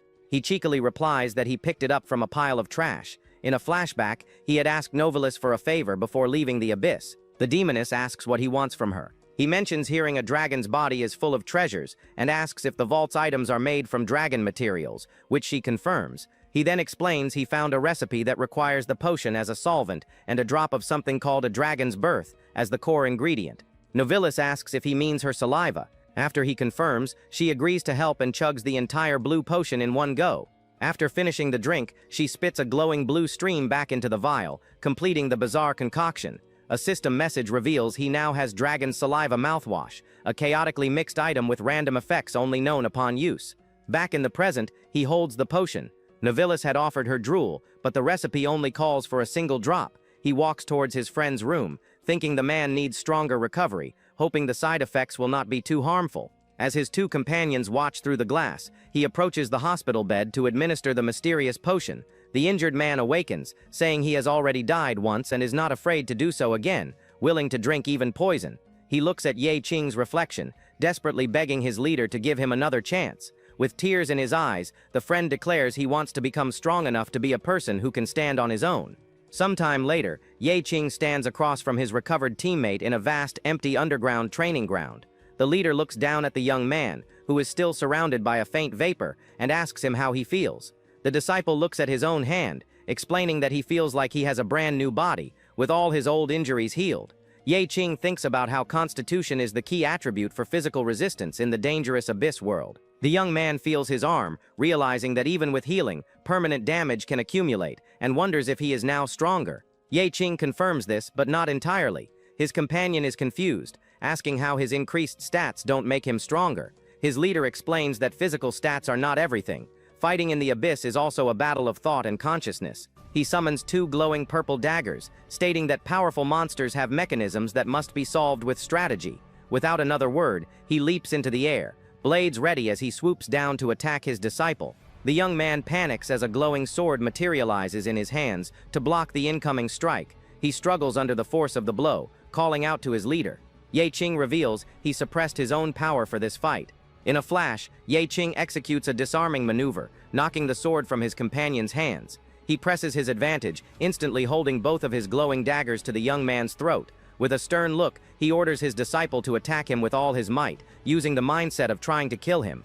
The youth is terrified, asking why he needs a murderous mindset when he only asked to learn combat skills. Large, shadowy spikes erupt from the ground, forcing the disciple back as his leader holds him steady. Ye eyes glow with a menacing red aura, as he threatens to kill the young man if he does not fight back seriously. The disciple stares in terror, wondering if it's an illusion that makes his leader look like a fearsome demon. His mentor yells at him to grip his sword, and the startled youth frantically agrees. He leaps backward to retrieve his weapon, frustrated that he is still being overpowered despite his recent power-up.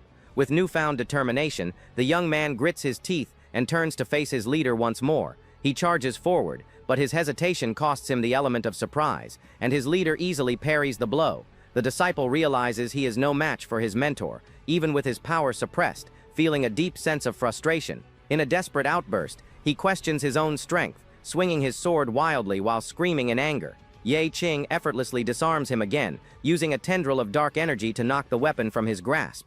The sword flies high into the air as the disciple is thrown to the ground, completely defeated. Lying on the floor, the young man reaches out and tearfully admits that he has lost the fight. But Ye is not finished with the lesson, sternly ordering his disciple to pick up his sword and continue.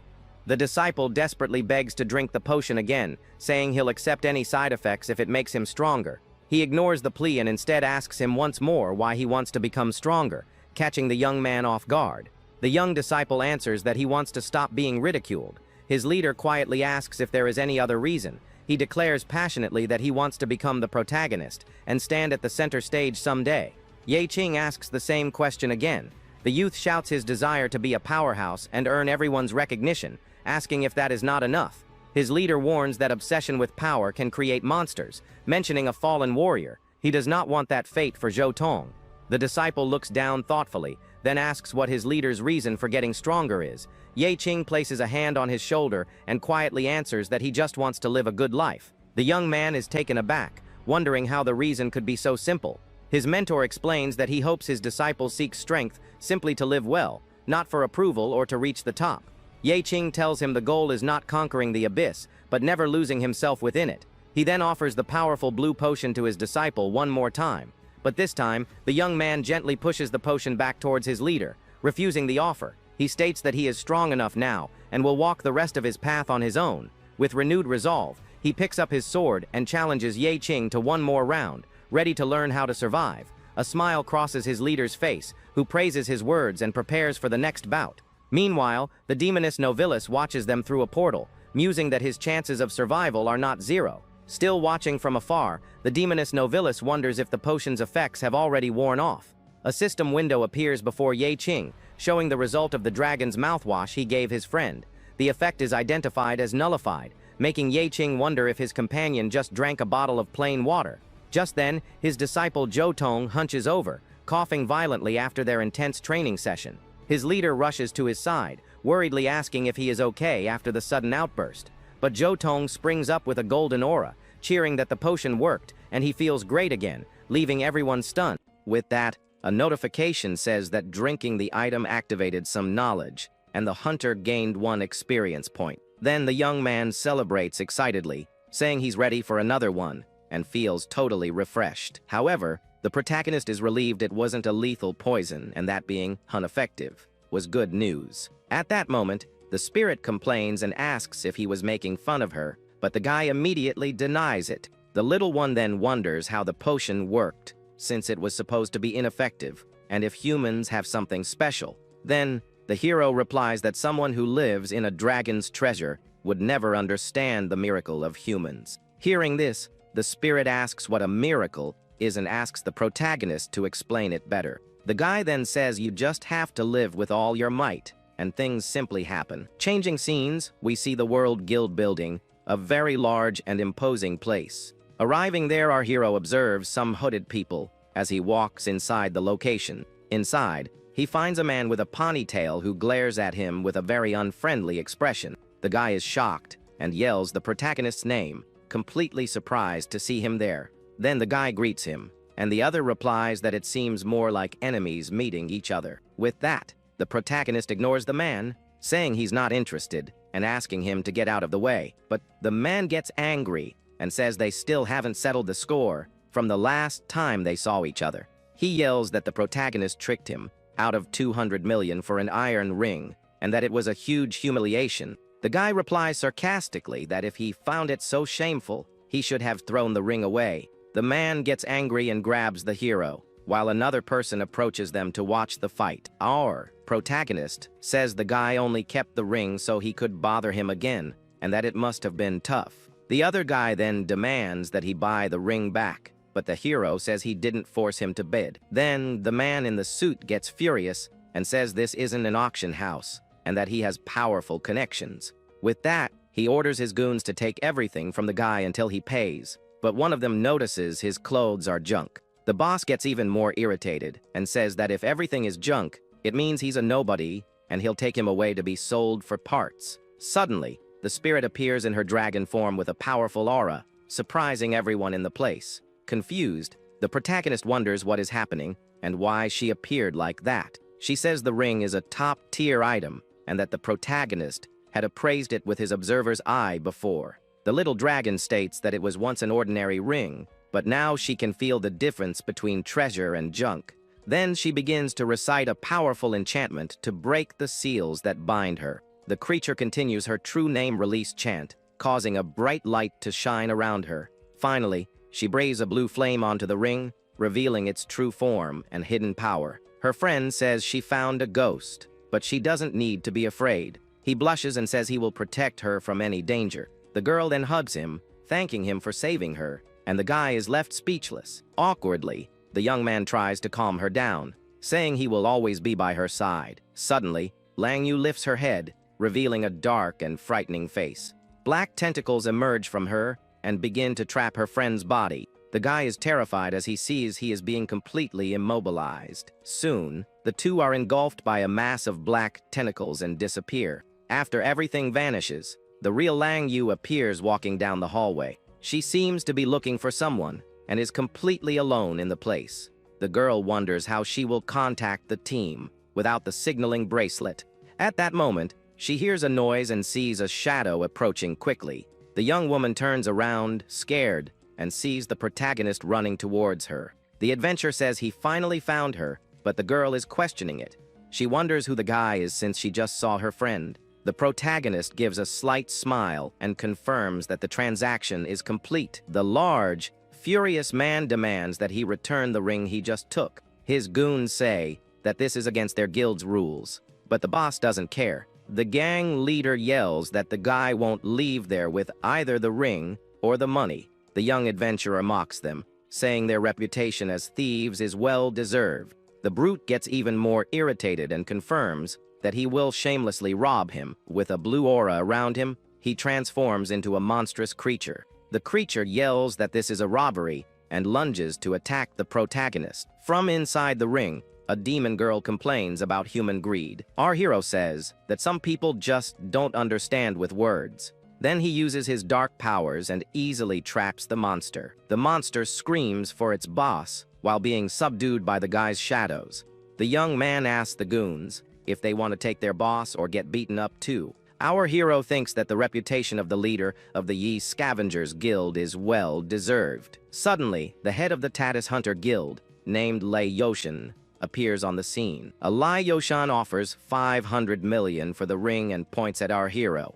The fat man is shocked because not even the legendary Blood Moon ring was worth that much. The guild leader says he appreciates the young man's talent and jots something down. With that, he offers another 100 million for the guy to join Tatus and buy his guild. The brute gets angry and complains that the young man was insolent to them. But the protagonist states that he is a guild leader, not a hunter for sale. Yushinshin suggests that he get rid of his useless guild, so he won't feel awkward.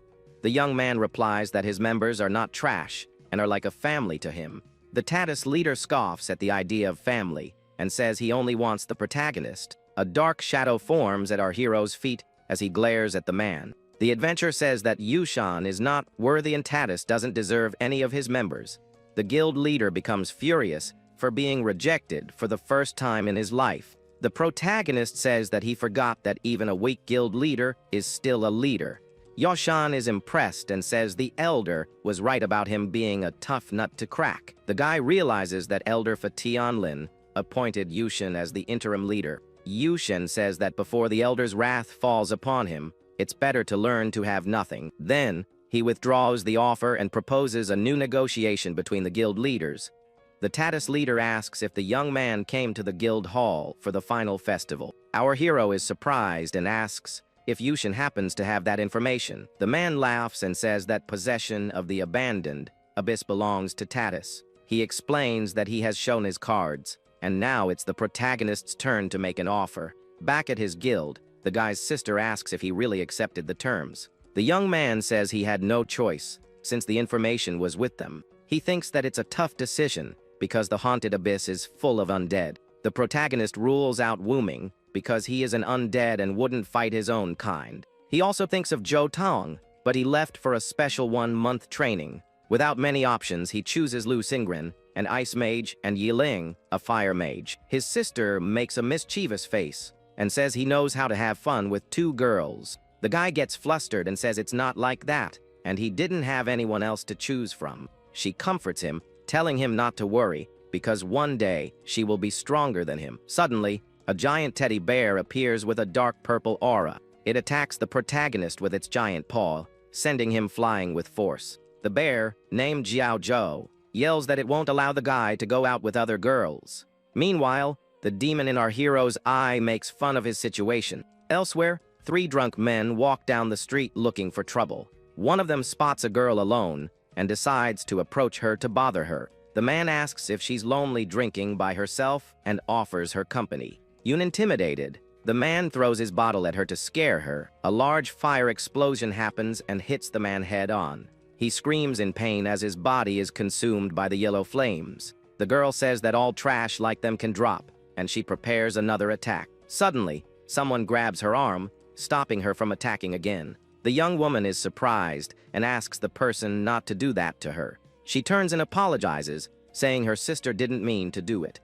The man who was hit yells at the girl that she's crazy and that he's going to make her pay. With a furious look, the fire mage says she won't let them touch a single hair on her sister's head, but she says this is her choice and that the 2 of them were always one. Then, with red eyes, she promises that one day she will return her body intact, no matter the cost. Changing scenes, we see a completely destroyed street with ruined buildings and debris everywhere. There we find Windchasser Yu Jianbai, the leader of the Celestial Light Guild, who despises his rivals. And we also have the leader of the Knight's Cry Guild, named Undertaker Sylves, who provokes the other man. Yajian recognizes the thorns on Sylves' waist and questions if Knight's Cry conquered the ghost Abyss. The Celestial Light leader then yells that his guild surpassed the others a long time ago. A Sylves recognizes his opponent's legendary sword, which was sold for a very high price at an auction. Suddenly, a large explosion of light occurs between the 2 groups of hunters. From the top of a building, a man watches the fight and scoffs at the second-rate guilds. The green-haired guy says that at least they know their place and who's really in charge. The 2 guild leaders stop fighting and look at the man who just arrived. He explains that an S-level anomaly abyss requires 4 guilds to send their elites in trios. A Sylves gets irritated and asks the green-haired man if they are just there for show. The guy explains that there's a reason and that he signed up for a joint hunting program from the Council of Elders. With that, the other leader questions if they are being used as test subjects, and the red-haired one gets angry. Then the man says their guilds are stuck at A rank, and this is a chance to get the S qualification. Sylves thinks that for 3 years, his guild has been stuck without access to high-level missions and rare resources. The Celestial Light leader remembers that last week they were humiliated and can't stop thinking about the S-rank board. After some thought, the two leaders accept the deal for the qualification but threaten Tatus. The green-haired man smiles and tells them to relax, as Tatus is reliable and that there's one more guest. Suddenly, our protagonist appears, and everyone glares at him with contempt, calling him bad luck. One of the hunters says not to mention his companions and calls him cursed. The man in the suit mocks the guy, asking if he wasn't afraid to show up there. Sylves gets angry and questions why the junk collectors were called for an S-rank mission. Yui Jane also complains and says he can't be on the same team as those trash collectors. One of the girls from our hero's group gets angry and asks if the other guy has a problem. The Celestial Light leader is shocked and speechless upon seeing the girl who challenged him. The guild leader stutters and recognizes the girl as Lu Xingran from the Lu family. She glares at him and says his stuttering problem hasn't improved, and the guy gets furious. The red-haired guy says he won't argue with a renegade and mocks her for being in a dump. The warrior yells for him to shut up and says this was the path she chose for herself. The Celestial Light leader gets even more irritated and yells at her not to call him a stutterer again. He continues to taunt her about an arranged marriage. She refused to join the guild. The Ice Mage gets furious and calls him trash, making a rude gesture at him. The other guild leader starts laughing loudly and says the nickname, Stutterer, fits him perfectly. Eugene becomes furious and unsheathes his flaming sword, threatening to finish her right there. Suddenly, the protagonist appears and stops the armored man's attack with just 2 fingers. Our hero says the sword is good, but the man is 100% confirmed complete trash. The Celestial Light leader screams in despair as he sees his beloved divine sword shatter into pieces.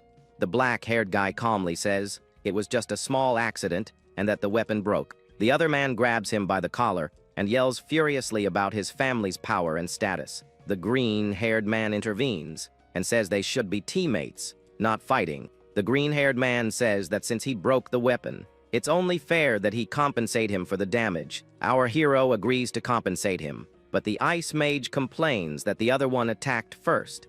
With a purple aura, the protagonist summons several weapon cards and tells the other leader to choose one. The red-haired guy is shocked and wonders where the other got all those weapons. Suddenly, the dragon spirit appears and complains that he's showing her treasure to just anyone. She says she will mark the items with the dragon's mark and that no one can steal them except our hero. We see several cards with different weapons like daggers, spears, and staves floating in the air. The Celestial Light leader thinks that compared to those items, the weapon he had was just scrap metal. The man from Knight's Cry is confused and says it's too complicated to explain, so he'll just improvise. The Tatus leader says he has a different eye, and his specialty is appraising the junk that others don't value. Our hero explains that he uses his appraisal skill to discover the true value of items. With a serious expression, the young adventurer tells him not to overthink it and just accept. The man in the suit asks where he got all that divine equipment, but the Ice Mage already chooses one. The protagonist replies that it's a trade secret and asks him not to be curious. The Tatus leader laughs and says he can't allow someone with so many divine artifacts to cooperate with other guilds. Our hero asks with a smile if that's a compliment or a threat to him. The man from Tatus says maybe it's both and offers to buy all of his divine equipment. Then the Tatus leader scolds the red-haired guy and tells him not to be rude to the guest of honor. The armored man chooses a shiny dagger from the protagonist's collection to replace his sword. With the teams assembled, the Tatus leader says the haunted abyss guarantees one divine item. With that, he proposes they follow the World Guild's rules and roll a die to decide who gets the item. The other guild leaders are surprised and question the traditional method of rolling dice. The protagonist explains that the dice of fate are divine artifacts with the power of law, and their judgment is absolute. The demon explains that the power of law can create grades on weapons and job classes for people. She continues, saying that the law of causality also governs the events within the abyss. The creature reminds him of the traps in her treasure and how perception and luck can help avoid them. With a blue aura around the die, she says that every moment is a judgment of fate. However, she reveals that those dice of fate are actually loaded, and the result can be manipulated. The little dragon explains that only she can see through them using her eye's true name release. The Tatus leader thinks he accepted the dice of fate to be fair to the 4 guilds and avoid bullying. Our hero smiles and says the appraisal is complete, and that this is a genuine treasure. The Tatus leader then asks for the young man's opinion, since he is an expert in appraising treasures. The protagonist holds the small die in his hand and stares at the other man with a serious look. With a confident smile, the black-haired guy states that he thinks the proposal is very fair for everyone.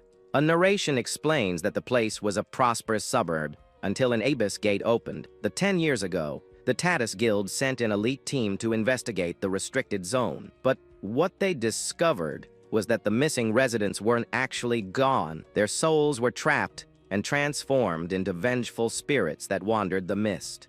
The original plan was to advance, but the mist was thick and they got completely lost in the area. One of the squads was attacked by an unknown monster in the middle of that dense mist. The team leader, named Raven, remembered hearing the sound of bells in the mist. The sound seemed to come from afar, and soon after, the shadow of a Gothic cathedral emerged in the darkness. Black and red vines twisted along the cathedral's walls like blood vessels. An irresistible force drew the 3 hunters inside the strange building. At the altar, they found a floating grimoire that was the key to the gate made of bones. The creature had no definite shape and was a mass of human faces screaming in silence. A raven's 2 companions fell to the ground while he, in a panic, grabbed the key and fled. He didn't dare to look back and just ran like a madman until he found the marker he had left.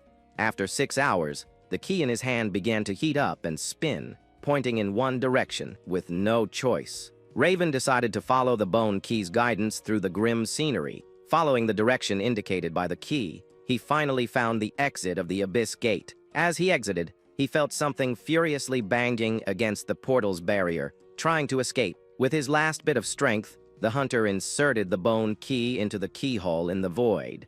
The Abyss Gate closed with a loud bang, and the remains were sealed in that location.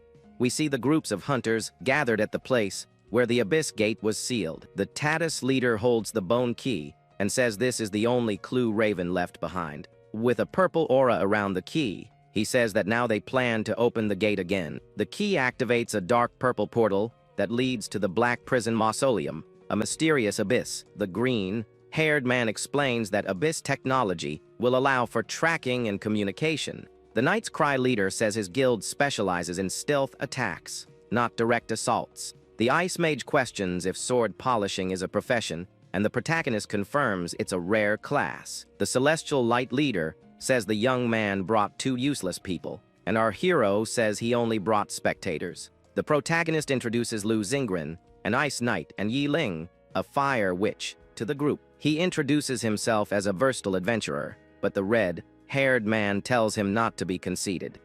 The Celestial Light leader brags about his weapon collection, and his colleague says he brought 1,500 potions. On the other side, a man in a suit yells at his goon, saying he's never needed potions to fight. The little girl on the other team says her boss is a Dark Knight, and that they are all top tier. The guy who got beat up at the guild glares at the protagonist and tells him not to get cocky just for hitting him. The brute yells that his power doubles at night and quadruples with a full moon, and that he would beat the young man. The Fire Mage questions if these people are trustworthy, and the hero says they are probably not strong. The Knight's Cry leader confidently says his team has the advantage, and he will be the commander of the hunt. Sylves accuses him of wanting to be a dictator, but the man proposes that fate decide the command. With a smile, he explains that the highest role will be the captain, and everyone must obey their superiors. Lai Yoshan rolls the dice and gets 16 points, asking if anyone has any objections. Next, Sylves rolls and gets 15 points. becoming frustrated for being just 1 point behind his rival. Yujin Bai gets only 9 points, and his rival mocks him for rolling such a low score. Lastly, our hero rolls the dice and gets only 4 points, left speechless by the result. The Tatis leader declares the farce is over and commands the teams to advance together into the abyss. Arriving at the purple portal, all the hunters prepare to enter the dangerous black prison mausoleum. Yushen uses the bone key to open the path, revealing the dark entrance to the haunted abyss. The key transforms into a kind of compass, with a purple flame to guide them in the darkness. The Tatis leader tells everyone to stay close and warns that he won't save anyone who gets lost in the mist. Suddenly, a creature emerges from the mist, and the green-haired man warns that there are enemies nearby. Several humanoid creatures with red eyes and sharp claws appear, ready to attack the group. One of the team leaders yells for the priestess, and the pink-haired girl responds that she got the message. The young woman then uses her sacred domain ability, which repels the undead and heals allies. A bright blue light envelopes the area and disintegrates the creatures trying to approach the hunters. The armored man notices that the monsters are avoiding the group and understands it's because of the priestess. The celestial light leader then asks the sword polisher to enchant his weapon for combat. With the sword glowing with a red light, the hunter prepares to attack the remaining creatures. With a wicked smile, the red-haired man prepares to show his power to the monsters. He fires a powerful beam of light from his sword that instantly incinerates several creatures. The Knight's Cry leader watches the scene from afar as his colleague continues the overwhelming attack. Then, Sylves commands his team to activate their shadow cloaks and attack when they see an opening. The shadows advance quickly and begin to tear the monsters apart with their sharp claws. The Knight's Cry hunters use their dark abilities to efficiently eliminate the enemies. With a cruel smile, Sylves says to leave the remaining fools as targets for the goals. Sylves prepares to use the remaining monsters as a distraction for his goals to advance on the terrain. Suddenly, he looks to the side and is shocked by the presence of an unexpected person in the area. Without using magic or enchantments, our hero repels the monsters with just his breath and aura.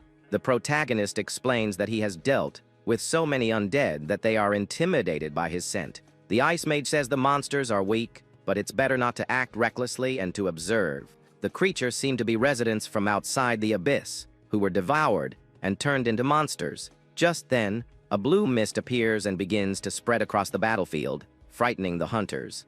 The priestess complains that her mana flow is being disrupted by the mysterious mist. The Tatis leader realizes that something big is approaching them and prepares for combat. The mist slowly dissipates, revealing the silhouette of a huge and terrifying creature. The red-haired man is shocked and wonders if the creature that just appeared actually spoke. The creature, with multiple eyes and sharp teeth, stares at the hunters with an overwhelming presence. The hunter is terrified to see that the giant monster is looking directly at him. With a swift movement, the creature lunges and attacks the man with devastating force. The monster yells the hunter's name, who is paralyzed with fear in that situation. The creature repeats the hunter's name as it crushes him against the ground with its brutal force. Suddenly, an even larger and more terrifying monster emerges behind the first, revealing its true form. Our hero realizes there's someone controlling the goals from behind the mist and watches closely.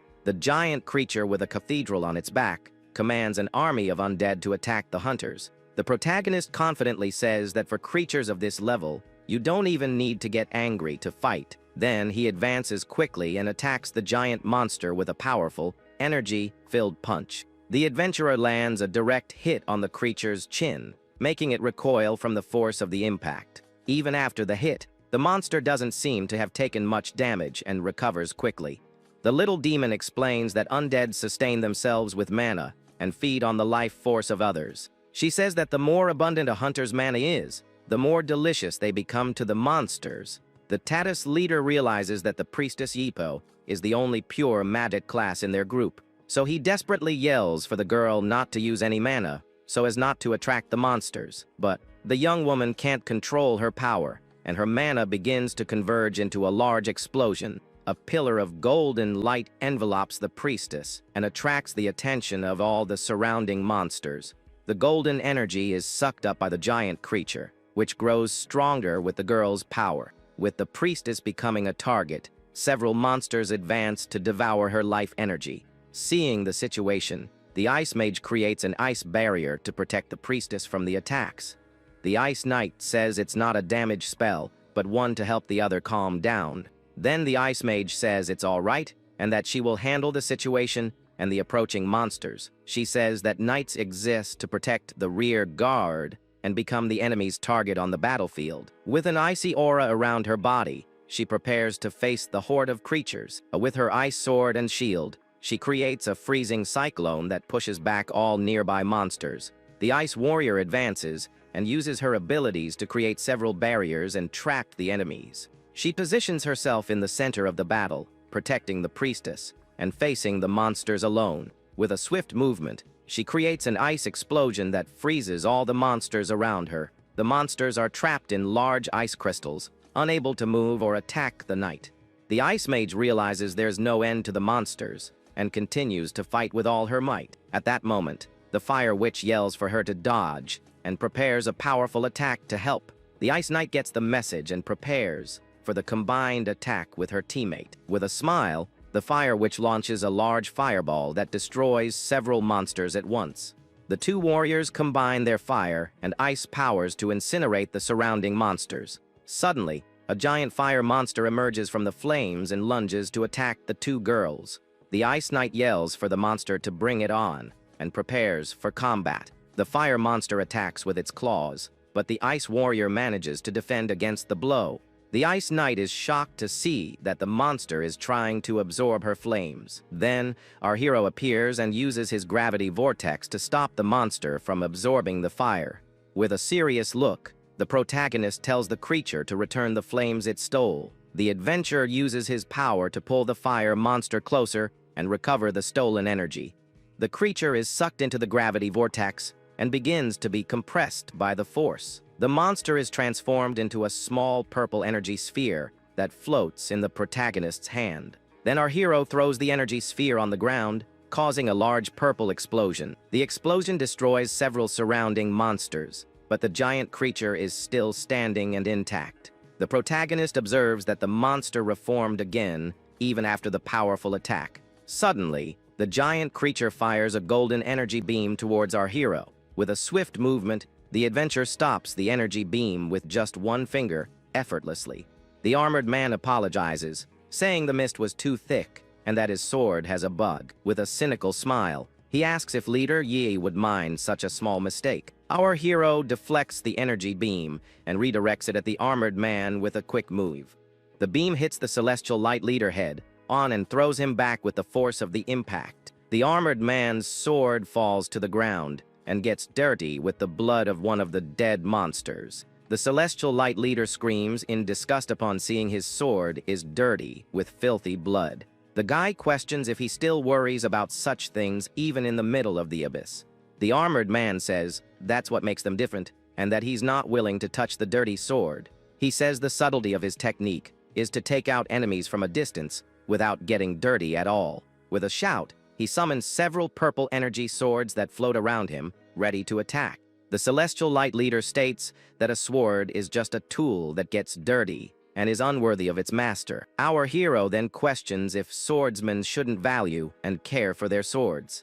The armored man laughs and says the protagonist is naive for thinking that way. He explains that because he loves his swords, he must maintain the distinction between master and servant. The man says the master gives the orders and the sword does the dirty work, keeping the master pure. The Ice Mage notices that the monsters are reviving faster and faster because of the mist. She understands that the mist is a magical energy that provides nutrients and regeneration for the creatures. With a dark red aura, one of the monsters lunges and attacks another undead with fury. The Tatus leader says they shouldn't stay there for long because the necropolis border is near. Then he notices that Sylves is gone and calls him trash for not being able to handle a simple anomaly.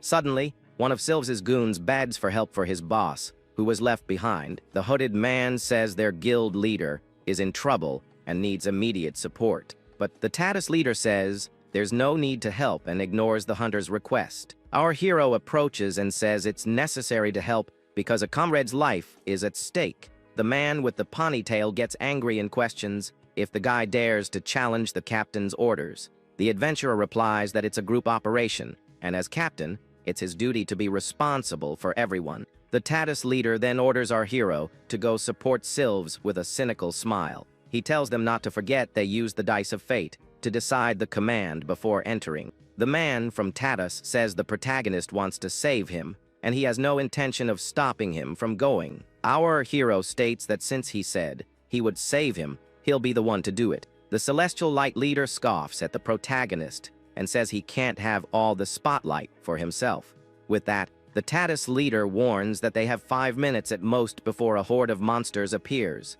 But our hero tells the girls to stay and protect the area while he handles the situation. Then, he asks the other two to stay as well, and the mages wish the ones going on the mission to be careful. The protagonist activates his dragon eye, which glows with a golden light to see through the mist. With his enhanced vision, he can see the most dangerous monsters and the cathedral in the background. The young man says to avoid the red monsters, and that they just need to find Sylves for everything to be fine. The other man is impressed by the guy's vision, which can easily cut through the dense mist. With that, he uses his 4-square formation to clear a path through the undead and advance. Our hero complains that the other is making a scene and attracting unnecessary trouble. The two then advance together, jumping over debris and dodging the monster's attacks.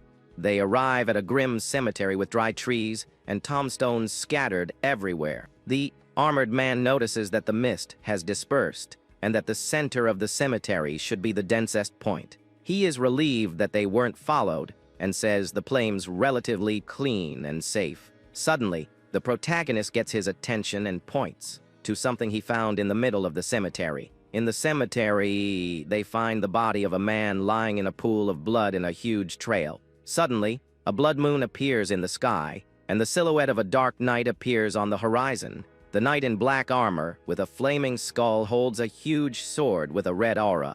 The protagonist sarcastically says they're lucky to have found a boss right off the bat. Just then, Sylves appears and yells that if they took 2 more steps, they'd have a one-way ticket to the afterlife. The blonde-haired man grabs him and yells at him to shut up and not drag him to his end with him. Our hero asks why he's there waiting to perish, since they could just go around the area. Annoyed, the other hunter asks if he thinks he enjoys crouching there and waiting. Sylves explains that once you cross the cursed wall, there's no going back, and calls them idiots. He says that when a boss appears, it creates a barrier, and that taking out the area's lord dispels it. A Sylves explains that the creature defeated his men in an instant, and that he doesn't stand a chance alone. The Knight's Cry leader says he's waiting for the boss's alert level to decrease, so he can attack safely. The skeleton knight with an intense red aura glares at the hunters with a threatening look. The other guild leader mocks Sylves for being weak and waiting for the boss to calm down to attack.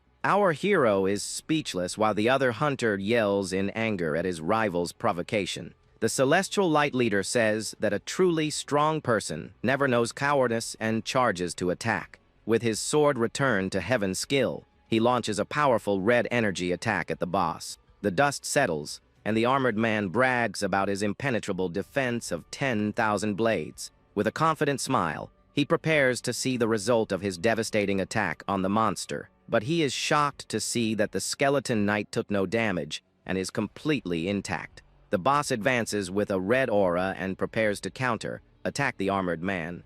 With a brutal blow, the monster hits the Celestial Light leader and shatters his physical defenses. The skeleton knight's ability ignores armor and directly hits the opponent's body. Our hero comments that not even a tank can withstand a second hit from an underworld knight. The armored man screams in pain and fury upon seeing his broken sword and injured body. Furious, he summons several energy swords and yells that he will turn the monster to dust. The boss says it is the enemy of the living and that they will all be buried in that dark place. With its underworld fire, the skeleton knight advances to attack the Celestial Light leader again. The armored man tries to defend himself, but the monster is much faster and more powerful than him. With several swift strikes, the boss shatters the hunter's swords and leaves him completely defenseless. Our hero yells for the other to dodge, but the armored man is paralyzed by fear and pride. The skeleton knight approaches to deliver the final blow to the defenseless celestial light leader. The armored man yells that a sword master cannot retreat, as it would be a disgrace for him, but the protagonist appears and defends against the monster's blow with a shield, protecting the other hunter.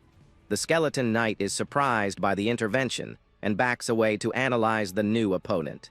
Our hero complains that the other is provoking the monster and stole his spotlight again. The adventurer warns that the monster's attack has double the destructive power against armor. With his ring activated, the protagonist prepares to face the boss with the power of the flame dragon. He fires a powerful blast of fire that hits the skeleton knight head on with full force. The monster is confused and wonders what happened, as the attack caused it no damage. The celestial light leader is also shocked and doesn't understand what's happening to the boss. Our hero's ring glows, and a notification says the monster's underworld fire has been seized. The young man says this is the power of a divine equipment worth 200 million coins. With a confident smile, he says the monster's strength now belongs to him and prepares to fight. The skeleton knight roars in fury upon realizing it has lost its power to the young adventurer. Suddenly, the skeleton knight summons several giant monsters to attack the group of hunters.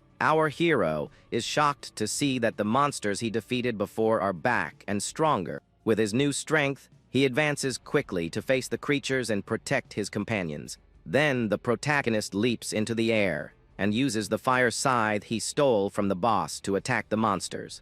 With a powerful strike, he creates a whirlwind of red flames that engulfs the giant creatures. Our hero uses the underworld fire to burn the monsters and prevent them from regenerating. He explains that as long as the underworld fire is burning, their regeneration ability won't work. Surrounded by monsters, the protagonist prepares to face the horde with his new stolen power. One of the creatures attacks him from behind, but he easily dodges and counter-attacks with a punch. With a direct hit, he strikes the monster and sends it flying with the force of the impact. Next, the adventurer jumps into the mouth of another creature to attack it from the inside. The monster screams in pain as the underworld fire burns its body from the inside out. The creature begins to disintegrate into a cloud of smoke and ash under the power of the flames. Finally, the monster explodes in a large fireball and is completely destroyed by the attack. The other two hunters are shocked to see the boss's ability being stolen for the first time. With the power of the underworld fire, our hero prepares to face the skeleton knight. He throws a fire dagger that flies towards the boss with impressive speed. The adventurer advances and attacks the monster with a series of quick and precise strikes with his fire. With the boss distracted, the young man closes in to deliver a final blow to the creature. The protagonist fires a powerful blast of fire that hits the skeleton knight head-on. The explosion of flames engulfs the monster, but it seems to have taken no damage from the attack. A notification reveals that the boss has fire immunity and can reflect and amplify attacks. Our hero is shocked to see that his strongest attack was completely useless against the monster. The skeleton knight then counter-attacks with a wave of red energy that hits the protagonist. With a purple aura, the young man summons several stone blocks to defend against the boss's attack. The stone blocks fly towards the monster to crush it with the force of gravity. The boss prepares to destroy the blocks with its sword, but the protagonist has another plan. Our hero explains that the monster has high elemental resistance, but its physical resistance is weak. He advances through the stone blocks and attacks the boss with a powerful and direct physical blow. The protagonist lands a devastating punch to the skeleton knight's chest, exploiting its weakness. With the final blow, our hero destroys the skeleton knight with a purple energy explosion. The monster's body shatters into pieces, and its armor breaks from the force of the attack. The young man says the job is done, and the other hunters are shocked that the fight is already over. The armored man demands half the loot, and the other calls him an idiot for not having fought. He brags that his broken swords bought them a chance at survival, and that it wasn't cheap. But our hero says that to him, all of it is junk, and they can have it all if they want. A man with purple hair angrily confronts the youth, accusing him of picking up garbage. The young man calmly replies that he'll take whatever they don't want. This response only further irritates the armored man, who glares as the youth turns his back on him without another word. Suddenly, the young man activates a skill called Recycle. A swirl of dark energy erupts from the ground, forming a fiery skull. The strange purple energy coalesces into a demonic skull, glowing with a sinister light as it's being absorbed. A system window appears, identifying the item as Netherflame. It boosts forging, reduces material costs, and adds a soul-burning effect. The hero stares with a wide, surprised eye, completely shocked by the incredible power he just obtained from recycling. A mysterious spiritual figure then appears, congratulating him on getting the rare Netherflame, an item with a 1 in a million drop rate. She reminds him of the affix he previously stole from the Nether Knight, noting that even a trace of this flame can destroy the undead. The spirit explains that the Nether affix combines with elements, like fire to create Netherflame, the very thing undead creatures fear most. Understanding its value, the young man smirks and decides to take it, holding the flickering flame in his hand. But from a distance, his long-haired companion watches suspiciously, wondering if he just pocketed a rare item without telling anyone. The purple-haired man also notices and approaches again, directly accusing him of taking a rare item all for himself. He claims he saw the artifact drop from the Nether Knight, and that the hero took it. His companion agrees, citing their party's agreement. The youth turns to face them, annoyed. He asks if they are calling him a loot thief, after he risked his life in the fog to save them. He admits they are right about one thing, his eyes glowing with an ominous red light as a fiery aura starts to surround him. In an instant, a massive wave of red energy explodes from his body, engulfing the area in a powerful, fiery light. The two men who accused him are caught off guard, their faces filled with shock and fear at the sudden display of power. He reveals he did get something incredible. A shadowy, grinning figure materializes within the flames, ready to be shown. The fire lashes out like a living creature, forcing his former companions back as one of them yells about the intense heat. Surrounded by dark energy, the hero calmly tells them they are incapable of using this power, so it rightfully belongs to him. The long-haired man quickly backs down, yelling that he wouldn't take the cursed flame, even for free since it burns its user. With his dark aura swirling around him, the youth states he's in a hurry to regroup with the main force and turns to leave. A purple-haired man watches him go, remarking that they were lucky to avoid a fight but believes the hero's climb will only lead to a bigger fall. Meanwhile, in another part of the city, a group of people are among the rebel. One of them asks his boss if those who have been absent for a while might have gotten into trouble. The leader steps forward, stating that as long as a certain person is present, there will be no problems. Just then, the protagonist arrives with two shadowy figures. The leader greets him as Captain Yain, praising him for his hard work. Elsewhere, the purple-haired man from before warns his companion Silvers not to let him down again, who grumbles about the trash picker's curse. Back with the main group, a subordinate points to a large structure on a hill and asks his boss if it is the Bone Cathedral. The green-haired leader confirms with a slight grin that they have indeed arrived at their destination. He explains that the grand cathedral looming over the ruins is where the final ritual is meant to take place. From another high vantage point, two cloaked figures are seen observing the desolate city below them. Captain Yain and his group proceed to enter the vast, empty hall of the cathedral, their footsteps echoing through the large space. The leader's expression turns manic as he thinks about the supreme artifact inside, a legendary item that can purify all curses. The protagonist calmly gazes towards the cathedral's altar, his expression focused and unreadable as they walk forward. A book with sharp teeth suddenly appears, hovering above a huge pile of bones. A large blindfolded warrior points out 11 old skeletons and questions Captain Lai about the empty cathedral. Before he can finish, the large warrior is suddenly engulfed by a violent surge of dark, corrupting energy. The hero remains calm as the warrior realizes that the Crow is the sole survivor of the squad. He reveals that the hero is the captain, leaving his friend speechless. The warrior finally understands that the entire hunt was a lie, and the sacrifice is about to become very real. With its red eye glowing, the monstrous figure grins and says that this development is wonderful. It reveals the hunt was always a ritual to collect souls, and now it just needs 9 more to complete its ceremony. A red-haired companion looks on in horror, nervously repeating the words, "fresh souls." The demon explains that with 9 sacrifices, it can fully charge the artifact and ascend to become the Lich King. But a long-haired man points out that his plan is flawed, as there are only 8 people left among the hunting groups. He suggests they forget this ever happened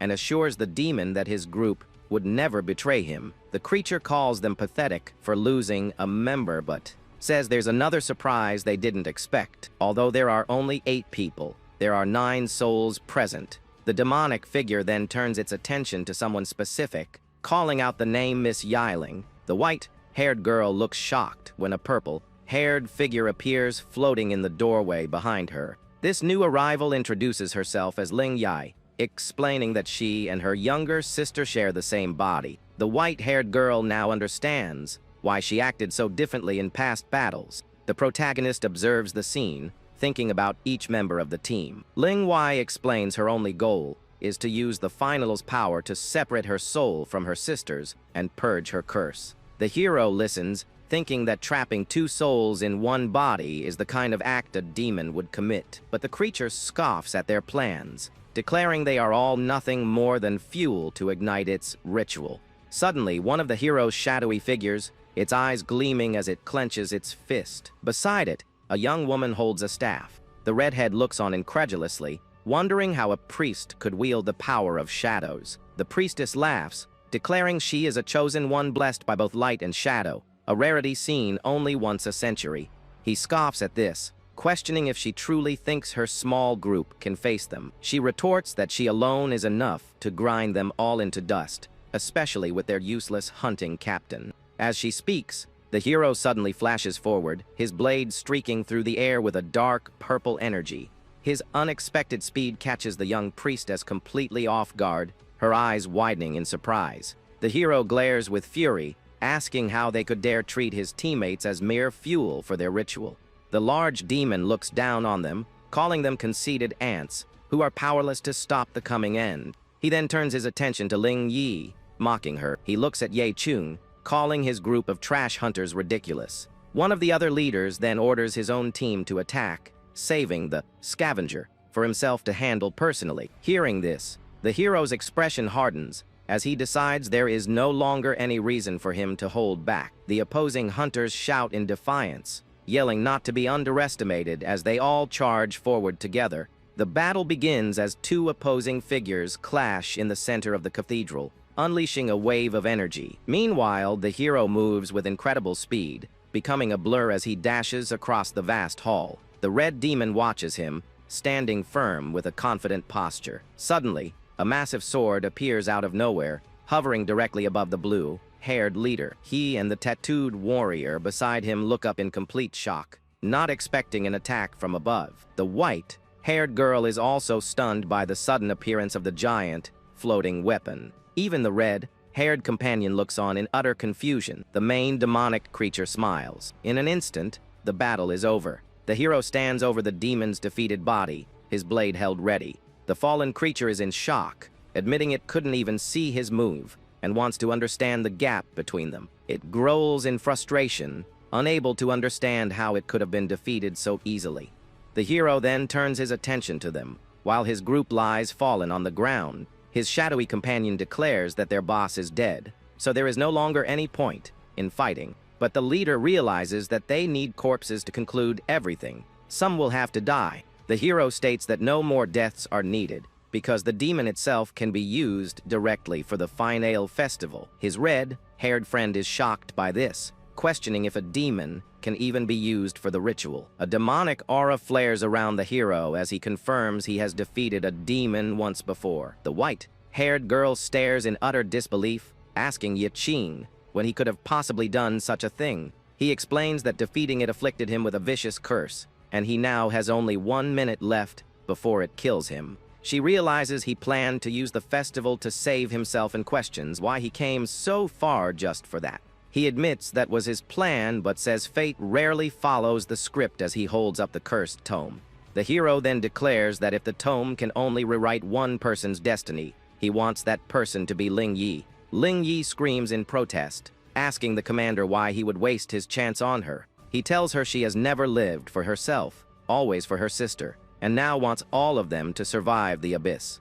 The white Haired girl screams, her voice weak, as she tells him that she will not allow him to do this. He ignores her pleas, placing his hand firmly on the ancient, toothed tome to begin the ritual. He apologizes and asks her to do one last thing for him. This was to take care of her sister. With a slight smile, he orders her to remove the Yailin curse once and for all. He tells her to go see the world she should have had, a world of freedom. Sometime later, a voice comments that he was selfish. A bouquet of flowers rests on a surface, a tribute to the one whose sacrifice helped the scavenger's den reach rank D. His companion explains that, although he died, his body was dragged into the abyss. She holds that crystal there, certain that he is not gone forever. As the blue crystal glows with a faint light, she affirms that she believes in his return with all her heart. With that, another manhwa has come to an end. Thank you to everyone who enjoyed this manhwa here on the channel.